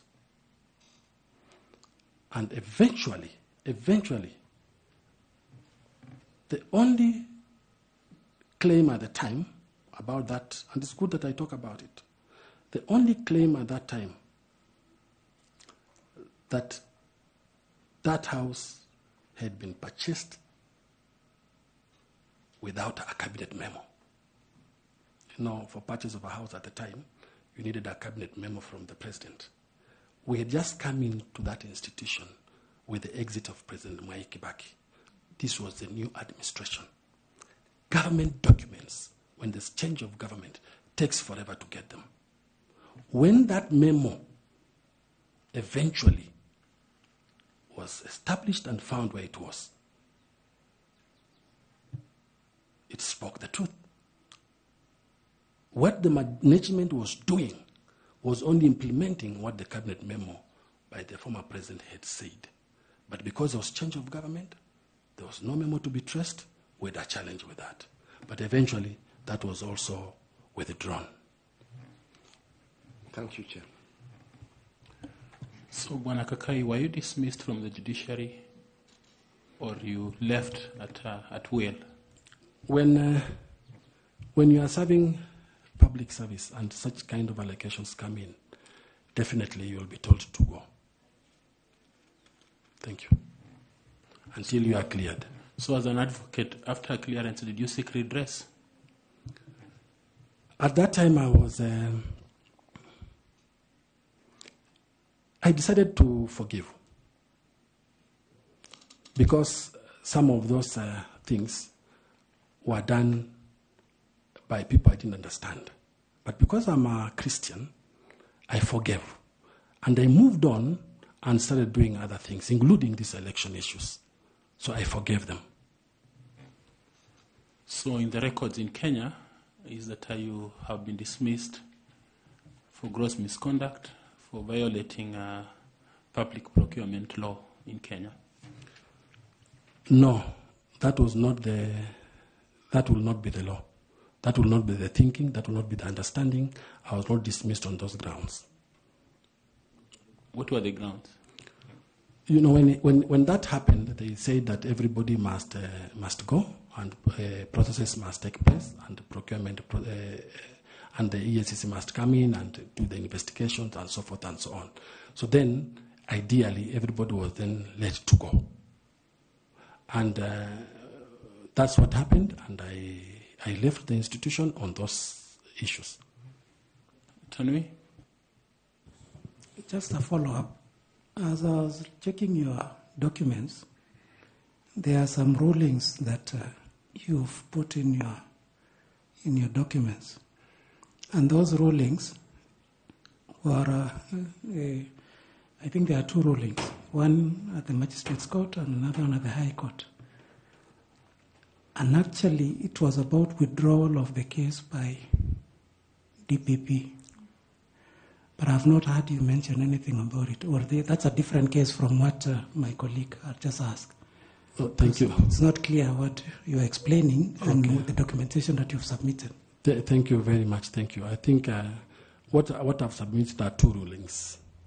And those two rulings were the ones that withdrew those criminal cases that were there. The ones that I spoke about, the CJ House and also the Mavoko Court. Those are the rulings that I've submitted. And that's the ruling that came from the High Court when the cases were withdrawn. And they're on record. Okay, Caro, do you want to engage a bit? Yes, Chairman, thank you. So, Mr. Kakai, the cases were withdrawn under Section 210? Or on what basis did the DPP withdraw the cases?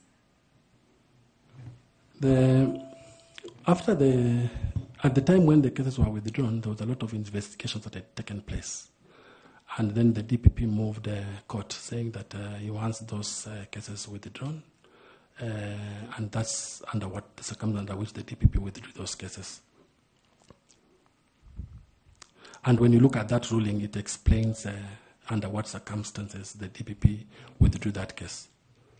So it was withdrawn. Chair, let me follow again. Now, you will note in those rulings that it is not about, they were withdrawn on the basis of that judgment of Engineer Kamau, the EACC investigating. So it's not about the culpability. It is the fact that EACC, when they were investigating, they were not properly constituted as a commission. So, and I hear you are saying you are acquitted, you didn't want to follow it up. So, kindly clear or clarify for us. Thank you. It happened 10 years ago. This is an issue that happened 10 years ago in 2015. And when we went to court, of course, we defended ourselves. And eventually, after about almost all witnesses had actually testified. And at that time, in his wisdom, and looking at Engineer Kamau's case, because that was an active case at the time, in his opinion, then the DPP felt that he will withdraw those allegations. For the last 10 years, since the withdrawal of those cases, I've not had any complaint, I've not had anything from them. There's no active case, in short, that is existing in court. Okay, thank you. Professor Adams Law. Thank you, Chair. Kakai Kissinger, I've had occasion to work with you in some projects. You can see how members have come up to inquire on these cases against you. And they're doing so because a person who wants to be an IEBC chairperson, or if that person becomes the IEBC chairperson, they usually face intense scrutiny. And you can see the questions are coming because all these responses you have given, or all the questions that would have been asked, would not have been asked if during your introduction, when you talked about your tenure in the judiciary, if you had come up openly and said that I left the judiciary in this manner. Because the only thing you talked about and repeated was the reforms you brought, all that. But when it comes to where there was some cloud, you remained silent. Yet IEBC is an institution that has low trust, as you told us. And therefore, with all these questions that have come, and with all the clarifications that you have had to make as you sit there as Kakai Kissinger, if the panelists are having questions, you can rest assured Kenyans are also having questions. Look at them and tell them why, despite all those clouds on integrity, they still should trust you to be the IEBC chairman. Thank you very much. My integrity is unquestionable. My integrity is unquestionable. I have worked in public service, and I worked in that judiciary. I left that judiciary with my understanding that I was a victim, with my understanding that you can be in a place of work and something hits you without knowing where that thing came from. Not all public officers, ladies and gentlemen, not all public officers who are dragged and taken to court are guilty of what they're accused of. Remember, I was a deputy. Remember, I was doing my functions to the best of my ability. If I knew by any insights or any reason that I have a questionable integrity question, then I wouldn't have applied. I applied knowing very well, with clarity of mind, that I'll walk the path of truth. That I'll come here, I knew I was coming, I applied. I'll come here and tell the panel what transpired. I liked what Chairman said when we began this conversation, and he said, this is a conversation. And indeed it has turned out to be a conversation, and it's part of the conversation. Kenyans should never, never, never accuse or hear something has happened to somebody and think that that person is associated with that thing. It's called the pitfalls of public service. So my integrity is unquestionable, and even before the eyes of God. Thank you. In your previous leadership roles, and there are many, can you tell the panel the 3 challenges that you overcame and that will be relevant to your role as chairperson of the IEBC, and how you navigated and solved those challenges?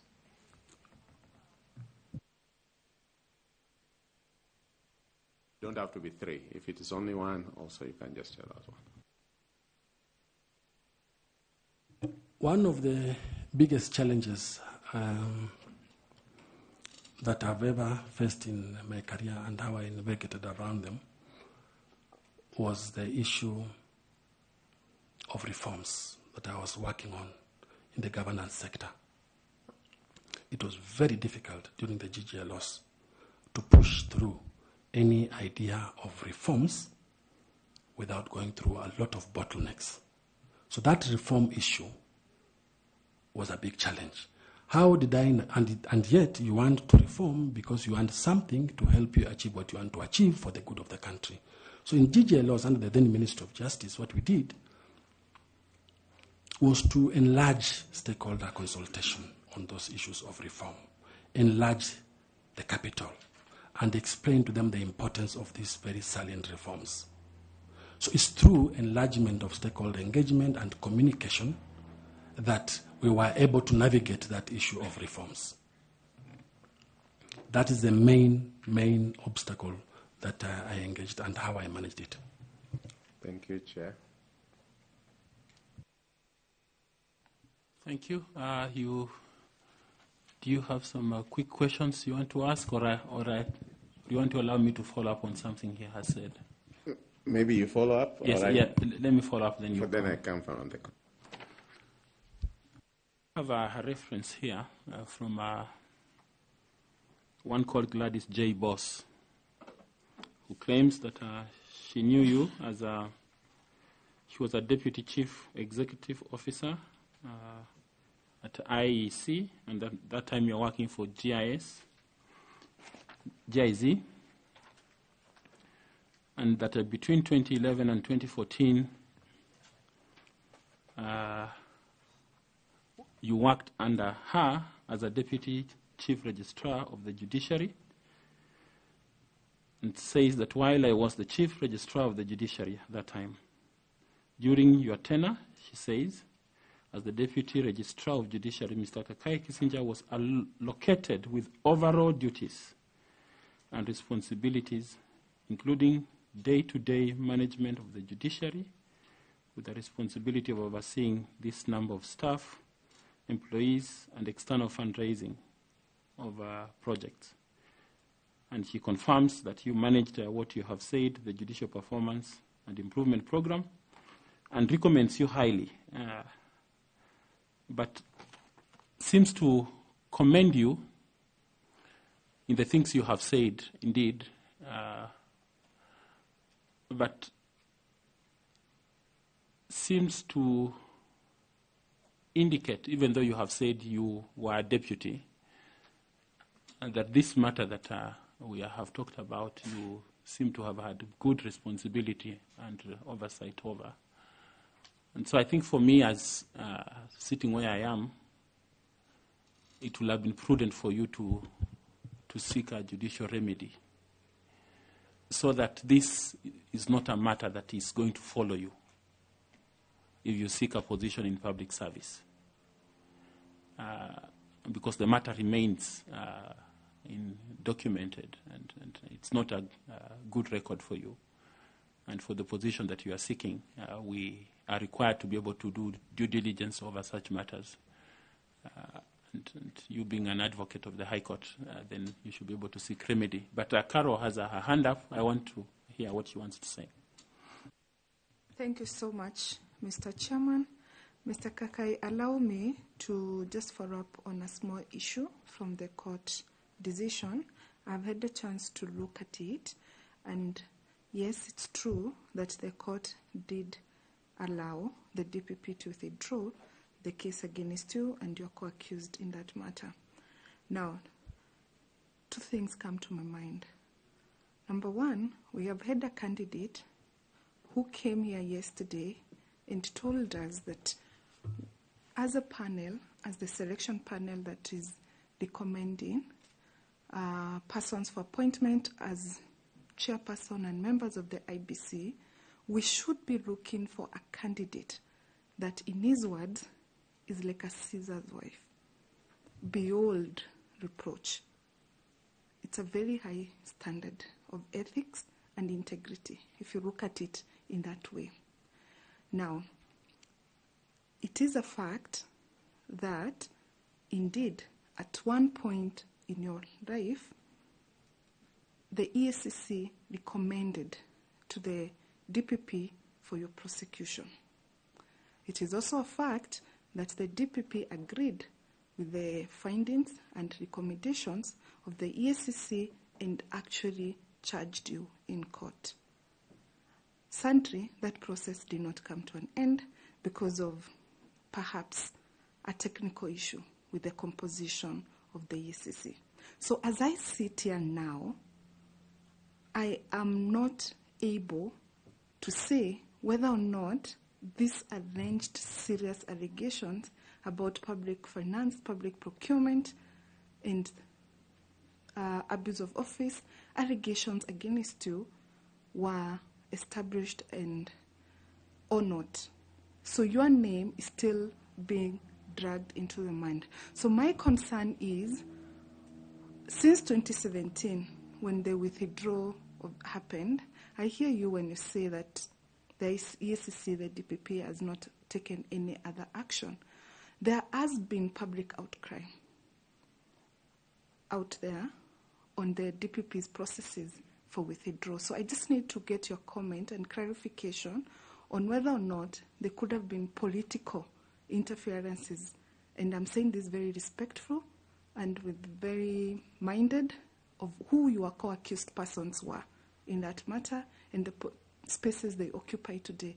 Could there have been any political interferences? Why, subsequent to the constitution of the EACC, no other charges or any steps were taken?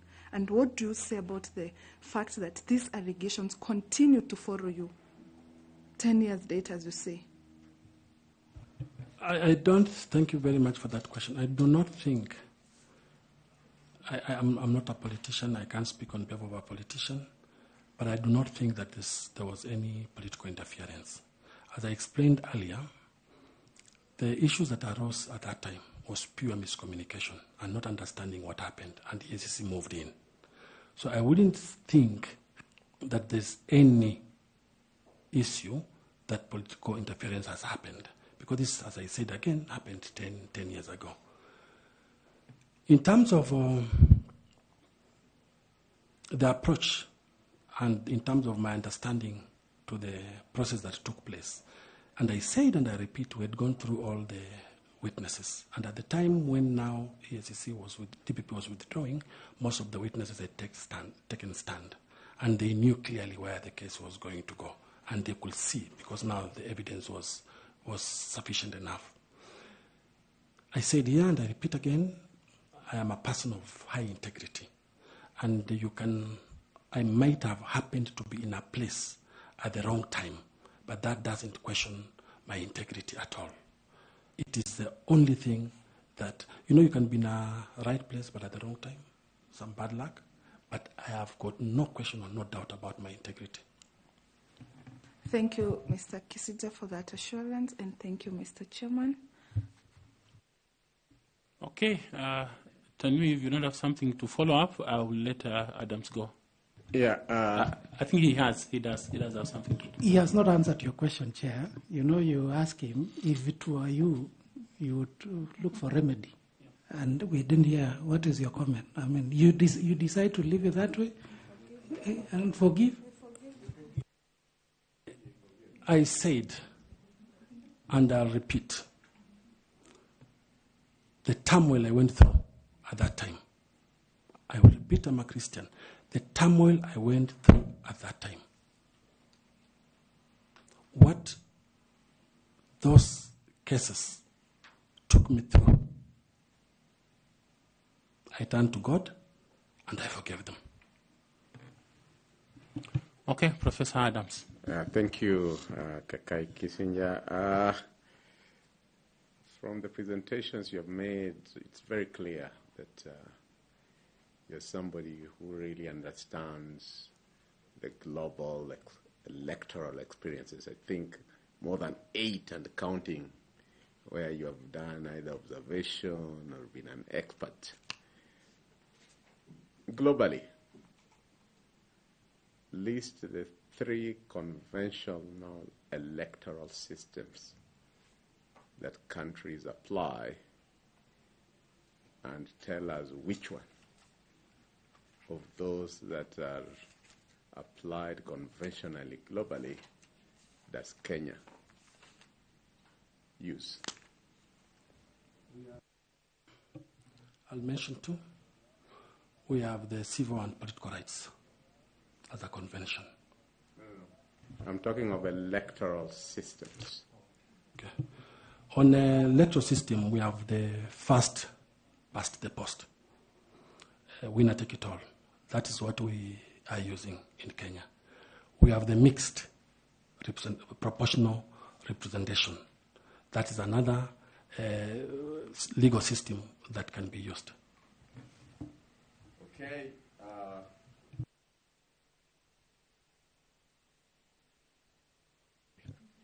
Sorry for that.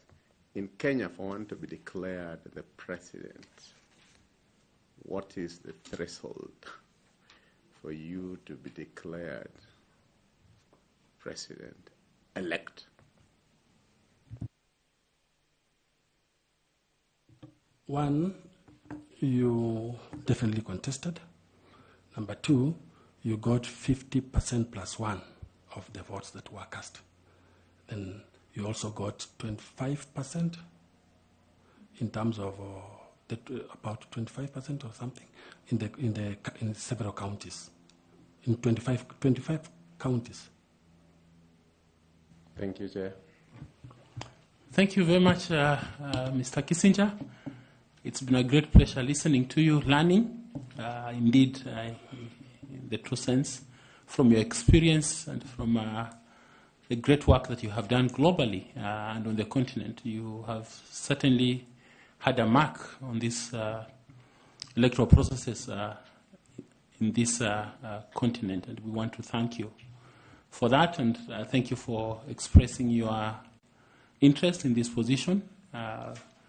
We have finished our questions to you, but I don't know whether you have any question that you would like to ask us or any comment. Thank you. I will only have a comment.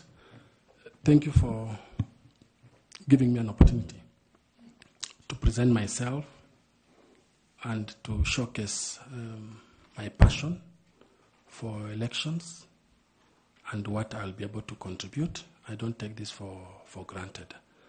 I thank you all for that opportunity. Thank you. Thank you very much. You have a bottle of water before you. Feel free to carry it and use it. And remember to pick your documents. They are with us somewhere. One of us should be able to give them to you. Okay, they are somewhere there. Thank you and God bless you. Wishing you well. Thank you.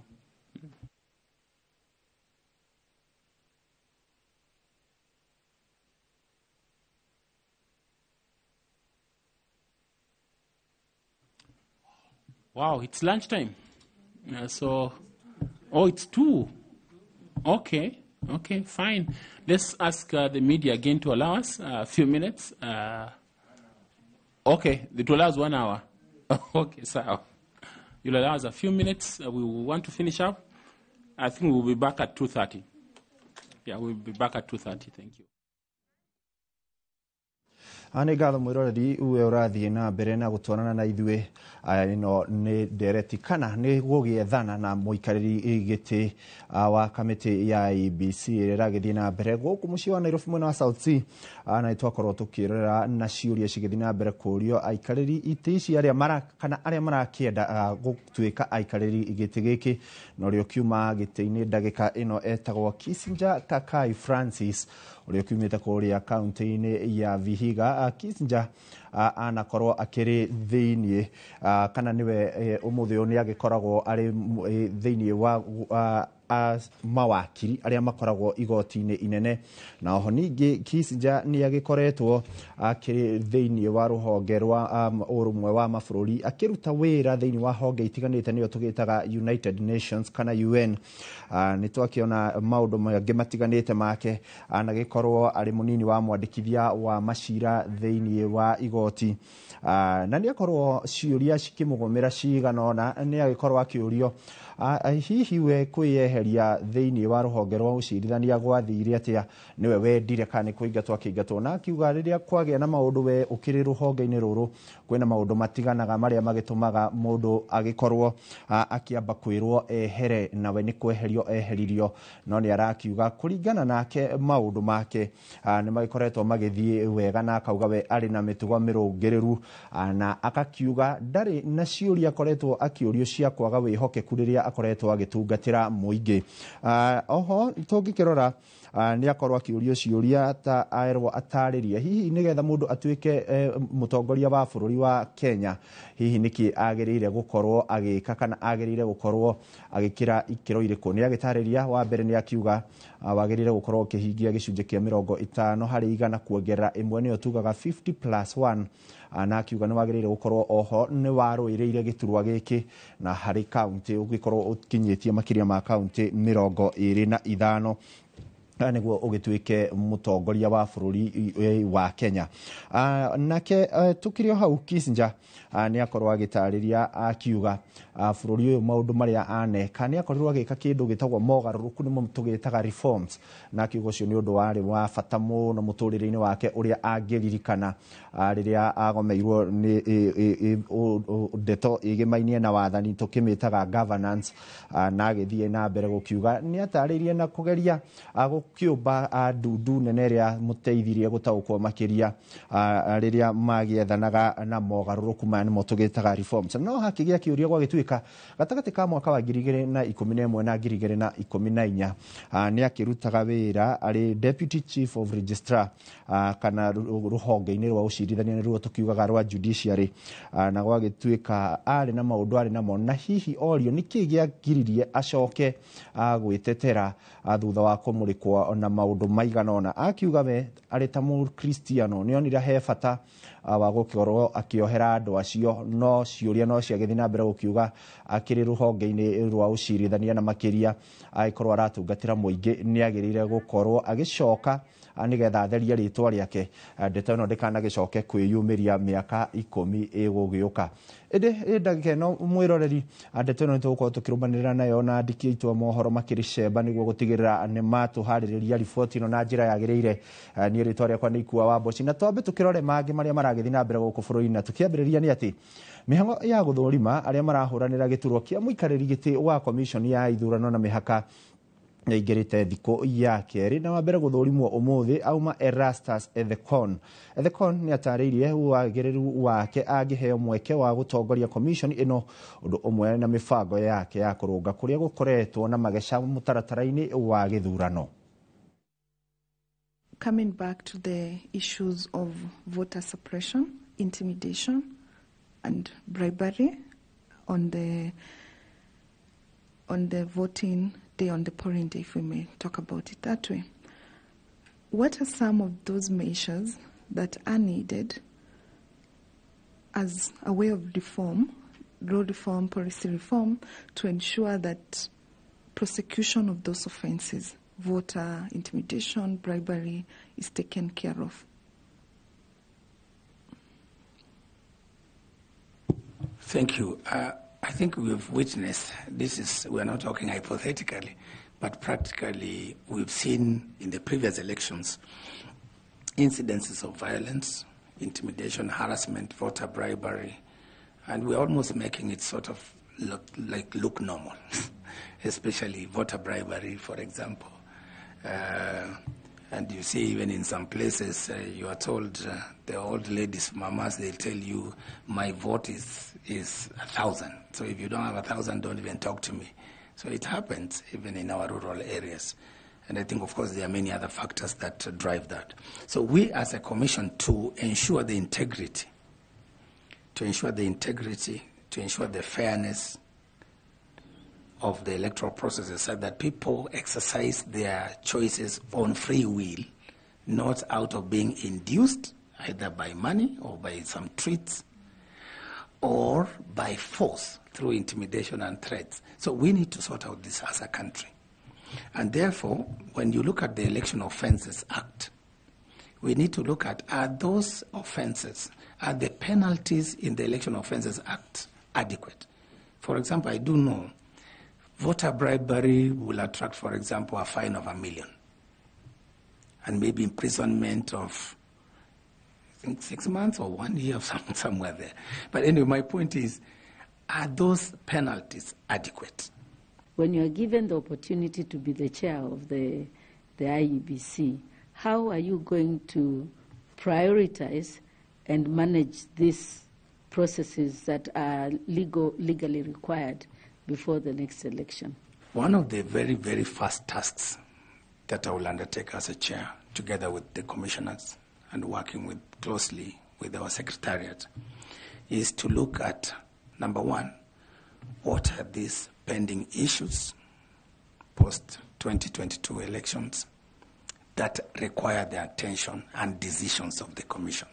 Because the Commission takes decisions as a body corporate. So we will look at, for example, matters related to the pending by-elections. I know there are about, I think, 7 of them, or 12. There are issues around, of course, boundary delimitation, for which the constitutional time limits for review lapsed last year around March. And then, of course, there's now where the rubber meets the road, the 2027 elections. How can we then work backwards from the August date to where we begin our work as a commission? Na tũgĩthiĩ na mbere nĩ atĩ Minista wa tene Raphael Tuju nĩ atemanĩtie wĩra wake kũrĩ komishoni ya kũhũrana na ungumania gũkũ bũrũri-inĩ EACC, kũrĩa amũkĩrĩtwo nĩ chairman wa EACC Mũthikabu David Oginde. Ũira ũyũ ũrakuruhania acirithania atano a igoti itũgĩru oro hamwe na komishoni ya JSC, arĩa Tuju augĩte nĩ mamumĩte kĩhoto cira-inĩ wake na bengi ĩmwe. Oho nĩ atĩtĩrithĩtie atĩ cira wake ndũrandĩkithio na njĩra o yothe nĩ itũmi cia kĩũteti. Asked for them to be removed. That was not my prayer.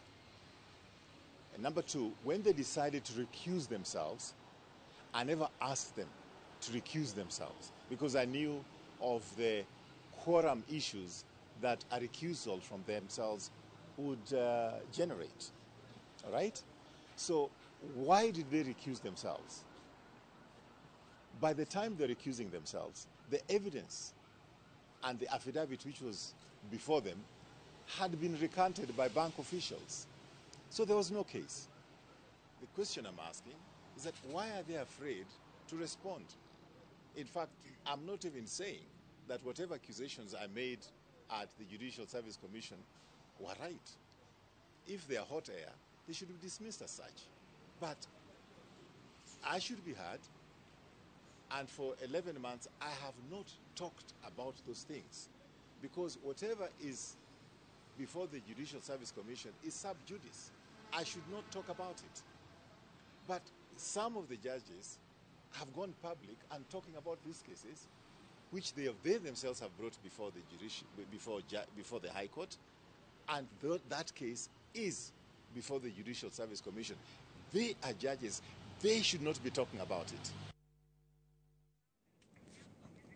Nĩ ngatho mwĩroreri wa ceceni ya Inooro TV, no tũgũthiĩ na mbere na gũkũmenyithia maingĩ makĩria na toguo akiona ndeto ĩno ya gũthũrima arĩa marakienda iturwa cia mũikarĩri gĩtĩ wa IEBC ndĩrakĩona kũringana na ndereti ĩno kana kũringana na mũbango maugĩte ĩgũcokereria thaa 8 no makĩrĩkia nĩ makiugĩrĩra ĩgũcokereria kuma thaa 8:30 twakĩrĩkia na no tũgũgĩkorwo tũgĩkũmenyithia ũrĩa kũrathiĩ arĩa megũgĩkorwo magĩikarĩra gĩtĩ kĩu kĩrĩ na ũrugarĩ nĩ mũndũ ũgwĩtwo Jacob Ngwele Muvengei na ndĩrakĩona umĩte kũrĩa kaunti-inĩ ya Kitui no gũkorwo agĩikarĩra thaa 8:30 na ũrĩa ũkũrũmĩrĩra nake togwo Joy Brenda Masinde nake akiumĩte gũkũ kaunti-inĩ ya Nairobi kũringana na riboti yao mandĩkĩte nĩ thaa 10:30 no itũkũrũmĩrĩra wona marĩkia tũmenye ĩgũkorwo ĩrĩ thaa cigana yana wĩroreri mwega niĩ rĩtwa rĩakwa nĩ Ikua wa Boci nĩ tũgũgĩkorwo tũgĩcemania tondũ tũrĩ na mangĩ maingĩ tũkũharĩrĩirie.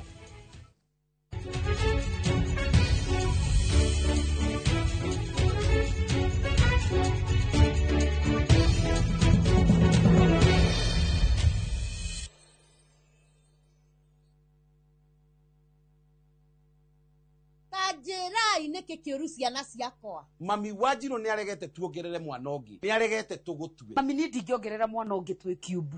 Ukwenda atia mwana wakwa agurire na njakire wakĩigua mũriũ na toburoti o yothe mami ndirenda kwa Amco Properties Limited ukangutware. Karibuni Amco. Asante. Aya metagwo Amco Properties Limited nio endia nguthi a migunda guku Gikuyu Ndeia. Buroti ciao ni kundu kwina rami, masukuru, internet na aikari. Ni mehokekete tondu ni maproducaga freehold titles, payment plan ya mieri 6 kana bank financing. Macerere offices ciao haria Gikambura kuria makoragwo na site visits ya o muthenya. Namba ciao cia thimu ni 0701 293 199.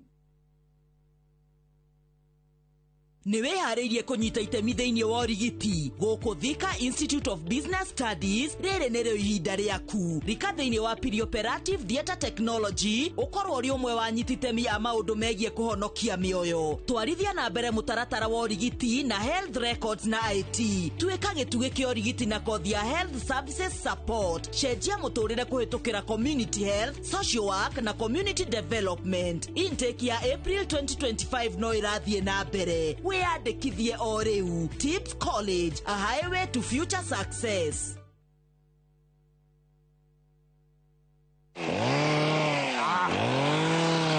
Twarekanĩire wona gaka ukamenya ni Top Care yoka gutinangia haha nugamite ni mugunda mweru nyua twahingura guku Juja wa 595,000 only na kuo guku Joska Kagudo Road kuria tugutoboreire mai ma borehole turakwenderia 445,000 only. Naguo ohoro mwega nĩ atĩ wona warĩha deposit tugagwĩtĩkĩria gwaka hau icio ingĩ ũrĩhage wĩ gwaku. Mĩgũnda ĩno tũkũirigĩire wega na ikĩngĩ cia koroga nacio barabara cia thĩinĩ tũgagũtemera wega. Tũcerera Ruiru Town, Greek Towers first floor kana tũhũrĩre thimũ o rĩu 0708 000 999. Top Care nĩ mũciĩ waku mwĩhokeku wa ũigithia.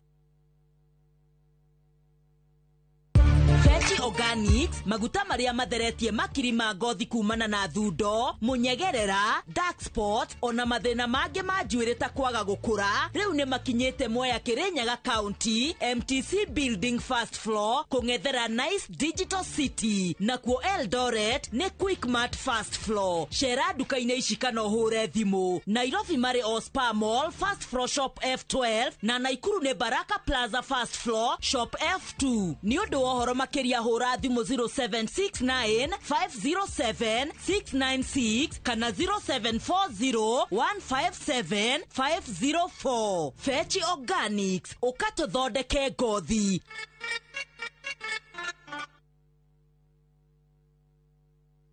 Pragia kamomo gakwa nwe niĩ nĩ ngwendete abuhi nĩ njũĩ nĩ ũnyendete ta kĩũguo ngwendete ta itũra rĩa Kĩthioko rĩrĩa rĩ barabara-inĩ ya Thika Garissa Highway kũrĩa Fahari Homes mendagia buroti cithimĩtwo wega ta ũraihu waku kũndũ kwĩna thitima ciakanaga ta ũtheri wa tũmaitho twaku na kwĩna barabara nyoroku ta ngothi ya tũmoko twaku kamomo tĩri waku nĩ mũnoru ta tũmakai twaku ũmeraga nginya njũgũ na no ciringi 160 na warĩkia kũrĩha Fahari Homes magakũnengera title deed yaku Ngai abuhi na mucio ni wendo wa magegania na ngikorwo ni mane unyendete uguo wothe ri tukinjire Fahari Homes ingimona atia 0704 000 111 kana ucere wabici-inĩ yao haria Naivas ya Kamakis third floor room number T7.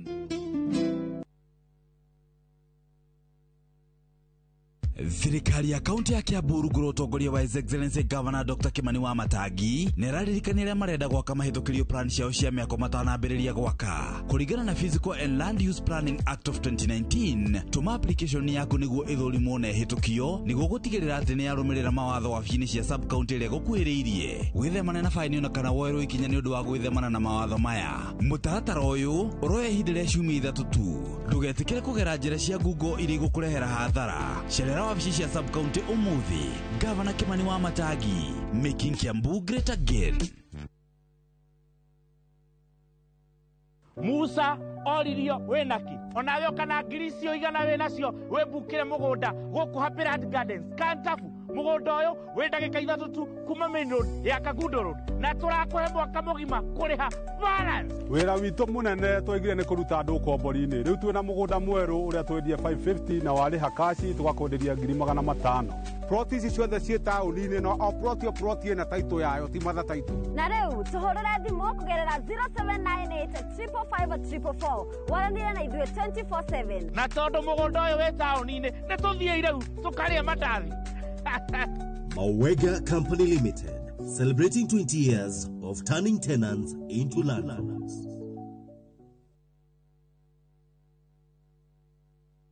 Inventing the future starts here. At Zetech University, we equip you with global skills to meet today's and tomorrow's job market demands. Explore market-driven programs from PhD, Masters, Bachelor's, Diplomas, and certificate levels in computer science, software engineering, IT, media, engineering, education, arts, business, hospitality, and economics. Join our May 2025 intake and experience vibrant student life, ultra-modern facilities, and expert global faculty dedicated to your success. Zetech University, inventing the future.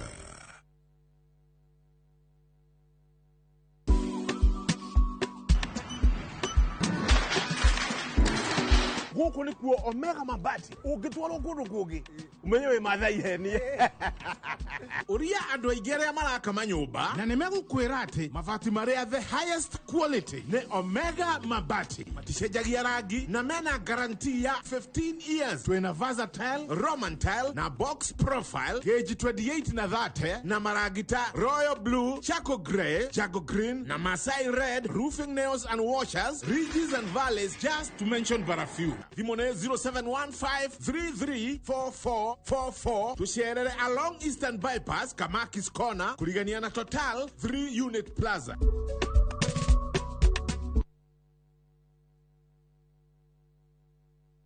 Sai mohio karibu customer. We mama umatutirele chai. Wae dunia ni ureta mama. Yo ne boss wi. Wekira ni muthiru wakwa. Wae ni kiure. Ni uragura. Ni kugura kile thori. Uragura sai. Uragura mugunda. Umenyete na ki migunda ya Jenny. Kuria Imararans. Uratura mugunda inu gakinya ka. Ukehura sarofi chacha.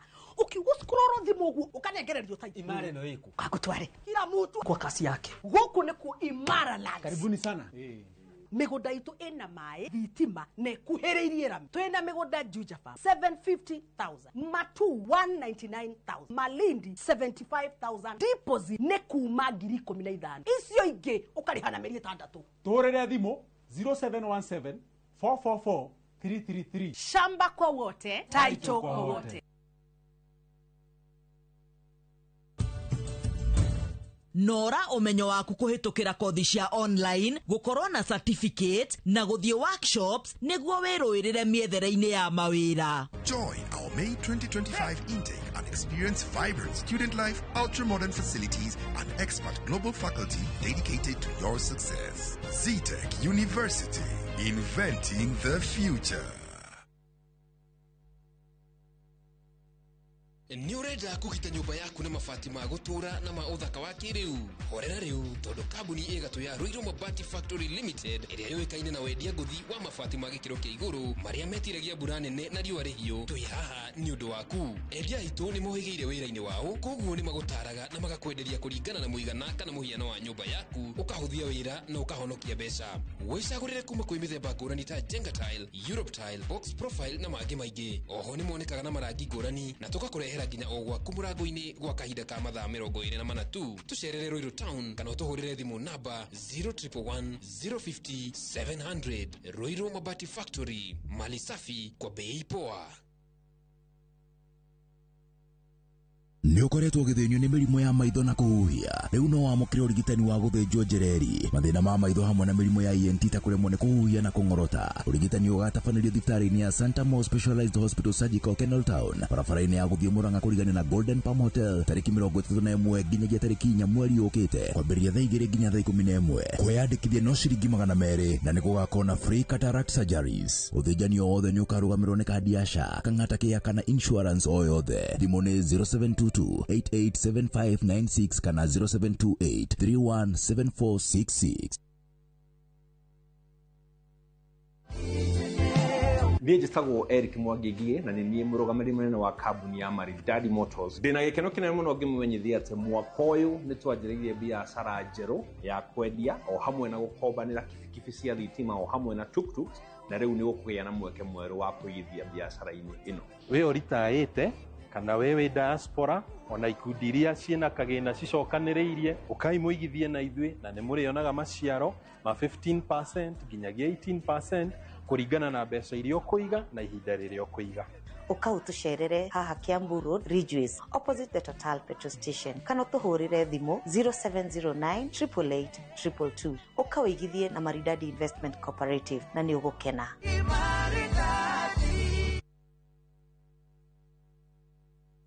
Mũrĩmi ndũgathĩnio nĩ ria mũthemba o wothe, makĩria rĩrĩa ũreharĩrĩria kũhanda, nĩ gũkorwo kambuni ya Kenagro nĩ kũreheire ndawa mũthemba wa Kausha ya gĩkĩro kĩa igũrũ na ya kũmia ria. Kausha yomagia ria mũthemba wa nyeki na thawani mũgũnda-inĩ waku na nĩ ĩronekana agrovet-inĩ ĩrĩa ĩrĩ hakuhĩ nawe. Hũthĩra Kausha wone ũgarũrũku ũrĩmi-inĩ waku. Ũhoro makĩria hũra thimũ ĩno. Kausha, ndawa ya kũmia ria mũthemba o wothe kuma Kenagro Suppliers Limited.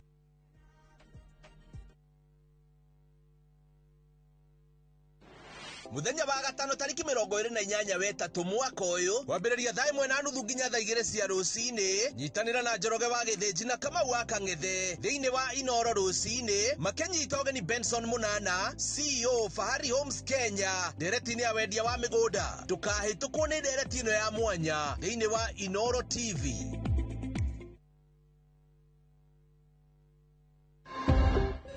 Nĩ rĩwe yũria ũrĩa thieta gũkoragwo kũhana. Maita maingĩ tũiguaga rũng'ano cia ũcio nĩ aratwarirwo thieta kana nĩ agatwarwo thieta gũthĩnjwo, no kũndũ kũu andũ mathiaga gũthĩnjĩrwo nĩgetha mahone. Amwe unfortunately makaga gũkĩra. Nĩkũ gwĩtagwo thieta? Nĩ macini irĩkũ ihũthĩkaga? Mĩtaratara ya gũthiĩ thieta nĩ ĩrĩkũ? Maita maingĩ twĩraga mũndũ ndũkarĩe kĩndũ kĩngĩ kuma midnight, tondũ nĩndĩramenya operation ĩrathiĩ mũno rĩ ndĩkĩria thaa 4 unless ũkorwo nĩ ũrĩ thĩna wa cukari. Macio na mangĩ maingĩ tũnyitanĩre mũthenya ũmũthĩ thinacara hwaĩ-inĩ, ndũkahĩtũkwo, tũcere thĩinĩ wa thieta.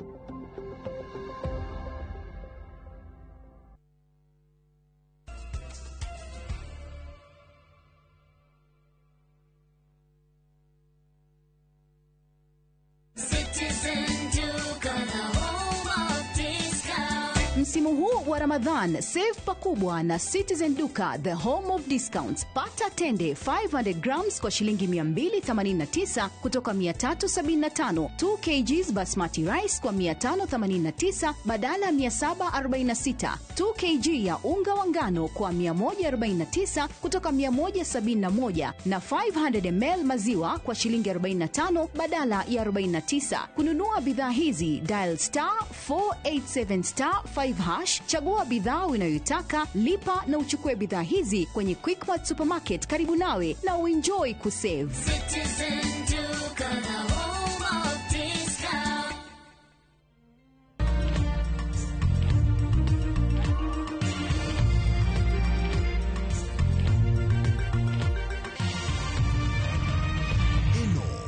ceceni ya Inoro TV.